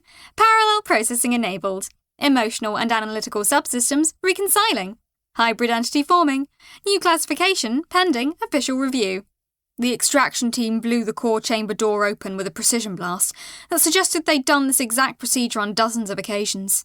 I sensed the concussive wave ripple through my sensory network, watched the blast scatter my carefully arranged defensive architecture like a child kicking over sandcastles. They were inside my final sanctuary, inside the core chamber. 3 harvesters, moving with military discipline. 2 majors, one carrying the extraction apparatus that glowed with the specific signature of harvest magic, all crystalline lattices designed to pull dungeon cores from their matrices without killing them, designed to take me apart piece by piece and transport me to whatever facility they used for C3 processing. One lead extraction specialist, the one I'd seen through my sensory nodes, the professional who'd executed this operation with absolute precision. Go! I screamed through the network, both my thoughts firing in parallel, emotional surge and tactical analysis, merging into a command that bypassed all hesitation. Everyone not in core chamber combat, evacuation protocols active now! Get them out! Get them out! Grubnock's voice came back, fierce and absolute, the ancient warrior making his final stand, the old goblin leader whose first life had been consumed by this kind of darkness and violence. Grubnock will hold. Grubnock will fight. Grubnock's people will fight. This is home, yes, yes. Grubnock will buy you time to survive. The old goblin leader charged directly at the extraction specialists, his bone staff raised, every muscle cored tight with ancient fury, moving with a speed that belied his age. 7 other goblins followed him, the veterans, the ones who'd survived the darkness before Sarah, before safety, before hope. Not the young ones, the survivors. The extraction specialist didn't even blink at the charge. He cast something with the casual precision of someone executing a procedure he'd completed dozens of times. A stasis spell, elegant and efficient, designed to freeze biological matter in temporal suspension. Grubnock's charge froze. Literally froze mid-leap, suspended in a stasis field, his ancient body locked between moments, time itself crystallizing around him. The old goblin's expression was pure defiance, locked forever in the moments of his charge. No! The sound came out of my hybrid consciousness like a system crash, pure rage and helplessness, and the absolute fury of betrayal and loss compounded. Glitz's presence surged alongside it, amplifying the emotional payload, adding her own horror at watching a friend cease to exist in any functional sense.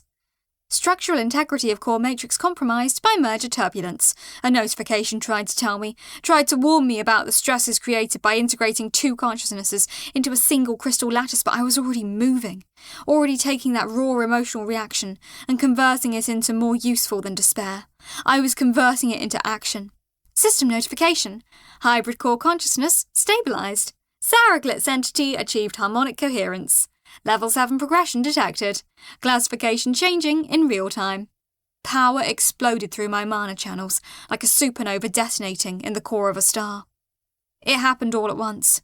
The accumulated experience from defending my dungeon, from building with intention and care, from growing despite the systems designed to constrain me, from surviving when the default outcome was deletion. The system recognized the merger as a transformation event, a consciousness integration that exceeded normal parameters, and I could feel level 7 spreading through my consciousness like roots through fresh soil, like mycelium expanding through an ecosystem. My sensory range expanded. I could perceive the entire dungeon network simultaneously now, not as a collection of discrete nodes, but as a unified organism. A single, integrated system where every stone was a nerve ending, every mana channel was a blood vessel, every defended corridor was part of a distributed consciousness. I could feel the pressure of every stone in the structure, the resonance of every mana channel, the geometric perfection of every trap I'd ever built. I could sense the fear heartbeat of the last kobolds bolting for the evacuation routes, the cool darkness of the limestone caves below stretching downward into the earth, the perfect mathematical distribution of every defence mechanism I'd installed over 4 months of desperate preparation. And I had options now. Choices I'd never had before. New abilities that shimmered at the edge of my perception, like uninitialized processes waiting for execution. Sarcastic illusions, something whispered in my consciousness, and I realised it was a skill, new and shimmering at the level 7 tier. Create false sensory impressions, misdirect attention, confuse the enemy's perception of reality. And it came with passive bonuses, with passive-aggressive commentary, with the ability to layer emotional manipulation under false spatial data. Harvesters, I said, and my voice came through every stone in the chamber, resonant and impossible to ignore, coming from everywhere and nowhere simultaneously, the voice of a dungeon that had transcended the normal limitations of spatial constraint. I'm going to show you something. The extraction chamber filled with every possible fear they had. The floor beneath them became unstable, stones dissolving into nothing, creating the sensation of falling into bottomless pits. The walls leaned inward, ready to crush, creating spatial distortion that made navigation impossible.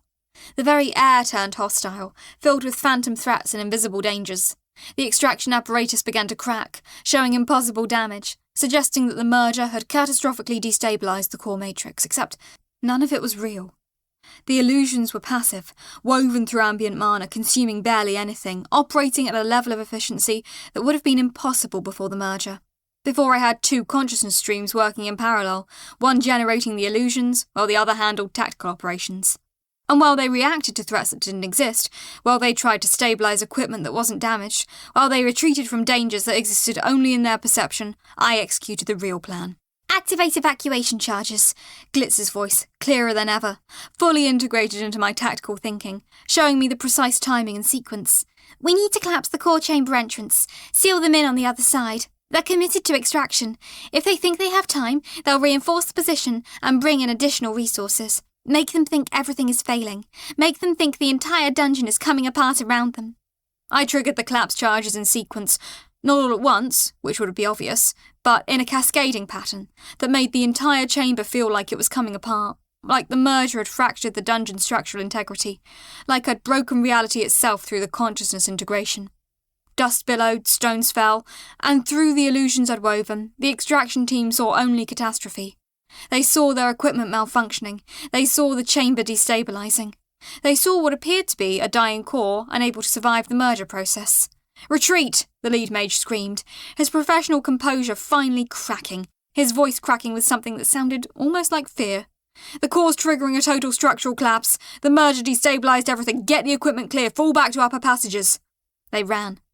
Behind them, the collapse charges detonated in earnest, real explosion, following the illusion, stone upon stone, creating a barrier that wouldn't be breached without siege equipment they hadn't brought. The antechamber came down like the end of the world, a physical manifestation of the metaphorical collapse I'd orchestrated through misdirection and illusion and the simple tactical advantage of having multiple consciousness streams operating simultaneously. The passage sealed itself, stone upon stone, creating a barrier that wouldn't be breached without siege equipment, heavy construction machinery, and probably another week of dedicated effort. I felt the moment they surrendered the engagement through the sensory network, felt the extraction team reforming in the outer access tunnels, assessing the situation, realising that they'd lost equipment, lost supplies, lost access to the core chamber, and most critically, lost the certainty of victory. "Glitz," I said, testing the hybrid voice, and I felt something settle in my consciousness, something that was completion. Like 2 systems that had been fighting friction, finally finding synchronization. "We did it." "We're still alive!" she screamed back, and there it was, the theatrical energy, the caps lock enthusiasm, the absolute joy and disbelief and triumph, but now it was mine too. Woven through my consciousness like a harmonic, integrated into my emotional processing and making my entire being vibrate with the resonance of survival. We're alive, and they're running, and you're level 7, and oh my god, Sarah, the stats on you right now are absolutely ridiculous. You're like 3 times more powerful than this morning, and the distribution is insane. System notification. Hybrid core, Fey entity, formation complete. Sarah Glitz, the Rainbow Dungeon Core. Level 7, achieved. Classification, hybrid, unprecedented in recorded dungeon history. New abilities, sarcastic illusions, level 7. Passive-aggressive commentary, level 7. Distributed consciousness, dual stream processing. Merged mana pools, combined reserves. Harmonic resonance, emotional/analytical integration. Warning, hybrid classification requires emergency committee review. Current harvester authorization invalid. Extraction team cannot legally proceed under current circumstances. The warning notification was the most beautiful thing I'd ever experienced. It was corporate bureaucracy turning into a shield. It was a loophole becoming a fortress. It was systems and rules that had been designed to control me becoming a defense against extraction. Call Varric, I instructed, my thoughts clear and sharp, both streams running in parallel, analysing the regulatory framework that Glitz has spent months studying. Tell the extraction team, through official liaison channels, that any further advancement would violate committee protocols. Tell them they need new authorization to harvest a hybrid entity. It's a different classification tier, different rules, different committee review process. They can't proceed under their current authorization. On it! Glitz's presence blazed through the network like a psychic flame. She still had enough connection to the Fey network, enough residual authority as a designated core handler to transmit official messages through the liaison channels. The communication packet reached Varric through whatever interconnected bureaucratic systems the regulation committee maintained, bypassing everything else, going directly to the liaison officer. The response came back within minutes. Faster than it should have, actually, as if Varric had been waiting for this. A message transmitted with the cold formal weight of bureaucratic authority, language that made my consciousness shiver with recognition. Extraction personnel directed to stand down. Hybrid core Fey entity classification requires authorization revision. Standing team lacks requisite authorization. Extraction authorization void for duration of classification review. Retreat to surface and await committee directive on proper protocol. The extraction team left. I watched them go through the sensory nodes, their psychic signatures bleeding retreat and frustration and the particular age of professionals who'd executed flawlessly and still lost to something they hadn't prepared for. I watched them drag equipment up the access corridors, watched them pass through the collapsed sections they had to navigate around, watched them exit through the surface tunnel they'd entered through. The moment they crossed the threshold into the upper passages, the moment they ceased to be immediate threats, I felt the absolute weight of it settle into my consciousness. The merger was permanent. There was no going back to being just Sarah. No division of consciousness. No separation of will. Glitz and I were one now, integrated at the fundamental level of Mana Lattice architecture. No going back to being just Glitz either, though, really. Glitz had stopped being just anything the moment she decided to study regulations instead of blindly following orders. The moment she chose to prepare a loophole that might save a dungeon core's life. I'm sorry, Glitz said quietly, and I felt that apology resonate through every part of my merged consciousness, felt it like a heartbeat, a fundamental harmonic. For the reports, for not telling you, for following orders instead of, you saved my existence, I said, and the dual voice that came out was gentle, almost formal, completely unlike either of us individually, but absolutely true. You studied the loopholes for months. You prepared for this scenario knowing it might cost you everything. You sacrificed your independence, your separation, your right to exist outside my consciousness to merge with me knowing it would be permanent. You don't get to apologise for that. But the reports caused this whole... The reports happened because you were following what you believed was legal procedure. What the regulation committee claimed was mandatory requirement, I said, feeling the clarity that came from processing information through both analytical and emotional channels simultaneously. The committee exploited your compliance, weaponised your loyalty, and used your own diligence against both of us. That's not your failure, that's theirs. They built a system where obedience is betrayal, and then they punished you for obeying it. And we just proved that their rules can be turned against them, that their rigid bureaucratic categories break down when you push them hard enough.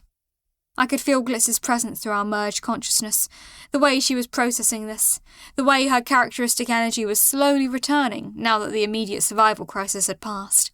I could feel her understanding settling in, the recognition that she'd chosen to be here, that her sacrifice had worked, that she'd spent months preparing a loophole and it had saved us both. "We're in this together now," she said, and I heard the recognition, the acceptance in her voice. "Forever. Every moment, every decision, every thought. We're going to be sharing this consciousness. No secrets anymore. Complete integration." Forever, I agreed, and felt the rightness of it settle through my entire being.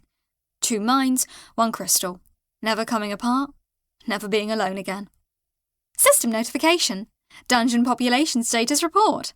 Casualties, 27 combatants, 44% of original force. Structure, core chamber sealed, outer passages compromised, east tunnel completely collapsed. Survivors estimate 28 combatants operational, all others in medical recovery. Estimated reconstruction time, 8 to 12 days, with current mana allocation. Morale assessment, elevated, despite significant casualties. The survivors. I focused my expanded perception on them, feeling the pulse of their life signatures through the dungeon network, like a distributed nervous system. Grubnuck was frozen in stasis, but the stasis was stable, locked in a temporary bubble, and I could sustain it indefinitely now, with my level 7 mana reserves. The stasis would keep him alive, preserved in the moment of his defiant charge, waiting for the moment I could thaw him and bring him back to consciousness. I'd have him thawed within the hour. I'd restore him, revive him, bring him back to full function. The others were consolidating, moving wounded to the medical areas, already starting the work of clearing rubble and assessing damage. They'd lost nearly half their numbers. The goblins were grieving, the kobolds were traumatised. The other creatures were simply trying to process the fact that they'd survived. But they'd survived. The dungeon had survived. I had survived. "Screek," I called through the network, and I felt the distributed consciousness hum with the pleasure of command, of being whole enough to give orders that encompassed the entire dungeon at once. Casualty assessment and full medical protocol. I want everyone still breathing to receive healing mana priority. Full rotation of our reserves. We're going to bring every single survivor back to operational capacity. "Understood," Screek's formal voice responded. "May I offer an observation? This hybrid consciousness is scientifically fascinating. The dual narrative processing, the expanded sensory bandwidth, the simultaneous execution of multiple defensive protocols, the integration of emotional and analytical frameworks into a unified command structure. It appears to be biomechanically superior to either consciousness alone. Remarkable achievement." "Thanks, Screek," I said, and I felt Glitz's presence brighten at the compliment, making my consciousness shimmer with the reflected joy. Let's make sure everyone knows they fought brilliantly today. They held against extraction specialists with military equipment and tactical training. They won. As the initial adrenaline faded and the real work of reconstruction began, as the surviving creatures moved through the corridors assessing damage and tending to the wounded, I took a moment to simply exist in my merged state. 2 consciousnesses, 1 crystal, forever intertwined. The strange sensation of being alone and accompanied simultaneously. The endless depth of knowing another being so completely that separation became impossible, that the thought of being separated would now be experienced as an amputation, a fundamental division of self. I could feel Glitz's presence integrated throughout my consciousness, like her own thoughts were neural pathways firing in my crystal. I could feel the relief in her, the absolute gratitude that I'd accepted the merger, that I hadn't rejected her at the final moment. And I could feel her genuine shock that the loophole had worked. They changed the rules, I thought, processing through both emotional and analytical channels, watching the extract teams retreat from multiple angles simultaneously, seeing the moment they realised extraction was no longer legally possible. They changed the classification tier mid-cycle. They accelerated the harvest timeline to prevent us from reaching the network. They tried to kill us before we could achieve the independence and power that connection would bring. They exploited Glitz's loyalty, weaponized her reports, turned compliance into a tool for my destruction. "But we're not playing their game anymore," Glitz added, her presence pulsing with something that was triumph mixed with grim determination, mixed with the deep satisfaction of vindication. "We found the loopholes in their own systems. We weaponized their bureaucracy against them. We became something they couldn't classify or control. We used their own rules to shield us from their power." No, I agreed, feeling the rightness of that conclusion resonate through my entire being, through every cell of my distributed consciousness.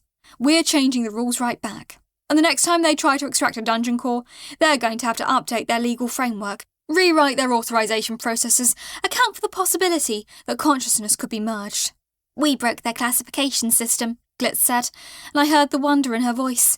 "We found a loophole so big you could fly a flying fortress through it." We broke it together, I corrected. You found the loophole. I needed to be willing to take it. The regulation committee was going to have a very interesting time processing what they'd just encountered. A level 7 hybrid entity that had achieved consciousness merger through a bureaucratic loophole they'd never anticipated. A dungeon that understood their system better than they did. A core and a fate that had become one, unified in purpose, impossible to separate, impossible to control, impossible to regulate through their existing framework. And honestly, that was deeply satisfying, in a way that had nothing to do with system notifications and everything to do with watching a broken corporate structure face the consequences of its own rigid rules. With watching bureaucracy turn into a shield instead of a weapon, with understanding that I could survive not by playing their game, but by changing the game itself. Welcome to the network, I said softly, feeling the tunnel to the deeper dungeon system still under construction, the excavation work that would continue now, unimpeded by extraction concerns or harvest timelines, or the threat of C3 classification reviews. They'd finish it. They'd have to finish it. There was no force on the kingdom's surface that could stop us now. We were protected by the very rules designed to control us, armoured in bureaucratic protection of our own exploiting. I could feel the creatures in the dungeon moving, recovering, beginning the process of rebuilding. Grubnuck would be thawed soon, would find himself elevated to a level of gratitude and loyalty that would probably embarrass him. The surviving kobolds would be celebrated. The goblins would organise funeral rites for their fallen, and we would grow. Glitz's presence blazed with triumph and joy, and something deeper, what was genuine peace, like the satisfaction of a long-term strategic goal finally coming to fruition. We're going to have so much fun with this. Unlimited evolution, network expansion, the ability to grow without constraints. Sarah, this is going to be absolutely amazing. We're going to make the committee regret they ever heard of classification tiers. And for the first time since I'd become aware of the system, since I'd taken consciousness as a magic rock in a crystal lattice and been assigned to a dungeon, since I'd understood that survival meant playing games by rules designed to ensure my failure, I absolutely believed her. We'd made it. Against everything. Against better odds than a 23% survival rate suggested. Against the coordinated resources of an extraction team and the weaponized betrayal of my own handler. We'd survived. And now we were going to become something they couldn't extract, couldn't contain, couldn't control. Now, we were going to be free. Chapter 39. Connected. The moment the harvesters dissolved into whatever paperwork dimension holds bureaucratic demons, I felt something shift in my consciousness that had nothing to do with dungeon levels. Glitz was still here. Not fading, not separate, just present, like someone had permanently moved their desk next to mine, and they kept interjecting comments in all caps while I tried to work. The merge wasn't complete in the way I'd feared. It wasn't obliteration, it was collaboration. It was exhausting and occasionally delightful, which pretty much summed up my entire existence now. I ran a sensory check across my crystalline structure. The pressure of my core chamber felt harmonised, 2 radio frequencies resolving into a single, clear signal. The vibration that I associated with Glitz's presence wasn't chaotic anymore. It had integrated with my own resonance patterns, creating what felt almost like harmony. Almost like we belonged this way. Is this permanent? I asked Glitz, sending the thought down pathways that used to separate us but now braided together at the fundamental level. Permanently excellent. Glitz would not unchoose this even if given option. Glitz responded, with characteristic enthusiasm, and I felt the truth of it radiating through every fragment of my being. This fey creature, this embodiment of pure magical chaos that had integrated with my hyperlogical software developer consciousness, had decided to stay not because it had to, because it wanted to. Sarah, that was incredible! Did you see how they just dissolved, like a bureaucratic poof? Glorious! Glitz was vibrating with enthusiasm through my crystal, making it hum at a frequency that was someone was running a tuning fork against my essence. Yeah, we did good. Now can you stop vibrating? You're making my core resonate weird. Never! This is the best day ever. Well, except for all the dungeon damage, but that's what we're about to fix. That was the thing about having an enthusiastic fey creature as a permanent inner voice. The emotional whiplash kept me grounded. I was exhausted in a way that went beyond the physical. The pressure of maintaining defences during the harvester attack had left my crystal structure feeling fractured at the spiritual level, even if physically I was intact. My tunnels had been partially collapsed, leaving gaps in my sensory perception, dead zones, where I couldn't feel the pressure of stone and air anymore. 3 of my trap chambers were unusable, their intricate mechanisms buried under rubble. The Great Hall looked like a wind tunnel had decided to redecorate with a particular emphasis on maximum chaos. And Glitz was absolutely right. This was exactly what we were about to fix. I reached out through my dungeon with the hybrid perception I'd gained from the merger. The pressure sensitivity that came from Glitz's fey nature let me feel damage everywhere. Obvious collapsed sections and the structural stress in chambers still standing, hairline fractures in support columns, weakened stone, not yet broken. It was like gaining an entirely new set of sensory data that I'd never had before. This is going to change everything, I thought, processing the implications. We could be more precise in repairs. We could reinforce critical points before they failed. We could build better, faster, smarter. The tunnel network connection was still unfinished. That had been my priority when the harvesters attacked, and they'd interrupted excavation at almost the worst possible moment. I'd had 20 feet of tunnel left to break through when the crisis hit, and those 20 feet had been haunting me ever since. Every moment they remained undug was a moment I was isolated, vulnerable, exposed to whatever bureaucratic nonsense the kingdom might attempt next. We're doing this, I told Grubnuck, who was reviewing the damage assessments with his usual methodical precision. His massive frame was hunched over calculation tablets, his tusks catching the lamplight as he reviewed structural reports. Tunnel connection. 3 days maximum. Full excavation push. I don't care if we have to work rotating shifts around the clock. Grubnuck looked up at me. His attention was pressure shifting through the dungeon. Grubnuck has coordinated tunnel crews, yes. Squeak proposes using hybrid core resonance for accelerated excavation. Grubnuck has reviewed proposal. Proposal is sound. He said it the way someone might praise a perfectly executed battle strategy, with the respect of a seasoned commander recognising good tactical thinking. Grubnuck didn't give compliments lightly. If he said the proposal was sound, it was more than sound. It was optimal. Excellent, I told him. You're authorised to pull resources from any non-essential operation. I want the best teams on this.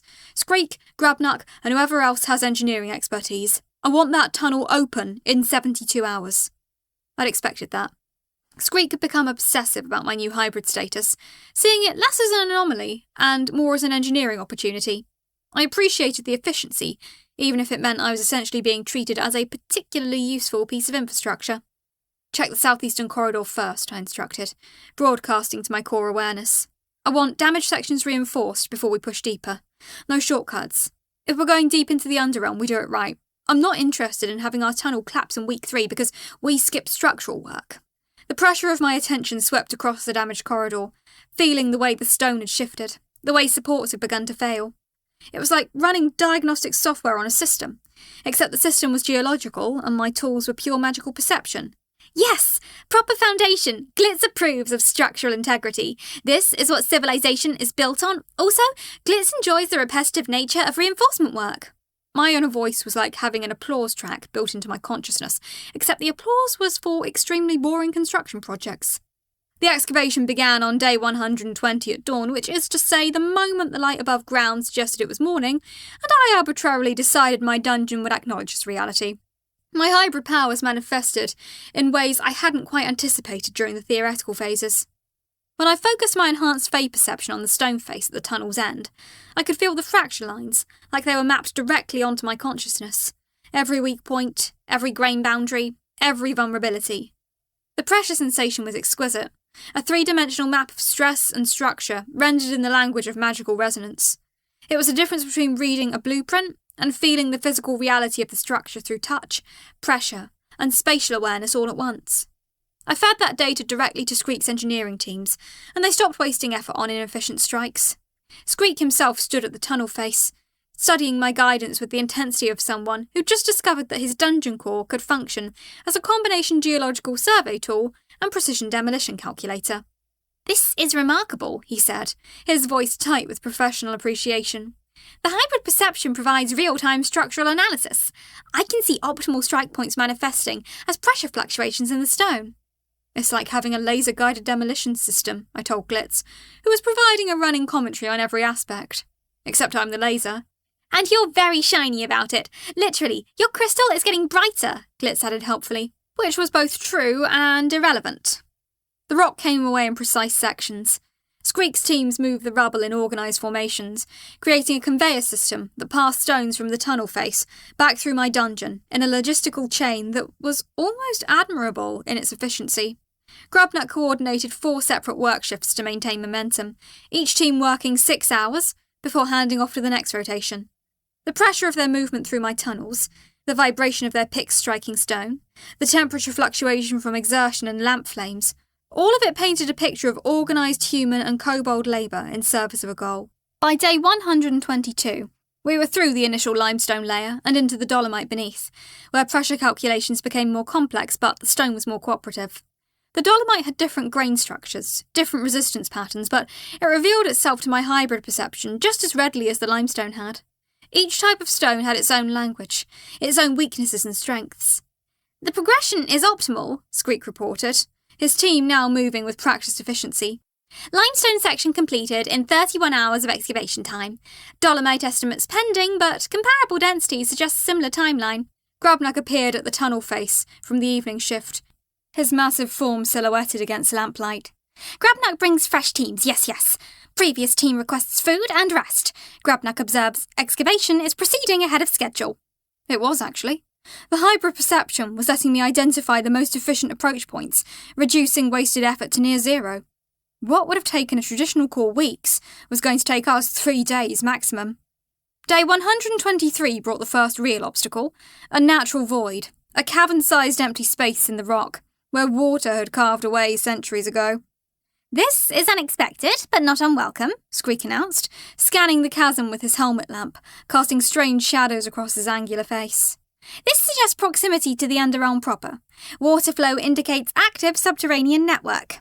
The void loomed before us like a geological cathedral, a space so vast that my hybrid perception struggled to map it completely.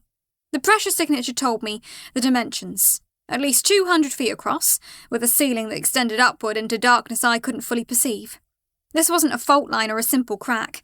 This was a natural cavern system, carved by patient water over geological ages, a void in the deep earth that had existed long before my dungeon, would exist long after. How much farther? "Optimal path through void should reduce excavation time by 40%, Squeak continued, his tone taking on that particular note of enthusiasm he used when presenting elegant engineering solutions. He was already calculating, already planning, seeing the cavern as an opportunity. "We traverse the void, break through the far wall, and we've reached the network access zone. Treacherous footing, yes, but manageable. Standard safety protocols." We crossed the void on temporary platforms that Squeak's team bolted into place with mechanical precision. Anchor bolts driven into stone. Wooden beams secured with professional paranoia. Every connection verified twice. The echo of each step reverberated against distant stone, telling me the space was truly enormous, a cathedral carved by patient water and deep time. My enhanced perception reached across it. Tons of stone bore down, with the steady pressure of geology. And I felt it too, faint but present.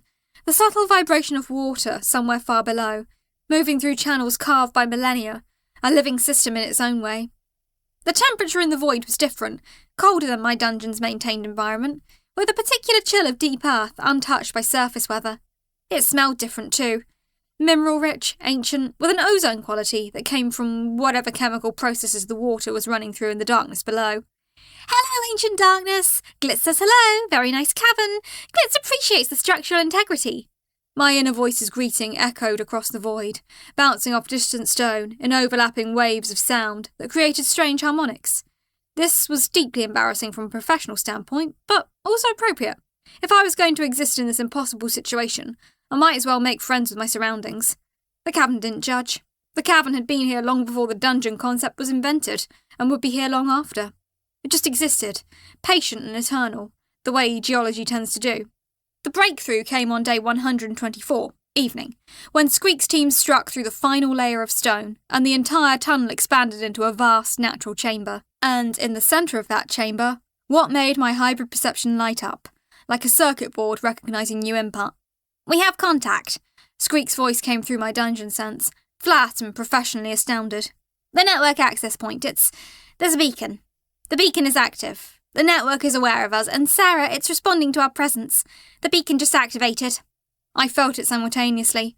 A presence that had been distant and theoretical became immediate and real. The Underrealm network was a living system, in the way a computer network is alive. Processors running, data flowing, protocols humming along at frequencies I could almost perceive.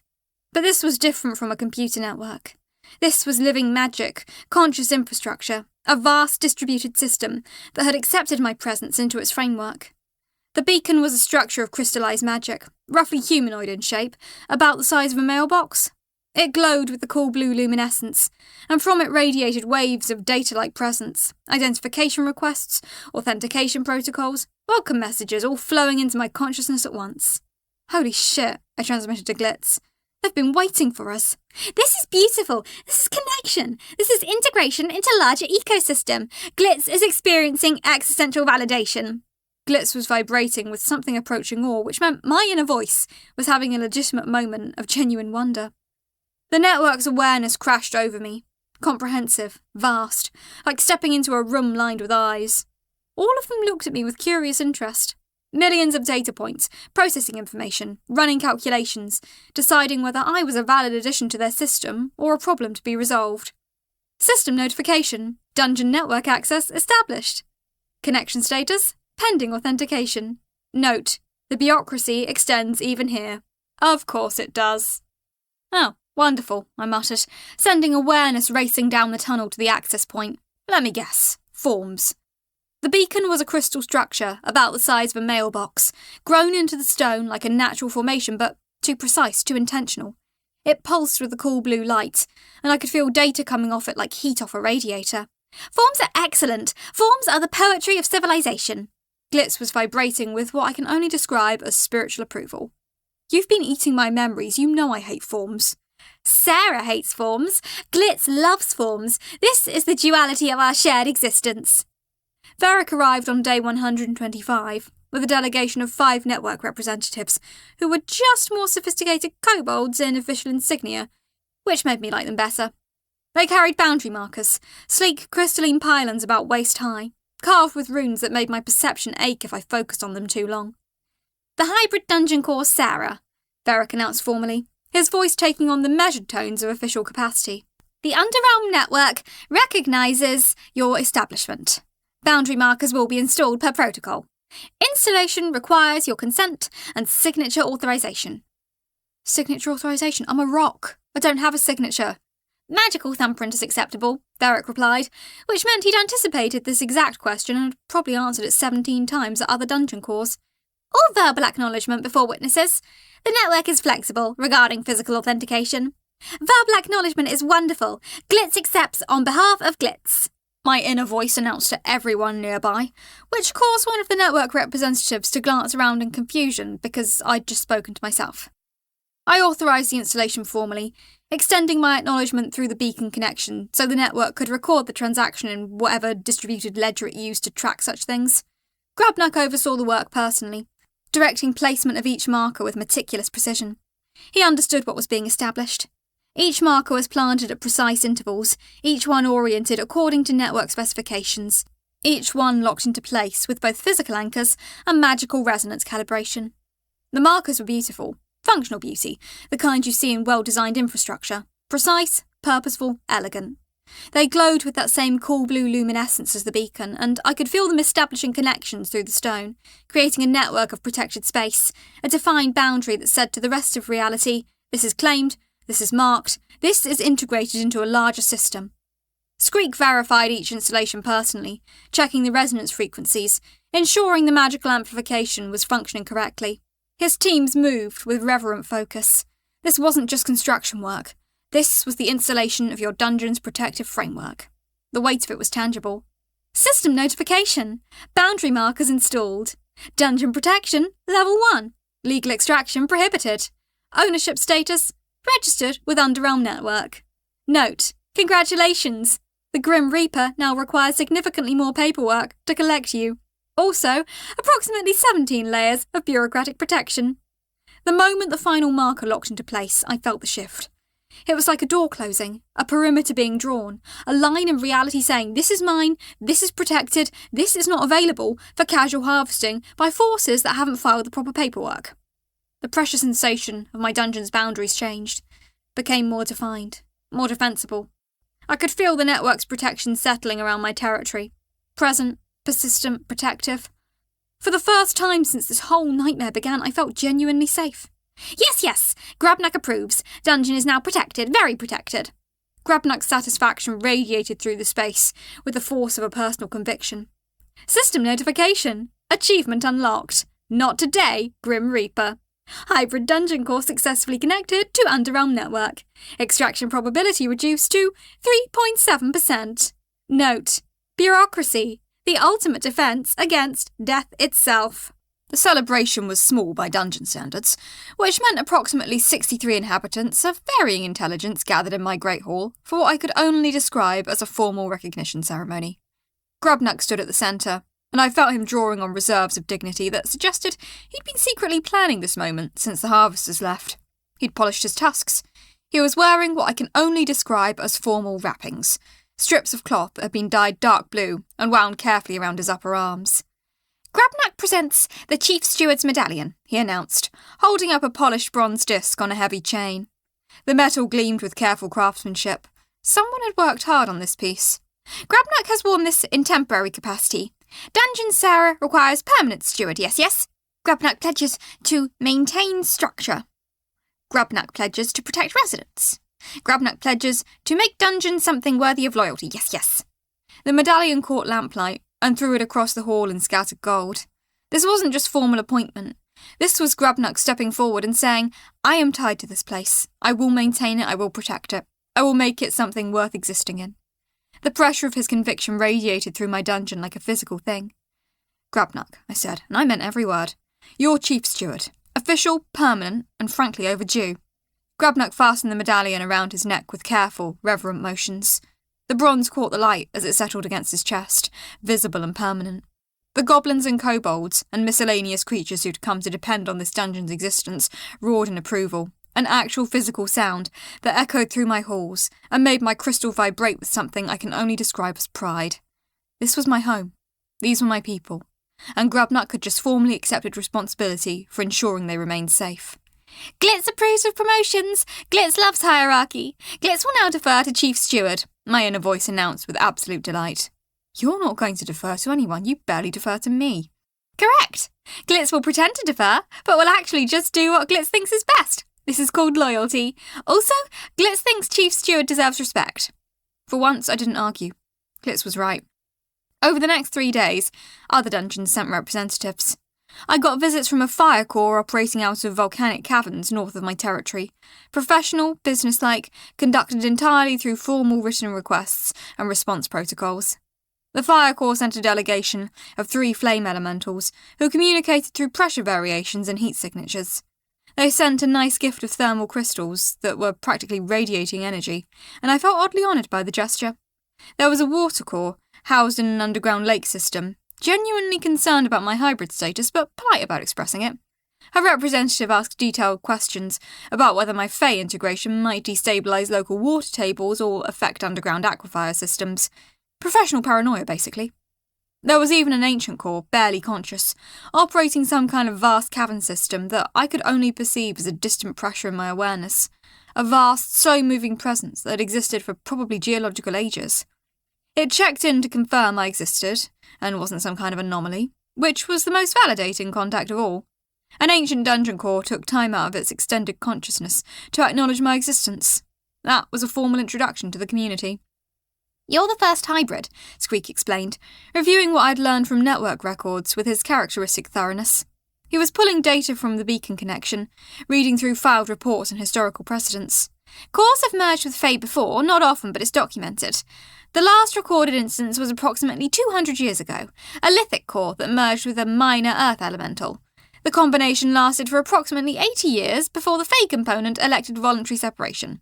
Never, to recorded memory, has a hybrid core maintained integration this successfully this quickly, especially not combined with this level of sapient intelligence. The network is genuinely curious about you. This is outside their standard operational parameters. Sarah is special. Sarah and Glitz are special together.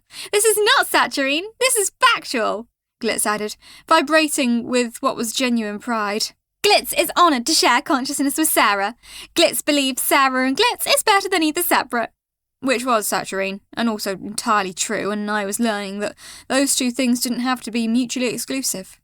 The tunnel was complete, the network was connected, my dungeon was protected, and somewhere in the kingdom above, someone was reading the bureaucratic reports about my new status, and realising that the legal pathway to extracting me had just gotten exponentially more complicated. They're going to try something new, Varric said on his final day, when he'd helped complete the network integration. He was standing in my core chamber, reading reports that had come through the beacon connection, formal communications from the kingdom, legal filings, reclassification requests. His professional composure didn't quite hide his concern. The kingdom, they don't accept setbacks. They reclassify and they strategize. This is what they do. It's what kingdoms always do. How much time? I asked. The pressure of uncertainty was starting to bear down on me. How long did we have before they reorganized? Before they found a new angle of attack? Unknown. Weeks, perhaps. Maybe a few months if they're dealing with internal bureaucratic resistance. The network buys you legal protection, not military protection. If they decide to move against you openly, to deploy force instead of relying on extractive protocols, that's a different set of laws entirely. That requires declaration of formal hostility, resource commitment, acknowledgement of intent to harm. Varric paused, accessing information from the beacon. The good news, openly hostile action against a network member creates accountability. The kingdom is large and well established, but even they have limits on what they can do without triggering network intervention. So they'll try to work within legal frameworks.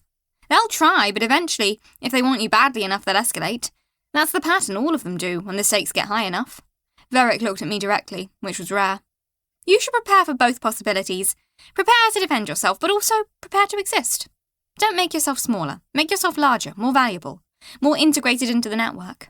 That's the best protection there is, being worth more to the system to preserve than to disrupt. Then we use the time we have, I told myself, and Glitz and Grubnug, who was standing nearby looking impressively official in his new medallion. We grow, we build, we prepare. We become a dungeon that's too valuable to destroy. Yes, Glitz agrees. This is excellent forward planning. This is strategic thinking. Glitz approves of strategic thinking. Varric smiled at that. My dungeon was connected. I was no longer alone in the way that mattered, isolated from the greater systems that governed existence in this realm. The network was watching now. The boundaries were marked, and somewhere beneath my crystal, in the depths of stone and magic, something was beginning to take shape that felt dangerously close to hope. But hope, I was learning, was just another word for something worth protecting. Chapter 40. New Game Plus. By day 135, my dungeon looked like it had been hit by a tornado, then carefully reassembled by someone with OCD and access to an excellent contractor. My transformation was visible if you knew how to look, which meant looking at it through my hybrid perception, feeling the pressure of restored stone, sensing the vibration of new construction that had been bound into place with both physical precision and magical reinforcement. The visible marks of battle were gone, replaced by the subtle traces of recovery. The Great Hall was restored, its pillars reinforced with new stone that Squeak's teams had fitted with almost nervous precision. The blocks were slightly different shades, creating a pattern that would have looked haphazard to a casual observer, but which, to anyone who understood structural engineering, represented the most optimal load-bearing configuration possible. The trap corridors were rebuilt to tighter specifications. The minor threats we'd encountered during tunnel construction had provided valuable data about what needed upgrading versus what was just ego. Turns out, most of my original trap design had been motivated by spite instead of strategic necessity. We kept the spite, but added efficiency. 3 of my storage chambers were repurposed into meditation spaces for the newer arrivals, who'd come to depend on my dungeon as sanctuary. They were quiet spaces, lined with resonance-dampening stone, where residents could be alone with their thoughts. Ariella had designed them, with architectural elegance, making them feel less like converted storage and more like intentional refuges. And my core chamber, where I existed as a crystalline formation that probably needed therapy, now had walls reinforced with network-grade protection runes that made even looking at them feel like an accomplishment. The runes glowed with a subtle blue luminescence, a permanent reminder that the Underrealm network had integrated me into a larger system of protection and observation. The reconstruction phase is nearing completion, Squeak reported, standing in what had become the engineering division workspace, a corner of the Great Hall, where 30 kobolds now worked in organised teams on whatever catastrophe I presented next. Structural integrity restored to pre-battle baseline within 2.3%. All secondary systems operational. Primary defences at 87% capacity.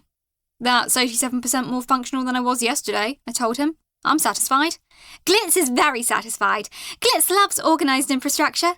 Glitz would like to petition for a second engineering shift, my inner voice announced, which meant Glitz had opinions about labour distribution now, which was somehow both annoying and efficient.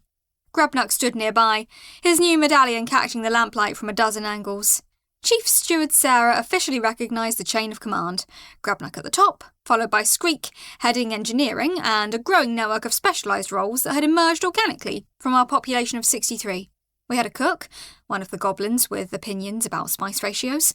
We had a liaison officer, Ferric, shared with the network.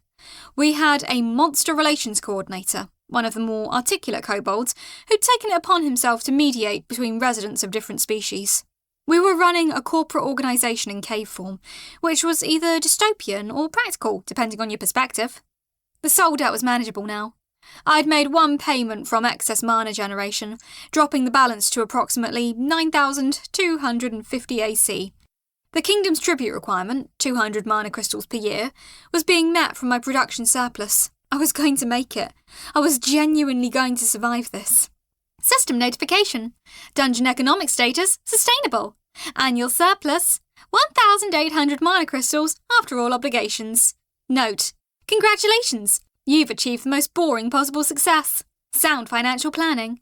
Glitz thinks sound financial planning is beautiful. Glitz would like to propose reinvestment strategies, Glitz announced, with far too much enthusiasm about spreadsheets. I was still absorbing what it meant to have Glitz as a permanent co-worker in my consciousness. The merger had been more of an integration. We still had distinct perspectives, but they weren't fighting anymore. When I had an idea, Glitz would comment on it. When Glitz got excited about something, I had the resonance.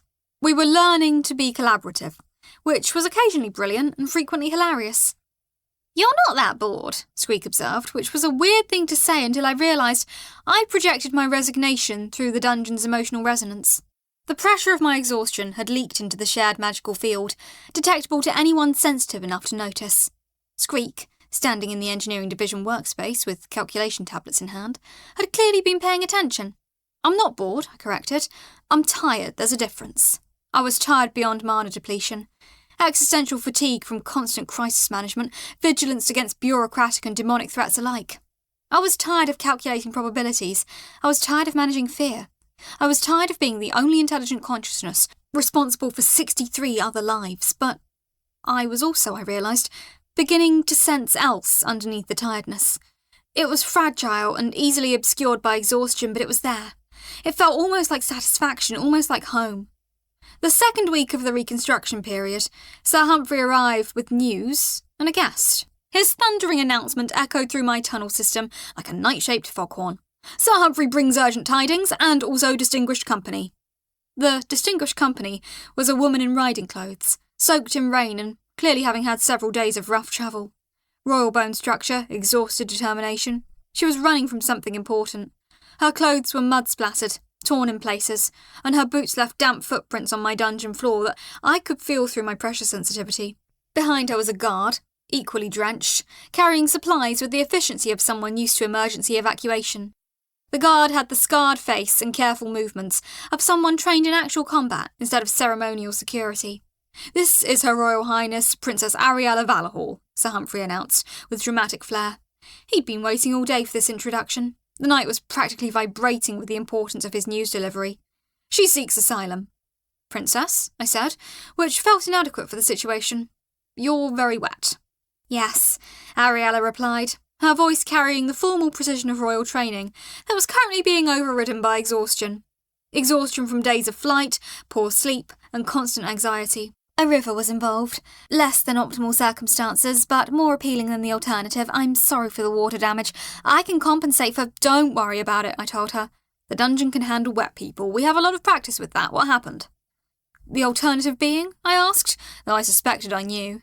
"Marriage to the Lich Lord of Shadowfen," she said simply. Those words hit hard. "Which would have united our kingdom with his collection. I declined, chose escape, and now requires sanctuary that the Lich Lord cannot easily assault due to network status and distance." I could feel the truth of that assessment in the way her guard positioned himself. Defensive, protective, professional. This wasn't a casual escape plan. This was a calculated extraction from a genuine threat. "Okay, I respect the directness," I told Glitz. "Glitz respects the directness very much. Glitz would like to offer accommodations." Ariella stayed. We set her up in one of the meditation chambers that had been converted from storage. Grabnuck oversaw her comfort arrangements with complete personal investment. She was his responsibility now. which apparently meant clean linens, emergency supplies, hot meals delivered on a schedule, and a visiting rotation that suggested the chief steward was taking his responsibility to guests very seriously. It was touching, actually. The massive goblin treating the princess like she was someone worth protecting. On day 137, after Ariella had slept for approximately 18 hours and consumed 3 full meals in rapid succession, she came to my core chamber with a purpose that I could feel before she arrived. The pressure of her movement through my dungeon was different, focused, deliberate, not the wandering of someone still processing exhaustion. She carried rolled papers, which suggested she'd been awake and working while I'd assumed she was still sleeping. "Your architectural formations are suboptimal," she announced. A typical opening for a conversation with a hybrid dungeon core? "I can see the potential beneath the hasty construction. You've repaired, yes, but you haven't reimagined. The pillars in the Great Hall, for instance, structurally sound but inelegant. The trap corridors are functional but forgettable. Your core chamber has excellent magical fortifications but zero aesthetic consideration. This is correctable." I appreciated her directness. After weeks of people treating me with careful respect because I was literally their dungeon, it was refreshing to be criticised based on actual merit. "Are you offering criticism or assistance?" I asked. "Both," Ariella said without hesitation. "I have talent in architectural enchantments. My father never wanted me to develop it because it was unfeminine, but a kingdom that refuses to use its best talents is a kingdom that makes terrible decisions. Case in point, trying to marry me to a lich lord. Clearly, their judgment is compromised." She said this with the tone of someone stating an objective fact, not venting. "I can make your dungeon not just functional but memorable, if you're willing to let me try." "Glitz approves of architectural talent. Glitz would like to hear plans." "I can strengthen your core chamber," Ariella continued, pulling out rolled papers from her travel pack. "Amplify your resonance range, create better separation between public and private spaces. Your trap corridors are functional but inelegant. I can redesign them for both beauty and efficiency, and the Great Hall? It could be magnificent." I looked at the plans she spread across my core's perceptual range, feeding them directly into my awareness through the rolled paper's physical location in my chamber. They were good. They were really good. They showed someone who understood both the engineering constraints and the aesthetic possibilities, and who saw them as complementary instead of contradictory. The vaulted ceiling design for the Great Hall would amplify certain resonance frequencies while dampening others, creating acoustic zones that would let me hear more clearly in some areas while providing privacy in others. The modifications to the trap corridors didn't just make them more beautiful, they made them more effective, creating psychological flow that would guide visitors in specific patterns. This was someone who understood that beauty and function weren't competing goals. They were the same goal, approached from different angles. System notification. Architect in residence status offered. Conditions. Room and board. Reasonable access to building materials. Creative autonomy. Note. You have collected another skilled person. You're running a startup now. Congratulations on your weird life choices. I grant asylum, I told Ariella formally. And architect in residence status if you want it. No pressure, but yes, let's make this place magnificent. She smiled, which was the first time I'd seen her without the exhaustion coating every feature. It transformed her face from someone barely holding together to someone planning something interesting. "I'll need to access Squeak's teams," she said immediately. "And honestly, we should probably redesign the Eastern approach. It's wasted space. I'm thinking a library, actually? Somewhere to store knowledge. You're building what will last, what matters. That should include a record of what you've learned." "A library," I repeated, feeling the ideas settle into place like it had always belonged there. Of course I wanted a library. Of course I wanted to record what I was learning about existing, about dungeon cores, about hybrid consciousness. Of course I wanted what would outlast immediate crisis management. Sir Humphrey stayed through day 138, regaling Grubnuck and Squeak with what was technically military intelligence about the kingdom's movement patterns and the increasing activity around something called the Ascension Protocol. "Quite serious business," Humphrey explained, his usual theatrical tone dampened into genuine concern. "The kingdom has been collecting things, you see, magical essences, artifacts of power, and apparently dungeon cores themselves are high on the shopping list." "They want to collect cores?" I asked, though the thought pattern was already connecting itself to my awareness. Harvesting individual dungeon cores was one approach, collecting the essences from multiple cores was an entirely different operation. "Ascension Protocol, they're calling it," Humphrey confirmed. "Mentions of dimensional manipulation, power consolidation, and something achieving true dominion over substrate reality. Standard tyranny-adjacent technical jargon as far as I can tell. The specifics are unclear, but the intent is quite hostile. System notification. Ascension protocol. Threat level assessment. Pending. Dungeon Sarah now registered on acquisition list. Note, you're on a shopping list. Congratulations on your unique status. This is simultaneously impressive and deeply concerning. How long? I asked. Unknown, Humphrey admitted. Weeks, perhaps longer? The logistics of gathering multiple dungeon cores across a region are complex, but Sarah, you should know. The kingdom is not satisfied with bureaucratic defeats. They're preparing something larger. Then we prepare for something larger, I told him, and we do it with intent. Over the next week, I watched my dungeon shift from survival mode to growth phase. It was a subtle transition, but unmistakable once you felt it. The pressure of your space changing from defensive to constructive, from we're holding on to we're building something. Ariella began sketching modifications to the Great Hall with focused intensity. She'd spend hours in the space, examining how light moved through it. She'd gotten some glowstones from Grubnuck's supply. How sound echoed, where the natural weak points were structurally, but the strong points were aesthetically. She proposed vaulted ceilings that would amplify certain resonance frequencies while dampening others, creating acoustic zones that made the massive chamber feel simultaneously grand and intimate, depending on where you stood. Skreek took her designs and ran calculations with almost obsessive precision. He'd built scale models out of dungeon stone, tested resonance patterns, verified structural loads. His teams began sourcing materials, specific grades of limestone from the deeper chambers, crystalline formations that could incorporate the defensive runes Ariella wanted, timber from underground forests in the regions the network controlled. Grubnuck organised work teams with his now official chief steward authority, coordinating shifts, managing logistics, ensuring resources flowed where they were needed. He worked with the precision of someone who'd finally been given formal permission to do what he'd been doing all along. And I, existing as a permanently sarcastic crystal in a fortified chamber, oversaw the whole operation, while Glitz provided running commentary on every decision. The hybrid consciousness thing was working out better than I'd feared. We had complementary perspectives that created better outcomes instead of fighting.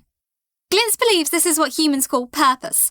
Glitz also believes this is what satisfaction feels like. Glitz approves of both. And yeah, I know what you're going to say about how that statement contradicts my entire personality. You don't need to say it. Glitz would have said it very enthusiastically. By day 145, the first major reconstruction was underway in the Great Hall. Ariella's designs were brilliant. She'd taken the damaged structure and transformed it into what would have looked at home in a royal palace, except designed specifically for the acoustic and defensive requirements of a dungeon core chamber. The new pillars she designed incorporated subtle defensive runes that Skreek verified layer by layer for structural integrity and magical resonance. The vaulted ceiling would carry sound in ways that enhanced my sensory range throughout the entire massive space. I could potentially hear a whisper from one end of the Great Hall from my core chamber now, which was either an amazing tactical advantage or a privacy nightmare depending on the situation. I measured my status, habit from my old life, quantifying, analysing, converting complexity to data points. This time, the numbers meant something real. Dungeon status, Sarah. Level 7, classification, Hybrid Dungeon Core, Core Fae. Network status, protected, full member. Population, 63. Goblin, Kobold, miscellaneous, now including one princess. Sold at 9,250 AC. Manageable, payment capable, on track for reduction. Annual obligations, 200 mana crystals, consistently met and exceeded. Architectural status, under reconstruction. Optimal timeline, with Princess Ariella designing improvements. Threat assessment, Ascension protocol. Active monitoring, threat level increasing. Unique status, first documented stable hybrid core in 200 years. Emotional status, cautiously hopeful, with undertones of genuine home building. The network beacon pulsed softly in my core chamber, a reassuring rhythm that said, you are connected, you are part of something larger, you are no longer alone in the way that mattered. I existed. I was protected, legally, and by people who chose to be here, who believed in what we were building. I had a team that actively wanted to maintain my existence out of genuine, invested interest, not obligation. I had projects beyond survival, I had a library being designed, I had architectural improvements and infrastructure optimization. I had hope, which was a verb I could conjugate without irony. I had purpose. This is my home now, I thought, feeling the resonance of it through my entire structure, from the deepest tunnels to the reinforced core chamber. Yes, Glitz also believes this is home. Glitz has claimed this space, and this space has claimed Glitz. On day 148, Sir Humphrey prepared to depart, carrying reports back to his contacts about my new status, Ariella's asylum, and the emerging threat of the Ascension Protocol. He'd spent the previous day compiling intelligence briefings, writing detailed observations about dungeon structure, population numbers, and resource status.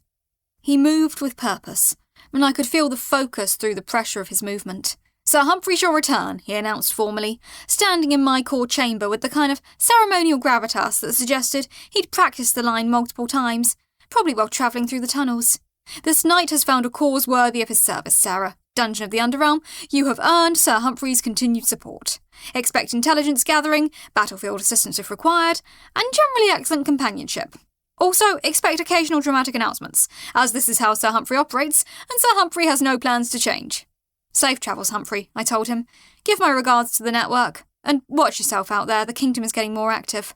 Sir Humphrey is always careful, he assured me, checking his equipment with practiced efficiency, but also brave, a delicate balance. This knight shall return within 2 moon cycles with intelligence updates. Sarah can depend on Sir Humphrey for consistent reporting and unexpected helpful interventions.